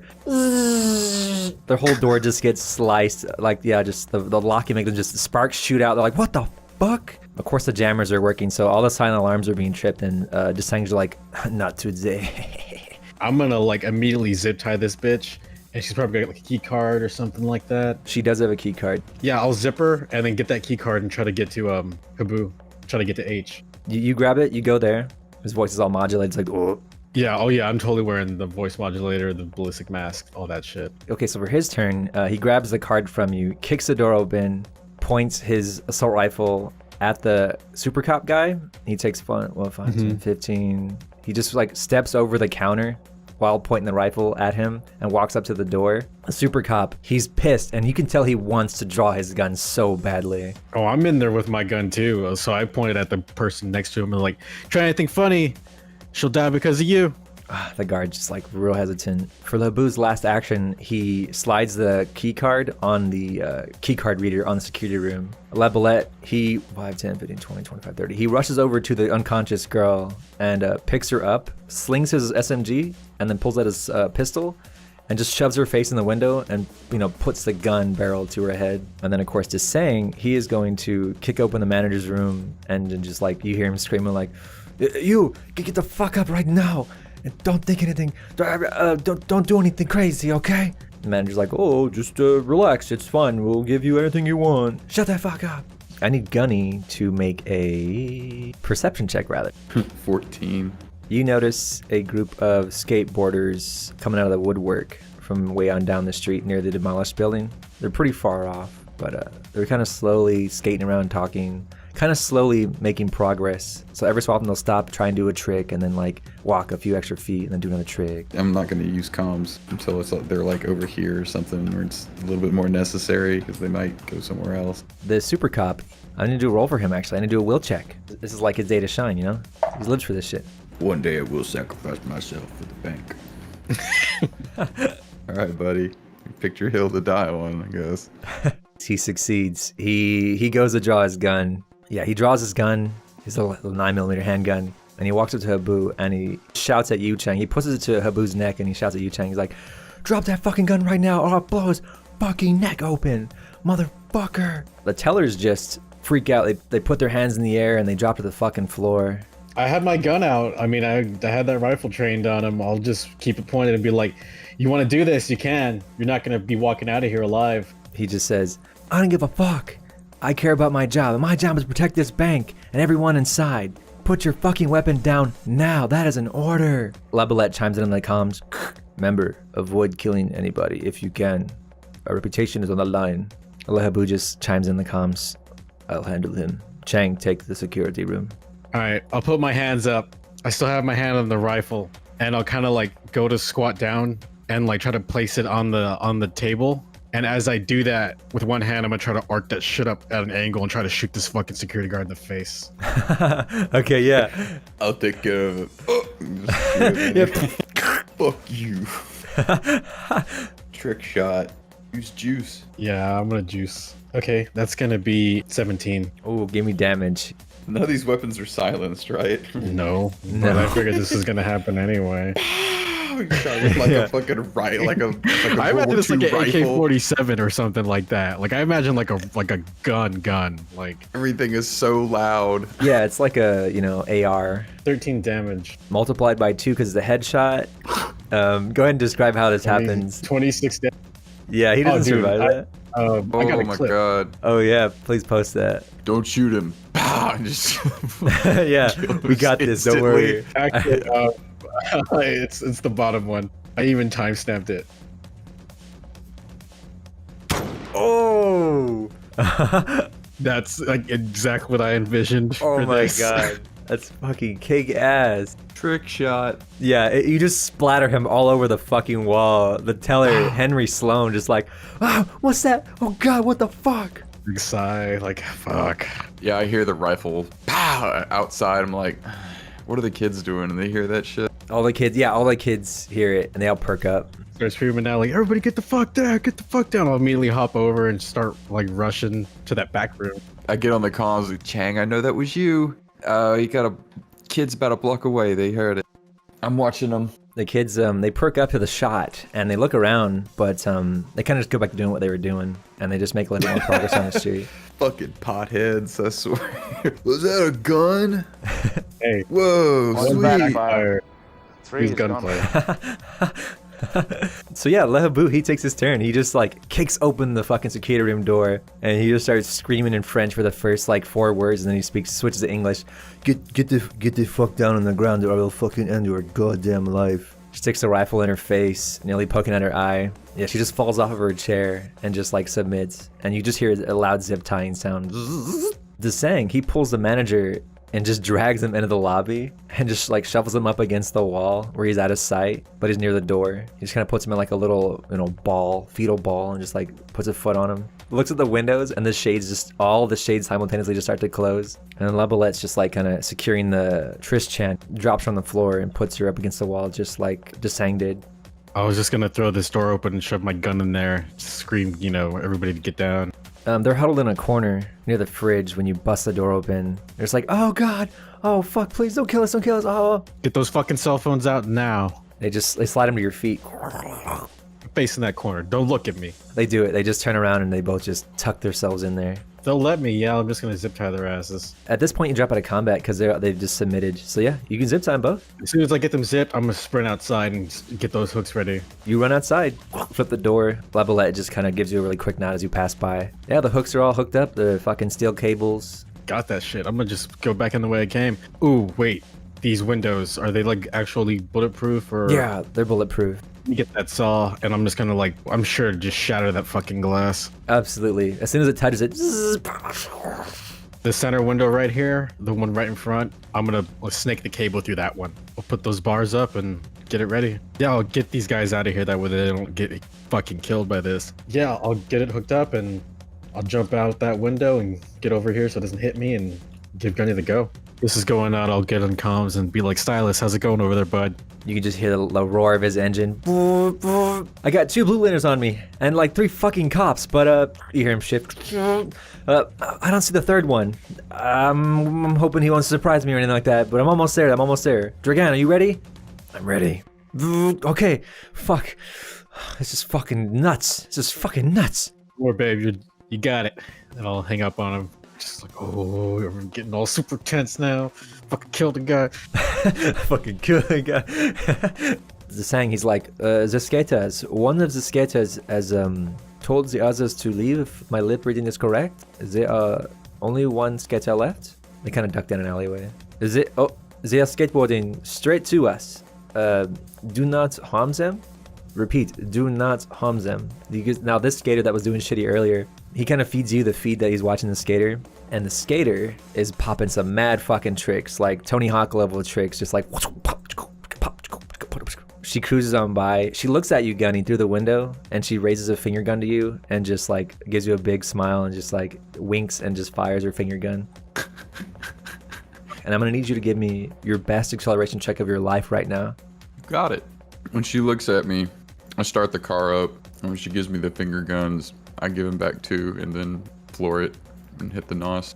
Be like, and then immediately after that, 18. Fucking tires spin. The fucking car just makes an ungodly noise. Just yeah, you fucking take up down the street. The bars just flip off the fucking hinges. Just pushing. It cracks the concrete of the attendants' windows and everything. It shatters the little fucking waist-high wall.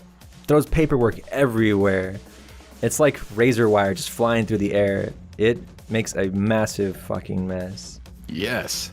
Most of the bars get stuck in the ceiling, and it gets a really weird way. Just and there's like, dust and debris everywhere. Something like a bomb went off. Just the metal and steel is all just kind of wrapped around itself. Everyone else takes cover. It's a good thing you moved that person, Henry Sloan, out of the way of the bar. He was a little too close. Figured he would get fucked up. He would have got sliced, yeah. Yeah. He would have got fucked up. All right, as soon as it's done, I'm going to rush outside and try to disconnect the fucking cable. I do that, skid to the side and then pull back in front of where that van is, because that's a good out-of-the-way parking spot, and put on my ballistic mask. Oh, I'm gonna get on the radio then. I'll be like, there's no point to be fucking subtle now. Get in front of the fucking bank. We just... Oh. We got minutes. No, I'm gonna unhook that thing, leave the car door open, and get the bag. Just leave that kid alone. Oh yeah, the skateboarder, she's just standing there doing circles. I want Gunny in the car the whole time. Like, what are you gonna do in here? Not much crowd to control then, alright. Yeah, you don't need to do anything in here. Stay in the car. Actually, Gunny and Chang, can you both give me perception checks? 13. 10. Chang, you notice Gunny walks out. You notice that Labalette, he looks over the direction of the skater, and he does a very quick nod to her, and then she nods back. I'll stand there like in a neutral position, but the way I'm standing is if I just pull the trigger on my gun, it'll hit him. Like, is that a friend of yours? Oui. She is a part of our family. Please, the job is at hand though. Can you please hurry? Well, it's like the path's open. He slaps you on the shoulder and starts to walk towards the vault. He nods. All right, let's go. Oh hell, he climbs through the fucking broken window. It's quicker. Just yeah, come through the window. Yeah, so you step across the shattered glass and just stares at the hallway and starts taking off all of his weapons, everything. He strips down to just his little, sleek suit. And then Habu just drags out a security guard and just props her up out front. He's like, okay, everything is wiped. We are clean. And Labalette just, he's trying to get psyched up real quick, and then he fucking goes for it. He takes like a running stance. You can hear him saying like a prayer over the comms real faintly. He fucking goes for it. He just runs, immediately just jumps into like a dive. The whole hallway, just the lights dim and turn off, and then the laser just from both sides. There's about 4 separate lasers, and they're all just kind of moving individual from themselves, all random directions. Speeding down the hallway, he's able to move 3 spaces. He dodges them just a hair. You can smell some of his suit got singed. He just like lands and just he's in a crouch position, and he's gonna go again. It's like another volley just kind of comes up. It seems to have to come at like a wave, almost like a wave pool. Starts at the end and kind of comes and come at you every time. Oh, he's doing his thing. I have faith in him. I'm gonna get the fucking diamond tip drill ready, the bags ready right in front of the hallway, like ready to rush in there as soon as he's done, because I feel like we're on a ticking clock now. I'm gonna disconnect the cable so I don't just drag that around when we leave, and then get in the car. As this is happening, the skateboarder rolls up to the car. When she speaks, you can hear her on the comms. Hello, everybody. I'm here. Sorry, I'm not too late, am I? No, you're right on time. Well, it looks clear out here. Nothing too crazy. She just like starts skateboarding in the middle of the street. I put 2 and 2 together fairly quickly and just give her finger guns again. She's like in the middle of a trick and she just gives you the finger guns right back and then like lands the trick perfectly. You know what? Let's jump back to the racers because it's about time for them to make that turn on Devil's Turn. Let's see if he can do Devil's Turn or Dead Man's Turn. So Dragan, his comms cut on. All right, here we go. I'm feeding you the video now. Everybody gets live feed from his comm link. It's like you can see he's like in the bushes, and then you just see Stylus. His car just like, and Stylus just fucking smashes into the fucking truck. He just. I knew it. Stylus just explodes. He's now a ball of flame. He rolled disastrously. Fucking just. Y'all hear his comms cut out and like send a really loud shriek over the comms. And then Dragan just keeps the camera steady. You see 2 more cop cars, regular cop cars, just boom, boom. One of them spins off over the fucking like Dead Man's Turn and just flies off over a massive hill. You see 3 blue shapes just all together, just zip, zip, zip, hit the fucking fireball of Stylus. And the flame gets so big, Dragan's comms cut out and his camera cuts out. Oh shit. Fuck. Well, I'll be like, all right, it worked. Yeah, I'll be like, well, Stylus said he always wanted to take on the Blue Liners, and I think he stopped them. Oh, wow. Plan worked great. I hope Dragan's okay. Oh shit, no. We like him. That's really funny. It's exactly what I thought was gonna happen. Yeah, it was very slim for him to make that. It's like, that's gonna be real tough. I'm gonna prove it to Chang that I'm number 1! And he just like slams it. Okay, so I rolled Dragan's damage, and if you call for him over the comms, you don't hear anything back. Oh shit. Hurry up in there, we gotta go check with Dragan. Oh yeah, baby! He just like ducks and just throws his legs and just, the suit just lets him slide into the corner and he just like flattens himself as fucking flat as possible in that corner. And he's right next to like the little console on the wall. He checks his pockets. Fuck, Chang, the dongle from your hacker, the dongle. I get it, and I just like slide it across the floor. Like I get down like on my knees and just like do it as hard as I can. I don't want to like, you know, throw it because it's the lasers. Good call, good call. You slide it. He catches it and just like boop, sticks it in. And then he just stares at the door and waits. And then after 3 seconds, the lights go red, green. Bullets like, we're in. He just starts to stand casually because the lasers are disabled, and he just starts to pull open the vault door. Yeah, I'll sprint over there like as fast as possible now because we gotta move. The vault door is open. He makes it inside. He's like, okay, we need some help in here. More hands. We need more hands. And the drill. That means a saw, Raza. There's a saw. I got the saw in my hand and the bag on my back. I'm up there. He's like, first we take care of our business. We need to, oh fuck, hacker, god damn it. Just Sang's like, oh fuck, sorry, I'm so sorry. He starts running down the hall. He just like, okay, right here. He drops to his knees and he just plugs in his PDA and he starts to hack. Bullet's like, oh, Chang, do not slice any of these boxes. He kind of just points in a general vicinity of where Desang is hacking. But feel free to slice them with anything else. Please, start slicing. Oh, and bag up the cash. We are short-handed here. I'll get the money first. We are short-handed. We need to bag up this cash too. 2 bags. Yeah, where's Habu? Habu is watching everybody. He's holding down the fort. We need someone to watch the lobby. We can't have anybody getting curious. Gunny, get on the lobby, but take the keys with you. Yeah, I'd take the keys out of the car, run in there. Lehabu, he sees you come in. He's like, oh, okay. I'm on it. And he slings his rifle and just like does a mad sprint down the hall.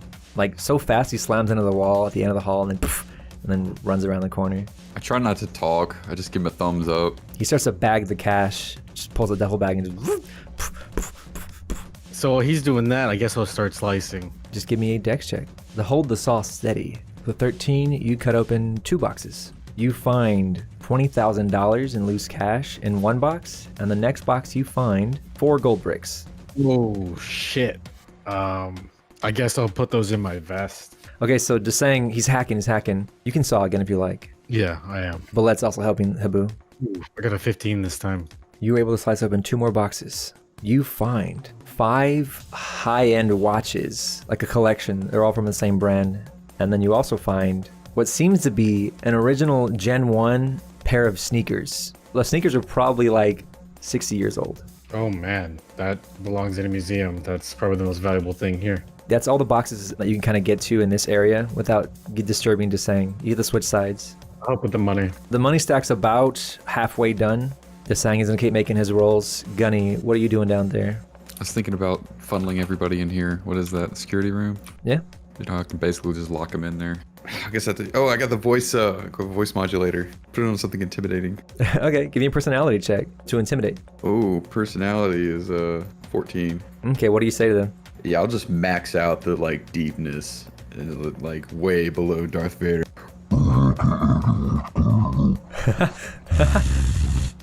It'll sound like the plague, you know.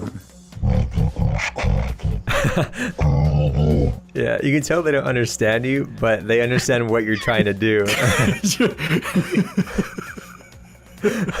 It's like, okay, Jesus Christ. Yeah, just, you know, motion with my gun and shit and shut that door and like barricade shit up against it. Yeah, you lock them all in there. Just saying, he cuts on the radio. Gunny, Wobbles is coming down the road. She's on her bicycle, and you can see straight ahead of your car, Wobbles is riding past the coffee shop on her bike.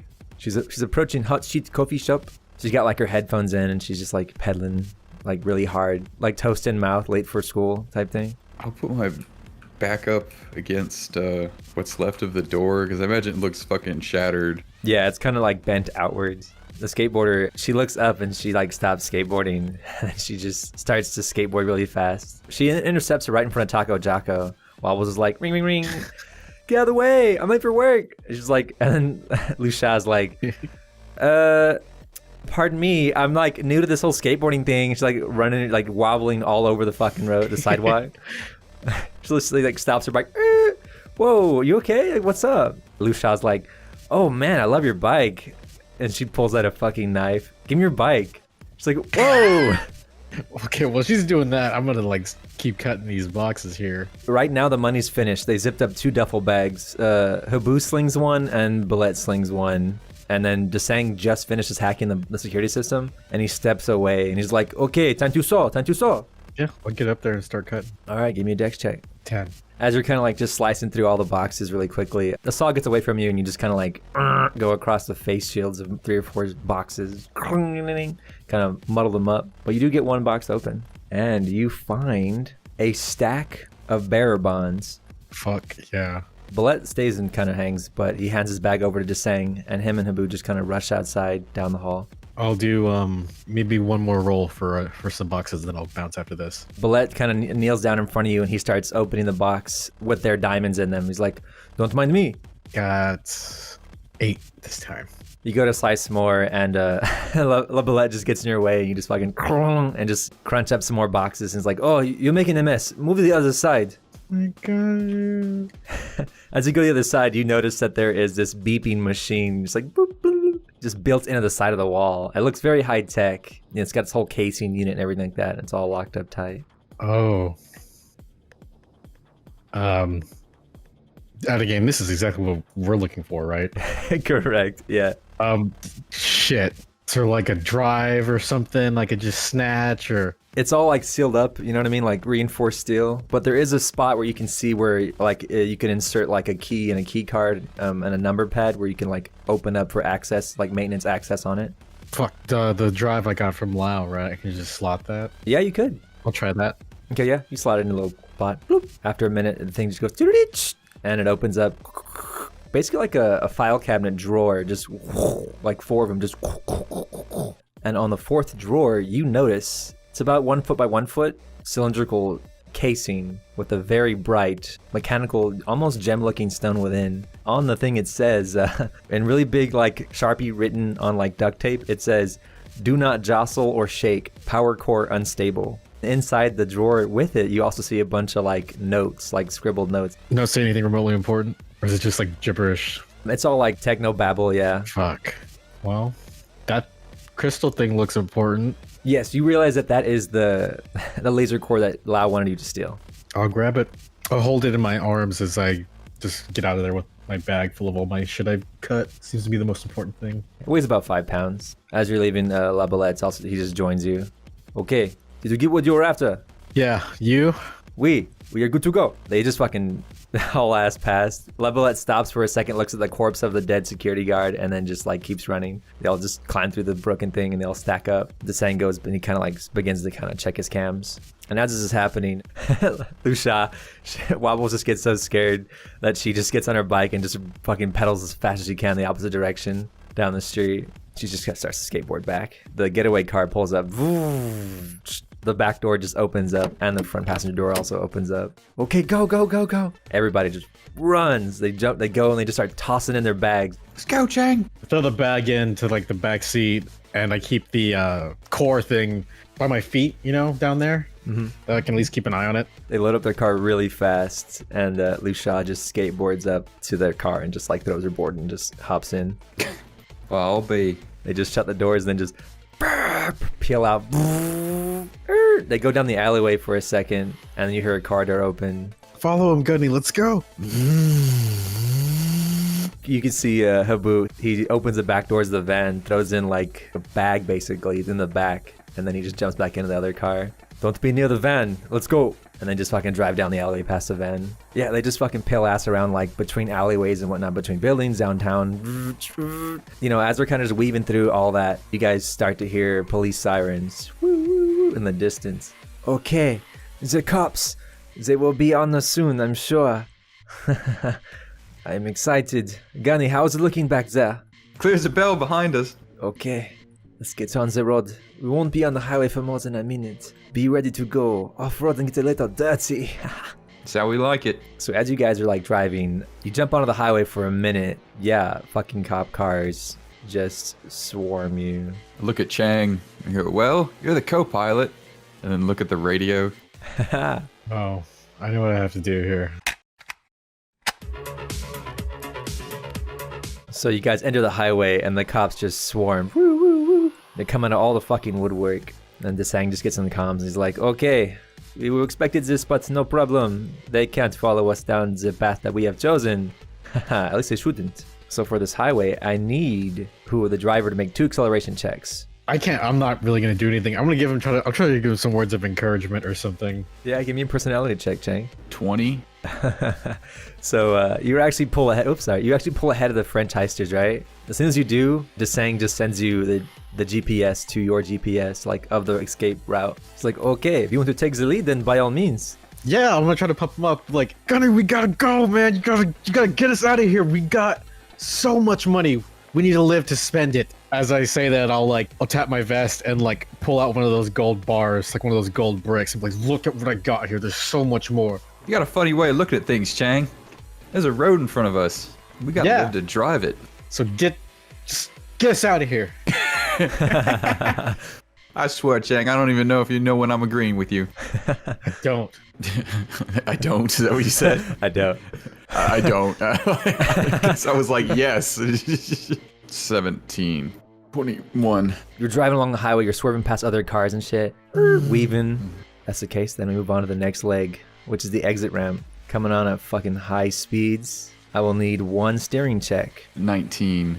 Okay, yeah, you guys successfully fucking just rip around that exit ramp at high speeds. The French heisters just fucking, they just mimic you perfectly. The cops, though, they had to slow down a little bit, so they drop back some. But you guys do gain 1 point. Chang!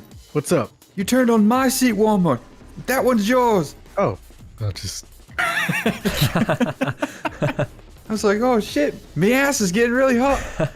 All right, the French heisters are gonna try and get an extra point out of this. All right, yeah. She's able to like cut it even harder and just weave out in front of your car. You guys get off the exit ramp and then you go down like some, side road, and then eventually the GPS just tells you to cut off and just go down this really weird dirt trail that's used for like nature walking and shit. So it's very tight. I'll need 2 steering checks from everybody. Actually, you're behind the French people, so you have dirt and dust in front of you, Doc. So I'll give you some negatives, hidden negatives. God damn it, love, get up. Oh, it's like spraying dirt all over me. Oh. Seems like a dirty girl. You don't know the half of it. As you guys are weaving and bobbing. And the cops also take negatives from the dust in their eyes, so they're not doing so hot. The cop actually in the back, the big SUV, it just fucking flies off the fucking forest path and just hits like some stone monument, just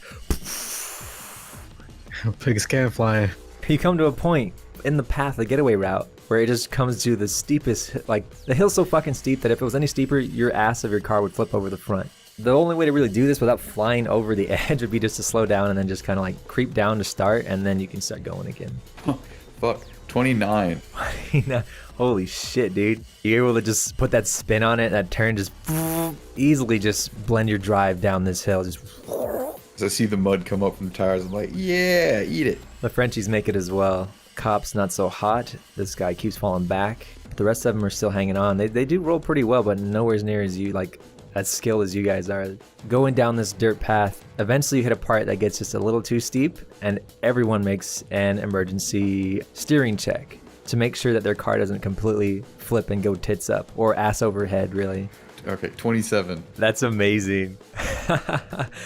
Oh yeah, you're able to save it then. You catch it ahead of time and just you fucking swing the car to the left hard around a tree where it evens out, and you can feel your tires just kind of scraping up on the exposed roots as you just fucking whip around that whole massive slip that would have fucked you otherwise. The French heisters just kind of take the same thing, but they just whip around the other side. Your hoods are facing each other for about 3 seconds as you're sliding and driving. So like you can see Boulier, she's like, in the zone, like jerking the wheel, trying not to fucking flip the car while you're doing the same, going down this extremely fucking slanted path. She just winks at you. I make a like open mouth, silly face, like ha. You can see in the passenger seat, La Vallette's just fucking freaking out. Both hands are firmly bracing up against the ceiling of the car. Yeah, you both succeed. You can start to come out. You both rip out of it, and you're both are like neck and neck, driving parallel, forward and straight, smooth again. So, however, if you look up above you, the cops, they don't do so well. So they just like they start to just slip and slide and just smash into trees. More Blues Brothers. All right. These two just get fucking shit on. This one just flips and goes into a roll. The top of the car just ends up catching the side of the tree and just wraps around the bottom tree over here. This car just fucking face plants into a tree. This car face plants into the guy who smashed it into the tree. And this guy, who was the slowest, he decided just to go slow and lose 2 points. So he's still on you, but he's the last guy in the race, but he's just kind of taking a sweet little time getting down safely. Oh yeah. Yeah, after that. Smart guy. You guys can hear the police scanners like, oh, we got 4 squad cars down. We need air support. We need air support on my coordinates. Sending them now. Roger that. Car 46, air support on the way. About 3 minutes out. You guys come bursting out of this dirt path into a private residence under construction. You can see a bunch of construction workers with hats, just chilling and walking around, lifting pipes, doing their classic thing, getting in the way. Start blowing on the horn, I guess. Oh, good call. I'll need 2 steering checks for this one, as you're both gonna try like avoid smashing these people or any kind of fucking basically becoming stylist part 2. Yeah, try is the operative word for not hitting these people. Yeah, as he's going, like, come on, gonna get the fucking gold, and I'll like clink the gold bars together. I keep my eyes on the road forward, but I'm like, I just kind of laugh because I know what he's doing. All right, it's not so bad. The first one is 17. The next one, I'm gonna use. I guess I don't want to RoboCop this guy all over my windshield. I'll do perfect drift. 31. If any of them happen to be like 2 people carrying like a 9-foot long sheet of glass for some reason, I really want to just drive through that thing, you know, just to do it because it's cool. Yeah, these two guys are. You fucking. That you could hear when a woman scream, "My eyes!" Oh, well, that didn't work out. I thought it was gonna be like in the cartoons, but oh damn, she's all bloody. Looking back. She's like bawling on the ground. Our friend's running to her. As the friend runs to her, the French heisters fucking plow into him. Oh shit. Rolled over that car. You can hear Boulier go, "Oh, finally, I've killed someone. It's just as I expected." Labalette's like, "Hey, what the fuck? You need to cut that shit out." Yeah, when she says that, I look at Chang with like a guilty look on my face and my eyes wide and like my mouth taut like, oh fuck. Like, what a crazy bitch. Like, ooh, I killed someone. That guy's got to escargot to the emergency room. Oh, the French heisters, they all go, "Boo, that was terrible." Oh, Chang, get out of the car. I unlock the doors. And then, you know, they lock back automatically because we're going real fast. Get out of the car. Fuck, this cop sucks. He sucks so good that he stays in the race, but he just keeps dropping behind. He just slows down to not hit things. Yeah, he just, gotta slow down. I might hit these innocent pedestrians. They're like, what's this with this cop like doing his job well? I don't understand. You guys finally burst out of the woods and hit this just, you know, curvy back road. I will need 2 more steering checks. These are the final 2 steering checks you need. All right, well, put 2 octane points on the first roll. Are you fucking kidding me? What? You roll a critical failure. I rolled a critical fail for the French people. Their first roll for their steering check. What a bunch of words cocks. Of encouragement. I was like, all right, I'm gonna use your other drift ability. Fuck. Oh yeah, I've been adding hidden bonuses whenever Chang does his words of encouragement. All right, first one for me is a 23. I'll get on the radio, like, come on, babe, keep it tight. We're almost there. We're almost out of the woods. We're almost there. We can just getting heated now. I'm like, no. Roll a 34 for the next one. Oh my god. Please describe how you fucking absolutely dominate this curvy back road. Like coming around this curve here, I actually screw up and overcorrect, but I can overcorrect that well enough to do a 360 and then keep going. Oh shit, octane point. All right. Holy fuck, dude.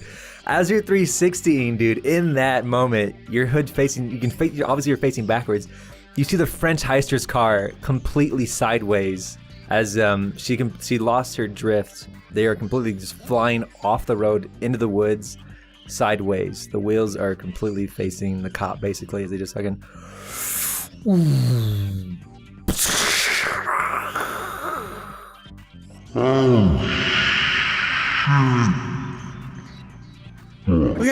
We gotta stop. We gotta go back for him. Stop the car. However far away. I get that energy drink and I start drinking that bitch. Yeah, like shotgun it, get a screwdriver out, and hit the bottom and everything. I keep getting that ones. So the cop, he comes from the first turn, right? And you're coming back, and the cop just fucking comes straight towards you. He cuts the corner, and you just see him kind of like, he hits some on the dirt, and he loses control. He's like, woo, woo, woo. I need you to make an emergency steering check. Shit, this is bad. I'm gonna use my last 2 octane points then. 31. You fucking just jerk that shit, just you bend the laws of reality for a moment and just will your car to just turn just enough out of the way of this cop car where your driver's side and his driver's side just fucking scrape so fucking hard. The whole car fucking rattles. The cop just sails right past you and it loses control and spins out. Well, fuck him. You drop out of the race. Let's go proceed to the wreck. Allow me to roll crash damage. Yeah, I'll get out of the car and we get out. I'll get my bag, like my med kit, out. The car's flipped, so like I gotta crawl to look in there to see who's all right and who's not. You stay in the car. What? Stay in the fucking car in case we have to go. Get her out of there! I get in there. I get in there, but I got the window down. Start with the driver and work down. You guys come to this smoking heap of a car. And everyone inside is mangled. No one is moving. Oh shit. I'll go in there and start checking pulses. You start checking pulses. Boulier is alive. Billet's alive. Desang's alive. Hibu is alive. But Lusha, no pulse. Fuck. But they're all critically wounded. There's like blood dripping because they're all hanging upside down. So there's like blood dripping from pretty much everybody in the car. Just you can hear the helicopter in the distance. I'll try to shake La Billette awake if I can, or try to get something out of him. Billette. No response. Fuck. You can hear the cops' car doors open and close. Where's their bag of heist goodies? In the back seat. So it's on the ceiling, so you can easily grab it. I'm gonna grab it. It's like a medium-sized bag. Gunny, if you look down the road, you can see that there's like the blue uniforms of officers making their way cautiously down the road. We got company, Chang. Okay. I'll get that duffel bag and throw it into the passenger side door. I still got my rifle, and I'm gonna slink off into the woods and just like take up a position. Okay, give me a stealth check. 20 feet into the woods with just like a rifle. You going by me, I'm like, what the fuck? What are we doing about them? Wait a minute. I wait. All right, for that stealth check, I got an 11. They kind of they separate. One goes on this side of the road, the other one kind of starts to bank on this side. Every so often they'll jump from tree to tree, you know, taking cover. So one cop is just approaching you, Chang, but they don't see you, as far as you can tell. She posts up on this tree, nods to their partner. She just shouts, "Put your hands in the air. You have nowhere to go. This is the fucking police, asshole." I'll pull a Terminator 2 and like shoot them in like the kneecap or the thigh or something. That's gonna be a 15. Okay, give me damage. Fuck, 15. Oh my god, 15. She's not wearing armor there, so you just fucking bah! And then she just drops.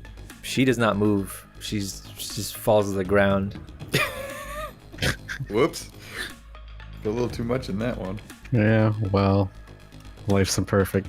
Alright, combat begins. I'll move up to the cop I just shot. If you check her pulse, you can tell she just died of shock. Oh shit.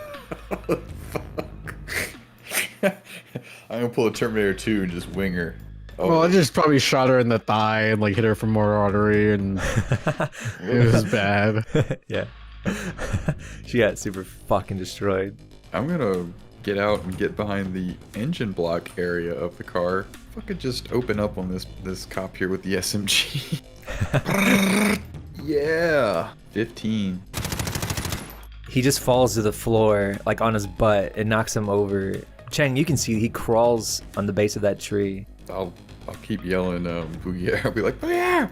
Get up! Still no response from anybody within the car. Now it is the cop's turn. He is going to take cover behind the tree. You can hear him on his radio. "This is Officer Biggins and Squad Car 73. Officer down. We are in need of support. We need extra backup on my location. Sending now." Roger that. Stay calm. Stay alive. Fuck that. Get hard. Get dead. Let me roll for the bleed out. Fuck it, I'll just light up this cop. 14, 11 damage. You fire in his direction. You can see blood spray over the brown and green bits of the trees. He lays limp. Fuck. I'll go back up to the car one more time. Really try to get them awake. It's like, anybody, come on, wake up! We need to move now! Just really get in there and fucking scream. Thought you guys were better than this. Come on, you can't die here. I'm just gonna unbuckle her seatbelt. You can tell Boulier is bleeding the most. Fuck it. I think they'd rather be dead than be put in a cell. Can't just put him down like a dog. So I'm gonna shoot them in the head. What the fuck, Chang? Did she come out of the seatbelt? She comes down. She hits the ceiling. I'd fucking drag her out. You drag her to the shattered broken glass. If we can take one, take in this one. Fuck this. Let's go. I can drag her in the car. You do it alone. While he's dragging her out, I'll at least try to like get everybody out of the car so they don't fucking like die in a fire. We'll blow up. Yeah, you start pulling them out. I rolled for will checks, but none of them stir. As soon as they're out of the car, let's just leave. I mean, imagine you leave Lusha. Yeah, I'm not gonna bother getting her. Yeah, she's gone. Yeah, you just roll a seat down, throw her in the back seat, no problem. That's what I'm doing. Then I'll get in the car, buckle her up. I would see that and it's like, you fucking moron. Let's just leave her. You want to go? I'm in the driver's seat. Let's go. All right. Just drive off. All right, you guys make it to the end of the path, and you see this big, beautiful lake. It's surrounded by a bunch of really nice-looking trees.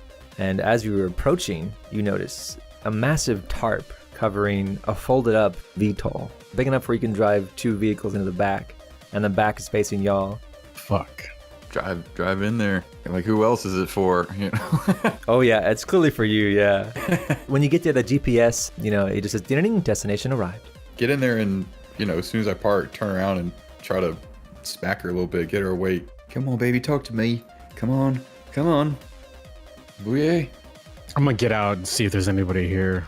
They had new people at the actual heist. I wouldn't surprise me if they have a pilot or something here. You check, and it's empty cockpit, empty ship. Fuck. Where's the pilot? Boulier, she starts to stir a little bit. Hey, wake up. You're gonna be alright. Come on, stay Try with using me. your fucking medkit on your new girlfriend. I've got a med kit. Yes, we both do. We both have 2. She's got like a collapsed lung. She's like, Oh shit. Fuck. Alright, I'll impromptu tracheotomy here. Just fucking Put the straw. Yeah, get a pen and just fucking. nice. Give me a dex check. That's gonna be 13. You pop her open. How do you fly this VTOL? Ballet, it's pilot. Christ. Gotta go back for him. Fuck me. Is this cop car here? Yeah, it's there. Fuck it. I'll jump into that cop car and drive down the road and try to get them in here. Yeah, definitely in the meantime, try to be using what I can with the med kit to stop the bleeding. 4. Okay, well, that will stabilize. Alright, I'm over here with the boys. I guess I'll use a medkit on Ballet first. Oh, I got a 12. Damn. Yeah, fucking perfect roll. Cured his adult acne. As well as, revived him from the dead. Yeah, you patch him up really, really well. He stabilizes well, and he begins to come to consciousness. His eyes are flitter open. Oh, what happened? Car crash. You're lucky to be alive. Stay there. Or get in the cop car if you can. He starts to crawl toward the cop car. Between the choice of these two, I'm gonna try to get Habu first. I rolled a 9. You patch him up. He stabilizes. He just his sunglasses are on, so his lip just twitches.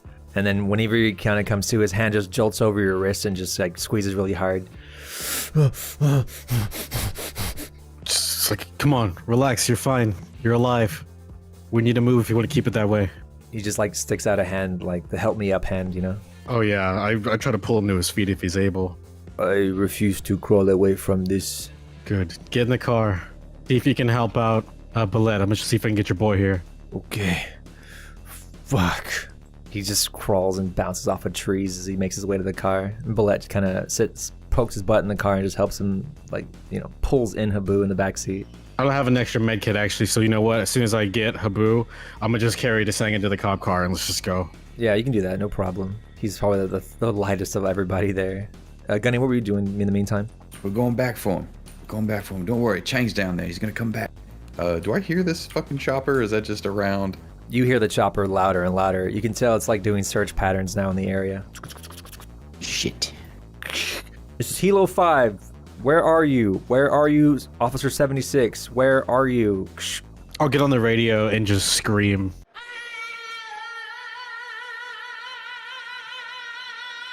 Oh, nice. Just scream, yeah. Oh! Get off this frequency. You get off this frequency. I'll just be like, this is Officer, and then I'll just scream again and then just hang up. We need him right away. Yeah, just keep doing that. Yeah, just letting go. Adam. Yeah. Boulier, she just grabs your collar, Gunny, and she's like, is this my penance for killing someone? Only the good die young, love. she just raises an eyebrow to that. You're gonna be fine. I mean, we can go to confession later. She looks genuinely terrified. I don't want to die. You're gonna be fine. You're not gonna die. I'm telling you, we're gonna get this VTOL and we're gonna get going. She's got bones out of place and. Well, she got bones out of place. I don't want to hug her and hurt her more, but I'll sort of stroking the side of her face and her hair. You're gonna be fine. You're gonna be fine. It's gonna be alright.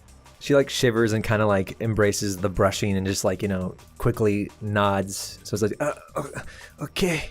At this time, Chang is just pulls up. As I'm driving, it's like, so you boys got like a plan B or something? It's fucking funny. Lebelet's like, no, would you not get me in that fucking chopper? You lucky I had a plan C for Chang because I just saved your asses. God. Plan C for Chang's. God. Octane point. That was good. Habu just starts to like try to be proud and just like help Desang hobble into the back up the ramp. I'll get Bullet and try to get him too. Try to get in there. I'll take off my coat and, you know, put it over so she's warm. Like, they're here. I'm gonna go check on them, okay? I'll be right back. Okay. It's big enough that we could just put the vehicles in there. We don't have to worry about unloading the car. We could just drive it in there. Okay. Huh. I just wanted to run back and, like, see what was going on. Like, who's with them and, you know, who's in the car and who's not. Desang and Habu, they're both like trying to help each other up the ramp. And they just kind of look at you and like, oh, they nod. Oh, shit. I'll get on the radio. Dragon, are you there? Oh, shit. No radio communications from Dragon. Oh yeah, because he got blown up probably, and we were trying to go see him. Whoops. Fuck. All God right. damn it! Son of a bitch. We put too many of our loved ones at risk for this. Hey, I just met that guy. Oh, we're terrible people. Yeah, you help Bullet into the cockpit, I presume, yeah? Mm-hmm. Okay, he slumps into the seat and puts on the headphones. Just like starts flipping switches. I'll get one of my juices from the fucking car. I'm like, here, and I'll like tilt his head up and like basically pour it down his throat. Here's the medicine. Yeah, here this should help you out. Like the fucking holy grail. Yeah. Gonna pour it on his wounds and shit. Yeah, They go away. Give him a bang. Oh, that shit burns. Oh, sorry. I thought I'd heal you or something. We need you alert to drive this thing. Yeah, don't you pass it out on us. It's not to heal you. Just wake the fuck up. Oh yeah, he drinks it, you know, really fast. The helicopter starts to unfold and everything just you hear it just kind of start to whirl to life. Habu straps into Desang and then like taps him on the shoulder and like gives him a thumbs up, and then Desang gives him a thumbs up back. As he starts to like, you know, lift off this thing, I'll like, before I leave the cockpit, I'll like put my hand on his shoulder and be like, if we weren't partners before, we are now, because you guys wouldn't be breathing if it wasn't for me. Remember that later on. He hears you, but he's too focused on getting the fuck out of here. It's cool. Blades start to spin. I don't know if we get her out of the car. Like, Just leave her. Well, that's what I'm saying is I just would sit with her if I couldn't get her out. Yeah, I'll just put our seatbelts on. I'll go into the back seat and get the duffel bag I got from the Frenchie's car, and I'll like throw it on the ground in front of Habu so it kind of slides to his feet. I didn't forget to get this, so it's not a total bust. He grabs it with his foot, like he wraps it around like the strap around his like pulls ankle. it towards him, like. And he just checks it real slowly because he's so injured. He's like, kind of just glances at it and is like, he zips it back up and just nods at you really fast. Very good. This is Hilo 4-1. I see an unidentified flying object. What the fuck is that? The helicopter's like right over you guys. And then eventually, yeah, you guys start to just like, the blades are at full tilt. Just start to lift off. Perception roll. There's not like a rocket launcher or anything laying around, is there? Go ahead and check. I mean, it seems like the right thing to look for. I'm gonna start moving all of the important shit out of the fucking car and try to like find somewhere like where it's not gonna roll around or bounce away or something. 7. Okay, you search around the back area for anything like that. You find more medkits, about 5 more medkits, but fire extinguisher, but nothing as far as any kind of weaponry of any kind. Look, Chang! I just like toss him a med kit, and then I take one and start to use it again on I don't even grab it. I let it fall to my feet, and I like kick it behind me with my foot as I keep walking towards the car. Like, you know, so it like lands towards these guys, but I don't like. Yeah. That's cool. Really fucking cool. I'm gonna try to secure all the loot and everything. Like, you know, that way, if something happens, it doesn't just fucking fly away, or like there's got to be a locker or a fucking secure box or something bolted down. Yeah, there's a bolted down secure box for like a weapon box. Yes, I'm gonna put the core in there and our bag of goodies and all that shit. Okay, yeah, good call. Fucking Octane point for that one. Yeah, you guys have to do that. You can tell you're flying over the lake right now, but you're still in helicopter mode. And then you start to ascend, and then the radio cuts on La Belette. We must get Taya. That other helicopter should not be able to keep up once we switch modes. Is it trailing us? We. Is everybody strapped in? The Desang and Habu are. The car is not secure, but and then of course Belier's in the back seat. I'll turn to and be like, get Belair out of the car and strap her down. I look at her and be like, sorry, love, this might hurt. And then, you know, I get on the other side of the car and try to get her out. It's a process, but you know, yeah, you just boom, you do it. She's just screaming the whole time like, ah, nah, I got you. You can scream. Ah. And then Habu and Desang are both just kind of like gripping their straps that they're harnessed in on and just like staring at the floor. Desang, you can tell he's saying a prayer under his breath. Is everybody out of the car? Yeah. All right, I'm gonna spend some fucking juice or an octane point here because I got an idea. Oh God, I know what you're gonna do. I know exactly what you're gonna do. You need to do this in this game. No, you realize, right? I have to fucking do it. So you have to do that in this game. do it. I'm gonna get like a strap or something like that so I don't just fly out and everybody's strapped in, everything's strapped down. I have a fucking idea here. I'm gonna I'm gonna like tap the button so that the door goes down and the car is sitting there and the parking brake's on.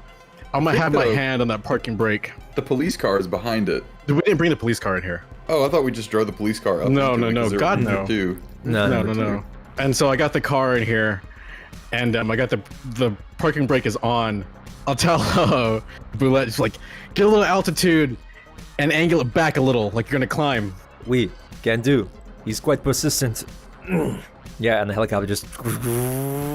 When I realize what's about to happen, I'll be like, "Don't look, love." Like I cover her eyes and I look away too. How the octane tokens work again? It's just my will to like whatever roll I get. Yeah. I can spend more than one, right, on any roll. Oh yeah. When it's in the right angle, I'm gonna release the parking brake on this car, so it's gonna roll out and hopefully fly out of the back of this VTOL and slam into that helicopter. Oh, fucking hell, dude. All right. Yeah. So, would that be Dex, like for the timing, or like whatever yes. you want me to roll? I will accept that. I will accept that. Standing there with my hand on the parking brake.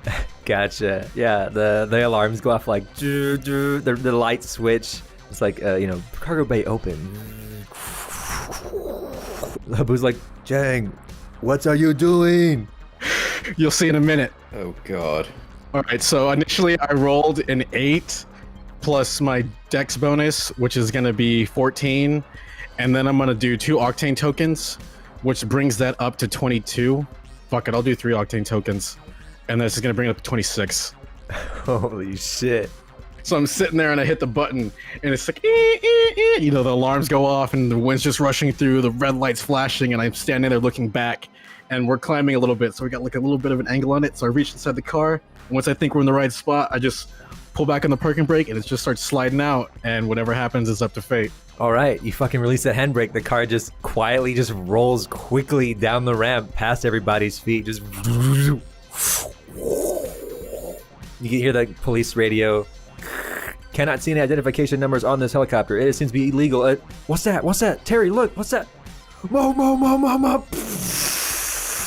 The car just careens straight into the propellers of this fucking helicopter. Bursts into a massive ball of flame. The ball of flame gets even bigger as all the nitrous oxide just goes.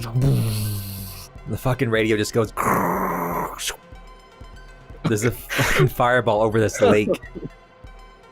As soon as the car hits the helicopter, I'll just kind of like give myself like a fuck yeah, and then I'll like close the thing so we can actually talk to each other. And as soon as the gate's up, I'll turn to Gunny and be like, "See, I can drive." It's more like being a pilot. I'll take it. Holy fuck! Good job, Chang. Gonna miss that car though. Well, think of it as getting rid of some evidence at the same time. Yeah. We got enough, we can buy a new one. I got something more important than cars and, shake the almost dead fucking corpse of. It's fucking awesome. The helicopter and car just fucking splosh into the lake, leaving behind only a trail of smoke now. Yeah, dude. You were like, I got an idea, and I was like, this game is called Justice Velocity. It's supposed to be an action movie. That's why I said, I was like, you have to do that in this game. You absolutely have to do this in this game. Holy fuck, dude. Habu, man. Habu has got the biggest smile. He just locks eyes with you, Chang, and he's smiling bigger and bigger and bigger. He begins to laugh hysterically. Habu's fucking losing his shit. He's like, I'll give him a thumbs up. He's like slamming the fucking handle of his gun on the fucking wall of the chopper, like, bah, bah, bah, bah, laughing so hard. Desang looks so concerned, just like, oh, what the fuck? And yeah, you guys begin to fucking just fly out into the sunset. Just, you can feel the plane just jostle for a moment as you switch into plane mode. Pick up speed. Fuck yeah. That was some of the most action movie shit we've done. Yeah. Let's agree right now out of game to never admit to the fact that we were gonna leave him there until we found out we needed one for a pilot. Like, let's just never fess up to that. Sorry. Yeah, I took Polyhedra. That's the truth. I was like, no, not shut up, Chang. I'm not leaving without her. But everybody else, I was like, you know, I hadn't slept with them, so I don't care.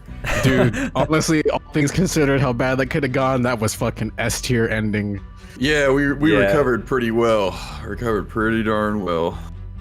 I don't know why I didn't write down medkits. I wrote down everything else we got. I don't know how I missed that. I was wondering, I didn't want to say anything. I was like, I made sure that they knew they each had 2 medkits. Like, yeah, that was a good fucking call, though. Holy fuck. Yeah, y'all just improved on the heist, so it went off pretty fucking well, really. Yeah. Seriously, that was amazing. Yeah, I had been saving up like every single bonus. Yeah, I was saving up my octane points like a lot for that. It paid off because it really paid off. I was proud of that one. To this driving course. Yeah, and we needed that for that last move, dumping the car on it. Like, I got an idea. I was like, oh my god. You have what a fucking ending, dude. Yeah, I did not even think you were gonna do that. I don't care if you roll a critical even fail. Better. And, like, even better. better. I really would have cared. It was like, you have to try this. There's no point. It was too cool not to try. So it was like, wait, they're just trailing us. We don't have like a rocket launch. Just fucking use the car. Like, yeah. You're like, I got an idea. I was like, oh fuck, he's gonna drop the car on. That's why I covered her eyes. I was like, don't look. That beautiful fucking machine just get blown up. Well, because the next question is, will this be the end of this series, or will we never see Gunny and Chang again, or should we continue this? I think we should do it like episodically. Like, this heist is over, and do new that's characters the end to of the start. saga for now. Okay, we'll start the sequel next time. You know what I mean? Like, that was definitely the end of this little chapter. That was fucking awesome. Like, yeah, but you know, we can imply that I'm hooked up with Eva, and like, you know, there's fallout from this for sure. But we basically just gained friends for life, and we fucking did the heist successfully, and we rode off into the sunset like heroes. Like, I think that's a perfect like little end chapter for this. Really cannot do any better. Yeah, I think next should be like next season, which is new characters and new stuff. I'm totally down with it. I mean, I like Gunny, but I want to explore more of the action hero genre. Yeah, totally. Like, Absolutely. if we're doing shit like this, I would not mind making another character and just kind of like coming back to this or something. I don't know. Yeah, no, I definitely want to play more Justice Velocity. I just don't want to play Gunny anymore. Yeah, just do something new. Hell yeah, dude. I'm about it. So then we'll wrap it up right here. I'll kind of give like a little brief rundown, a little epilogue. So everyone made it out of country. You guys end up parking this on a beach in Yarmouth, Nova Scotia, Canada.